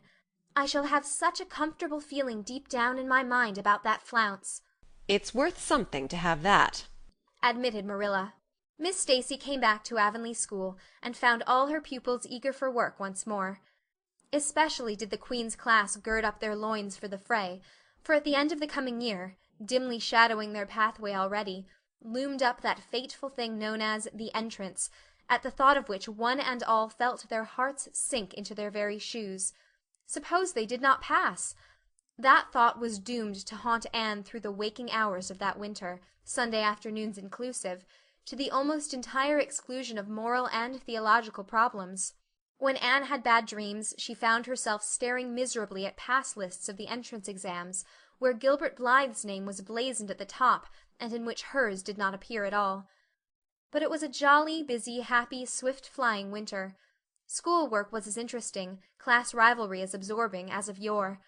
New worlds of thought, feeling, and ambition, fresh, fascinating fields of unexplored knowledge seemed to be opening out before Anne's eager eyes. Hills peeped o'er hill, and Alps on Alps arose. Much of all this was due to Miss Stacy's tactful, careful, broad-minded guidance.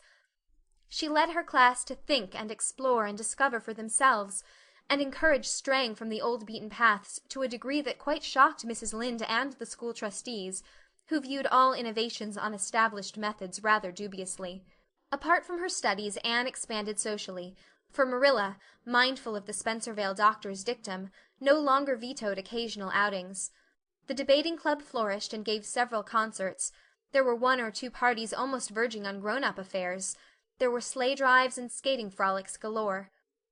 Between times Anne grew, shooting up so rapidly that Marilla was astonished one day, when they were standing side by side, to find the girl was taller than herself. "Why, Anne, how you've grown!" she said, almost unbelievingly. A sigh followed on the words. Marilla felt a queer regret over Anne's inches. The child she had learned to love had vanished somehow, and here was this tall, serious-eyed girl of 15, with the thoughtful brows and the proudly poised little head, in her place. Marilla loved the girl as much as she had loved the child, but she was conscious of a queer, sorrowful sense of loss. And that night, when Anne had gone to prayer-meeting with Diana, Marilla sat alone in the wintry twilight and indulged in the weakness of a cry. Matthew, coming in with a lantern, caught her at it, and gazed at her in such consternation that Marilla had to laugh through her tears. "I was thinking about Anne," she explained. "She's got to be such a big girl, and she'll probably be away from us next winter.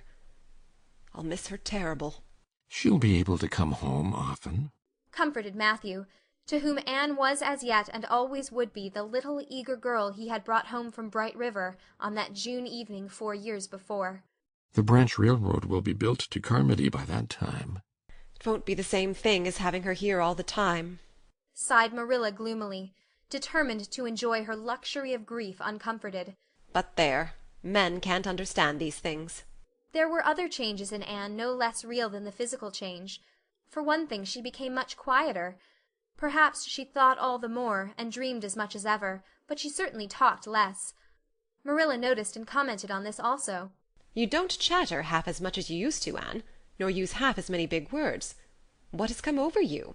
Anne colored and laughed a little, as she dropped her book and looked dreamily out of the window, where big, fat red buds were bursting out on the creeper in response to the lure of the spring sunshine. I don't know. I don't want to talk as much," she said, denting her chin thoughtfully with her forefinger. "It's nicer to think dear, pretty thoughts and keep them in one's heart, like treasures. I don't like to have them laughed at or wondered over. And somehow I don't want to use big words any more. It's almost a pity, isn't it, now that I'm really growing big enough to say them if I did want to? It's fun to be almost grown up in some ways, but it's not the kind of fun I expected, Marilla. There's so much to learn and do and think that there isn't time for big words. Besides, Miss Stacy says the short ones are much stronger and better. She makes us write all our essays as simply as possible. It was hard at first. I was so used to crowding in all the fine, big words I could think of, and I thought of any number of them. But I've got used to it now, and I see it's so much better." What has become of your story club? I haven't heard you speak of it for a long time. "The story club isn't in existence any longer. We hadn't time for it, and anyhow I think we had got tired of it. It was silly to be writing about love and murder and elopements and mysteries. Miss Stacy sometimes has us write a story for training in composition, but she won't let us write anything but what might happen in Avonlea in our own lives, and she criticizes it very sharply and makes us criticize our own too. I never thought my compositions had so many faults until I began to look for them myself. I felt so ashamed I wanted to give up altogether, but Miss Stacy said I could learn to write well if I only trained myself to be my own severest critic, and so I am trying to." "You've only 2 more months before the entrance," said Marilla. "Do you think you'll be able to get through?" Anne shivered. "I don't know. Sometimes I think I'll be all right, and then I get horribly afraid. We've studied hard and Miss Stacy has drilled us thoroughly, but we mayn't get through for all that. We've each got a stumbling block. Mine is geometry, of course, and Jane's is Latin, and Ruby and Charlie's is algebra, and Josie's is arithmetic. Moody Spurgeon says he feels it in his bones that he is going to fail in English history. Miss Stacy is going to give us examinations in June, just as hard as we'll have at the entrance, and mark us just as strictly, so we'll have some idea. I wish it was all over, Marilla. It haunts me. Sometimes I wake up in the night and wonder what I'll do if I don't pass." "Why go to school next year and try again?" said Marilla unconcernedly. "Oh, I don't believe I'd have the heart for it. It would be such a disgrace to fail, especially if the others passed. And I get so nervous in an examination that I'm likely to make a mess of it. I wish I had nerves like Jane Andrews. Nothing rattles her." Anne sighed, and, dragging her eyes from the witcheries of the spring world, the beckoning day of breeze and blue, and the green things upspringing in the garden, buried herself resolutely in her book. There would be other springs, but if she did not succeed in passing the entrance, Anne felt convinced that she would never recover sufficiently to enjoy them. End of Chapter 31. Chapter 30. The Queen's Class is Organized. Marilla laid her knitting on her lap and leaned back in her chair. Her eyes were tired, and she thought vaguely that she must see about having her glasses changed the next time she went to town, for her eyes had grown tired very often of late. It was nearly dark, for the full November twilight had fallen around Green Gables, and the only light in the kitchen came from the dancing red flames in the stove. Anne was curled up Turk fashion on the hearthrug, gazing into that joyous glow where the sunshine of 100 summers was being distilled from the maple cordwood. She had been reading, but her book had slipped to the floor, and now she was dreaming, with a smile on her parted lips. Glittering castles in Spain were shaping themselves out of the mists and rainbows of her lively fancy. Adventures wonderful and enthralling were happening to her in Cloudland, adventures that always turned out triumphantly, and never involved her in scrapes like those of actual life. Marilla looked at her with a tenderness that would never have been suffered to reveal itself in any clearer light than that soft mingling of fireshine and shadow. The lesson of a love that should display itself easily in spoken word and open look was one Marilla could never learn. But she had learned to love this slim, gray-eyed girl with an affection all the deeper and stronger from its very undemonstrativeness. Her love made her afraid of being unduly indulgent, indeed. She had an uneasy feeling that it was rather sinful to set one's heart so intensely on any human creature as she had set hers on Anne, and perhaps she performed a sort of unconscious penance for this by being stricter and more critical than if the girl had been less dear to her. Certainly Anne herself had no idea how Marilla loved her. She sometimes thought wistfully that Marilla was very hard to please, and distinctly lacking in sympathy and understanding. But she always checked the thought reproachfully, remembering what she owed to Marilla. "Anne," said Marilla abruptly. "Miss Stacy was here this afternoon when you were out with Diana." Anne came back from her other world with a start and a sigh. Was she? Oh, I'm so sorry I wasn't in. Why didn't you call me, Marilla? Diana and I were only over in the haunted wood. It's lovely in the woods now. All the little wood things, the ferns and the satin leaves and the crackerberries, have gone to sleep, just as if somebody had tucked them away until spring under a blanket of leaves. I think it was a little gray fairy with a rainbow scarf that came tiptoeing along the last moonlight night and did it. Diana wouldn't say much about that, though. Diana has never forgotten the scolding her mother gave her about imagining ghosts into the haunted wood. It had a very bad effect on Diana's imagination. It blighted it. Mrs. Lynde says Myrtle Bell is a blighted being. I asked Ruby Gillis why Myrtle was blighted, and Ruby said she guessed it was because her young man had gone back on her. Ruby Gillis thinks of nothing but young men, and the older she gets the worse she is. Young men are all very well in their place, but it doesn't do to drag them into everything, does it? Diana and I are thinking seriously of promising each other that we will never marry, but be nice old maids and live together forever. Diana hasn't quite made up her mind, though, because she thinks perhaps it would be nobler to marry some wild, dashing, wicked young man and reform him. Diana and I talk a great deal about serious subjects now, you know. We feel that we are so much older than we used to be that it isn't becoming to talk of childish matters. It's such a solemn thing to be almost 14, Marilla. Miss Stacy took all us girls who are in our teens down to the brook last Wednesday and talked to us about it. She said we couldn't be too careful what habits we formed and what ideals we acquired in our teens, because by the time we were 20 our characters would be developed and the foundation laid for our whole future life. And she said if the foundation was shaky we could never build anything really worthwhile on it. Diana and I talked the matter over coming home from school. We felt extremely solemn, Marilla, and we decided that we would try to be very careful indeed and form respectable habits and learn all we could and be as sensible as possible, so that by the time we were 20 our characters would be properly developed. It's perfectly appalling to think of being 20, Marilla. It sounds so fearfully old and grown up. But why was Miss Stacy here this afternoon? That is what I want to tell you, Anne, if you'll ever give me a chance to get a word in edgewise. She was talking about you. About me? Anne looked rather scared. Then she flushed and exclaimed, "Oh, I know what she was saying. I meant to tell you, Marilla, honestly I did, but I forgot. Miss Stacy caught me reading Ben-Hur in school yesterday afternoon, when I should have been studying my Canadian history. Jane Andrews lent it to me. I was reading it at dinner hour, and I had just got to the chariot race when school went in. I was simply wild to know how it turned out, although I felt sure Ben-Hur must win, because it wouldn't be poetical justice if he didn't. So I spread the history open on my desk lid, and then tucked Ben-Hur between the desk and my knee. I just looked as if I were studying Canadian history, you know, while all the while I was reveling in Ben-Hur. I was so interested in it that I never noticed Miss Stacy coming down the aisle, until all at once I just looked up and there she was looking down at me, so reproachful-like. I can't tell you how ashamed I felt, Marilla, especially when I heard Josie Pye giggling.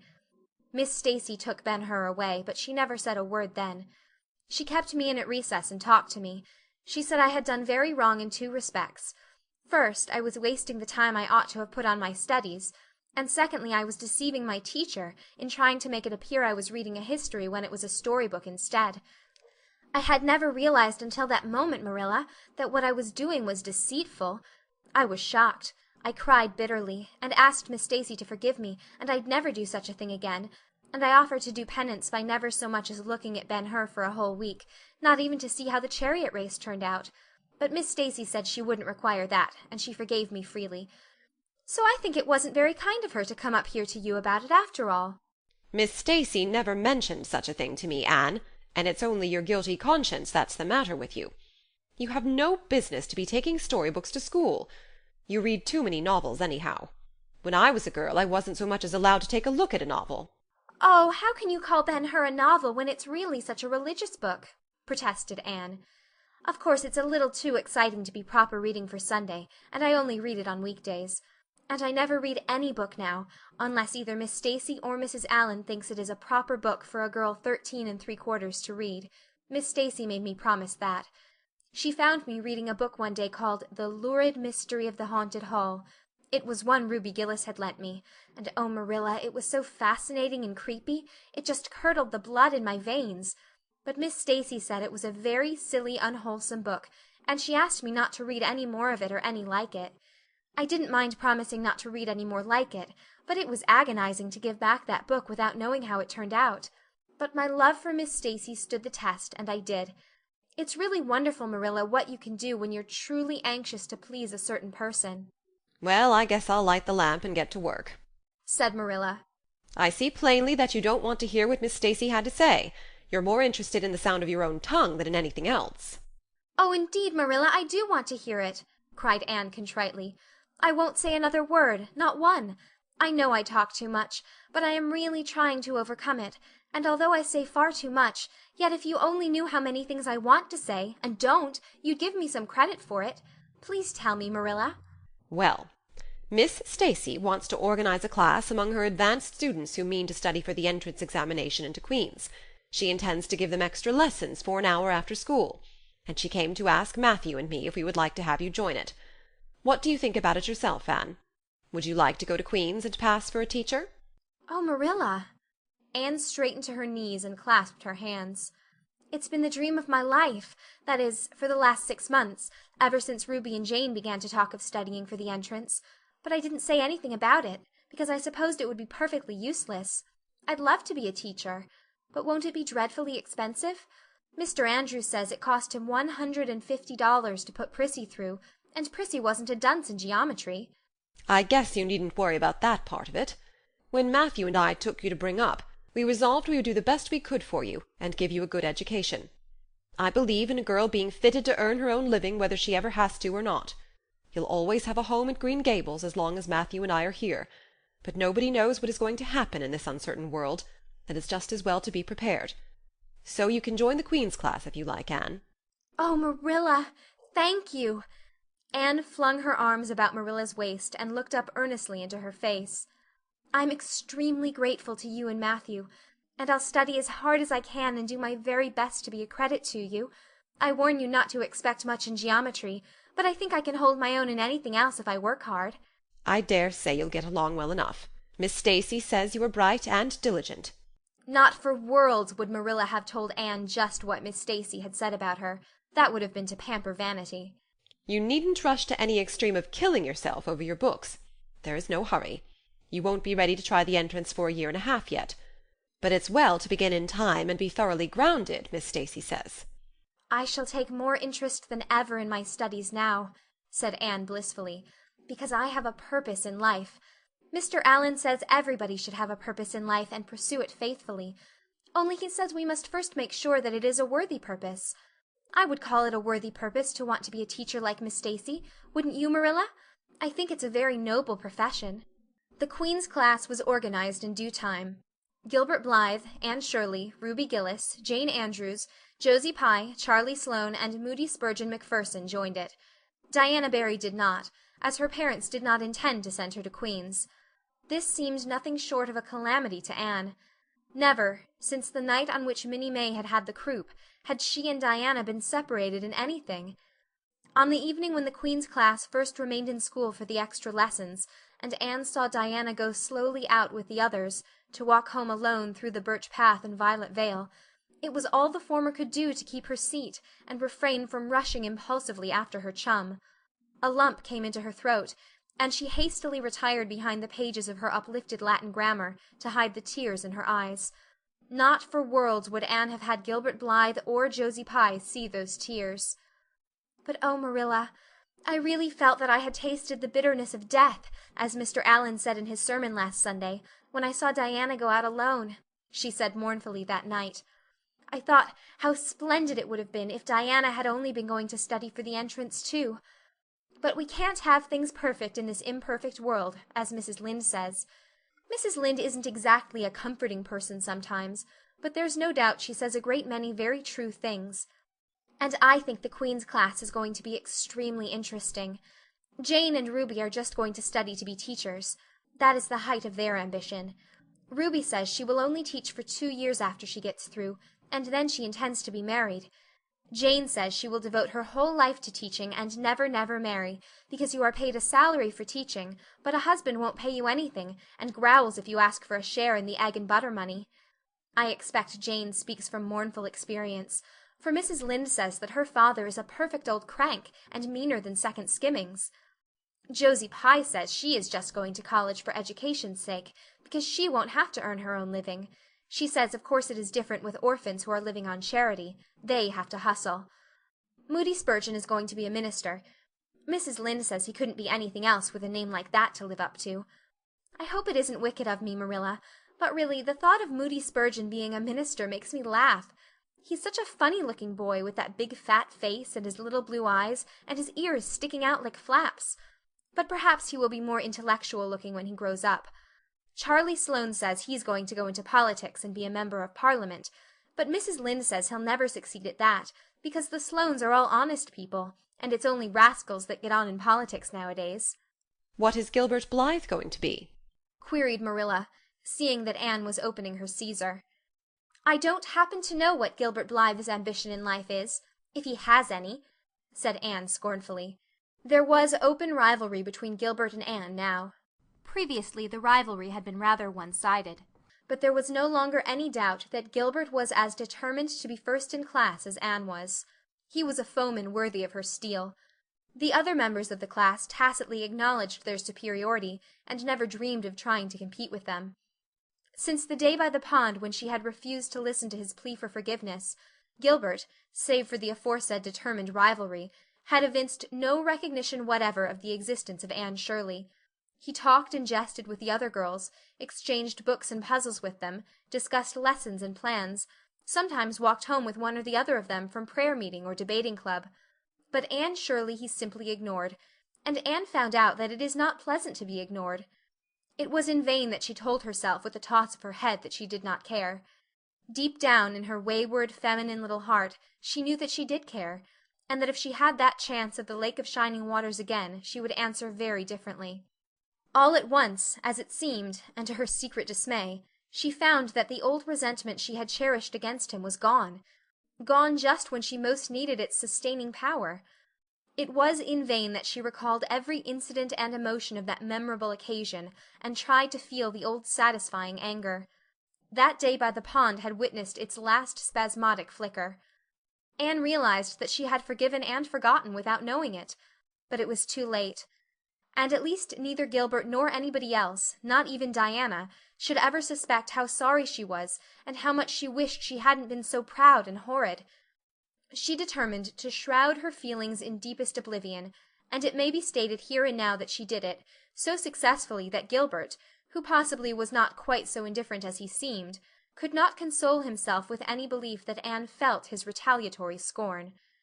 The only poor comfort he had was that she snubbed Charlie Sloane, unmercifully, continually, and undeservedly. Otherwise the winter passed away in a round of pleasant duties and studies. For Anne the days slipped by like golden beads on the necklace of the year. She was happy, eager, interested.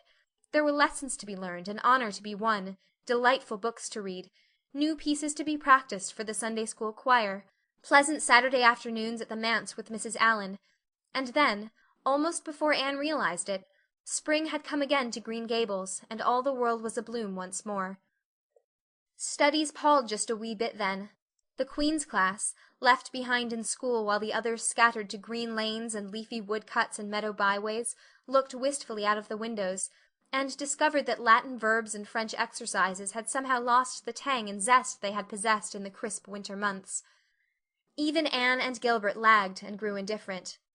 Teacher and taught were alike glad when the term was ended, and the glad vacation days stretched rosily before them. "But you've done good work this past year," Miss Stacy told them on the last evening. "and you deserve a good, jolly vacation. Have the best time you can in the out-of-door world, and lay in a good stock of health and vitality and ambition to carry you through next year. It will be the tug-of-war, you know. The last year before the entrance." Are you going to be back next year, Miss Stacy? Asked Josie Pye. Josie Pye never scrupled to ask questions. In this instance the rest of the class felt grateful to her.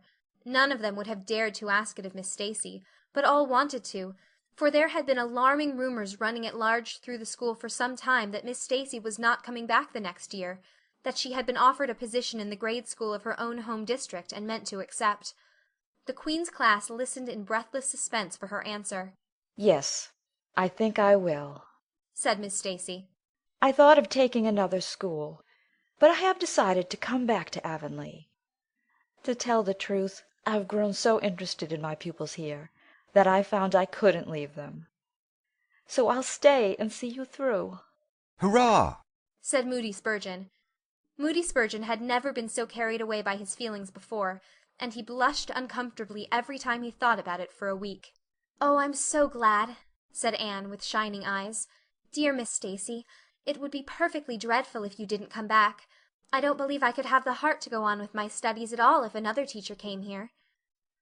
When Anne got home that night, she stacked all her textbooks away in an old trunk in the attic, locked it, and threw the key into the blanket box. "I'm not even going to look at a school book in vacation," she told Marilla. "I've studied as hard all the term as I possibly could, and I've pored over that geometry until I know every proposition in the first book off by heart, even when the letters are changed. I just feel tired of everything sensible, and I'm going to let my imagination run riot for the summer. Oh, you needn't be alarmed, Marilla. I'll only let it run riot within reasonable limits. But I want to have a real good jolly time this summer, for maybe it's the last summer I'll be a little girl. Mrs. Lynde says that if I keep stretching out next year as I've done this, I'll have to put on longer skirts. She says I'm all running to legs and eyes. And when I put on longer skirts, I shall feel that I have to live up to them and be very dignified. It won't even do to believe in fairies then, I'm afraid, so I'm going to believe in them with all my whole heart this summer. I think we're going to have a very gay vacation. Ruby Gillis is going to have a birthday party soon, and there's the Sunday school picnic and the missionary concert next month. And Mr. Barry says that some evening he'll take Diana and me over to the White Sands Hotel and have dinner there. They have dinner there in the evening, you know. Jane Andrews was over once last summer, and she says it was a dazzling sight to see the electric lights and the flowers and all the lady guests in such beautiful dresses. Jane says it was her first glimpse into high life, and she'll never forget it to her dying day. Mrs. Lynde came up the next afternoon to find out why Marilla had not been at the aid meeting on Thursday.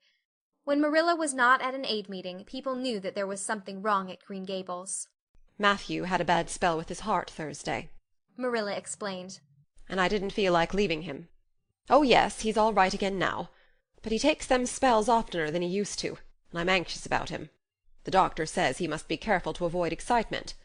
That's easy enough, for Matthew doesn't go about looking for excitement by any means, and never did. But he's not to do any very heavy work either, and you might as well tell Matthew not to breathe as not to work. Come and lay off your things, Rachel. You'll stay to tea? "Well, seeing you're so pressing, perhaps I might as well stay," said Mrs. Rachel, who had not the slightest intention of doing anything else. Mrs. Rachel and Marilla sat comfortably in the parlor while Anne got the tea and made hot biscuits that were light and white enough to defy even Mrs. Rachel's criticism. "I must say Anne has turned out a real smart girl," admitted Mrs. Rachel, as Marilla accompanied her to the end of the lane at sunset. "She must be a great help to you." She is, said Marilla. And she's real steady and reliable now. I used to be afraid she'd never get over her feather-brained ways, but she has, and I wouldn't be afraid to trust her in anything now. "I never would have thought she'd have turned out so well that first day I was here 3 years ago," said Mrs. Rachel. "Lawful heart, shall I ever forget that tantrum of hers? When I went home that night, I says to Thomas, says I, 'Mark my words, Thomas, Marilla Cuthbert'll live to rue the step she's took.' But I was mistaken, and I'm real glad of it. I ain't one of those kind of people, Marilla, as can never be brought to own up that they've made a mistake. No, that never was my way, thank goodness. I did make a mistake in judging Anne, but it weren't no wonder, for an odder, unexpecteder witch of a child there never was in this world, that's what. There was no ciphering her out by the rules that worked with other children. It's nothing short of wonderful how she's improved these 3 years, but especially in looks. She's a real pretty girl got to be, though I can't say I'm over partial to that pale, big-eyed style myself. I like more snap and color, like Diana Barry has or Ruby Gillis.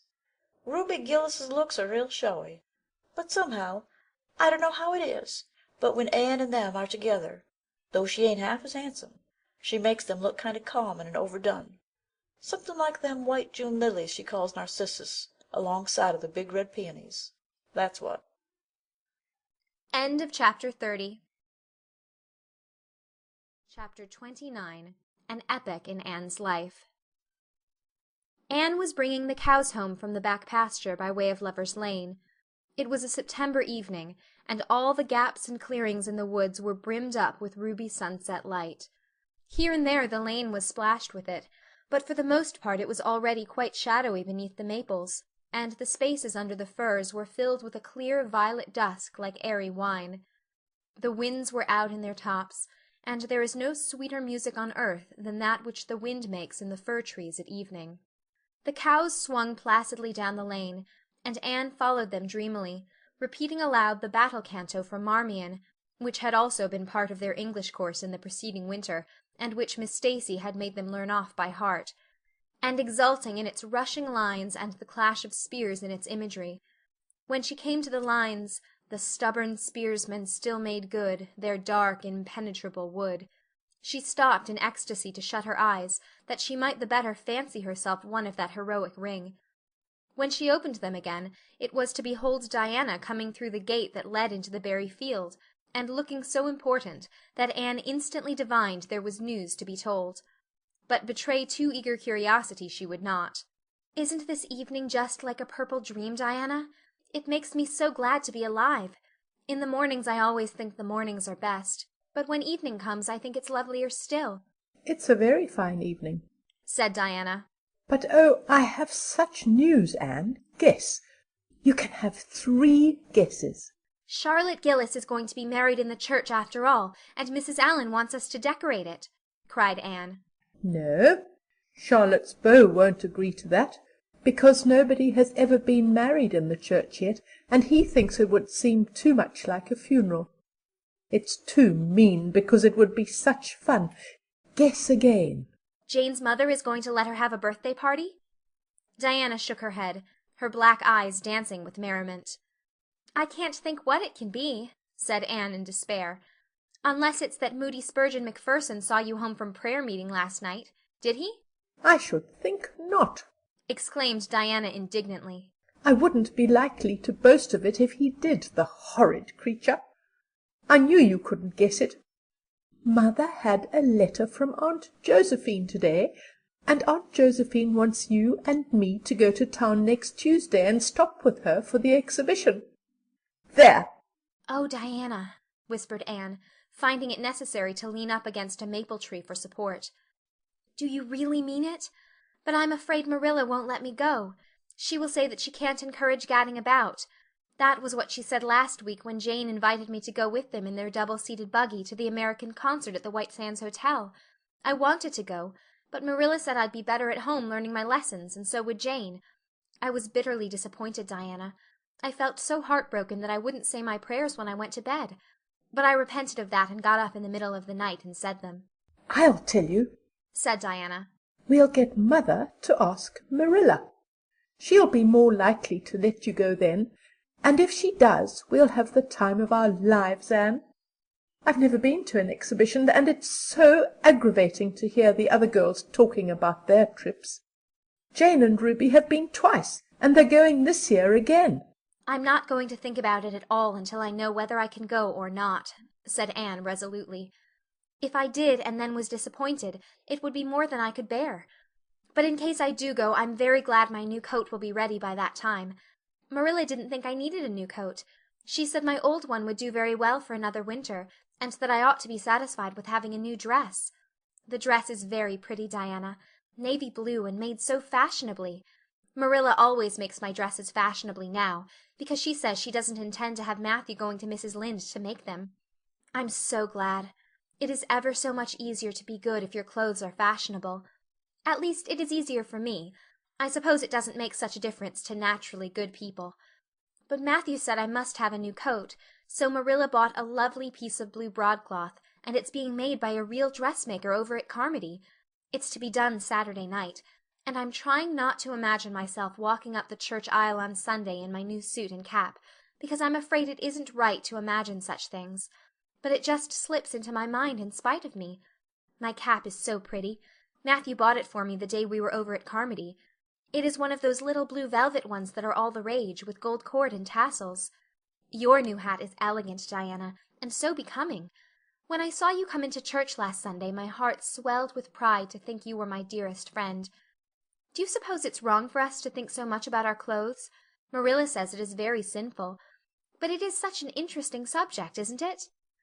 Marilla agreed to let Anne go to town, and it was arranged that Mr. Barry should take the girls in on the following Tuesday. As Charlottetown was 30 miles away, and Mr. Barry wished to go and return the same day, it was necessary to make a very early start. But Anne counted it all joy, and was up before sunrise on Tuesday morning. A glance from her window assured her that the day would be fine, for the eastern sky behind the firs of the haunted wood was all silvery and cloudless. Through the gap in the trees a light was shining in the western gable of Orchard Slope, a token that Diana was also up. Anne was dressed by the time Matthew had the fire on, and had the breakfast ready when Marilla came down, but for her own part was much too excited to eat. After breakfast the jaunty new cap and jacket were donned, and Anne hastened over the brook and up through the firs to Orchard Slope. Mr. Barry and Diana were waiting for her, and they were soon on the road. It was a long drive, but Anne and Diana enjoyed every minute of it. It was delightful to rattle along over the moist roads in the early red sunlight that was creeping across the shorn harvest fields. The air was fresh and crisp, and little smoke-blue mists curled through the valleys and floated off from the hills. Sometimes the road went through woods where maples were beginning to hang out scarlet banners. Sometimes it crossed rivers on bridges that made Anne's flesh cringe with the old, half-delightful fear. Sometimes it wound along a harbor shore, and passed by a little cluster of weather-gray fishing huts.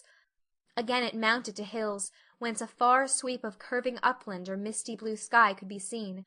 But wherever it went there was much of interest to discuss.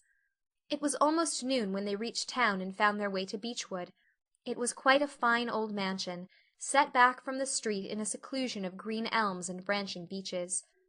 Miss Barry met them at the door with a twinkle in her sharp black eyes. "So you've come to see me at last, you Anne girl," she said. "Mercy, child, how you have grown! You're taller than I am, I declare. And you're ever so much better looking than you used to be, too. But I dare say you know that without being told." "Indeed I didn't," said Anne radiantly. "I know I'm not so freckled as I used to be, so I've much to be thankful for, but I really hadn't dared to hope there was any other improvement. I'm so glad you think there is, Miss Barry."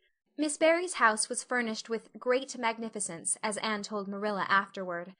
The two little country girls were rather abashed by the splendor of the parlor, where Miss Barry left them when she went to see about dinner.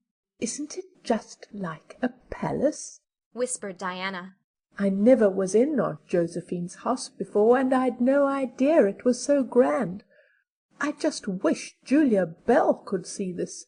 She puts on such airs about her mother's parlor." "Velvet carpet," sighed Anne luxuriously, "and silk curtains. I've dreamed of such things, Diana, but do you know, I don't believe I feel very comfortable with them after all.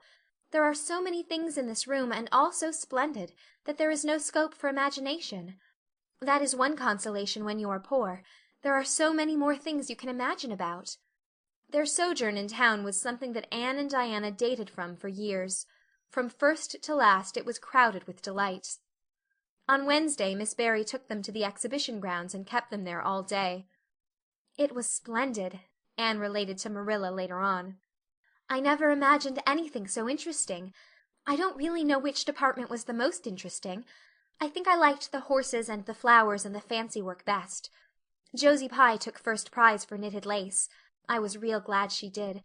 And I was glad that I felt glad, for it shows I'm improving, don't you think, Marilla, when I can rejoice in Josie's success? Mr. Harmon Andrews took second prize for Gravenstein apples, and Mr. Bell took first prize for a pig. Diana said she thought it was ridiculous for a Sunday school superintendent to take a prize in pigs, but I don't see why. Do you? She said she would always think of it after this when he was praying so solemnly. Clara Louise McPherson took a prize for painting, and Mrs. Lynde got first prize for homemade butter and cheese. So Avonlea was pretty well represented, wasn't it? Mrs. Lynde was there that day, and I never knew how much I really liked her until I saw her familiar face among all those strangers. There were thousands of people there, Marilla. It made me feel dreadfully insignificant. And Miss Barry took us up to the grandstand to see the horse races. Mrs. Lynde wouldn't go. She said horse racing was an abomination, and she, being a church member, thought it her bounden duty to set a good example by staying away. But there were so many there I don't believe Mrs. Lynde's absence would ever be noticed. I don't think, though, that I ought to go very often to horse races, because they are awfully fascinating. Diana got so excited that she offered to bet me 10 cents that the red horse would win. I didn't believe he would, but I refused to bet, because I wanted to tell Mrs. Allan all about everything, and I felt sure it wouldn't do to tell her that. It's always wrong to do anything you can't tell the minister's wife. It's as good as an extra conscience to have a minister's wife for your friend. And I was very glad I didn't bet, because the red horse did win, and I would have lost 10 cents. So you see that virtue was its own reward. We saw a man go up in a balloon.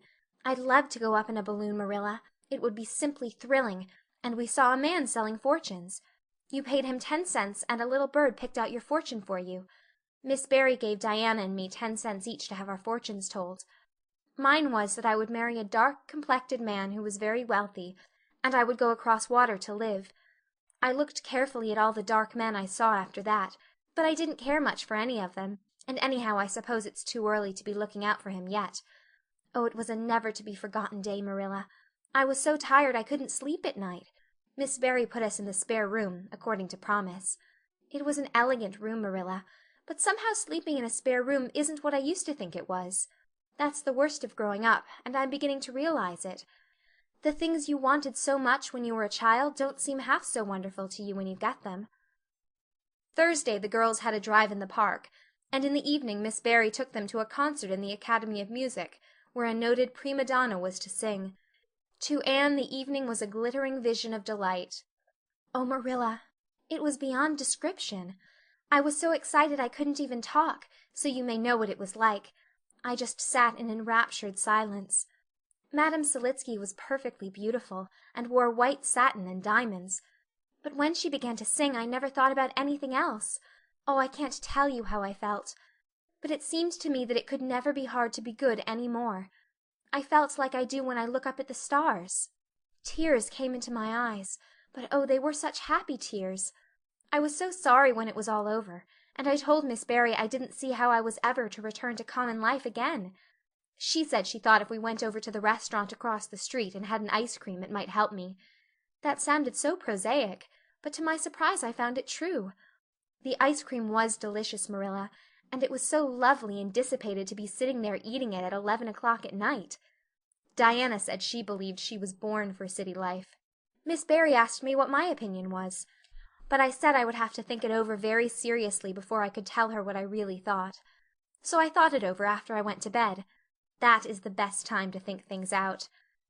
And I came to the conclusion, Marilla, that I wasn't born for city life, and that I was glad of it. It's nice to be eating ice cream at brilliant restaurants at 11 o'clock at night once in a while, but as a regular thing I'd rather be in the East Gable at 11, sound asleep, but kind of knowing even in my sleep that the stars were shining outside, and that the wind was blowing in the firs across the brook. I told Miss Barry so at breakfast the next morning, and she laughed. Miss Barry generally laughed at anything I said, even when I said the most solemn things. I don't think I liked it, Marilla, because I wasn't trying to be funny. But she is a most hospitable lady, and treated us royally. Friday brought going home time, and Mr. Barry drove in for the girls. Well, I hope you've enjoyed yourselves, said Miss Barry, as she bade them good-bye. Indeed we have, said Diana. And you, Anne girl? I've enjoyed every minute of the time, said Anne, throwing her arms impulsively about the old woman's neck and kissing her wrinkled cheek. Diana would never have dared to do such a thing, and felt rather aghast at Anne's freedom. But Miss Barry was pleased, and she stood on her veranda and watched the buggy out of sight. Then she went back into her big house with a sigh. It seemed very lonely, lacking those fresh young lives. Miss Barry was a rather selfish old lady, if truth must be told, and had never cared much for anybody but herself. She valued people only as they were of service to her or amused her. Anne had amused her, and consequently stood high in the old lady's good graces. But Miss Barry found herself thinking less about Anne's quaint speeches than of her fresh enthusiasms, her transparent emotions, her little winning ways, and the sweetness of her eyes and lips. I thought Marilla Cuthbert was an old fool when I heard she'd adopted a girl out of an orphan asylum, she said to herself. But I guess she didn't make much of a mistake after all. If I'd a child like Anne in the house all the time, I'd be a better and happier woman. Anne and Diana found the drive home as pleasant as the drive in. Pleasanter, indeed, since there was the delightful consciousness of home waiting at the end of it. It was sunset when they passed through White Sands and turned into the shore road. Beyond, the Avonlea hills came out darkly against the saffron sky. Behind them the moon was rising out of the sea that grew all radiant and transfigured in her light. Every little cove along the curving road was a marvel of dancing ripples. The waves broke with a soft swish on the rocks below them, and the tang of the sea was in the strong, fresh air. "Oh, but it's good to be alive and to be going home," breathed Anne. When she crossed the log bridge over the brook, the kitchen light of Green Gables winked her a friendly welcome back, and through the open door shone the hearth fire, sending out its warm red glow athwart the chilly autumn night. Anne ran blithely up the hill and into the kitchen, where a hot supper was waiting on the table. "So you've got back?" said Marilla, folding up her knitting. "Yes, and oh, it's so good to be back," said Anne joyously. "I could kiss everything, even to the clock. Marilla, a broiled chicken! You don't mean to say you cooked that for me?" "Yes, I did," said Marilla. "I thought you'd be hungry after such a drive and need something real appetizing. Hurry and take off your things, and we'll have supper as soon as Matthew comes in. I'm glad you've got back, I must say. It's been fearful lonesome here without you, and I never put in 4 longer days." After supper Anne sat before the fire between Matthew and Marilla, and gave them a full account of her visit. "I've had a splendid time," she concluded happily, "and I feel that it marks an epoch in my life. But the best of it all was the coming home." End of chapter 29. Chapter 28. An Unfortunate Lily Maid. "Of course you must be Elaine, Anne," said Diana. "I could never have the courage to float down there." "Nor I," said Ruby Gillis with a shiver. "I don't mind floating down when there's 2 or 3 of us in the flat and we can sit up. It's fun then. But to lie down and pretend I was dead, I just couldn't. I'd really die of fright." Of course, it would be romantic, conceded Jane Andrews. But I know I couldn't keep still. I'd be popping up every minute or so to see where I was and if I wasn't drifting too far out. And you know, Anne, that would spoil the effect. "But it's so ridiculous to have a red-headed Elaine," mourned Anne. "I'm not afraid to float down, and I'd love to be Elaine. But it's ridiculous just the same. Ruby ought to be Elaine because she is so fair and has such lovely long golden hair. Elaine had all her bright hair streaming down, you know. And Elaine was the Lily Maid. Now, a red-haired person cannot be a Lily Maid."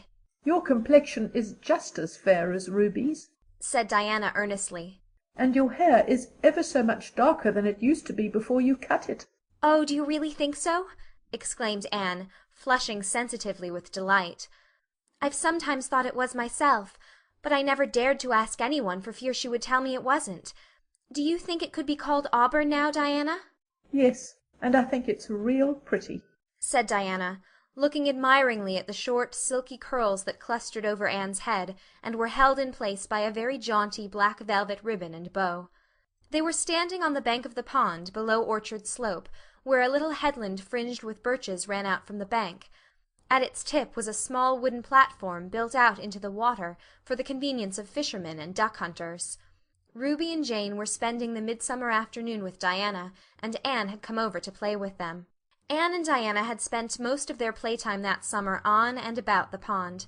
Idlewild was a thing of the past, Mr. Bell having ruthlessly cut down the little circle of trees in his back pasture in the spring. Anne had sat among the stumps and wept, not without an eye to the romance of it, but she was speedily consoled, for, after all, as she and Diana said, big girls of 13, going on 14, were too old for such childish amusements as playhouses, and there were more fascinating sports to be found about the pond. It was splendid to fish for trout over the bridge, and the 2 girls learned to row themselves about in the little flat-bottomed dory Mr. Barry kept for duck shooting. It was Anne's idea that they dramatize Elaine.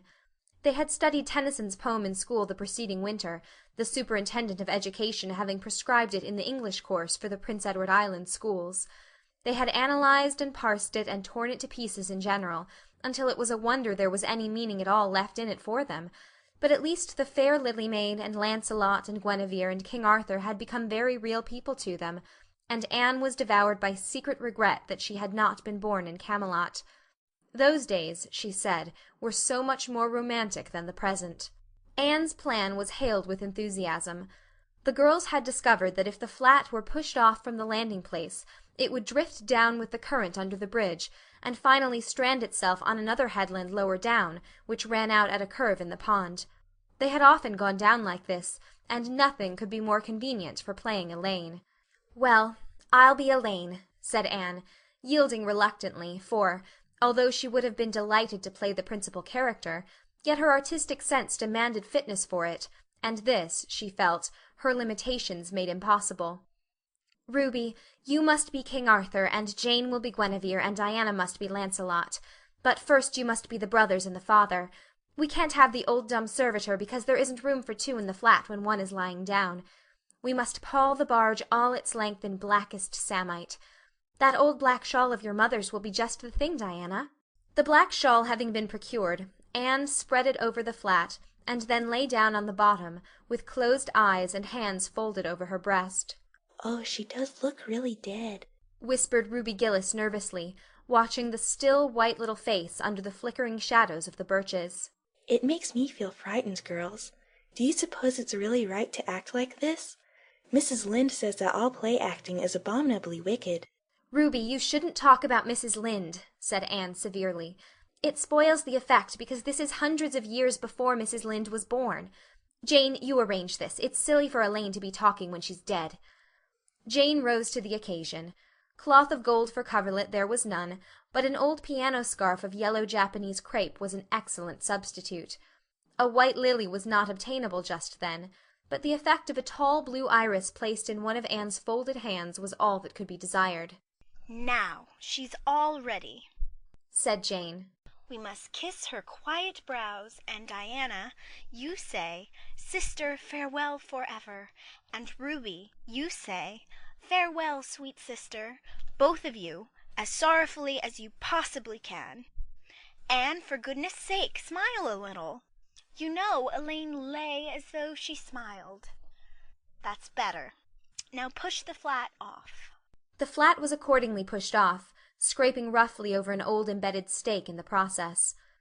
Diana and Jane and Ruby only waited long enough to see it caught in the current and headed for the bridge, before scampering up through the woods, across the road, and down to the lower headland, where, as Lancelot and Guinevere and the king, they were to be in readiness to receive the Lily Maid. For a few minutes Anne, drifting slowly down, enjoyed the romance of her situation to the full. Then something happened not at all romantic. The flat began to leak.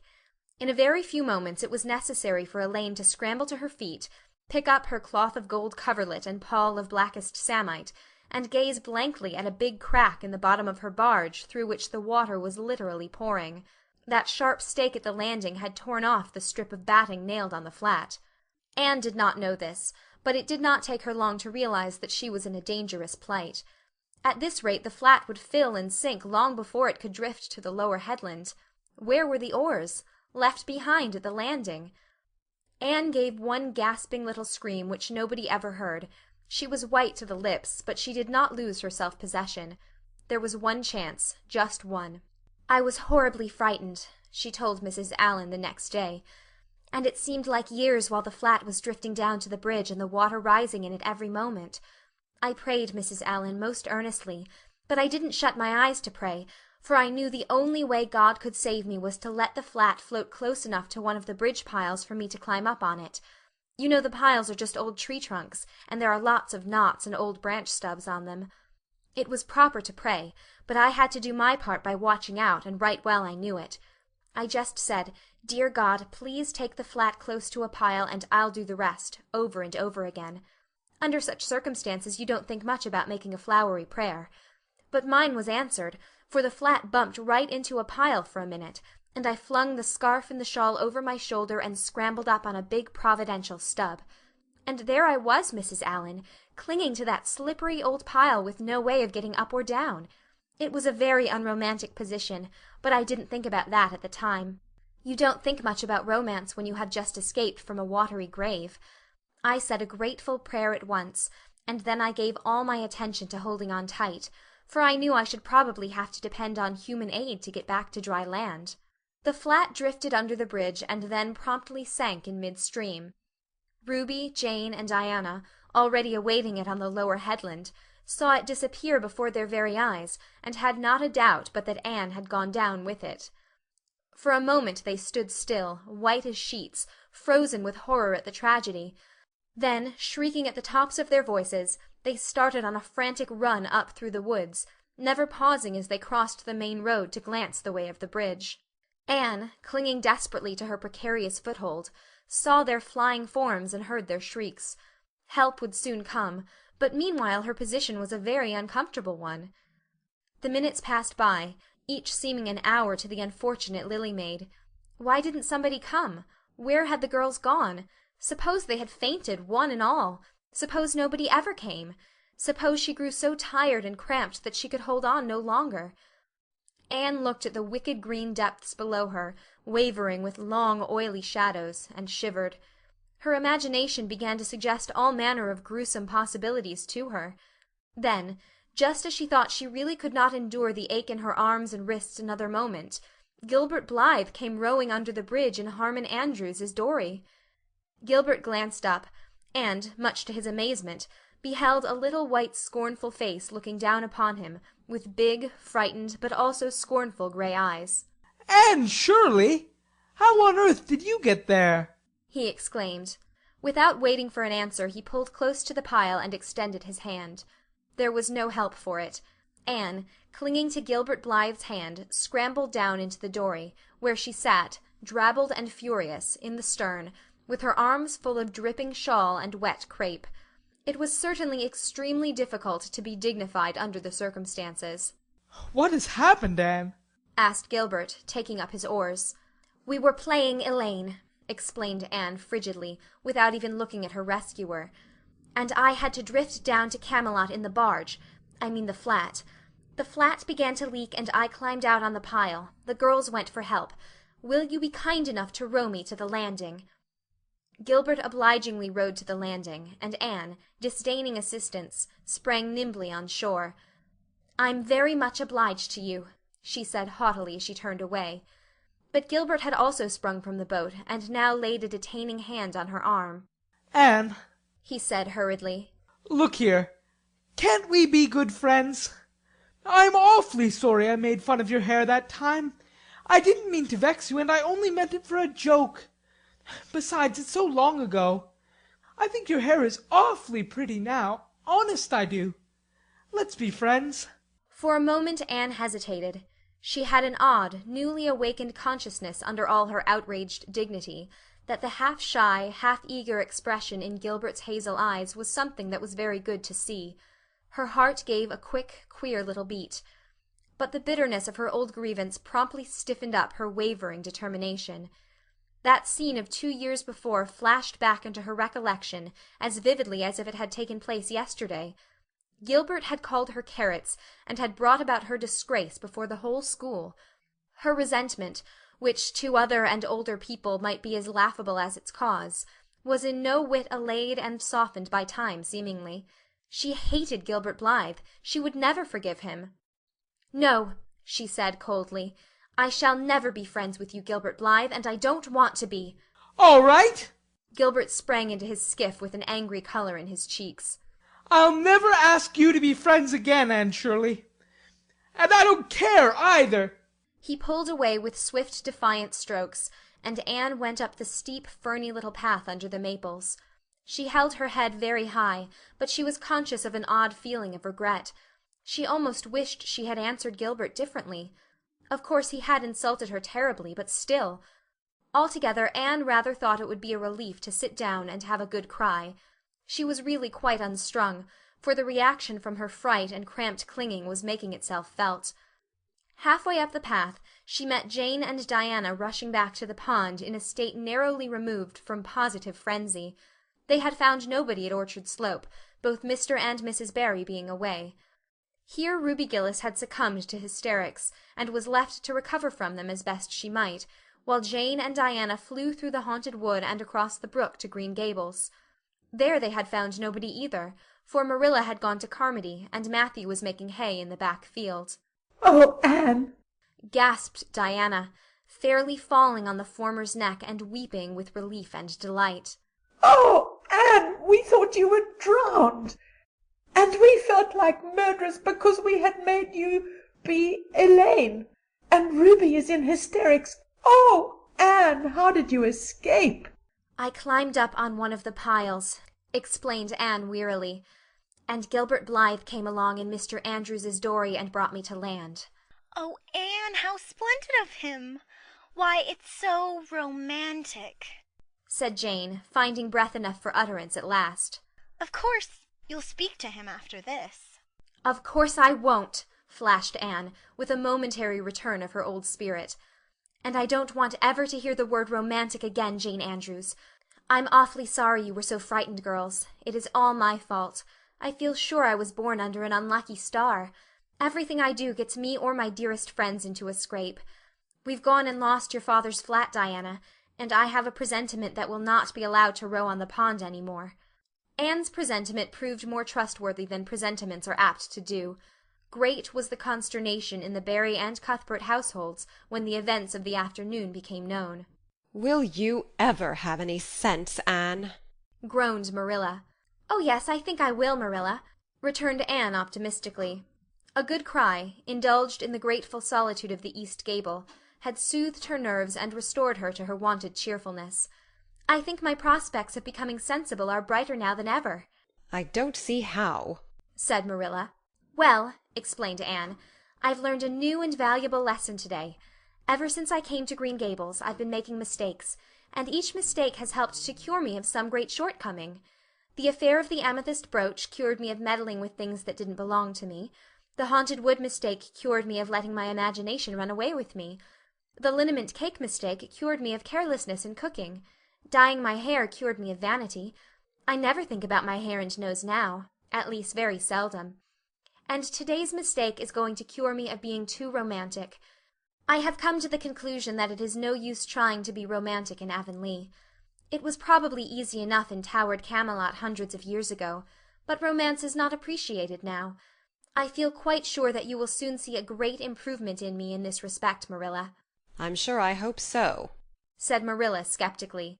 But Matthew, who had been sitting mutely in his corner, laid a hand on Anne's shoulder when Marilla had gone out. Don't give up all your romance, Anne. He whispered shyly. A little of it is a good thing. Not too much, of course, but keep a little of it, Anne. Keep a little of it. End of chapter 28.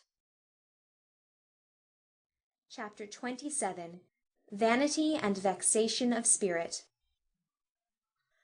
Marilla, walking home one late April evening from an aid meeting, realized that the winter was over and gone, with the thrill of delight that spring never fails to bring to the oldest and saddest, as well as to the youngest and merriest. Marilla was not given to subjective analysis of her thoughts and feelings. She probably imagined that she was thinking about the aids and their missionary box, and the new carpet for the vestry room, but under these reflections was a harmonious consciousness of red fields, smoking into pale purply mists in the declining sun, of long, sharp-pointed fir shadows falling over the meadow beyond the brook, of still, crimson-budded maples around a mirror-like wood pool, of awakening in the world and a stir of hidden pulses under the gray sod. The spring was abroad in the land, and Marilla's sober middle-aged step was lighter and swifter because of its deep, primal gladness.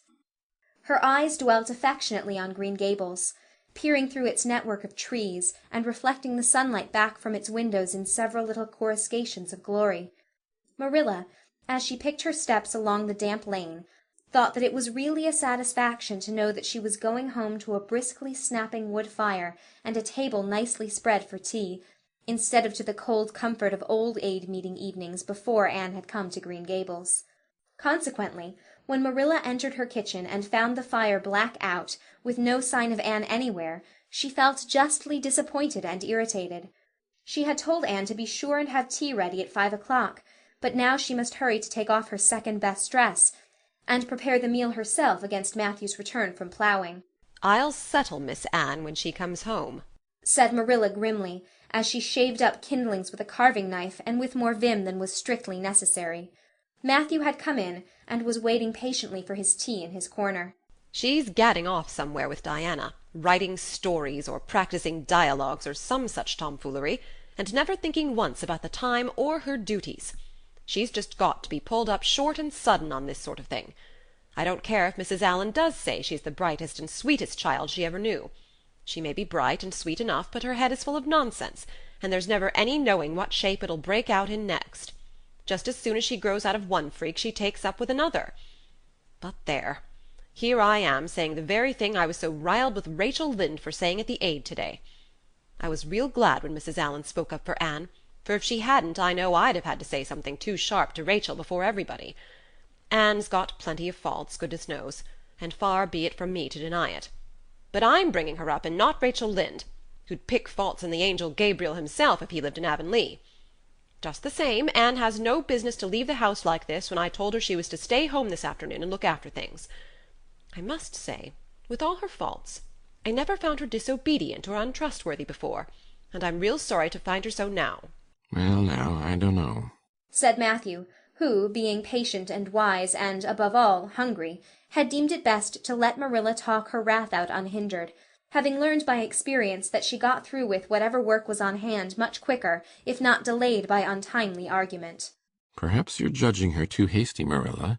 Don't call her untrustworthy until you're sure she has disobeyed you. Maybe it can all be explained. Anne's a great hand at explaining." "She's not here when I told her to stay," retorted Marilla. "I reckon she'll find it hard to explain that to my satisfaction. Of course I knew you'd take her part, Matthew, but I'm bringing her up, not you." It was dark when supper was ready, and still no sign of Anne, coming hurriedly over the log bridge or up Lover's Lane, breathless and repentant with a sense of neglected duties. Marilla washed and put away the dishes grimly. Then, wanting a candle to light her way down the cellar, she went up to the east gable for the one that generally stood on Anne's table. Lighting it, she turned around to see Anne herself lying on the bed, face downward among the pillows. "Mercy on us," said astonished Marilla. "Have you been asleep, Anne?" "No," was the muffled reply. "Are you sick, then?" demanded Marilla anxiously, going over to the bed. Anne cowered deeper into her pillows as if desirous of hiding herself forever from mortal eyes. "No, but please, Marilla, go away and don't look at me. I'm in the depths of despair, and I don't care who gets head in class or writes the best composition or sings in the Sunday school choir any more. Little things like that are of no importance now, because I don't suppose I'll ever be able to go anywhere again. My career is closed. Please, Marilla, go away and don't look at me." "Did anyone ever hear the like?" the mystified Marilla wanted to know. "Anne Shirley, whatever is the matter with you? What have you done? Get right up this minute and tell me. This minute, I say. There now, what is it?" Anne had slid to the floor in despairing obedience. "Look at my hair, Marilla," she whispered. Accordingly, Marilla lifted her candle and looked scrutinizingly at Anne's hair, flowing in heavy masses down her back. It certainly had a very strange appearance. "Anne Shirley, what have you done to your hair? Why, it's green." Green it might be called, if it were any earthly color. A queer, dull, bronzy green, with streaks here and there of the original red to heighten the ghastly effect. Never in all her life had Marilla seen anything so grotesque as Anne's hair at that moment. "Yes, it's green," moaned Anne. "I thought nothing could be as bad as red hair, but now I know it's 10 times worse to have green hair. Oh, Marilla, you little know how utterly wretched I am." "I little know how you got into this fix, but I mean to find out," said Marilla. "Come right down to the kitchen. It's too cold up here. And tell me just what you've done. I've been expecting something queer for some time. You haven't got into any scrape for over 2 months, and I was sure another one was due. Now then, what did you do to your hair?" "I dyed it." "Dyed it? Dyed your hair? Anne Shirley, didn't you know it was a wicked thing to do? Yes, I knew it was a little wicked, admitted Anne, but I thought it was worth while to be a little wicked to get rid of red hair. I counted the cost, Marilla. Besides, I meant to be extra good in other ways to make up for it. Well, said Marilla sarcastically, if I'd decided it was worth while to dye my hair, I'd have dyed it a decent color at least. I wouldn't have dyed it green. But I didn't mean to dye it green, Marilla, protested Anne dejectedly. If I was wicked, I meant to be wicked to some purpose. He said it would turn my hair a beautiful raven black. He positively assured me that it would. How could I doubt his word, Marilla? I know what it feels like to have your word doubted. And Mrs. Allan says we should never suspect anyone of not telling us the truth unless we have proof that they're not. I have proof now. Green hair is proof enough for anybody. But I hadn't then, and I believed every word he said implicitly. Who said? Who are you talking about? The peddler that was here this afternoon. I bought the dye from him. Anne Shirley, how often have I told you never to let one of those Italians in the house? I don't believe in encouraging them to come around at all. Oh, I didn't let him in the house. I remembered what you told me, and I went out, carefully shut the door, and looked at his things on the step. Besides, he wasn't an Italian. He was a German Jew. He had a big box full of very interesting things, and he told me he was working hard to make enough money to bring his wife and children out from Germany. He spoke so feelingly about them that it touched my heart. I wanted to buy something from him to help him in such a worthy object. Then all at once I saw the bottle of hair dye. The peddler said it was warranted to dye any hair a beautiful raven black and wouldn't wash off.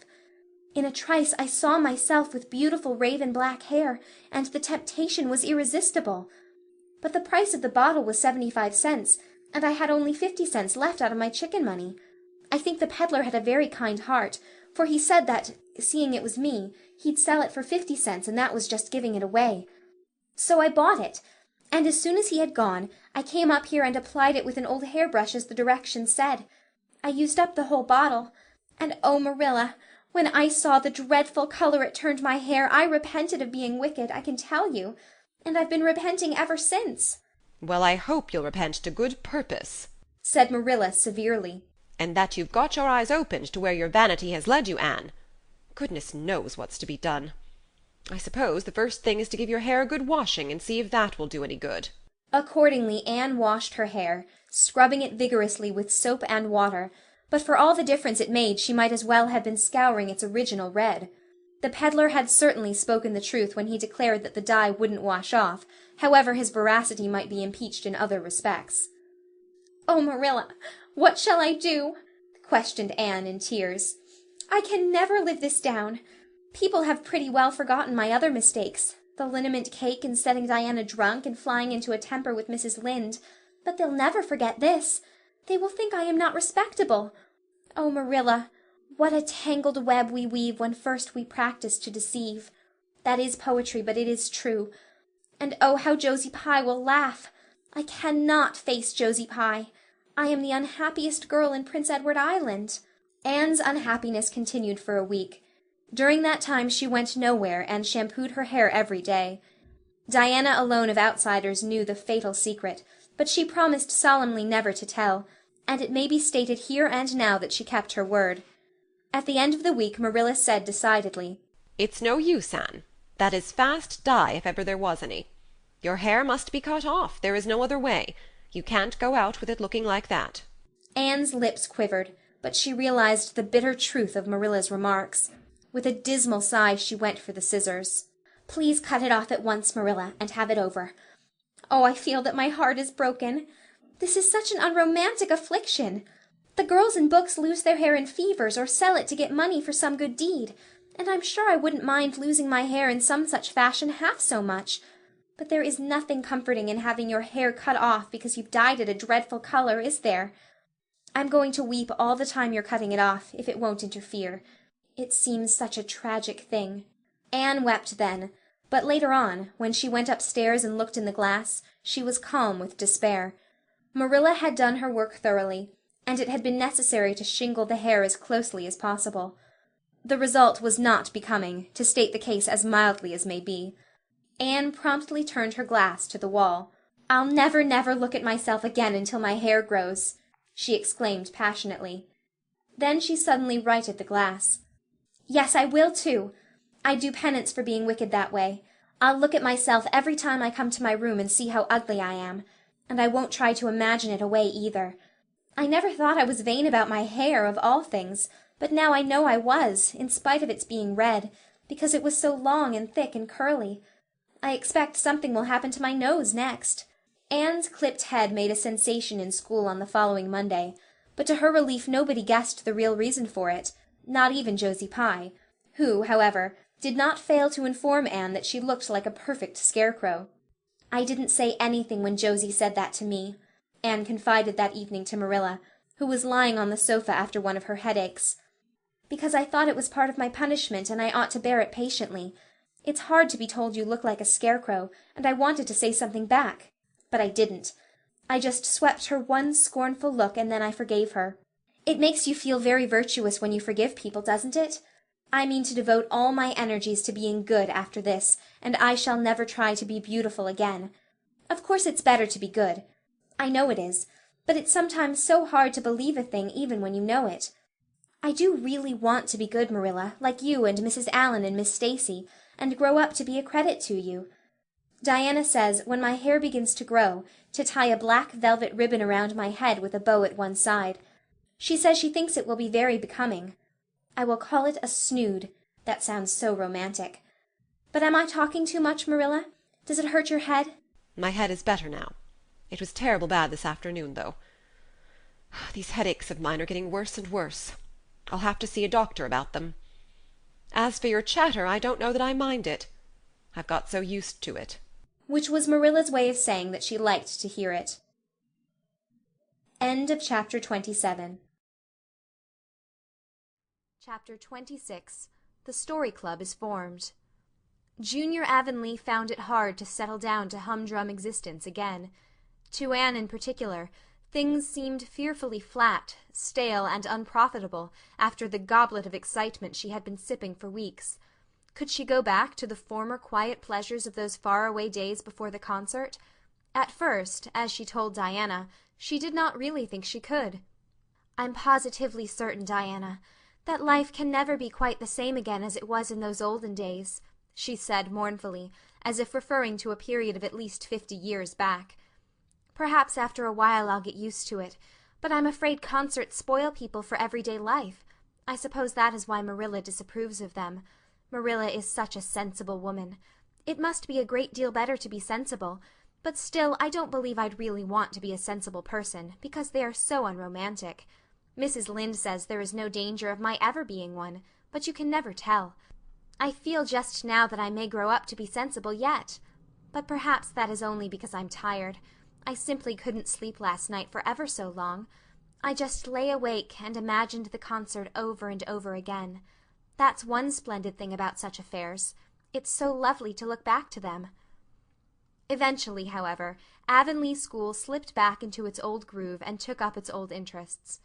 To be sure, the concert left traces. Ruby Gillis and Emma White, who had quarrelled over a point of precedence in their platform seats, no longer sat at the same desk, and a promising friendship of 3 years was broken up. Josie Pye and Julia Bell did not speak for 3 months, because Josie Pye had told Bessie Wright that Julia Bell's bow when she got up to recite made her think of a chicken jerking its head, and Bessie told Julia. None of the Sloanes would have any dealings with the Bells, because the Bells had declared that the Sloanes had too much to do in the program, and the Sloanes had retorted that the Bells were not capable of doing the little they had to do properly. Finally, Charlie Sloane fought Moody Spurgeon McPherson, because Moody Spurgeon had said that Anne Shirley put on airs about her recitations, and Moody Spurgeon was licked. Consequently, Moody Spurgeon's sister, Ella May, would not speak to Anne Shirley all the rest of the winter. With the exception of these trifling frictions, work in Miss Stacy's little kingdom went on with regularity and smoothness. The winter weeks slipped by.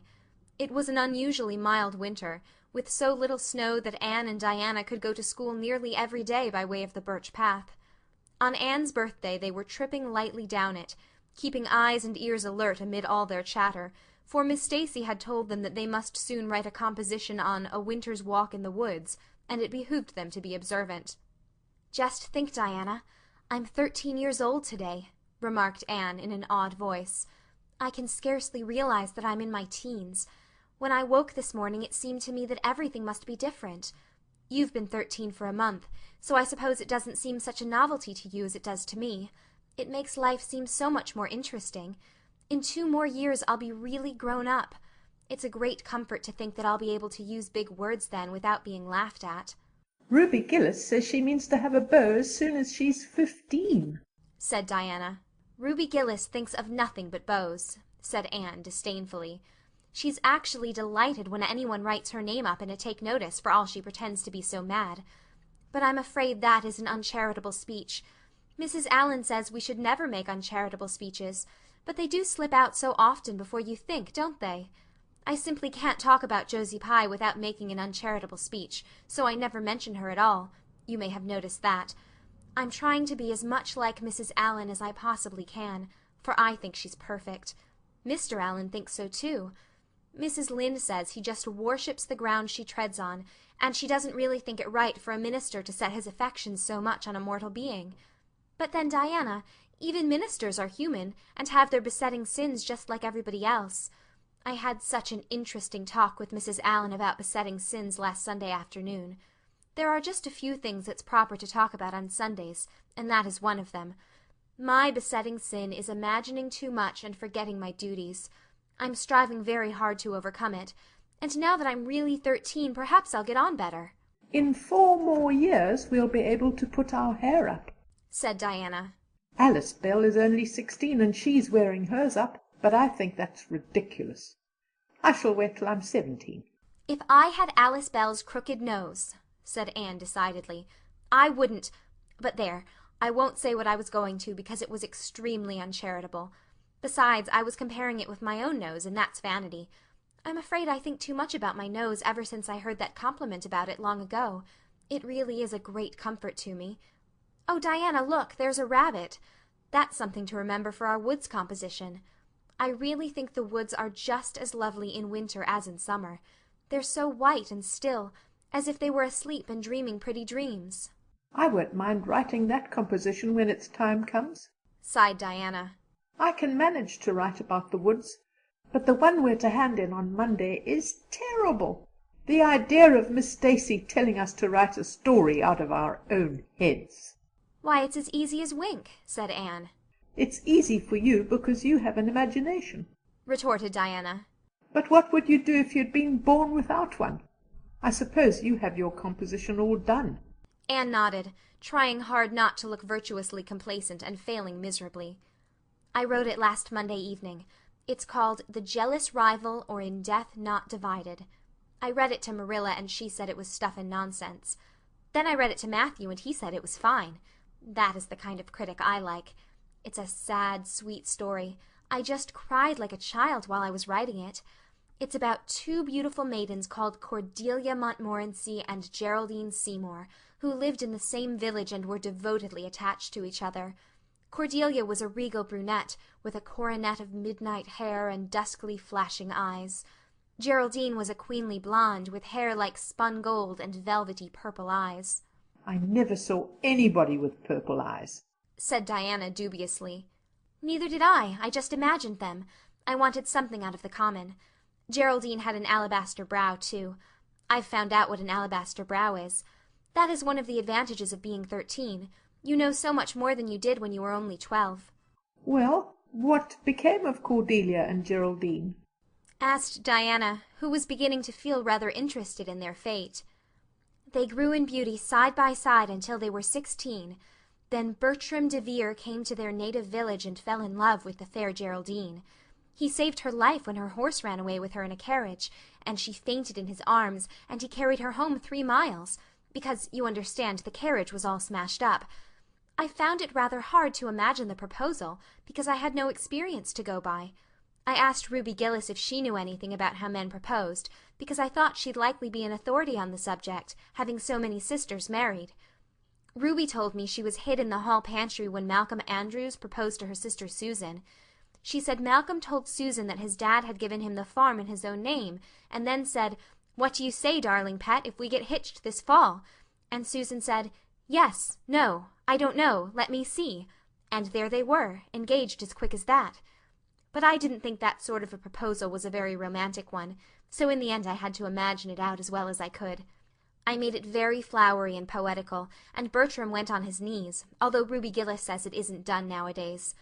Geraldine accepted him in a speech a page long. I can tell you I took a lot of trouble with that speech.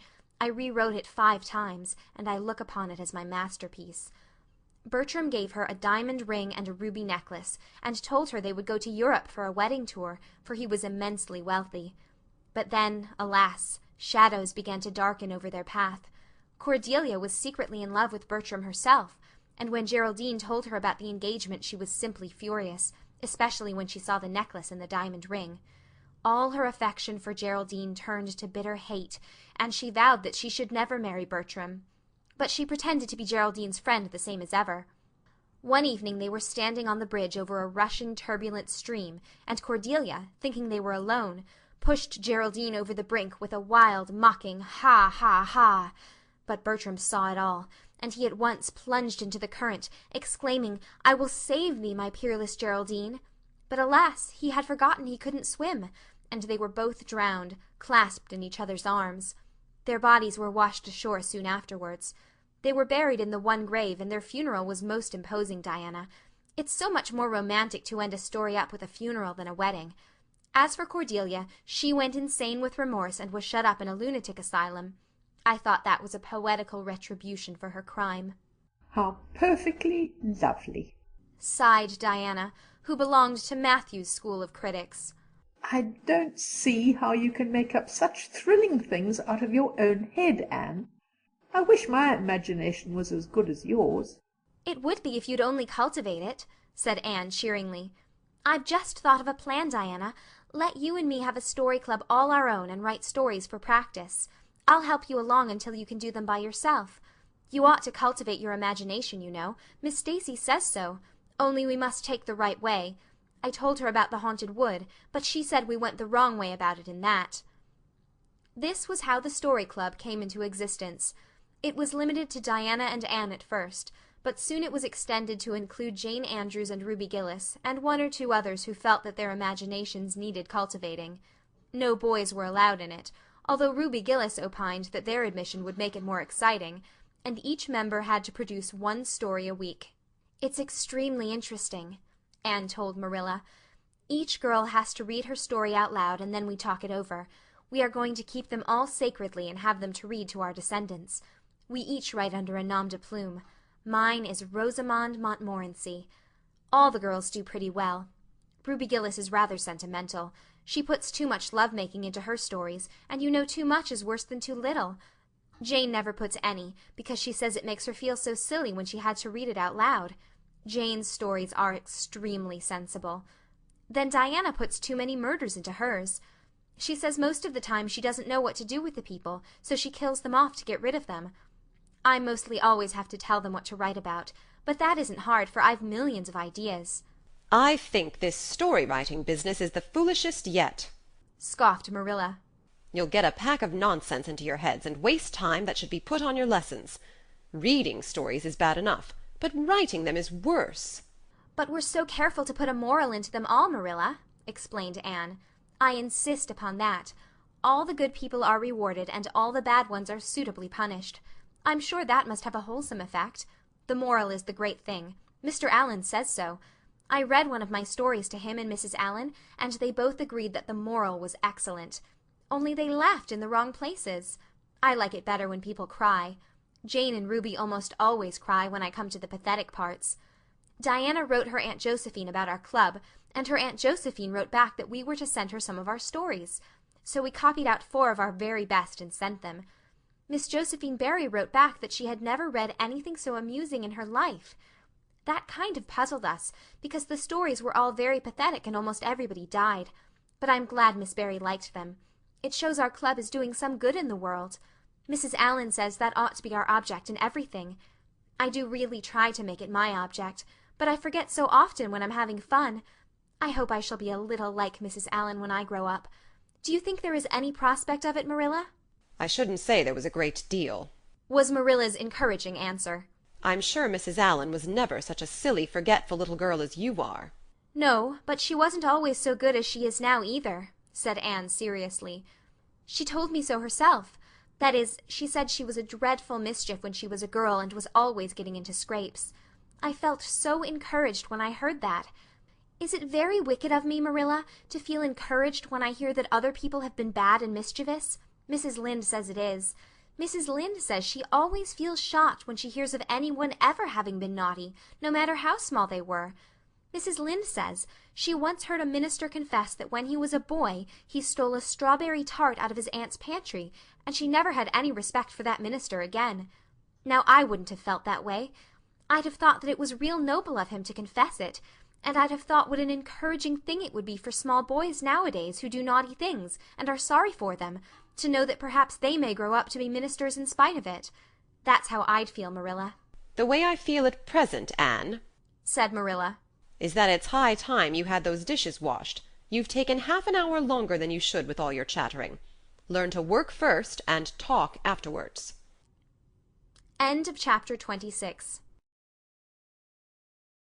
Chapter 38. The Bend in the Road.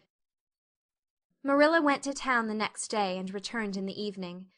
Anne had gone over to Orchard Slope with Diana, and came back to find Marilla in the kitchen, sitting by the table with her head leaning on her hand. Something in her dejected attitude struck a chill to Anne's heart. She had never seen Marilla sit limply inert like that. "Are you very tired, Marilla?" Yes. No. I don't know, said Marilla wearily, looking up. I suppose I am tired, but I haven't thought about it. It's not that. Did you see the oculist? What did he say? Asked Anne anxiously. Yes, I saw him. He examined my eyes. He says that if I give up all reading and sewing entirely, and any kind of work that strains the eyes, and if I'm careful not to cry, and if I wear the glasses he's given me, he thinks my eyes may not get any worse, and my headaches will be cured. But if I don't, he says I'll certainly be stone blind in 6 months. Blind! Anne, just think of it. For a minute Anne, after her first quick exclamation of dismay, was silent. It seemed to her that she could not speak. Then she said bravely, but with a catch in her voice, "Marilla, don't think of it. You know he has given you hope. If you are careful you won't lose your sight altogether, and if his glasses cure your headaches it will be a great thing." I don't call it much hope, said Marilla bitterly. What am I to live for if I can't read or sew or do anything like that? I might as well be blind, or dead. And as for crying, I can't help that when I get lonesome. But there, it's no good talking about it. If you'll get me a cup of tea, I'll be thankful. I'm about done out. Don't say anything about this to anyone for a spell yet, anyway. I can't bear that folks should come here to question and sympathize and talk about it. When Marilla had eaten her lunch, Anne persuaded her to go to bed. Then Anne went herself to the east gable, and sat down by her window in the darkness alone with her tears and her heaviness of heart. How sadly things had changed since she had sat there the night after coming home. Then she had been full of hope and joy, and the future had looked rosy with promise. Anne felt as if she had lived years since then, but before she went to bed there was a smile on her lips and peace in her heart. She had looked her duty courageously in the face, and found it a friend, as duty ever is when we meet it frankly. One afternoon a few days later, Marilla came slowly in from the front yard where she had been talking to a caller, a man whom Anne knew by sight as Sadler from Carmody. Anne wondered what he could have been saying to bring that look to Marilla's face. "What did Mr. Sadler want, Marilla?" Marilla sat down by the window and looked at Anne. There were tears in her eyes in defiance of the oculist's prohibition, and her voice broke as she said, "He heard that I was going to sell Green Gables, and he wants to buy it." "Buy it? Buy Green Gables?" Anne wondered if she had heard aright. "Oh, Marilla, you don't mean to sell Green Gables?" "Anne, I don't know what else is to be done. I've thought it all over. If my eyes were strong I could stay here and make out to look after things and manage with a good hired man. But as it is, I can't. I may lose my sight altogether, and anyway I'll not be fit to run things. Oh, I never thought I'd live to see the day when I'd have to sell my home. But things would only go behind worse and worse all the time, till nobody would want to buy it. Every cent of our money went in that bank, and there's some notes Matthew gave last fall to pay. Mrs. Lynde advises me to sell the farm and board somewhere. With her, I suppose. It won't bring much. It's small, and the buildings are old. But it'll be enough for me to live on, I reckon. I'm thankful you're provided for with that scholarship, Anne. I'm sorry you won't have a home to come to in your vacations, that's all. But I suppose you'll manage somehow. Marilla broke down and wept bitterly. You mustn't sell Green Gables, said Anne resolutely. Oh, Anne, I wish I didn't have to. But you can see for yourself I can't stay here alone. I'd go crazy with trouble and loneliness. And my sight would go, I know it would.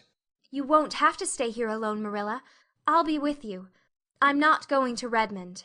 Not going to Redmond? Marilla lifted her worn face from her hands and looked at Anne. Why, what do you mean? Just what I say. I'm not going to take the scholarship. I decided so the night after you came home from town.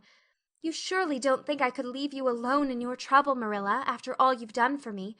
I've been thinking and planning. Let me tell you my plans. Mr. Barry wants to rent the farm for next year, so you won't have any bother over that. And I'm going to teach. I've applied for the school here, but I don't expect to get it, for I understand the trustees have promised it to Gilbert Blythe. But I can have the Carmody school. Mr. Blair told me so last night at the store. Of course that won't be quite as nice or convenient as if I had the Avonlea school, but I can board home and drive myself over to Carmody and back, in the warm weather at least. And even in winter I can come home Fridays. We'll keep a horse for that. Oh, I have it all planned out, Marilla, and I'll read to you and keep you cheered up. You shan't be dull or lonesome. And we'll be real cozy and happy here together, you and I. Marilla had listened like a woman in a dream. Oh, Anne, I could get on real well if you were here, I know. But I can't let you sacrifice yourself so for me. It would be terrible. Nonsense. Anne laughed merrily. There is no sacrifice. Nothing could be worse than giving up Green Gables. Nothing could hurt me more. We must keep the dear old place. My mind is quite made up, Marilla. I'm not going to Redmond, and I am going to stay here and teach.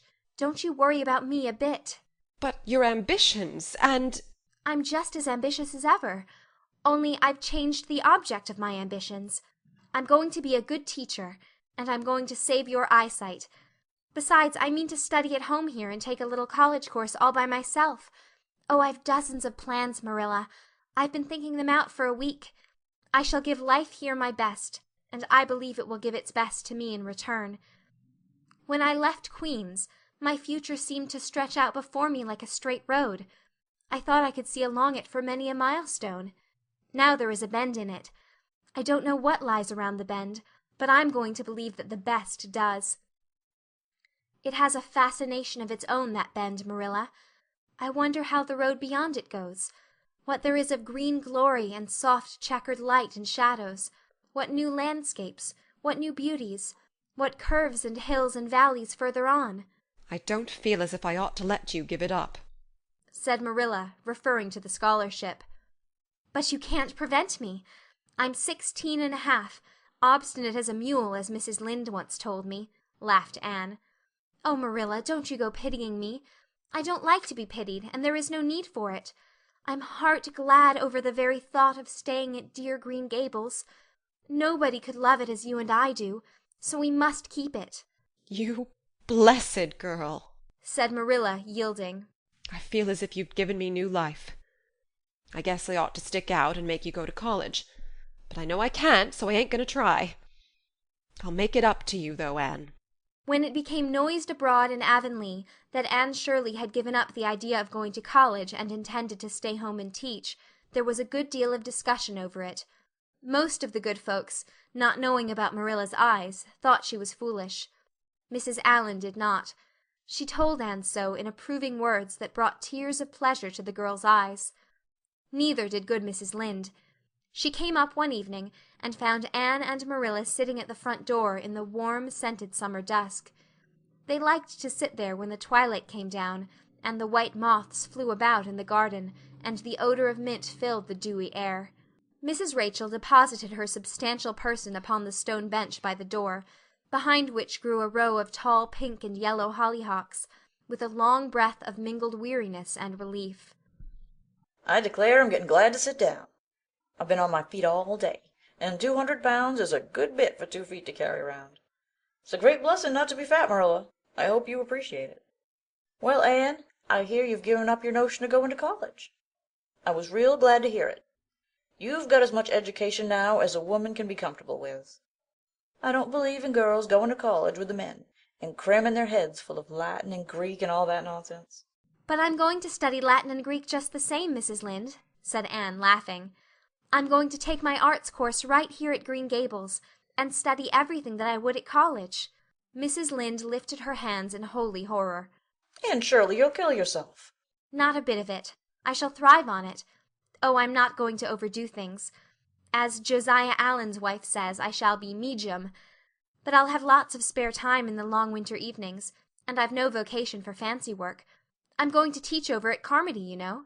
I don't know it. I guess you're going to teach right here in Avonlea. The trustees have decided to give you the school. Mrs. Lynde, cried Anne, springing to her feet in surprise. Why, I thought they had promised it to Gilbert Blythe. So they did. But as soon as Gilbert heard that you had applied for it, he went to them. They had a business meeting at the school last night, you know, and told them that he withdrew his application and suggested that they accept yours. He said he was going to teach at White Sands. Of course, he knew how much you wanted to stay with Marilla. And I must say I think it was real kind and thoughtful in him, that's what. Real self-sacrificing, too. For he'll have his board to pay at White Sands, and everybody knows he's got to earn his own way through college. So the trustees decided to take you. I was tickled to death when Thomas came home and told me. I don't feel that I ought to take it, murmured Anne. I mean, I don't think I ought to let Gilbert make such a sacrifice for me. I guess you can't prevent him now. He's signed papers with the White Sands trustees. So it wouldn't do him any good now if you were to refuse. Of course you'll take the school. You'll get along all right now that there are no Pyes going. Josie was the last of 'em, and a good thing she was, that's what. There's been some Pye or other going to Avonlea school for the last 20 years, and I guess their mission in life was to keep school teachers reminded that Earth isn't their home. Bless my heart, what does all that winking and blinking at the Barry Gable mean? Diana is signaling for me to go over, laughed Anne. You know we keep up the old custom. Excuse me while I run over and see what she wants. Anne ran down the clover slope like a deer, and disappeared in the furry shadows of the haunted wood. Mrs. Lynde looked after her indulgently. There's a good deal of the child about her yet in some ways. There's a good deal more of the woman about her in others, retorted Marilla, with a momentary return of her old crispness. But crispness was no longer Marilla's distinguishing characteristic. As Mrs. Lynde told her Thomas that night, Marilla Cuthbert has got mellow, that's what. Anne went to the little Avonlea graveyard the next evening to put fresh flowers on Matthew's grave and water the Scotch rosebush. She lingered there until dusk, liking the peace and calm of the little place, with its poplars whose rustle was like low, friendly speech, and its whispering grasses growing at will among the graves. When she finally left it and walked down the long hill that sloped to the Lake of Shining Waters, it was past sunset, and all Avonlea lay before her in a dreamlike afterlight, a haunt of ancient peace. There was a freshness in the air, as of a wind that had blown over honey-sweet fields of clover. Home lights twinkled out here and there among the homestead trees. Beyond lay the sea, misty and purple, with its haunting, unceasing murmur. The west was a glory of soft mingled hues, and the pond reflected them all in still softer shadings. The beauty of it all thrilled Anne's heart, and she gratefully opened the gates of her soul to it. "Dear old world," she murmured, "you are very lovely, and I am glad to be alive in you." Halfway down the hill, a tall lad came whistling out of a gate before the Blythe homestead. It was Gilbert, and the whistle died on his lips as he recognized Anne. He lifted his cap courteously, but he would have passed on in silence if Anne had not stopped and held out her hand. "Gilbert," she said, with scarlet cheeks, "I want to thank you for giving up the school for me. It was very good of you, and I want you to know that I appreciate it." Gilbert took the offered hand eagerly. It wasn't particularly good of me at all, Anne. I was pleased to be able to do you some small service. Are we going to be friends after this? Have you really forgiven me my old fault?" Anne laughed and tried unsuccessfully to withdraw her hand. "I forgave you that day by the pond landing, although I didn't know it. What a stubborn little goose I was. I may as well make a complete confession. I've been sorry ever since." "We're going to be the best of friends," said Gilbert jubilantly. "We were born to be good friends, Anne. You've thwarted destiny enough. I know we can help each other in many ways. You're going to keep up your studies, aren't you? So am I. Come, I'm going to walk home with you." Marilla looked curiously at Anne when the latter entered the kitchen. Who was that came up the lane with you, Anne? "Gilbert Blythe," answered Anne, vexed to find herself blushing. "I met him on Barry's Hill." I didn't think you and Gilbert Blythe were such good friends that you'd stand for half an hour at the gate talking to him," said Marilla with a dry smile. "We haven't been. We've been good enemies. But we have decided that it will be much more sensible to be good friends in the future. Were we really there half an hour? It seemed just a few minutes. But you see, we have 5 years' lost conversations to catch up with, Marilla." Anne sat long at her window that night, companioned by a glad content. The wind purred softly in the cherry boughs, and the mint breaths came up to her. The stars twinkled over the pointed firs in the hollow, and Diana's light gleamed through the old gap. Anne's horizons had closed in since the night she had sat there after coming home from Queen's. But if the path set before her feet was to be narrow, she knew that flowers of quiet happiness would bloom along it. The joy of sincere work and worthy aspiration and congenial friendship were to be hers. Nothing could rob her of her birthright of fancy or her ideal world of dreams. And there was always the bend in the road. "God's in his heaven. All's right with the world," whispered Anne softly. End of chapter 38. End of Anne of Green Gables by Lucy Maud Montgomery. Chapter 37. The Reaper Whose Name is Death. Matthew! Matthew, what is the matter? Matthew, are you sick? It was Marilla who spoke, alarm in every jerky word. Anne came through the hall, her hands full of white narcissus. It was long before Anne could love the sight or odor of white narcissus again. In time to hear her, and to see Matthew standing in the porch doorway, a folded paper in his hand, and his face strangely drawn and gray. Anne dropped her flowers and sprang across the kitchen to him at the same moment as Marilla. They were both too late. Before they could reach him, Matthew had fallen across the threshold. "He's fainted," gasped Marilla. "Anne, run for Martin, quick, quick! He's at the barn." Martin, the hired man, who had just driven home from the post office, started at once for the doctor, calling at Orchard Slope on his way to send Mr. and Mrs. Barry over. Mrs. Lynde, who was there on an errand, came too. They found Anne and Marilla distractedly trying to restore Matthew to consciousness. Mrs. Lynde pushed them gently aside, tried his pulse, and then laid her ear over his heart. She looked at their anxious faces sorrowfully, and the tears came into her eyes. "Oh, Marilla," she said gravely, "I don't think we can do anything for him." "Mrs. Lynde, you can't think Matthew is... Anne could not say the dreadful word. She turned sick and pallid. "Child, yes, I'm afraid of it. Look at his face. When you've seen that look as often as I have, you'll know what it means." Anne looked at the still face and there beheld the seal of the Great Presence.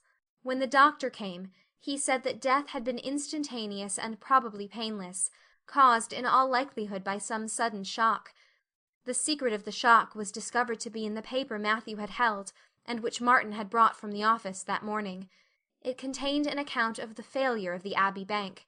The news spread quickly through Avonlea, and all day friends and neighbors thronged Green Gables, and came and went on errands of kindness for the dead and living. For the first time, shy, quiet Matthew Cuthbert was a person of central importance. The white majesty of death had fallen on him, and set him apart as one crowned. When the calm night came softly down over Green Gables, the old house was hushed and tranquil. In the parlour lay Matthew Cuthbert in his coffin, his long grey hair framing his placid face, on which there was a little kindly smile as if he but slept, dreaming pleasant dreams.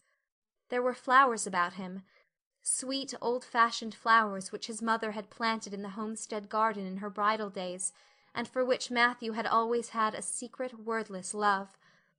Anne had gathered them and brought them to him, her anguished, tearless eyes burning in her white face. It was the last thing she could do for him. The Barrys and Mrs. Lynde stayed with him that night. Diana, going to the east gable, where Anne was standing at her window, said gently, "Anne, dear, would you like to have me sleep with you tonight?" "Thank you, Diana." Anne looked earnestly into her friend's face. "I think you won't misunderstand me when I say I want to be alone. I'm not afraid. I haven't been alone 1 minute since it happened. And I want to be. I want to be quite silent and quiet and try to realize it. I can't realize it. Half the time it seems to me that Matthew can't be dead, and the other half it seems as if he must have been dead for a long time, and I've had this horrible dull ache ever since." Diana did not quite understand. Marilla's impassioned grief, breaking all the bounds of natural reserve and lifelong habit in its stormy rush, she could comprehend better than Anne's tearless agony. But she went away kindly, leaving Anne alone to keep her first vigil with sorrow. Anne hoped that the tears would come in solitude. It seemed to her a terrible thing that she could not shed a tear for Matthew, whom she had loved so much and who had been so kind to her, Matthew who had walked with her last evening at sunset, and was now lying in the dim room below with that awful peace on his brow. But no tears came at first, even when she knelt by her window in the darkness and prayed, looking up to the stars beyond the hills. No tears, only the same horrible dull ache of misery that kept on aching until she fell asleep, worn out with the day's pain and excitement. In the night she awakened, with the stillness and the darkness about her, and the recollection of the day came over her like a wave of sorrow. She could see Matthew's face smiling at her as he had smiled when they parted at the gate that last evening. She could hear his voice saying, my girl that I'm proud of." Then the tears came, and Anne wept her heart out. Marilla heard her and crept in to comfort her. There, there. Don't cry so, dearie. It can't bring him back. It isn't right to cry so. I knew that today, but I couldn't help it then. He'd always been such a good, kind brother to me. But God knows best. "Oh, just let me cry, Marilla," sobbed Anne. "The tears don't hurt me like that ache did. Stay here for a little while with me, and keep your arm round me. So. I couldn't have Diana stay. She's good and kind and sweet. But it's not her sorrow. She's outside of it, and she couldn't come close enough to my heart to help me. It's our sorrow, yours and mine. Oh, Marilla, what will we do without him?" We've got each other, Anne. I don't know what I'd do if you weren't here, if you'd never come. Oh, Anne, I know I've been kind of strict and harsh with you, maybe, but you mustn't think I didn't love you as well as Matthew did, for all that. I want to tell you now when I can. It's never been easy for me to say things out of my heart, but at times like this it's easier. I love you as dear as if you were my own flesh and blood, and you've been my joy and comfort ever since you came to Green Gables."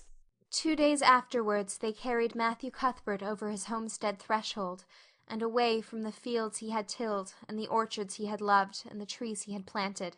And then Avonlea settled back to its usual placidity, and even at Green Gables affairs slipped into their old groove, and work was done, and duties fulfilled with regularity as before, although always with the aching sense of loss in all familiar things. Anne, new to grief, thought it almost sad that it could be so, that they could go on in the old way without Matthew. She felt something like shame and remorse when she discovered that the sunrises behind the firs and the pale pink buds opening in the garden gave her the old inrush of gladness when she saw them, that Diana's visits were pleasant to her, and that Diana's merry words and ways moved her to laughter and smiles, that, in brief, The beautiful world of blossom and love and friendship had lost none of its power to please her fancy and thrill her heart, that life still called to her with many insistent voices. "It seems like disloyalty to Matthew somehow, to find pleasure in these things now that he has gone," she said wistfully to Mrs. Allan one evening when they were together in the manse garden. "I miss him so much, all the time. And yet, Mrs. Allan, the world and life seem very beautiful and interesting to me for all. Today Diana said something funny and I found myself laughing. I thought when it happened I could never laugh again, and it somehow seems as if I oughtn't to." When Matthew was here, he liked to hear you laugh, and he liked to know that you found pleasure in the pleasant things around you, said Mrs. Allan gently. "He is just away now, and he likes to know it just the same. I am sure we should not shut our hearts against the healing influences that nature offers us. But I can understand your feeling. I think we all experience the same thing. We resent the thought that anything can please us when someone we love is no longer here to share the pleasure with us, and we almost feel as if it were unfaithful to our sorrow when we find our interest in life returning to us." "I was down to the graveyard to plant a rose bush on Matthew's grave this afternoon," said Anne dreamily. "I took a slip of the little white Scotch rose bush his mother brought out from Scotland long ago. Matthew always liked those roses the best. They were so small and sweet on their thorny stems. It made me feel glad that I could plant it by his grave, as if I were doing something that must please him and taking it there to be near him. I hope he has roses like them in heaven. Perhaps the souls of all those little white roses that he has loved so many summers were all there to meet him. I must go home now. Marilla is all alone and she gets lonely at twilight." "She will be lonelier still, I fear, when you go away again to college," said Mrs. Allan. Anne did not reply.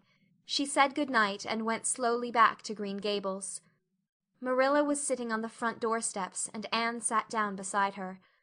The door was open behind them, held back by a big pink conch shell with hints of sea sunsets in its smooth inner convolutions. Anne gathered some sprays of pale yellow honeysuckle and put them in her hair.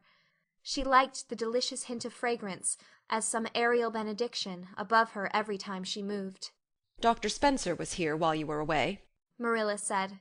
"He says that the specialist will be in town tomorrow, and he insists that I must go in and have my eyes examined. I suppose I'd better go and have it over. I'll be more than thankful if the man can give me the right kind of glasses to suit my eyes. You won't mind staying here alone while I'm away, will you? Martin will have to drive me in, and there's ironing and baking to do." "I shall be all right. Diana will come over for company for me. I shall attend to the ironing and baking beautifully. You needn't fear that I'll starch the handkerchiefs or flavor the cake with liniment." Marilla laughed. "What a girl you were for making mistakes in them days, Anne. You were always getting into scrapes. I did used to think you were possessed. Do you mind the time you dyed your hair?" "Yes, indeed. I shall never forget it," smiled Anne, touching the heavy braid of hair that was wound about her shapely head. "I laugh a little now sometimes when I think what a worry my hair used to be to me. But I don't laugh much, because it was a very real trouble then. I did suffer terribly over my hair and my freckles. My freckles are really gone, and people are nice enough to tell me my hair is auburn now, all but Josie Pye. She informed me yesterday that she really thought it was redder than ever, or at least my black dress made it look redder, and she asked me if people who had red hair ever got used to having it. Marilla, I've almost decided to give up trying to like Josie Pye. I've made what I would once have called a heroic effort to like her, but Josie Pye won't be liked." "Josie is a pie," said Marilla sharply. "so she can't help being disagreeable. I suppose people of that kind serve some useful purpose in society, but I must say I don't know what it is any more than I know the use of thistles. Is Josie going to teach?" "No, she is going back to Queen's next year. So are Moody Spurgeon and Charlie Sloane. Jane and Ruby are going to teach, and they have both got schools. Jane at Newbridge and Ruby at some place up west." "Gilbert Blythe is going to teach too, isn't he?" "Yes," briefly.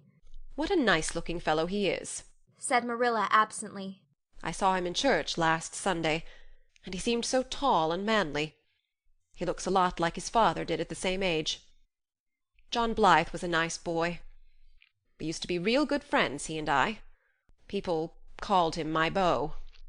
Anne looked up with swift interest. Oh, Marilla, and what happened?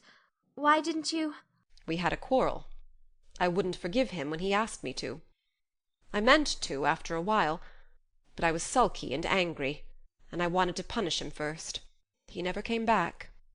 The Blythes were all mighty independent, but I always felt rather sorry.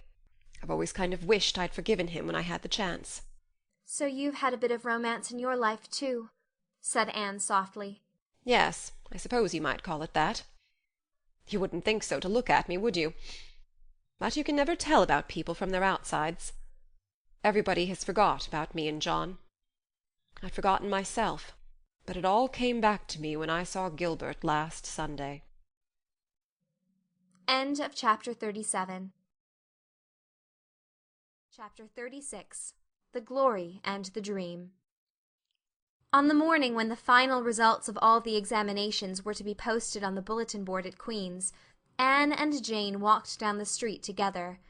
Jane was smiling and happy. Examinations were over, and she was comfortably sure she had made a pass at least. Further considerations troubled Jane not at all. She had no soaring ambitions, and consequently was not affected with the unrest attendant thereon. For we pay a price for everything we get or take in this world, and although ambitions are well worth having, they are not to be cheaply won, but exact their dues of work and self-denial, anxiety and discouragement. Anne was pale and quiet. In 10 more minutes she would know who had won the medal and who the Avery. Beyond those 10 minutes there did not seem, just then, to be anything worth being called time. Of course you'll win one of them anyhow, said Jane, who couldn't understand how the faculty could be so unfair as to order it otherwise. I have no hope of the Avery, said Anne.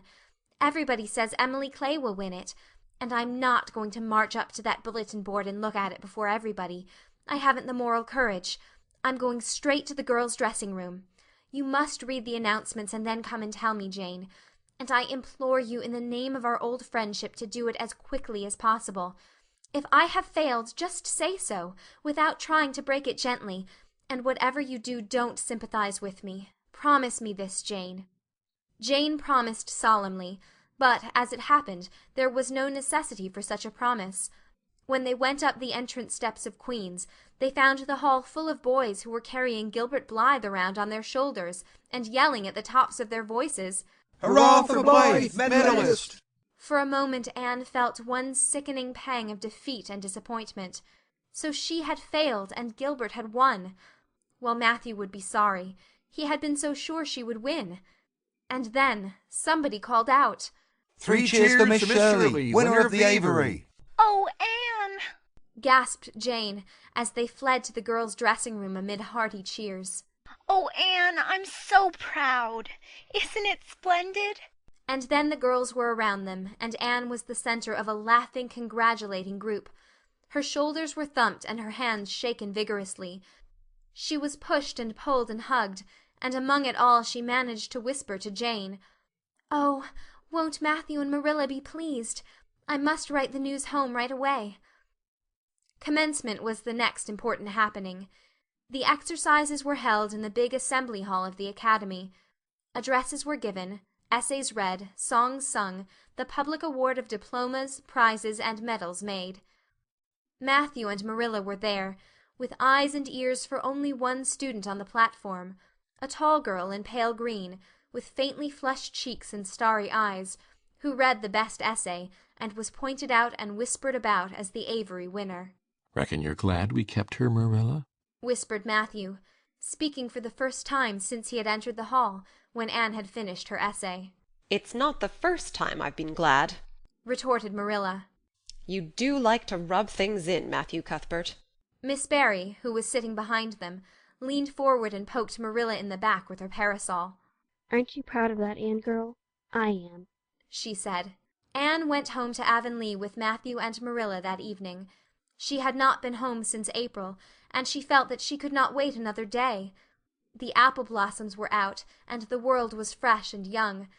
Diana was at Green Gables to meet her. In her own white room, where Marilla had set a flowering house rose on the window-sill, Anne looked about her and drew a long breath of happiness. Oh, Diana, it's so good to be back again. It's so good to see those pointed firs coming out against the pink sky, and that white orchard and the old Snow Queen. Isn't the breath of the mint delicious? And that tea rose, why, it's a song and a hope and a prayer all in one. And it's good to see you again, Diana. I thought you liked that Stella Maynard better than me, said Diana reproachfully. Josie Pye told me you did. Josie said you were infatuated with her. Anne laughed and pelted Diana with the faded June lilies of her bouquet. Stella Maynard is the dearest girl in the world except one, and you are that one, Diana, she said. I love you more than ever, and I've so many things to tell you. But just now I feel as if it were joy enough to sit here and look at you. I'm tired, I think. Tired of being studious and ambitious.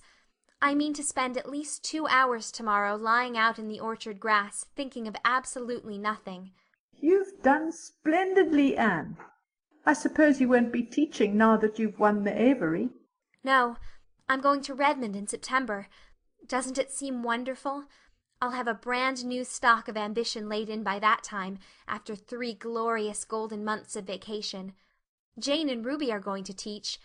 Isn't it splendid to think we all got through, even to Moody Spurgeon and Josie Pye? The Newbridge trustees have offered Jane their school already, said Diana.